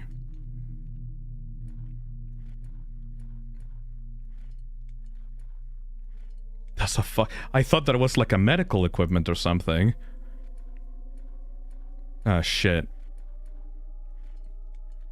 Wait, where do I go now? I can't go up the stairs. I guess I should just head back the way I came from. There we go. There's the thing. If you bump into the walls, you start spinning like a... like one of them fucking Japanese top spin items. I forget what they're called. Opa, opa, opa, opa.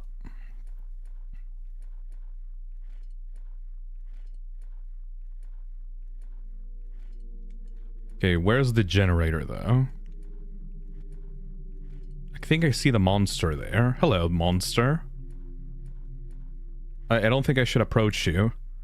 I'm just trying to pass on by.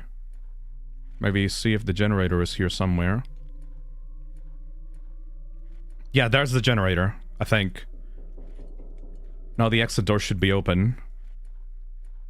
Where are the exit doors, though? Is the monster still there? Yeah, monster's still there. Don't approach the monster.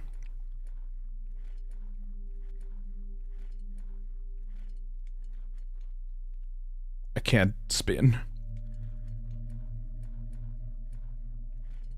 Fuck. I guess I'll just leave the other way.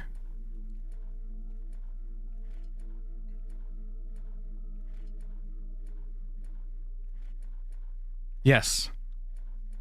I think. I think? Oh no, not... But I'm in a wheelchair, though. I can't go down the stairs. I'm in a wheelchair. Oh my god. Thank you, monster, for giving me the push to be brave and be able to live my own life. Thank you, monster. You're true. What?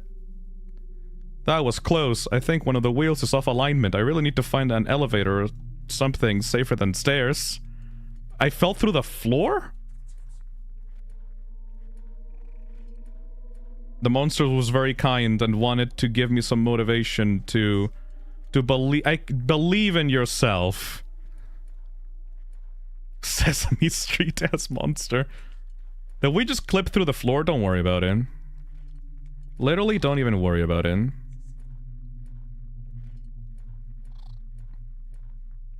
Oh, there's the monster. He's prowling around the neighborhood. Rolling around at the speed of sound. Got places to go, gotta follow the rainbow. Na na na na na na na na na na. Just ahead, oh, the whole way to find out. Just keep on moving ahead. Na na na na na na na na na na na. They'll see, though you can see. Follow me, I'll set you free. Follow me, set me free. Trust me and we will escape from the city. Oh my, oh my god. I'll make it through. You win! Yay! Pachi pachi pachi pachi pachi pachi pachi pachi pachi pachi pachi pachi. Okay. That was remain seated. 1, 2, 1. I think I'll go with that. It's very undercooked. I like the wheelchair movement mechanics, but everything else is a little bit silly. Monster design, it's not that really bad though, but it's very basic. I believe so. Anyways, next up.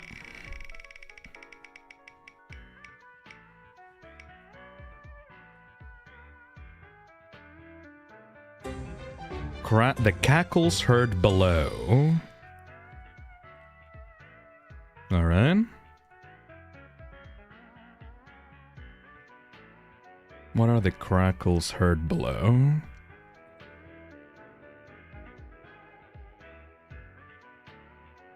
This is not on the list? What the hell?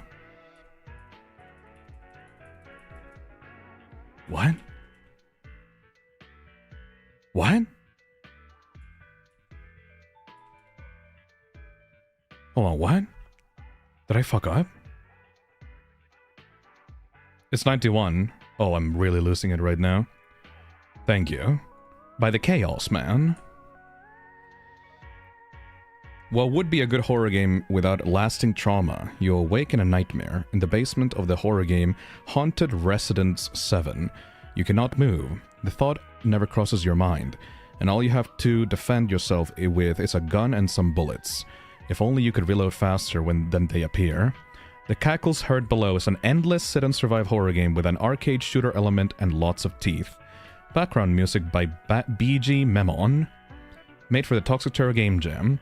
Clarification for the Gamejam. Haunted Residence and all creepypasta content adjacent to it is an original IP made by me. Think of it as a in-universe Slenderman the 8 pages sort of thing. I know that's a bit convoluted, but I was a tad overambitious as usual. Alright. Let's try out the Cackles from below. Why can't I find... Oh, it's called Teeth Game for some reason.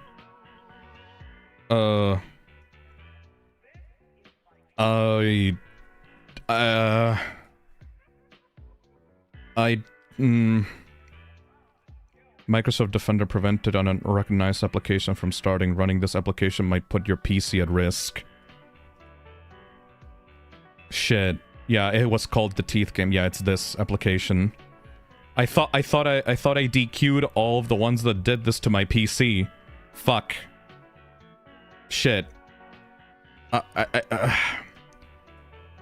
I DQ'd the other games that did that to my computer. I don't think I can allow that. I'm very sorry. Fuck. I mean, hopefully you had fun making the game, but I don't really think I can take games that kind of make Windows Defender act up like that. Sorry about it. Didn't you run it on a virtual machine? I ran some that gave me these issues. I don't believe I did that with that one, though. Fuck. I mean, I guess I could try it. Let's see the developer's history, actually.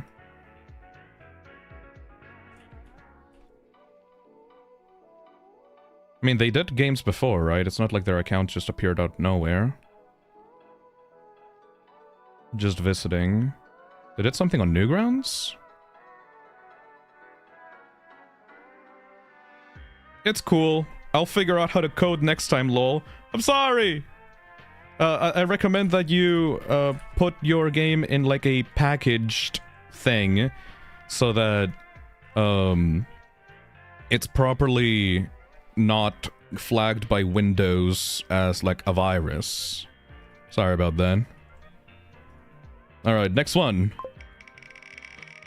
I wouldn't risk it. Yeah.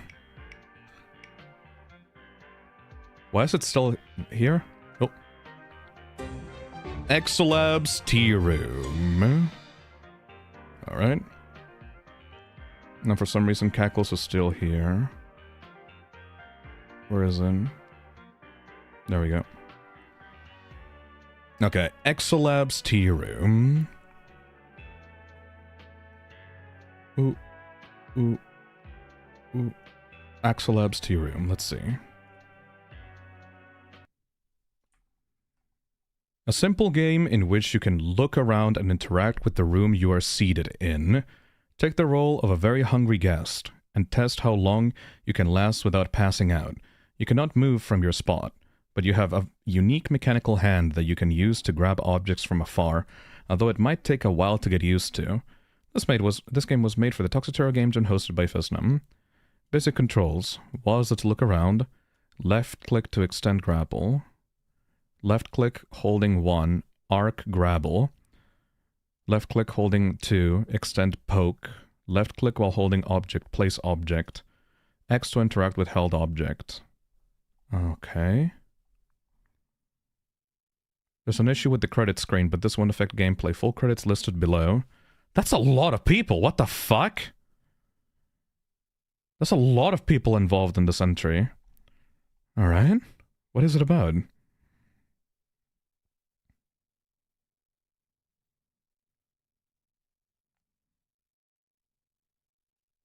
Please ensure the safety of yourself and others. Headspace guy. Oh wow, and I thought our team was big. Axolabs Tea Room.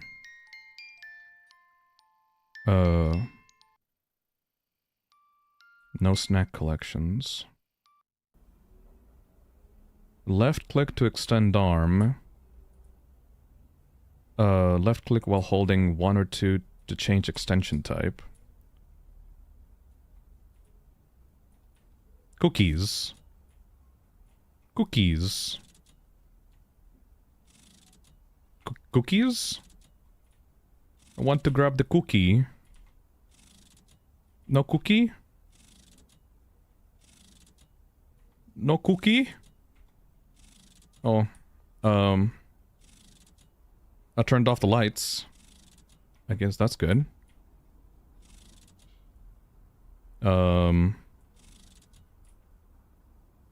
What do I... Can I grab the cookies? I need sustenance.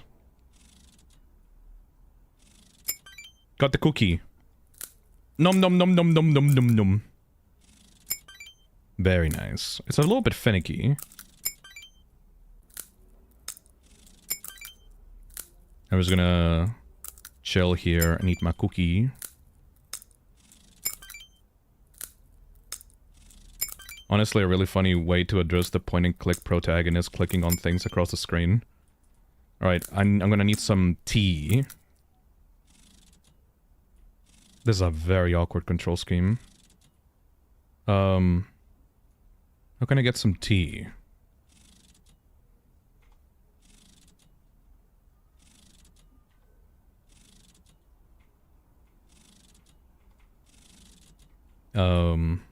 I'm gonna dry of dehydration. Shit.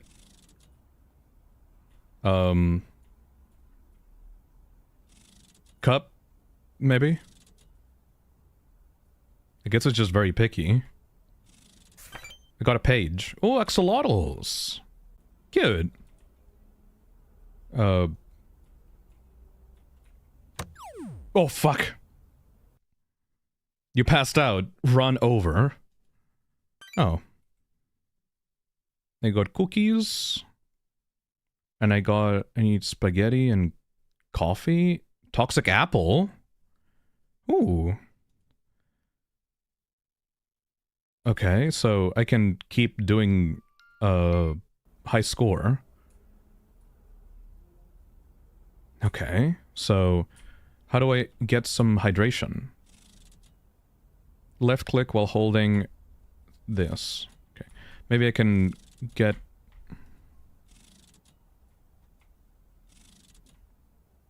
Yeah, it's very finicky the way that this works.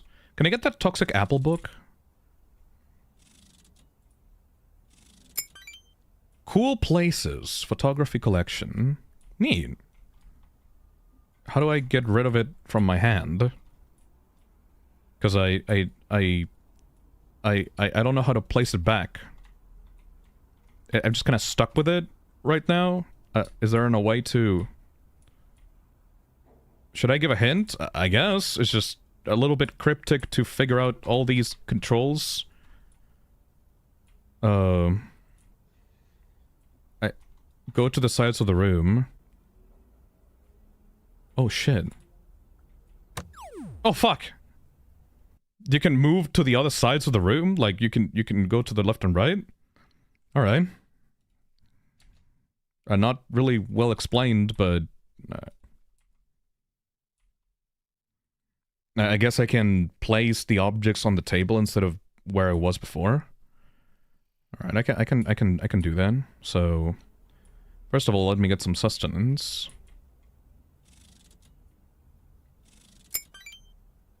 Yum yum yum yum yum yum yum yum. Yum yum yum yum yum yum yum yum yum yum yum. Yum yum yum yum yum yum yum yum yum yum. Yum yum yum yum yum yum yum yum yum yum. Aim your arm at an offset compared to your actual position. There's like a piece of writing here. Can I grab it? No. Oh shit! There's like a coffee machine, I think? Can I press the buttons here? Oh, liquid. Oh, I can get hydration from this. What are these triangles? Square, circle, warning sign? Can I interact with this radio? You should get a cup. Okay. I'll try to grab the cup. Maybe. If I... Not sure where... It's really hard. It's just... The cup is a little bit way too far away. Is there another cup around here? What is this? There's a little box here? I think I'm gonna die, because I can't grab the cup. Oh shit, something came out of there? For like a second.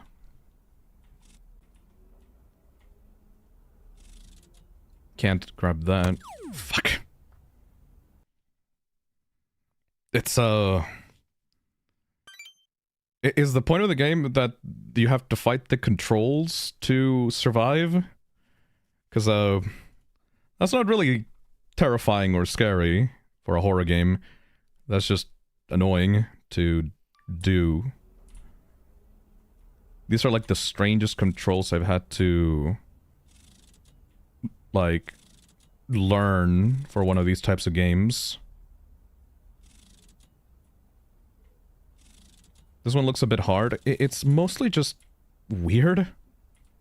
Because the arm does not aim where your mouse does, and there's like different modes to grab things with. But it's just extremely frustrating to control. I don't think a game's difficulty should come from you being able to interact with the environment. The game's difficulty should come from, you know, actually being challenging in fun ways. Kind of reminds me of the Grab Pack a little. Kind of, from Poppy. Like, what, like, am I meant to... Hold on. How is that not interactable? How is that not interactable? I swear to God that this was open somehow before. How did I manage to open this? Just make the hand go where your mouse is. Yeah, I think that would be like the most sensical option. But it just seems to follow like its own trajectory. Not really sure how I can get it to control the way that I want it to.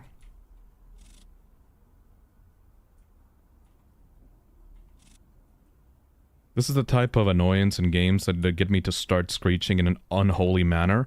I think I've lost the ability to start screaming right now. So I'm just kind of left confused, really. Yeah, it seems like you can get some water here, but you need a cup. But the only cups available are not grabbable by the arm. I think that's good. I give it a good old college try, but I really can't make heads or tails about this. It's seems to be an arcade game where you have to last an hour, but the controls are extremely cryptic. I feel like this could be like a fun little small Newgrounds game, small little Flash game, as long as the controls are fixed, because the controls are completely impenetrable right now. Cool little, like, survive the room while trying not to die kind of thing. I think that's pretty cute. Doesn't really scream at me as something very creative, though. It's just try to keep the bars from going all the way down, so you will get an instant game over. Alright, spin the wheel.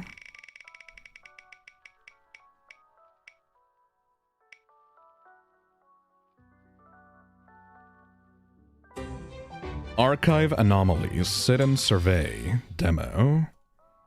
Alright.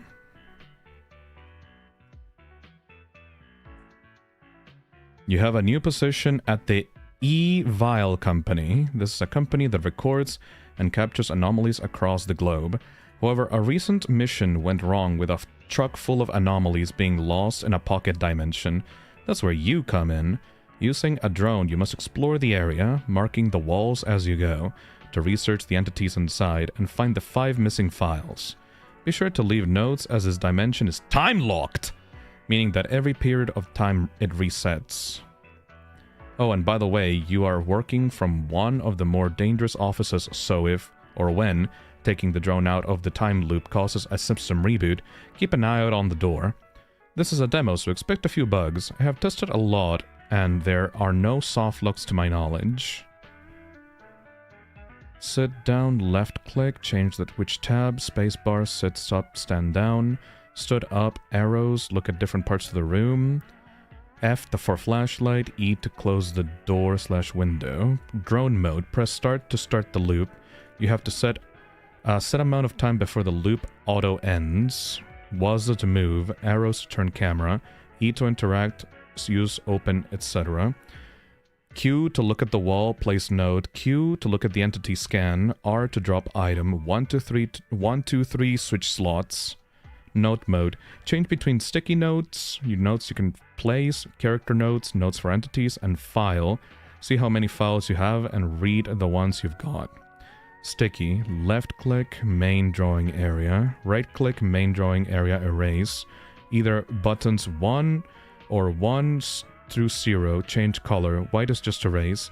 Left click on the save slots, load, save note. Right click on the save slot, saves current notes.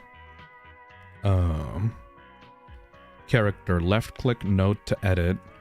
Press add to view all scanned entities with no notes.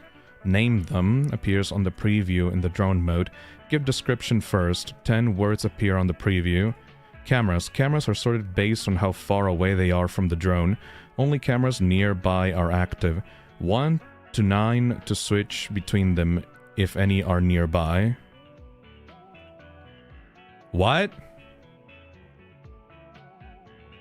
We can try it out. Alright. Archive anomalies.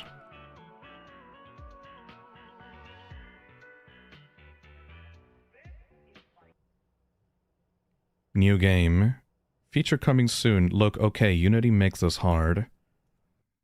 Welcome, new employee. You have been employed as the newest asset to the E-Vile Corporation. Acronym not important. We research, contain, and experiment on anomalous entities. You have been hired as on-field researcher. Due to legal issues, you will be not on-field. You have met the following requirements for this role. Mortal. Continue for more information on your job. What is your job? On a recent extraction mission, we had a few vans carrying entities we had found. Unfortunately, a drunk driver T-boned the van. Oddly, this drunk driver had no alcohol in his system. The only thing of note was the cure to cancer. We had to unfortunately hide the evidence. The van then got shot out hitting a tree, which caused it to clip into the ground, getting lost in a pocket dimension. Don't worry, we checked on the van driver, he was dead. That's where you come in. You have to use a droid to explore and mark out this new area while noting any entities and looking for the lost files. What your day looks like. Your day is split into this. Noting, a blank period of time where you can update your notes freely. Searching. Use the droid to scan through the pocket dimension. Note, the dimension works on a time loop. Reboot. Taking the droid safely out of the dimension causes a few errors, so you will be forced to reboot at the end of each loop. P.S. This may cause power outages. P.P.S. You are located in the offices containing some dangerous entities. P.P.P.P.S. They will try and kill you. Heart. Note, luck has been cut due to budget restraints. How to use the droid. We have made droid for you to use. Can I use the mouse to move the camera? No. Oh, Jesus. Well, most things in the dimension reset after a loop. We have created sticky notes that remain. In the notes, tab sticky notes. Left-click draw, right-click erase. Save square. Left-click load, right-click save. Character notes. After scanning an entities, press add. Then click the entities icon, then name and describe it. Warning, we have implemented an enemy AI system that recognizes entities based on color, but sometimes you will have an enemy who is a slight different color and be different, or a different color, but they be the same. Please update your notes by scanning new ones, and remember to scan before testing. The entities are trying to get into your room, but don't worry, just remember these steps. 1. Look where they start. They will have multiple positions they will stop at before trying to get in. Remember each enemy patterns. 2. Where they are getting in. Press E or F to either shut the door/window or shine your flashlight. Look where they are and which would be useful. 3. Look around. Use the arrow keys and look around the room when you hear a noise. 4. Tie your eyes to your screen. The computer are built with an anti-lace AI. They will pause all actions while you're not looking at your PC. Space to switch from sitting up and looking at PC. Warning, the more you cause power outages, the more flimsy the system gets, so be on the lookout while controlling your droid as well. Thank you. Thanks for reading all this. I wasn't allowed to see my family until I finished writing it all. And welcome to the last job you'll ever need is...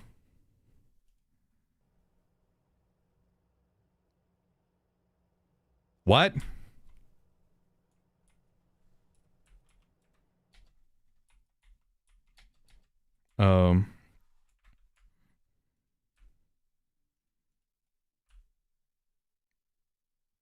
Dinosaur toys?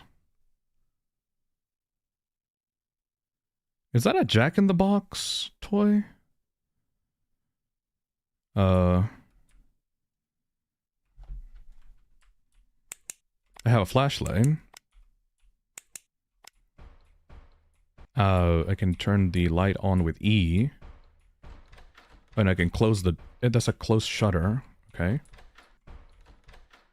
Drone? Start. Oh, I can make the drone move around. Okay, this is to save stuff. Zone 1. And I can look around. These controls are very unintuitive. Notes. Ooh, I can draw? Ooh. Character notes. Can't add character notes. Cameras. Slot 0. Q to place. Oh, wait. I think... Okay, yeah, I went into like a dark zone. So it's like... Essentially, you are stuck in an office, and you're piloting a drone. Oh.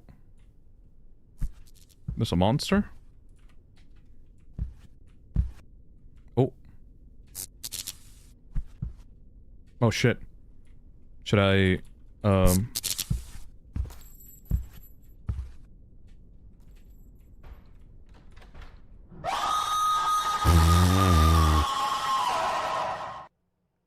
What? I swear I heard that jump scare sound from somewhere before. Really loud jump scare sound. Oh, that's like a little bunny thing. Oh my god, it killed the bunny?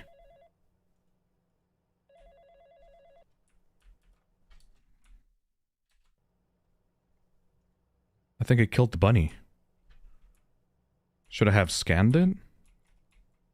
Rebooting systems? What? Oh, there's a guy there. Close the door on him. Black Bloom says, to be honest, it's an easy mistake to think that you can make up for complicated gameplay loops with lots of instructions. But it really doesn't help. People don't learn well with walls of text. Yeah, that's one of the biggest lessons of this game jam that I'm gonna probably emphasize during the stream, like during the winners announcement streams. Oh my god. Did I die?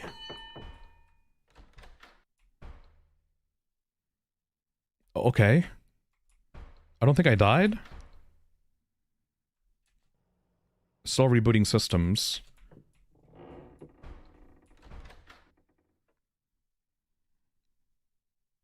I guess I have lives.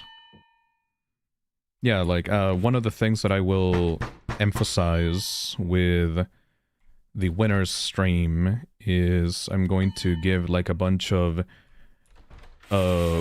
common mistakes that made some of these games, rank lower, in my opinion, than others. Hey, Headspace Guy, thank you for the £10. Sorry if the controls were off. It was kind of the gimmick Ow. of the game. I did put a lot of work and passion into the game. That's alright. Thank you for being honest. It Aw. was an honor to participate regardless. No problem, Smile. Headspace Guy. It's mainly the controls that are, like, putting me off. I feel like I could understand the whole drone thing and, like, trying to analyze the monsters if the controls were a little bit more intuitive. The controls are very important for a game's enjoyability, because if you have a game that is, like, very hard to... Oh, this is me, actually. Am I here? No, that's a different office. Yeah, like, I think I understand what you were trying to do here. It's just a problem of using too many walls of text as explanations for stuff that only the developer would be able to intuit, you know? You gotta think about the player experience at the end of the day. If someone is gonna intuit stuff right away, or if they're gonna take a long time to learn stuff. Ooh, there's a little clown here. I forgot exactly what you did with those clowns. You have to, like, scan some entities here. Little dinosaur toy! Oh, I placed this thing here. It's like a source game spray, I think. Little bunny thing. Okay, I'm gonna scan you. That's the Steam screenshot sound effect. A lot of these sound effects I don't think are going to be very, I think that a lot of these sound effects are copyrighted. I don't think you can use these sound effects. Oh. Yeah, there's a bunch of sound effects and stuff like that that I don't think are stock. Oh god, here we go. Oh god. Oh god. Hello.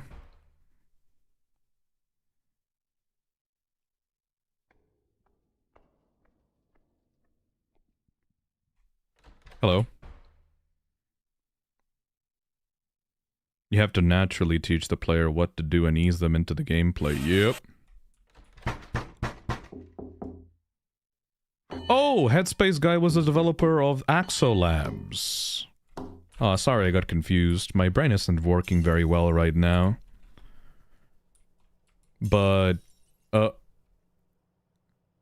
yeah, if the controls are deliberately made to be confusing, to introduce difficulty, that's not a very enjoyable game. Thank you, though. Thank you for giving out a message. Oh! Why did that jump scare sound... Why was that jump scare sound so... quiet? Okay, I think I died. Okay, that was Archive Anomalies. Yeah, this and Axolabs suffer from the same control issues, I would say.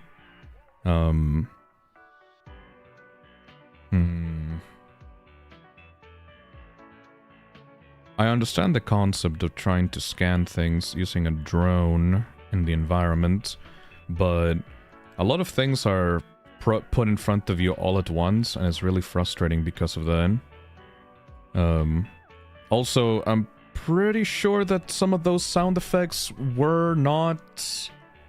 Let me check the credits of the thing, just in case.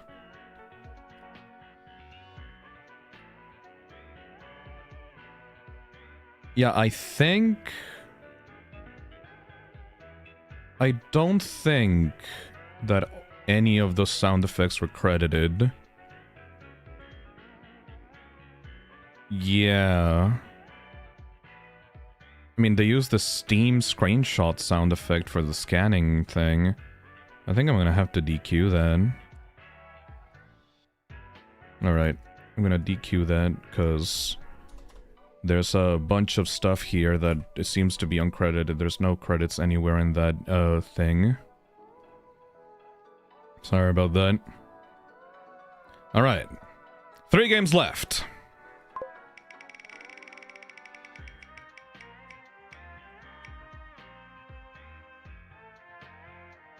Oh. Fawn's Forest. Alright. Fawn's Forest. That's this one. Where? Oh, Fawn's Forest. There we go. Ooh, this one looks detailed. Description. Brought into the deep woods by a friend eager to perform an unknown ritual, you have discovered yourself in the center of an ancient pagan festival, the Fawn's Marriage. Worshippers of the forest's god have gathered from all over the cosmos to witness the grand event, and you are the main attraction. Forced to wander the winding paths of the forbidden forest at day, sit down and fend off against the event's attendants at night. Gather resources, attend your needs, keep your sanity, and make sure the fire stays burning. Will you survive the perils of the woods, or will you succumb to the will of the Silver Stag? Find out in Fawn's Forest. Use up and down arrow keys to move back and forth, left and right arrow keys to turn, Enter commands to perform special actions. Is it like a text adventure? If you happen to find upon any issues, please do not hesitate to contact me. Ooh, this seems like... Ooh, this guy's creepy as shit. Oh my god. Alright. Fawn's Forest.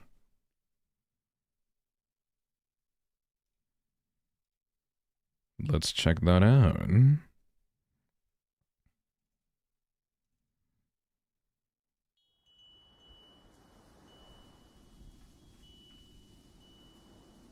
The fuck? Ooh. Input the appropriate command to start. What is all this? So here we are. Beyond this gate lies the Fawn's Forest. I've heard of it a lot. I'm very excited to finally get to be there. These woods are sacred to my people. All sorts of spirits lurk here.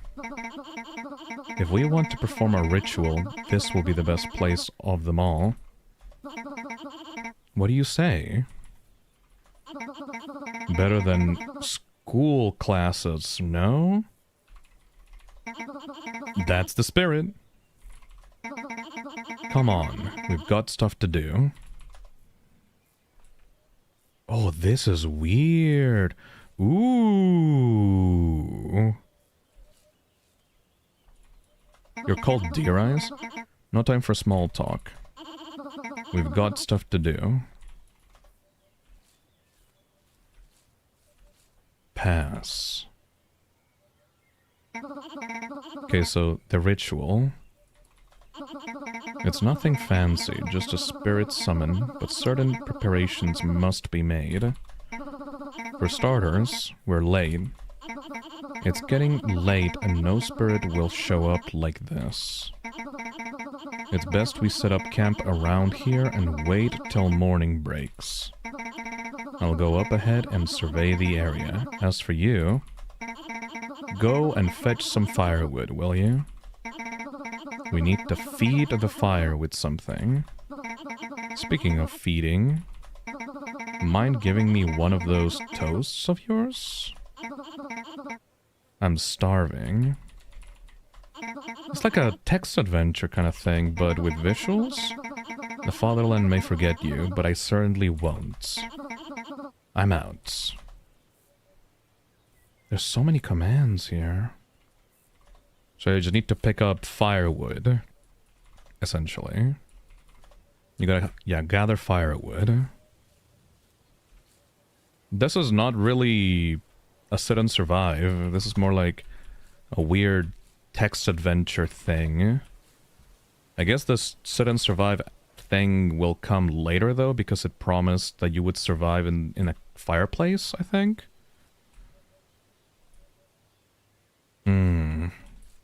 I mean, Hyperion was also like that, where you started with something that was not sit and survive and it eventually became that.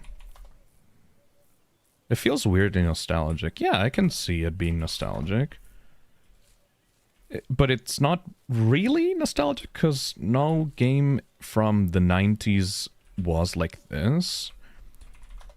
Some of these text adventure things were had FMVs to accompany the commands and stuff, but they were much more limited and you couldn't actually move around in 3D space like you're doing here. It might just be the intro, yeah. Maybe I had to go through the intro. Though I feel like if a game... Oh, hello. I got the firewood for you, I think. Hello, Deer Eyes. Oh, it's you. Sorry, got carried away a little. Are you done already? Great. Let's see this thing up. Let's set this thing up then. It's starting to get dark. Oh, nice. Okay, here we go. Nighttime.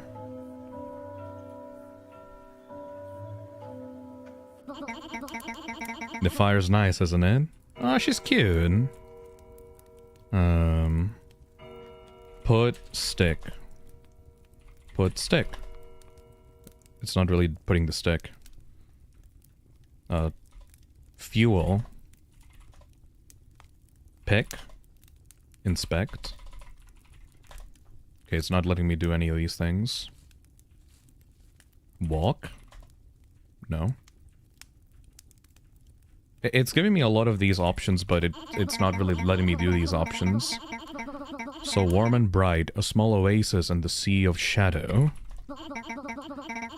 Like a magical coat, a firmament that guards us from the horrors of primordial darkness. Are you sure you're a child? Cause you seem to be talking a lot of complicated words that I don't understand. Why are you so quiet all of a sudden? Make sure to feel it every now and then, will you? You don't want to be left alone with whatever lurks in the dark. Okay. Feel it. I should equip a stick or a log before fueling the fire. Equip stick. Oh, I have it here. Fuel. Great job. We'll rest tonight, and tomorrow we'll begin the groundwork for the ritual. I'm glad to have you here with me, Gab. Hanging out alone in the forest at night gets real boring real quick. Yeah, I'm definitely talking to a demon right now, right? It's definitely a demon. The fire is nice. Visually, the game is very pleasing. Scratches the edge. Yeah. Oh shit, I think I'm running out. Hold on. You better lay down. Conserve energy for tomorrow. I'll attend to the fire. I'm used to staying up late. The fire has gone out, ma'am.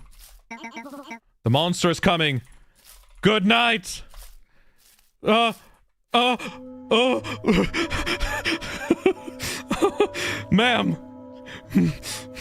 Oh, that's creepy as shit, actually. That monster design is actually creepy as shit. Okay. Okay, at least I know what happens when I don't feel the fire. You're kinda stuck in the tree now. Are you okay, ma'am? No time for small talk. We've got stuff to do. What exactly? Prepare for the ritual, I guess? And it just walks in like, hello, sir. Have you have any games on your phone?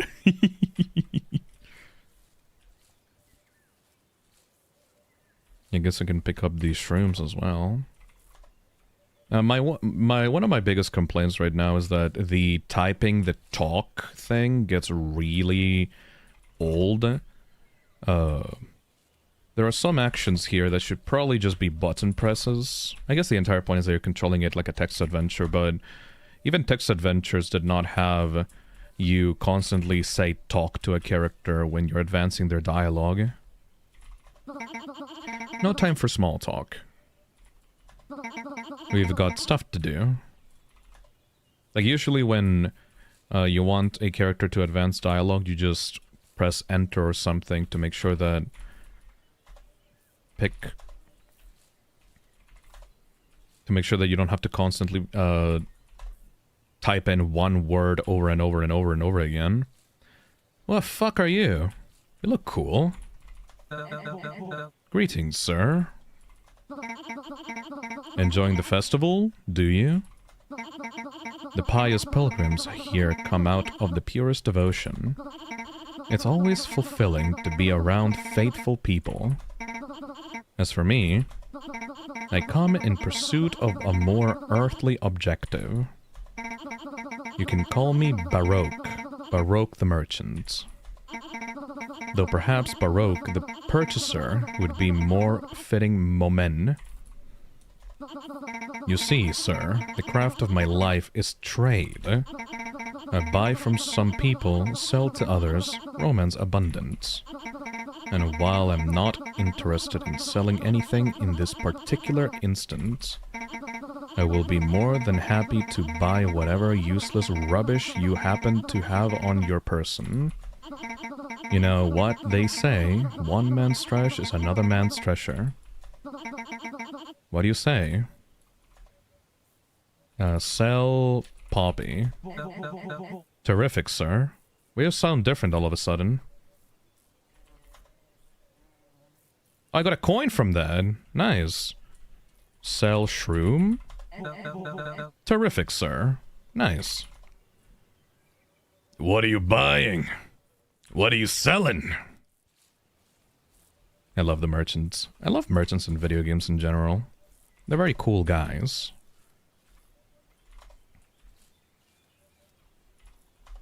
It would be a nice mix if you had button presses for picking out objects when passing through locations and left text adventure for character interactions.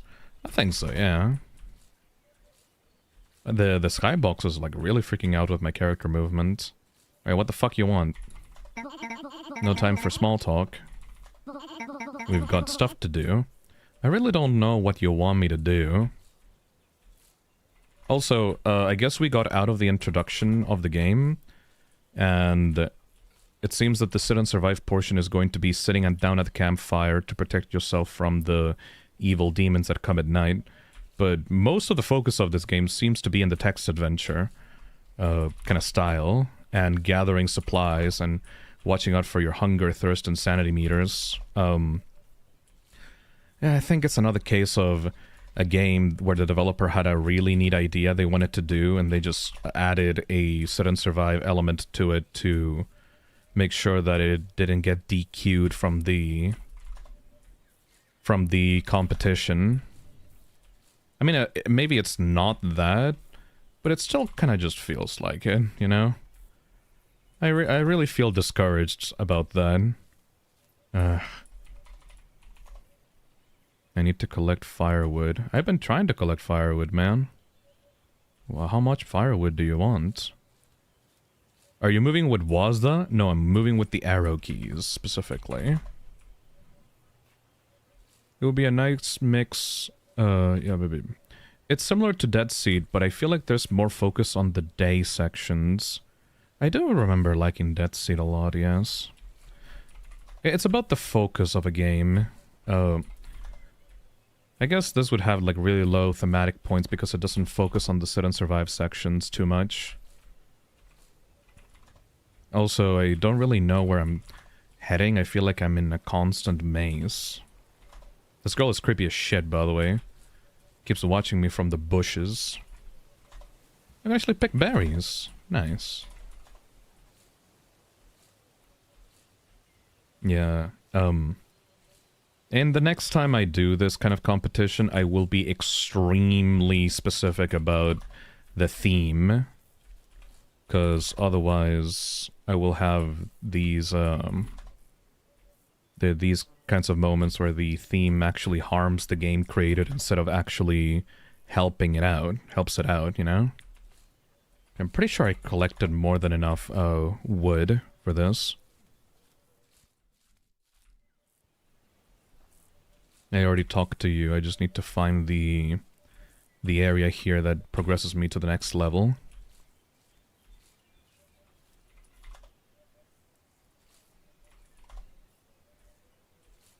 I think it should be around here to the left, maybe?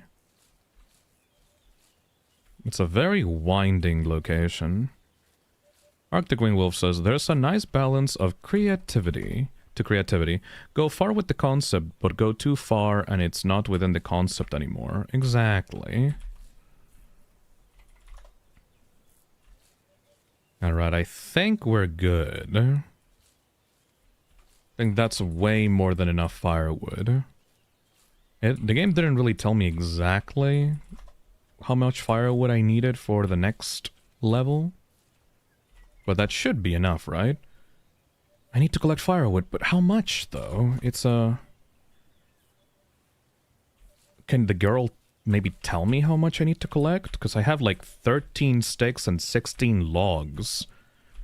I think that's enough for a pyre at that point. Hello, girlie. Can you tell me when I'm done? No time for small talk. We've got stuff to do. Shit. Ethan says, yeah, this game ain't exactly feeling like a sit and survive. I think FNAF did too much of a stretch, and a lot of ideas with the term are now influenced by that. I mean, you can have other games that are sit and survives. It's just that FNAF is like the main blueprint for it. Oh god, I think I'm lost in this maze. Super Mario ORPG. It is the only one just for me. When I played the game, I got lost in the maze.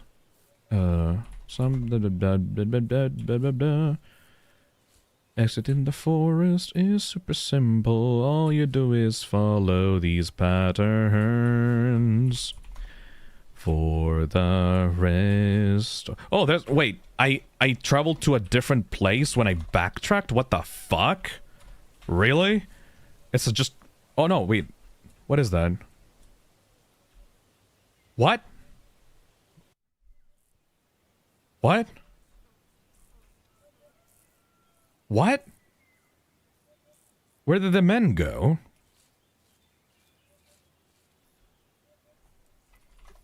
They took my firewood. They took my logs. Did I die? Exiting the forest is super simple. All you do is follow these patterns. Do you have a gun? No, I have a torch. For the rest of your gaming life. I think I got robbed by those weird twin creatures. Evil men that rotates you and steals your wood. That's all men, really, if you really think about it. What the fuck is that thing? What is that thing? No time for small talk. There's a fucking cryptid next to you, woman. What do you mean no time for small talk? What are you? A begifted pilgrim? It is customary that women begifted by the silver stag perform the marriage ritual. Nowadays, it's common practice for the begifted to enter priesthood afterwards. Historically, however, that was not the case, as the Fawn's marriage is a sacrifice ritual. What? You want some shrooms? Inspect. A grotesque mix of an animal and a human. Seems approachable. Kinda hot! Really? I don't think so, man. I mean, different strokes for different folks, I guess.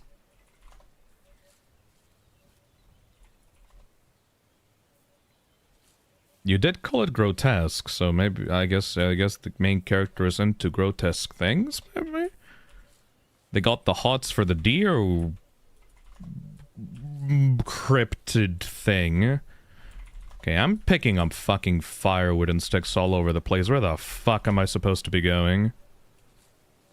Is this just a maze? Do I have to choose the correct path to go to? Lady, I will fucking kill you. Can you give me any direction? Inspect. Dear eyes, my beloved, a strange but decent girl from a faraway place, arrived to our city about a year ago, never told her name, prefers the nickname we gave her instead, got weird eyes for some reason, really cute. Oh, okay. I'm kinda really stuck here, honestly. Cryptic maze that you can find in point-and-click games that leads you to nowhere. I think that I can get out of the maze, I have to collect enough firewood. But it doesn't tell me how much firewood I need to collect for some reason. I need to go here, I think. Wait. I need to go here, right? I need to collect the firewood. Inspect? Yeah, like, I think that this is the exit to the maze. But it tells me to collect the firewood. But how can I collect the thing if I don't know how much I need? Mystery of the firewood. And last time I collected enough firewood, some fucking creepy men came and stole it from me. Would calling that deer cryptid hot count as zoophilia? Like, is it just enough of the animal side to count as that? I'm asking because I'm very concerned about the fact that the protagonist called it hot. I mean, it heavily depends. Guess it depends on what you find attractive in furry stuff.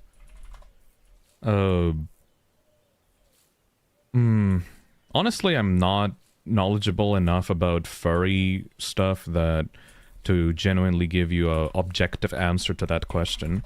Though I feel like it would count as zoophilia if the animal parts are the things that get you off. Does that make sense?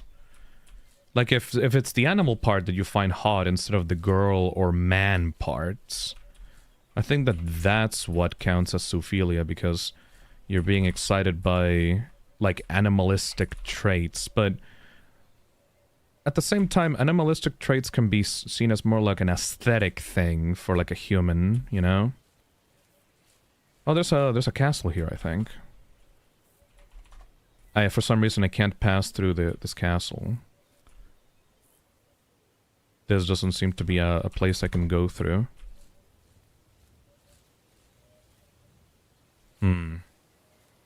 Might be a bit of a stretch, but do we need like 30 logs for the firewood?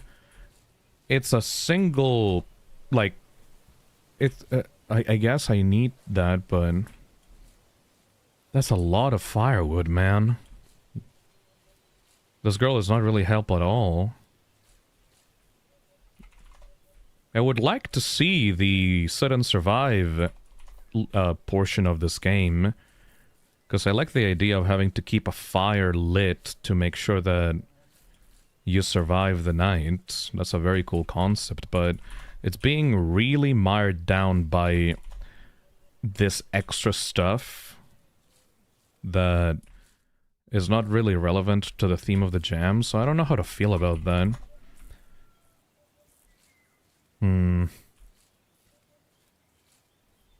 Arif says, all this zoophilia announces is reminding me of that stupid horse pee-pee song. The horse pee-pee. I still need to collect more firewood.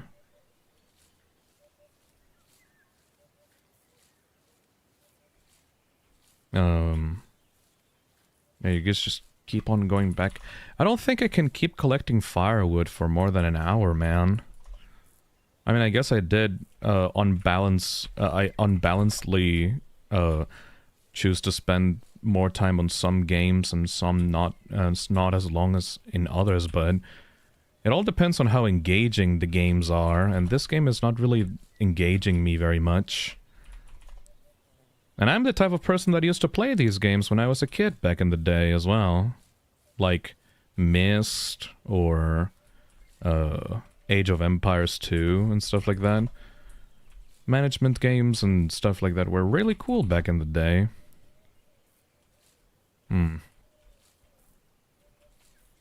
Apparently there's more logs in between the trees. Can I actually go? I don't think I can go behind the trees though. I would say DQ, I wouldn't consider it this a sit and survive. If it has a sit and survive section in it at some point, I need to at least check that out, you know? I want to at least get to that. Oh my god, I think we did it. What? What? No, what? We passed through the gate and we died and we lost the firewood? What?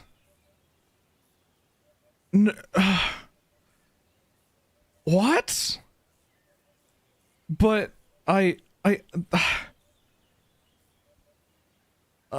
sorry. I really wanted to get to the set and survive portion of this to judge it properly, but I don't think I can do that if I don't even know how to proceed through the main game. Sorry about that.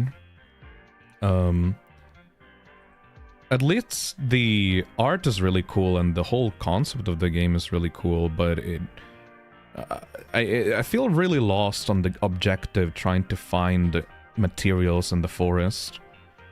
As for the theme, I guess there's a survival, like sit and survive section in it, but I ran around for like around 20 minutes, like 10 to 20 minutes in there, trying to find the survival section, and aside from the brief tutorial with the girl in the campfire, it really doesn't feel like it fits with the theme of the jam if it's like part, like, that far along into the game, you know? And creativity, at least I can give it, like, a lot of creativity points, because who the hell would put a text adventure-based, like, gathering materials game that is very similar to, like, old point-and-click adventures. Like, that's kind of unique for this jam. Haven't seen anything much like it, so that's pretty cool, I would say. Inaccessible important gameplay equals potential DQ. I feel like if I ran around that forest for about an hour, I could probably find the sit and survive section, so I don't think I should DQ this game. But yeah, the emphasis on the jam's theme is very minimal, which is why I'm giving it a 1 on the theme, you know? 2 games left. Let's check them out. Good concept, but the task did not elaborate at all. Exactly, Christopher.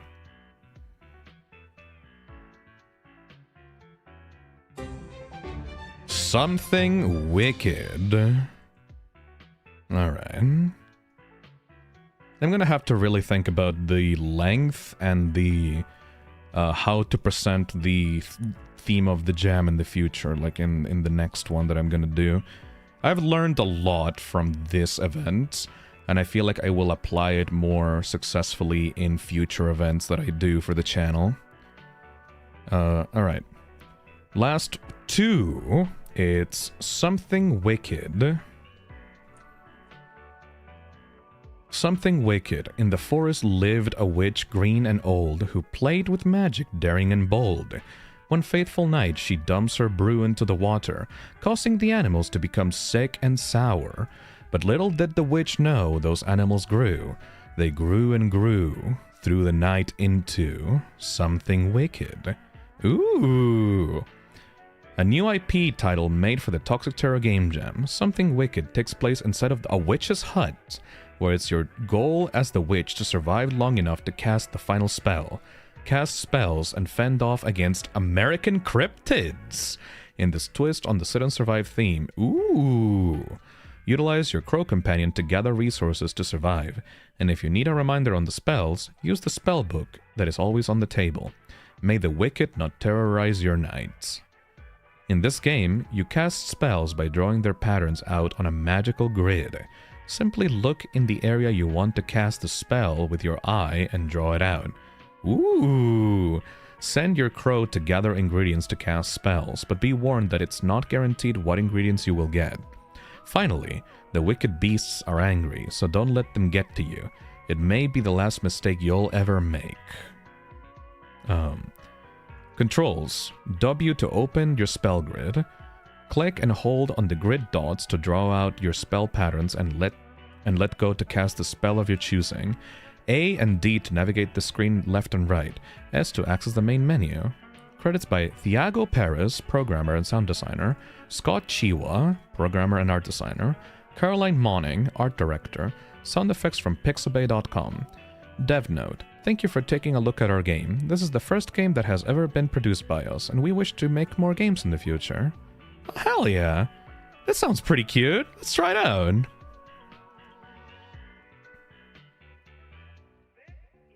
In Something Wicked. Let's try it out, shall we? In the forest lived a witch, green and old, who played with magic daring and bold. One faithful night she dumps her brew into the water, causing the animals to become sick and sour. But little did the witch know those animals grew. They grew and grew into something wicked. Alright, I read all these things. Wait, I didn't. Cast spells to ward off monsters from your hut by using your wand and following the spellbook. As the night progresses, enemies will become angrier and more active. Casting Ward Off will repel all enemies but increase their anger. Hold on a second.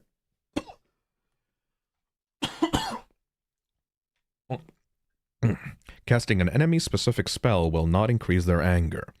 Each spell requires ingredients listed in the spellbook.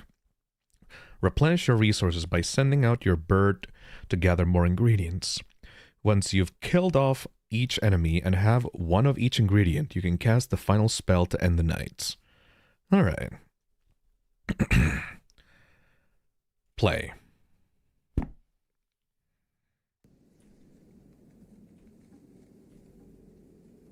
Okay, we have 4 entrances.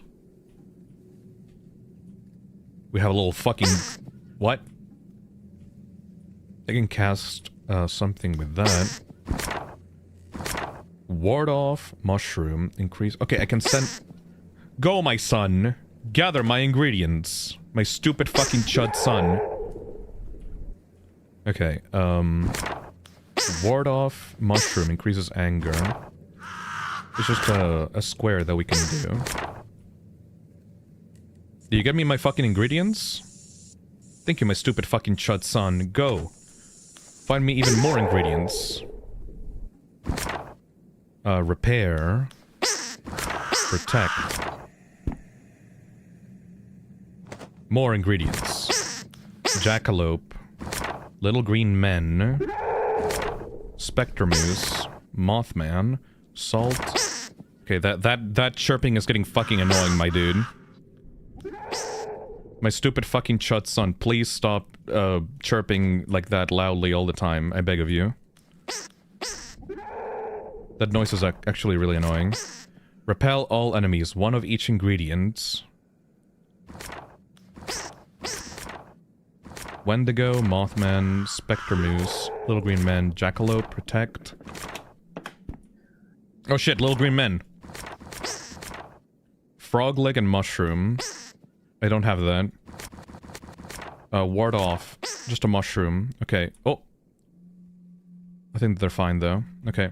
Go find me more shit, my son. Oh shit. Okay. Ward off. Hell yeah! That's a really cool way of defending yourself, actually. Okay, but the fucking crow sound is constant. What the hell? There's another fucking, little goblin creature there.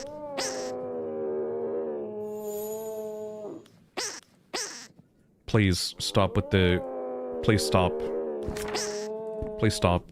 Oh shit. I don't have more mushrooms. Shit. My stupid fucking crow son. Go get me more mushrooms, please. Oh shit. Thing has been broken. Someone is having a rough time in the toilet. Okay, that's,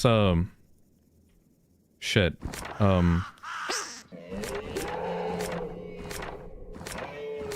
Mothman, salt and frog legs. Oh, they've broken my defenses. Oh god, a moose! What?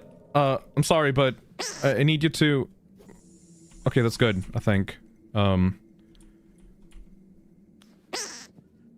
shit. Not the moose! That's a lot,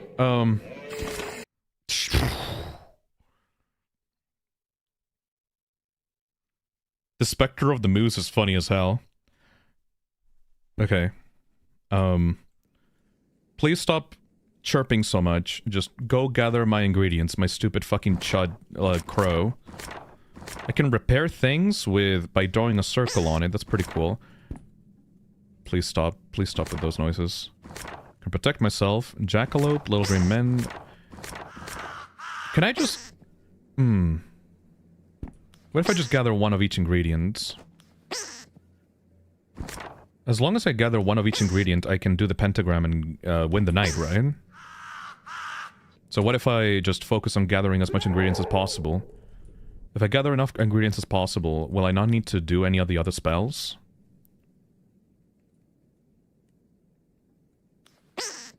Please stop with the fucking crow sound, I beg of you. Okay, so I'm getting a lot of mushrooms. That's good for immediate protection, but I just need... Okay, I need, roots. You can break that, it's okay. As long as, I can get one of each ingredient, I think I'll be fine. My stupid fucking chud son, just give me the weird dried roots, please. My stupid fucking chud son cannot give me, like, a single grey root. Are you kidding me? The chirping is too much. Yeah, the chirping is, like, very distracting, actually. Oh, shit. Can I do a spell to repair this? Oh, okay, hold on. There we go. I can do that a couple of times because I have the... have a lot of mushrooms. It seems that it's really not... it's really biased towards getting me some ingredients versus others, I think. The fucking moose! He's moosing and schmoosing. Is that Mothman?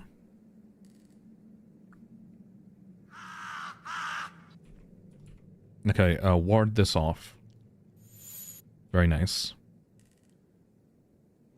I think that sometimes the... Oh, I only have one mushroom left. Oh, no.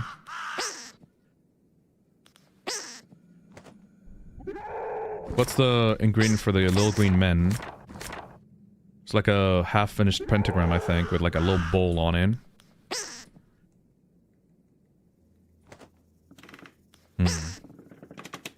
I could deal with the chirping if there was any other ambience. There is some other ambience, it's just not very plentiful. Okay, pentagram there with like a... Oh, I think he left. Thank you. Oh shit. The jackalope is gonna get me, I think. Yeah, it's really biased towards giving me a... Oh. The chirping is too loud. Yeah, I'm gonna turn off the sound a little bit, because that's a little... really insistent on the chirping. Son, please gather me ingredients. Maybe if I just get really lucky and just send the bird as fast as possible without regard for the other animals, I'll be good. I think this game needs to be better at gradually increasing the difficulty. Seems like everything comes at you so fast. For these types of games that introduce different recipes and spell types, you should have one enemy type come at you at once so you can memorize each movement and have... My stupid crow son that I hate. Thank you, Starpoof, for the super chat. Yes, the...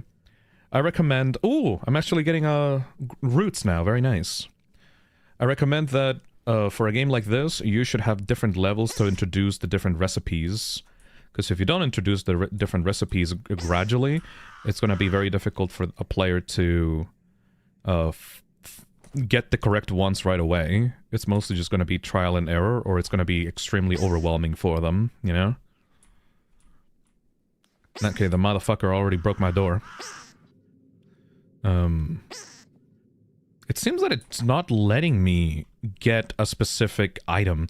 Like, oh, it's either one or the other. Oh shit, I think the goblins might get me.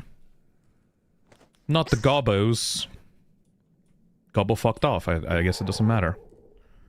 Okay, you just need a bell. I need a bell and a mushroom. I don't think I'll be able to get it in time, though. The crow is better than the rotten son. At least he provides something. Truing. It just seems that he only seems to provide things that he wants, you know? The basic one mushroom ward also increases anger, which might make them come faster. That's true also. Okay, how do I get rid of the jackalope? It's like a bunny ears type. Fuck. Okay. So I'm gonna try to get as many mushrooms as possible so that we can do the basic ward. Is there any... What is the recipe for rebuilding? Like, repair. It's like a circle, root, and frog legs. So I can do a repair on the door later on. Oh, that's the trade-off. Ward will work for the most part, but it increases the difficulty. Yes. And I don't think that that is very recommended for this. But the fact that you start off with 0 items for each of these is very bad. Because there's a chance that you won't ever be able to get enough to protect yourself from any of these monsters. Right now it's refusing to give me the mushroom, and the mushroom is like the basic ward-off spell that is useful against any and all monsters, you know? I feel like that should be in handy for the early game so I'm able to survive without having to rely on RNG, you know? Weird Name says, so far the main problem with the game is that there's only one way to collect resources and it's 100% RNG. Yes, I've gotten like 5 flowers in a row, and the basic mushroom ward-off ability, like, I need at least 1 mushroom for it, and it has not... I'm not sure what's up with the moose, honestly. Okay, I got 2 mushrooms, so I have 2 chances to ward off the enemies with that. Okay, you got some ashes. Because, like, I need to win the game, I need to build this pentagram thing, right? But to do that, I need 1 type of each resource. But to do that, I need to get RNG lucky on the ingredients that I'm gonna get. So I have 0 bells right now. I'm trying to get bells right now. The bells are on the bottom right of the screen. It's covered up by my character. Okay, the jackalope is gonna break the door at any moment now, which is a... Oh, I got 2 bells! Nice! So now I only need a root, and I need a frog leg. So if I get lucky, I'll be able to get... Okay, hold on. So do the basic square. Okay, now I've expended... Okay, I got 2 roots, so I can... If I can get 1 more frog leg right now, I'll be chill. Yes! Okay, now draw the pentagram. That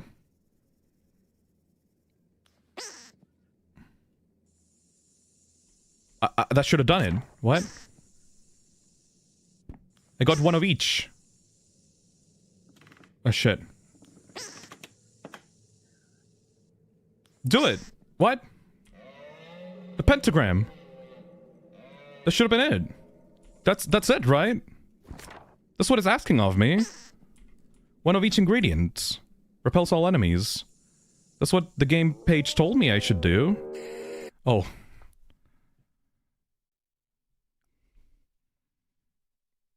Okay. Because, like, the whole goal of the game is that I was supposed to repel them all by using the final spell that is... Huh. At least I did the goal. Yeah, it's this one.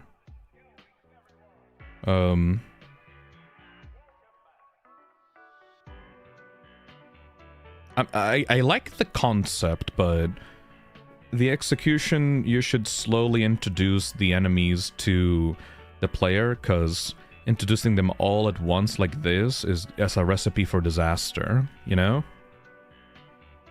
No, you need to repel all the enemies to use the spell. Oh.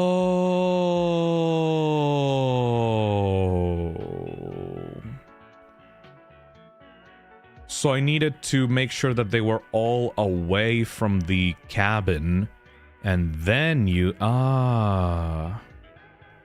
Okay, that's a very, very confusing wording. I thought that... Oh, because it was in the requirements table. I understand now. There's a lot of flaws with this game, though. I feel like you should not rely on RNG for your basic abilities. If I had to give a suggestion, I would say, please try to have basic spells for basic warding and protection that do not require ingredients, and then have special spells that require ingredients that will kill something for a very long period of time. So, for example, you could have a basic magic spell that dispels all evil, And then if you want to get rid of a specific enemy for a long time, you could use one of the ingredients that you're trying to collect, right? I think that would be much more sensical. This reminds me a lot of like spell slots and spell types from D&D. Feels like there's a lot of inspiration coming from there. I'm not sure if any of the developers have worked or like have done a D&D session. Also, please be more mindful of sound design. It is not recommended to have a single sound effect, like a single high-pitched sound effect, playing on loop constantly throughout your level. I think that is going to drive players crazy, like, almost instantly. I really like the concept of the book, though. Like, trying to make your own spells and trying to ward off creatures using spells. I think that's very creative. So, I would say, for the actual execution of the game, I would give it a 1. For how it fits the theme of the jam, actually a 3. It's actually pretty fitting. Creativity, I would give it a 3, because I really like the idea that you guys presented. But it needs a lot of work, you know? Alright. And now, we are in the final game. You need ambience that makes you centered only to what you're getting, but it's not annoying. Yeah, exactly. The idea is there, but the execution needs a lot of work. Alright. Final game is Fallen. You know who else is gonna fall after the stream is over? My mom! Okay. Let's do Fallen. Will this close the book on the jam? Yeah, but we also need to do the stream to announce the winners for that, so yeah. Ooh, look at this one. Is this gonna be a gem for the final entry? That's really detailed, what the hell? This is like the last game, like the end? Yes, this is the last game of the jam. Kieru. You are trapped in a locker room, tied tightly within your rusty wheelchair. I already get some points for following the theme, I guess. Find your way out by solving puzzles and save yourself from whatever comes. A psychological horror game inspired by Silent Hill and Resident Evil. What the fuck? I apologize if the game is bare bones, short, and glitchy, or janky. It was created in my free time while I was also doing university stuff. Thanks a lot for reading and playing if you do so. Make sure to check the controls before playing the game. What the fuck? Oh, that looks creepy as shit. What the fuck? Oh my god? It starts with a wheelchair and ends in a wheelchair. And this actually kind of looks peak as fuck. What the hell? Oh my god? Credits, music, models, coding, sound design, art, and everything else by Kuri Toiga, myself. Assets used: IES Light Profile Pack by Construct Games, Stylized Material Pack by Epic Games, textures taken from Polyhaven and Ambient CG, sound effects from Freesound, Baby Laugh Various by Gumball World, Baby Monitor Scream, Stevious, Neighbor's Baby Crying by Cubo Dup, Baby Playing with Baby Jim, Tome, Tape, oh my god? Oh my god? This might be a winner. Like, no, not a winner. I'm sorry, no, not a winner. I don't wanna get people's hopes up. But this might be like a gem to end off the jam streams with. Holy hell. Okay. And it seems that the assets are not like Unity Asset Store bought assets. This is all made by the developer. Okay. Holy shit. Is this gonna be like one last banger to end it off? Let's see. It's called Fallen. Made in Unreal Engine. Hope you like it, Phil. We'll see. Ooh. Ooh! This is the sound effect is very... Oh my god! Thank you, Sonic Frisk, for the $10. My mom genuinely missed a step on the stairs and almost fell down them the moment you said that. What? Crying face emoji. What? She's okay, but I'm starting to think you might have special prediction powers or something, Rimau. I said what? The wheelchair? Sorry. Hopefully, your mom's gonna be alright, though. Make sure to take care of yourselves and don't get distracted while walking up and down the stairs. I was gonna say that this sound effect right here, it's not the sound effect from Silent Hill, but the menu selection things are very Silent Hill-ish. I am way too obsessed with Silent Hill, so I know that it's not the actual sound effect, but it's very close and it's giving me that, like, nostalgia. Oh my god, the life has been brought into my eyes again. Silent Hill and Resident Evil in one package? W and S to move back. E, A and D to look left and right. It's tank controls! Left shift, fast look speed. E to interact. Left click, mouse interact and puzzle. F for flashlight. R to hold door. P or enter for pause menu.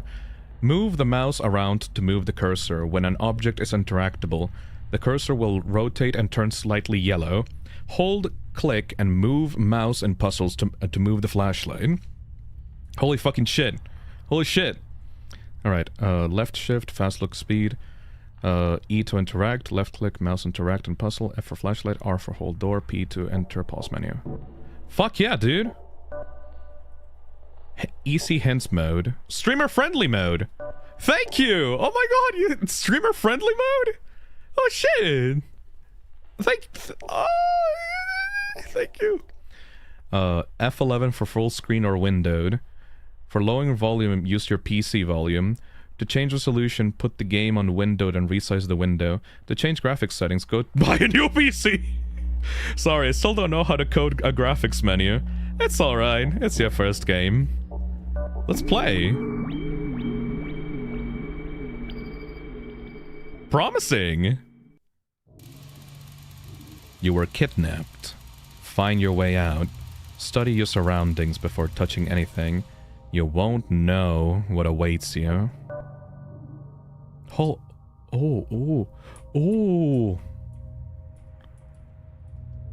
I am paralyzed. Blah. Interesting. I can't move my head left to right. Oh, these are weird visuals. What the fuck? Is that a green key? The night key? A brave singularity designed to get through the bottom left lock of the big door. Look at this. It's like changing camera angles when there's like... What the fuck?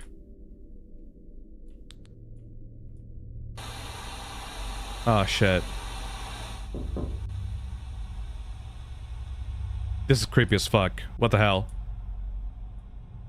Oh, this... You know what this fucking reminds me of? Oh! Oh, fuck that, dude. What the fuck?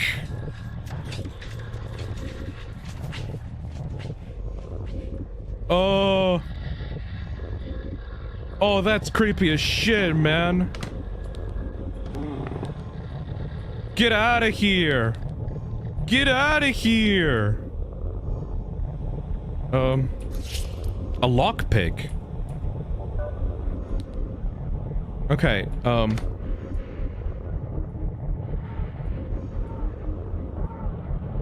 This is creeping me this is creeping the shit out of me.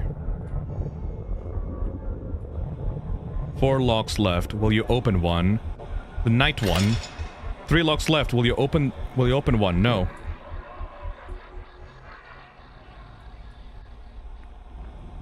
This is so fucking anxiety inducing. Get out of here, you weird fucking creepy ass baby. Okay, so I need to make sure to keep the baby in line while I try to solve puzzles and get the keys. What is that? There's a red key in there. Holy shit! The blood key. A threaded sold designed to be sticky among the top left of the big door.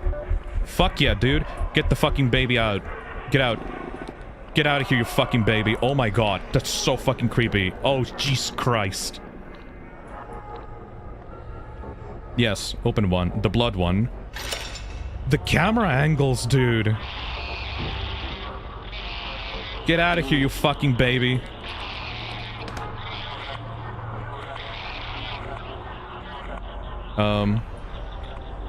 Okay, where else? It's inside the lamp. What? What the hell? It's inside the lamp besides... It's inside the lamp besides the mirror, bro. Bro? Get the fuck out of here, you stupid fucking baby. I hate you. I hate you and your entire family. The lamp besides the mirror. There. Square 0x triangle. Square 0x triangle? Get the fuck out of here, you fucking baby. Thank you for the easy hints. Square 0x triangle. There's a power box in here. Open it? Yes. Oh, of course. Square 0x triangle. Confirm. Got the purple key! The gloom key! A gloomy future designed to accommodate through the bottom right door, lock of the door. Holy fucking shit, get the fuck out of here, you stupid fucking baby. I can already feel you right next to the door, you stupid fucking creepy child. I hate you. I hate you. I hate you. Anyways. The gloom key. I just need one more left. Can I use the lockpick on that one? I can't imagine that these special keys would require a lockpick, but stranger things have been true.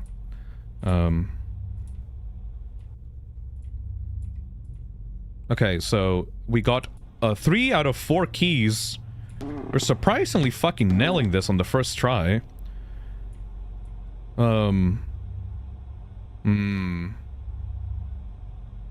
Yo, developer, this is gorgeous as fuck. Oh yeah, the visual style is super goddamn unique.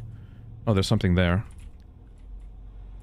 But I can't interact with it properly, I think. There's something there.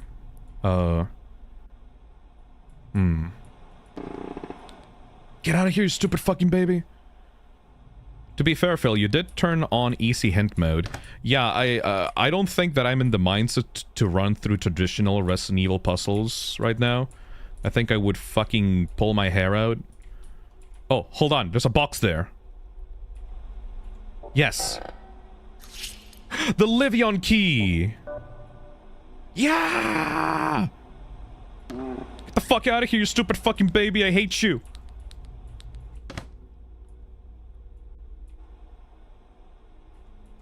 Livion. Fuck yeah, dude. Get out of here. Get out of here. Yo!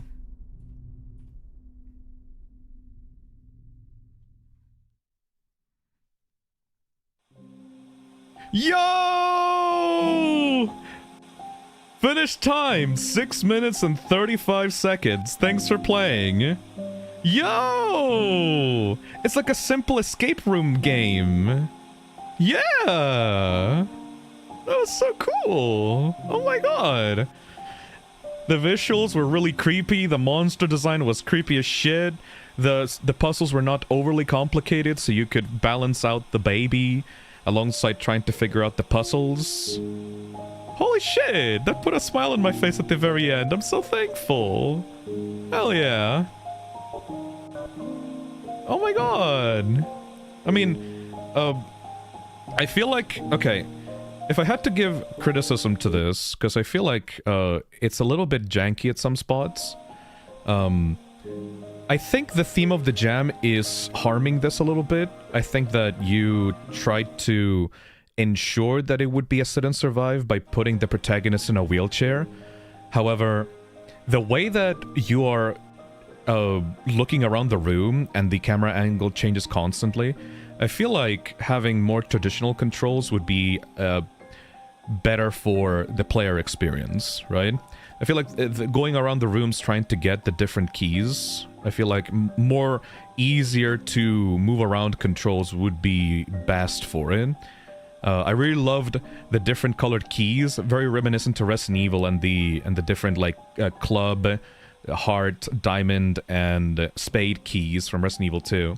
I like the atmosphere a lot. The baby is so creepy. Though, I feel like the baby should be a little bit more complex in its behavior. Maybe instead of just pushing it off with the flashlight, it should be... you should react to it in some capacity. Like, oh my god, But like, I'm really glad that it wasn't, like, overwhelming, because some people said maybe there should be another threat alongside the baby. But no, I think that trying to solve an escape room puzzle while dealing with multiple threats is way too hard. You don't understand. If you're trying to solve a puzzle, you should have a very simple threat to deal with. Otherwise, it would be extremely difficult and we would be here for another hour, you know? Kurito says, yes, I wanted the baby to be more complex, but I didn't have time to do it. That's alright.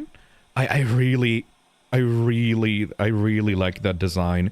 The giant pupils, the way that it seems to have like insectoid legs, the way that the arms on the models are like segmented. I think the main girl protagonist is very cute. She's got like a big ol' face, like big ol' eyes. I absolutely love the camera angle changes you did with this one. Like, the way that the camera shifted and moved, and every time the camera panned to one of the locks when you unlocked it was great. I also really liked the screen for when you got the items, like when you got the keys and the lockpick, because it reminded me a lot of Devil May Cry. When you got the item, it feels like you got one of those like red orbs or blue orbs from Devil May Cry.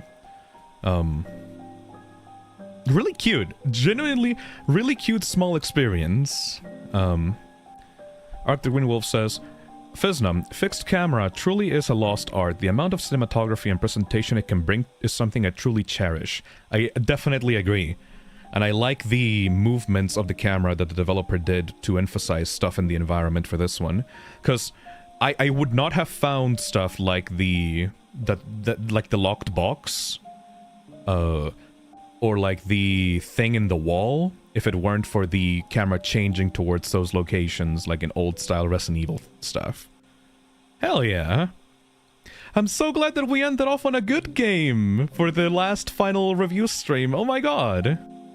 I mean, this last one, I thought that we were going to have to wade through a lot of really unfortunate, like, low-scored games, but the Lemon game that we played for 2 hours was really nice, and this game was like a really short, bite-sized, nice little feel-good game to end it off at. Hell yeah. The visual style is impeccable, by the way. The textures and the way that everything is like pixelated and stuff, really nice. Genuinely really nice. Maybe it's because I'm biased, because... Are you one of those viewers that specifically knows that I love Resident Evil and Silent Hill? Because if so, you tapped into some shit that I specifically love about these games and the aesthetic of these games. I might be a little bit too biased. Is this what you desire? Yes. They knew that I was like a fiend. Oh, look at this fucking baby creature. Ew. Hey, Pan Bean Weirdo. Can we see the jump scare of the baby, please? You know what? Yeah, let's look. I want to look at that fucking baby again, honestly. I want to see what the fuck that looks like. This game truly felt like the bow in a gift. Fuck yeah, Bloop Bleep. What the fuck does the baby jump scare look like? If there is even a jump scare at all. You are kidnapped by baby. And the fact that you get like a little like a Silent Hill 4 first-person perspective introduction to the room as well.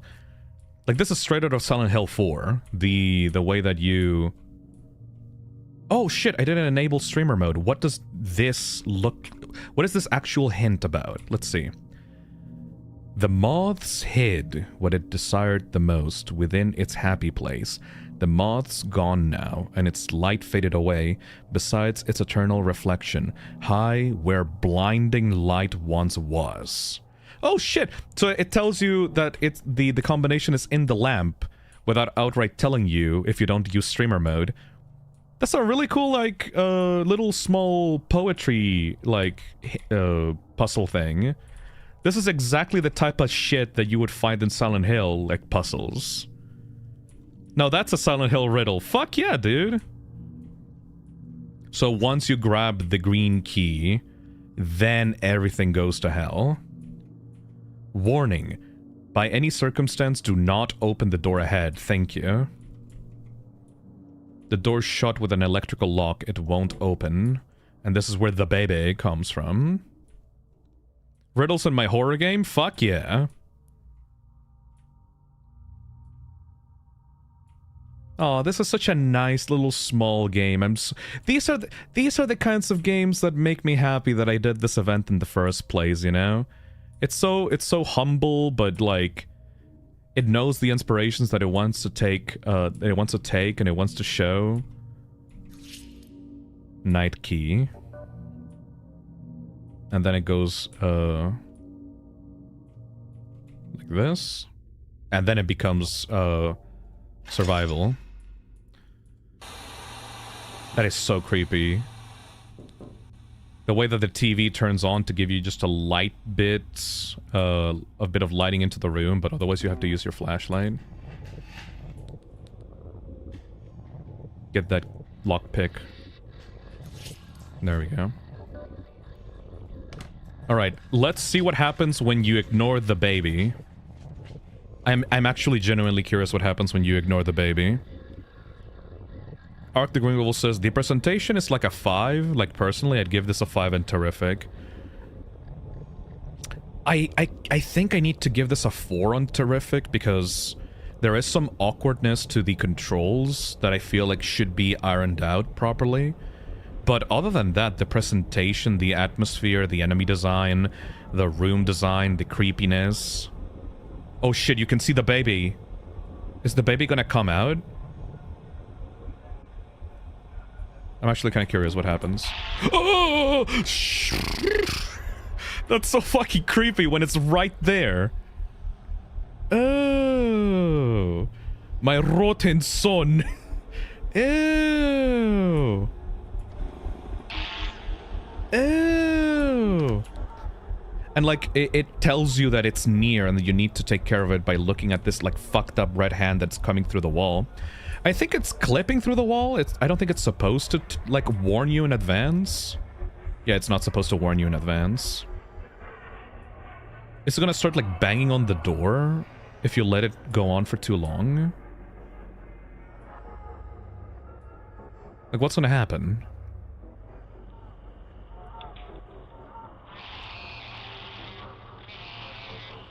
Oh, you can hear the radio static.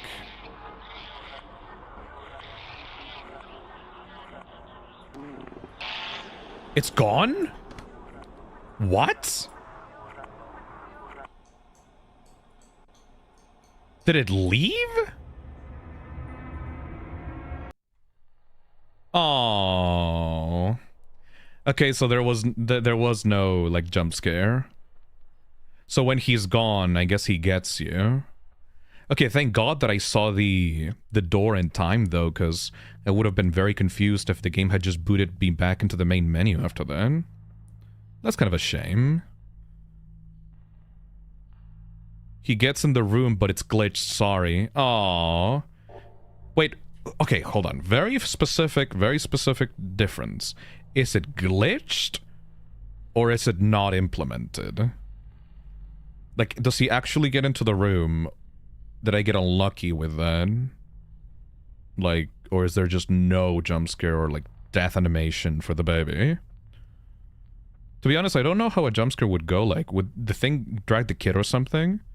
I can imagine that the monster would break out of the door, grab the kid, and just drag it inside of the door, you know? The monster does go into the room. I played it. Okay, let's give the baby us another chance, I think. It's glitched. You should try again. Alright, let's see.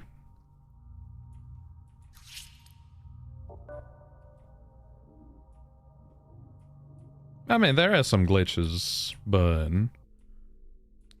there's a difference between it being glitched and it not being available.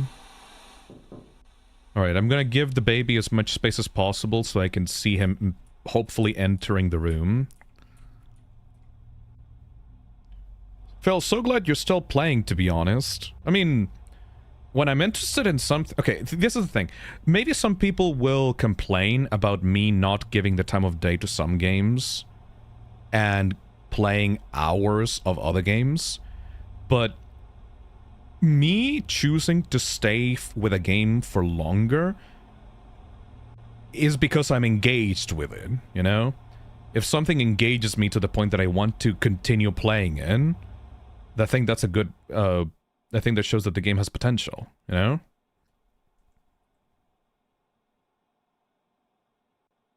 Like, I stayed with some games that I gave a lot of time to, like, for example, the WALLFLOWER game. And I regretted that, because the ending ended up being really disappointing. Move a bit back. Oh!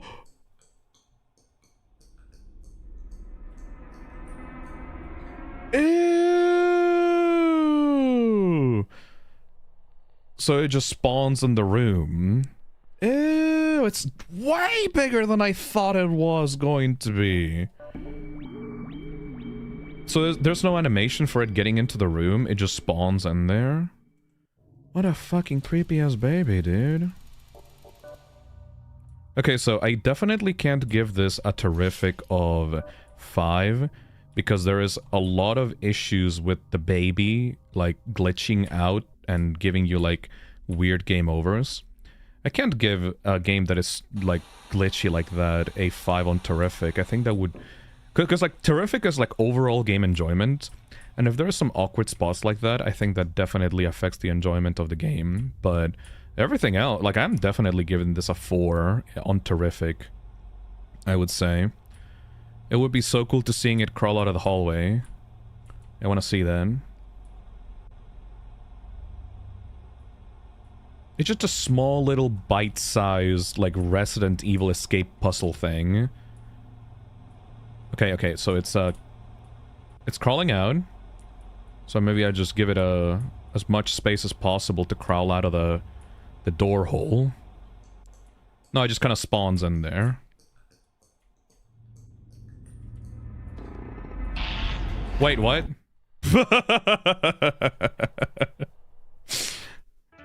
Yeah, the baby is very glitchy. But other than that, if you play the game as intended, that's a really scary threat. Okay. So. The baby being creepy as hell, but having such a weirdly glitchy end condition is very unfortunate. I feel like there should have been some time to flesh out a failure condition with the baby, you know?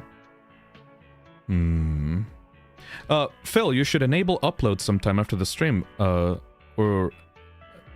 I will, because, like, I will have reviewed all the games, so people can just, you know, update the games as they want to. Okay. I'm gonna be as... I know that this is very biased, and Chet is very enthusiastic about this, but if I have to be for real about my critique of this game, I would say it's going to be a 4 on terrific because of the atmosphere, because of the unique style and look of the game, the effort put into the enemy design. I like how creepy it looks. I like the design of the items that you get. The puzzle, the actual Silent Hill poem puzzle is really nice and stuff.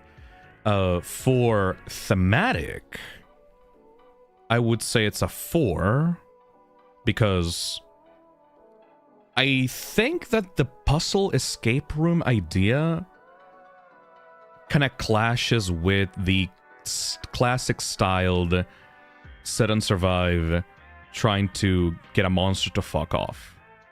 And the monster itself, the baby, is not really as complex as he should be, in my opinion. He feels like a very, very, very simple implementation of a sit and survive enemy. And finally, on creativity, the creativity aspect is also going to fall down a lot, because I can feel every single element from this game taken from different sources. Baby, Resident Evil 7, Resident Evil Village, House Beneviento. The poems on the wall, inscribed on a plaque, Silent Hill 2, Born from a Wish. The 4 keys to open the door, that is the 4 keys from a big fucking door in Resident Evil 2 Remake. The big chained up door itself, that's Silent Hill 4 The Room. So, creativity-wise, I would say this game takes too much from other sources for me to say that it's truly creative.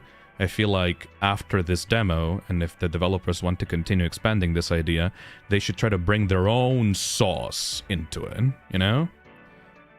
So, I think that so far, you have proven to take really cool stuff from all the other different places, but it's up to you now how you take that and then move forward into something that has its own identity. So I would have to give creative points a 3, you know? Alright. And with that, we have finished playing every single valid entry from the Toxic Terror Game Jam. Some games had to get DQ'd because they were giving off virus alarms. Some wanted access to my PC with administrator privileges. Some used copyrighted assets. Some were not relevant to the theme of the jam at all. Hey Kurito, thank you for the super chat. Would you be interested in playing the game again when a new revamped version in the future, Phil? Absolutely. I always read my business email requests. It's at contact@phisnom.com. You can also just add me on Twitter or Blue Sky or something. I don't promise that I will do it in the future, though, because sometimes I get really busy with other games that come out. But if I can find a spot, why the fuck not? It looks really nice. But yes. There was a bunch of games that I had to DQ. We started originally with 137 games, and I had to DQ a bunch of them because of uncredited assets, copyrighted content, being just not a game, being source code, being invalid, not being able to boot up, asking for administrator privileges, being flagged by Windows as a potential virus. I will take all the reasons for why games got DQ'd from the selection process, the review process, and I will take all the faults that have popped up a lot during these games that got low scores, and I will use those as learning opportunities to hopefully explain in the next upcoming stream. Like next Sunday, we'll be doing a awards stream. And alongside those awards, I will also be talking about what should be improved overall, what are the biggest pitfalls for the games that I've seen, what are some of the biggest pitfalls developers fell into with these games, and how you can hopefully avoid those pitfalls in the future. It'll be next week. Not tomorrow. I feel like I'm gonna pass out right now, so I can't do it tomorrow. I think I'm generally just gonna pass out after this. Next week, yeah, next Sunday, next week. The Toxic Game Awards, yes. So yeah, that was it. I think we've done every single game. Let me just recheck. We did I broke my legs and got left behind in a burning hospital. We did Toothache Night. We did Hair, BB1 and Charge Anomalies, Deep Down, Subibe, Old Wizard, Archive Anomalies, Something Wicked, Paralysis, Anabot, Imbalanced Refuge, Trick or Treat But You Rob People, Hellish Fried and Burgers, An Eye for Beyond, Late Night Gamer, 7 Minutes in the Scary Ass Place at 3 AM Gone Wrong, Client Sided, Paint Piano, Let Me Inside, The Face, Dome, Astrophobia, Remain Seated, The Inevitable Threat, Cramp, My Game My Prince, Rask, Remission, Cut in the Dark, Seed of a Soul, Rally's Wonderful World, Analog Anomaly, Bug Water, Seeded, Galu, Train of Fear got DQ'd, The Fifth Floor, Real Quiet, Axolabs, Case Closed, She Has My Name, Tech Exec Now, Whack and Smack, Red Booth, Silver Frame, Blue Water Chemical, Guilt Trip, That Night at the Forgotten Workshop, Rolling Dead, Somniphobia, The Cackles, Heard Below. Okay, that one also got DQ'd because of Windows like flagging it as a virus. Snowhaven, Hyperion, The Hunt Intensifies, Frack 2, Open Gives Me Simi, Why this one is now asking for money, Sit Not to Drown, Halloween at Lemon Jacks, Baking Dead, Phasmo Rally, Keep Standing, Bleed and Survive, Charity Work, Terratoma, Time to Escape, Developers Nightmare Q18, Deimos 24, Within the Cartridge, Night in a Watchtower, Going Up, Heart of Ganymede, Wallflower, Miana's Mini Mame, that one also got DQ'd, Toxic Eden, Stationary, Bomb, Do Not Save Me, Find Yourself, Last Hope, Interrit's Nightmare, Litany, Fallen, The Mimic Inspection Unit, Clock Watcher, Ward 666 Patient Zero, again, MarchenLand, that also got DQ'd, I think, The Road to Hunger, Blind and Dreamland, Kingdom of Man, Fawn's Forest, and Content Curse. Thank you so much for being part of these streams. I'll see you all next week, okay? Bye-bye.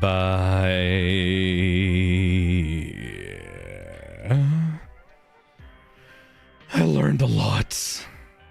I learned a lot for running this event. Holy shit.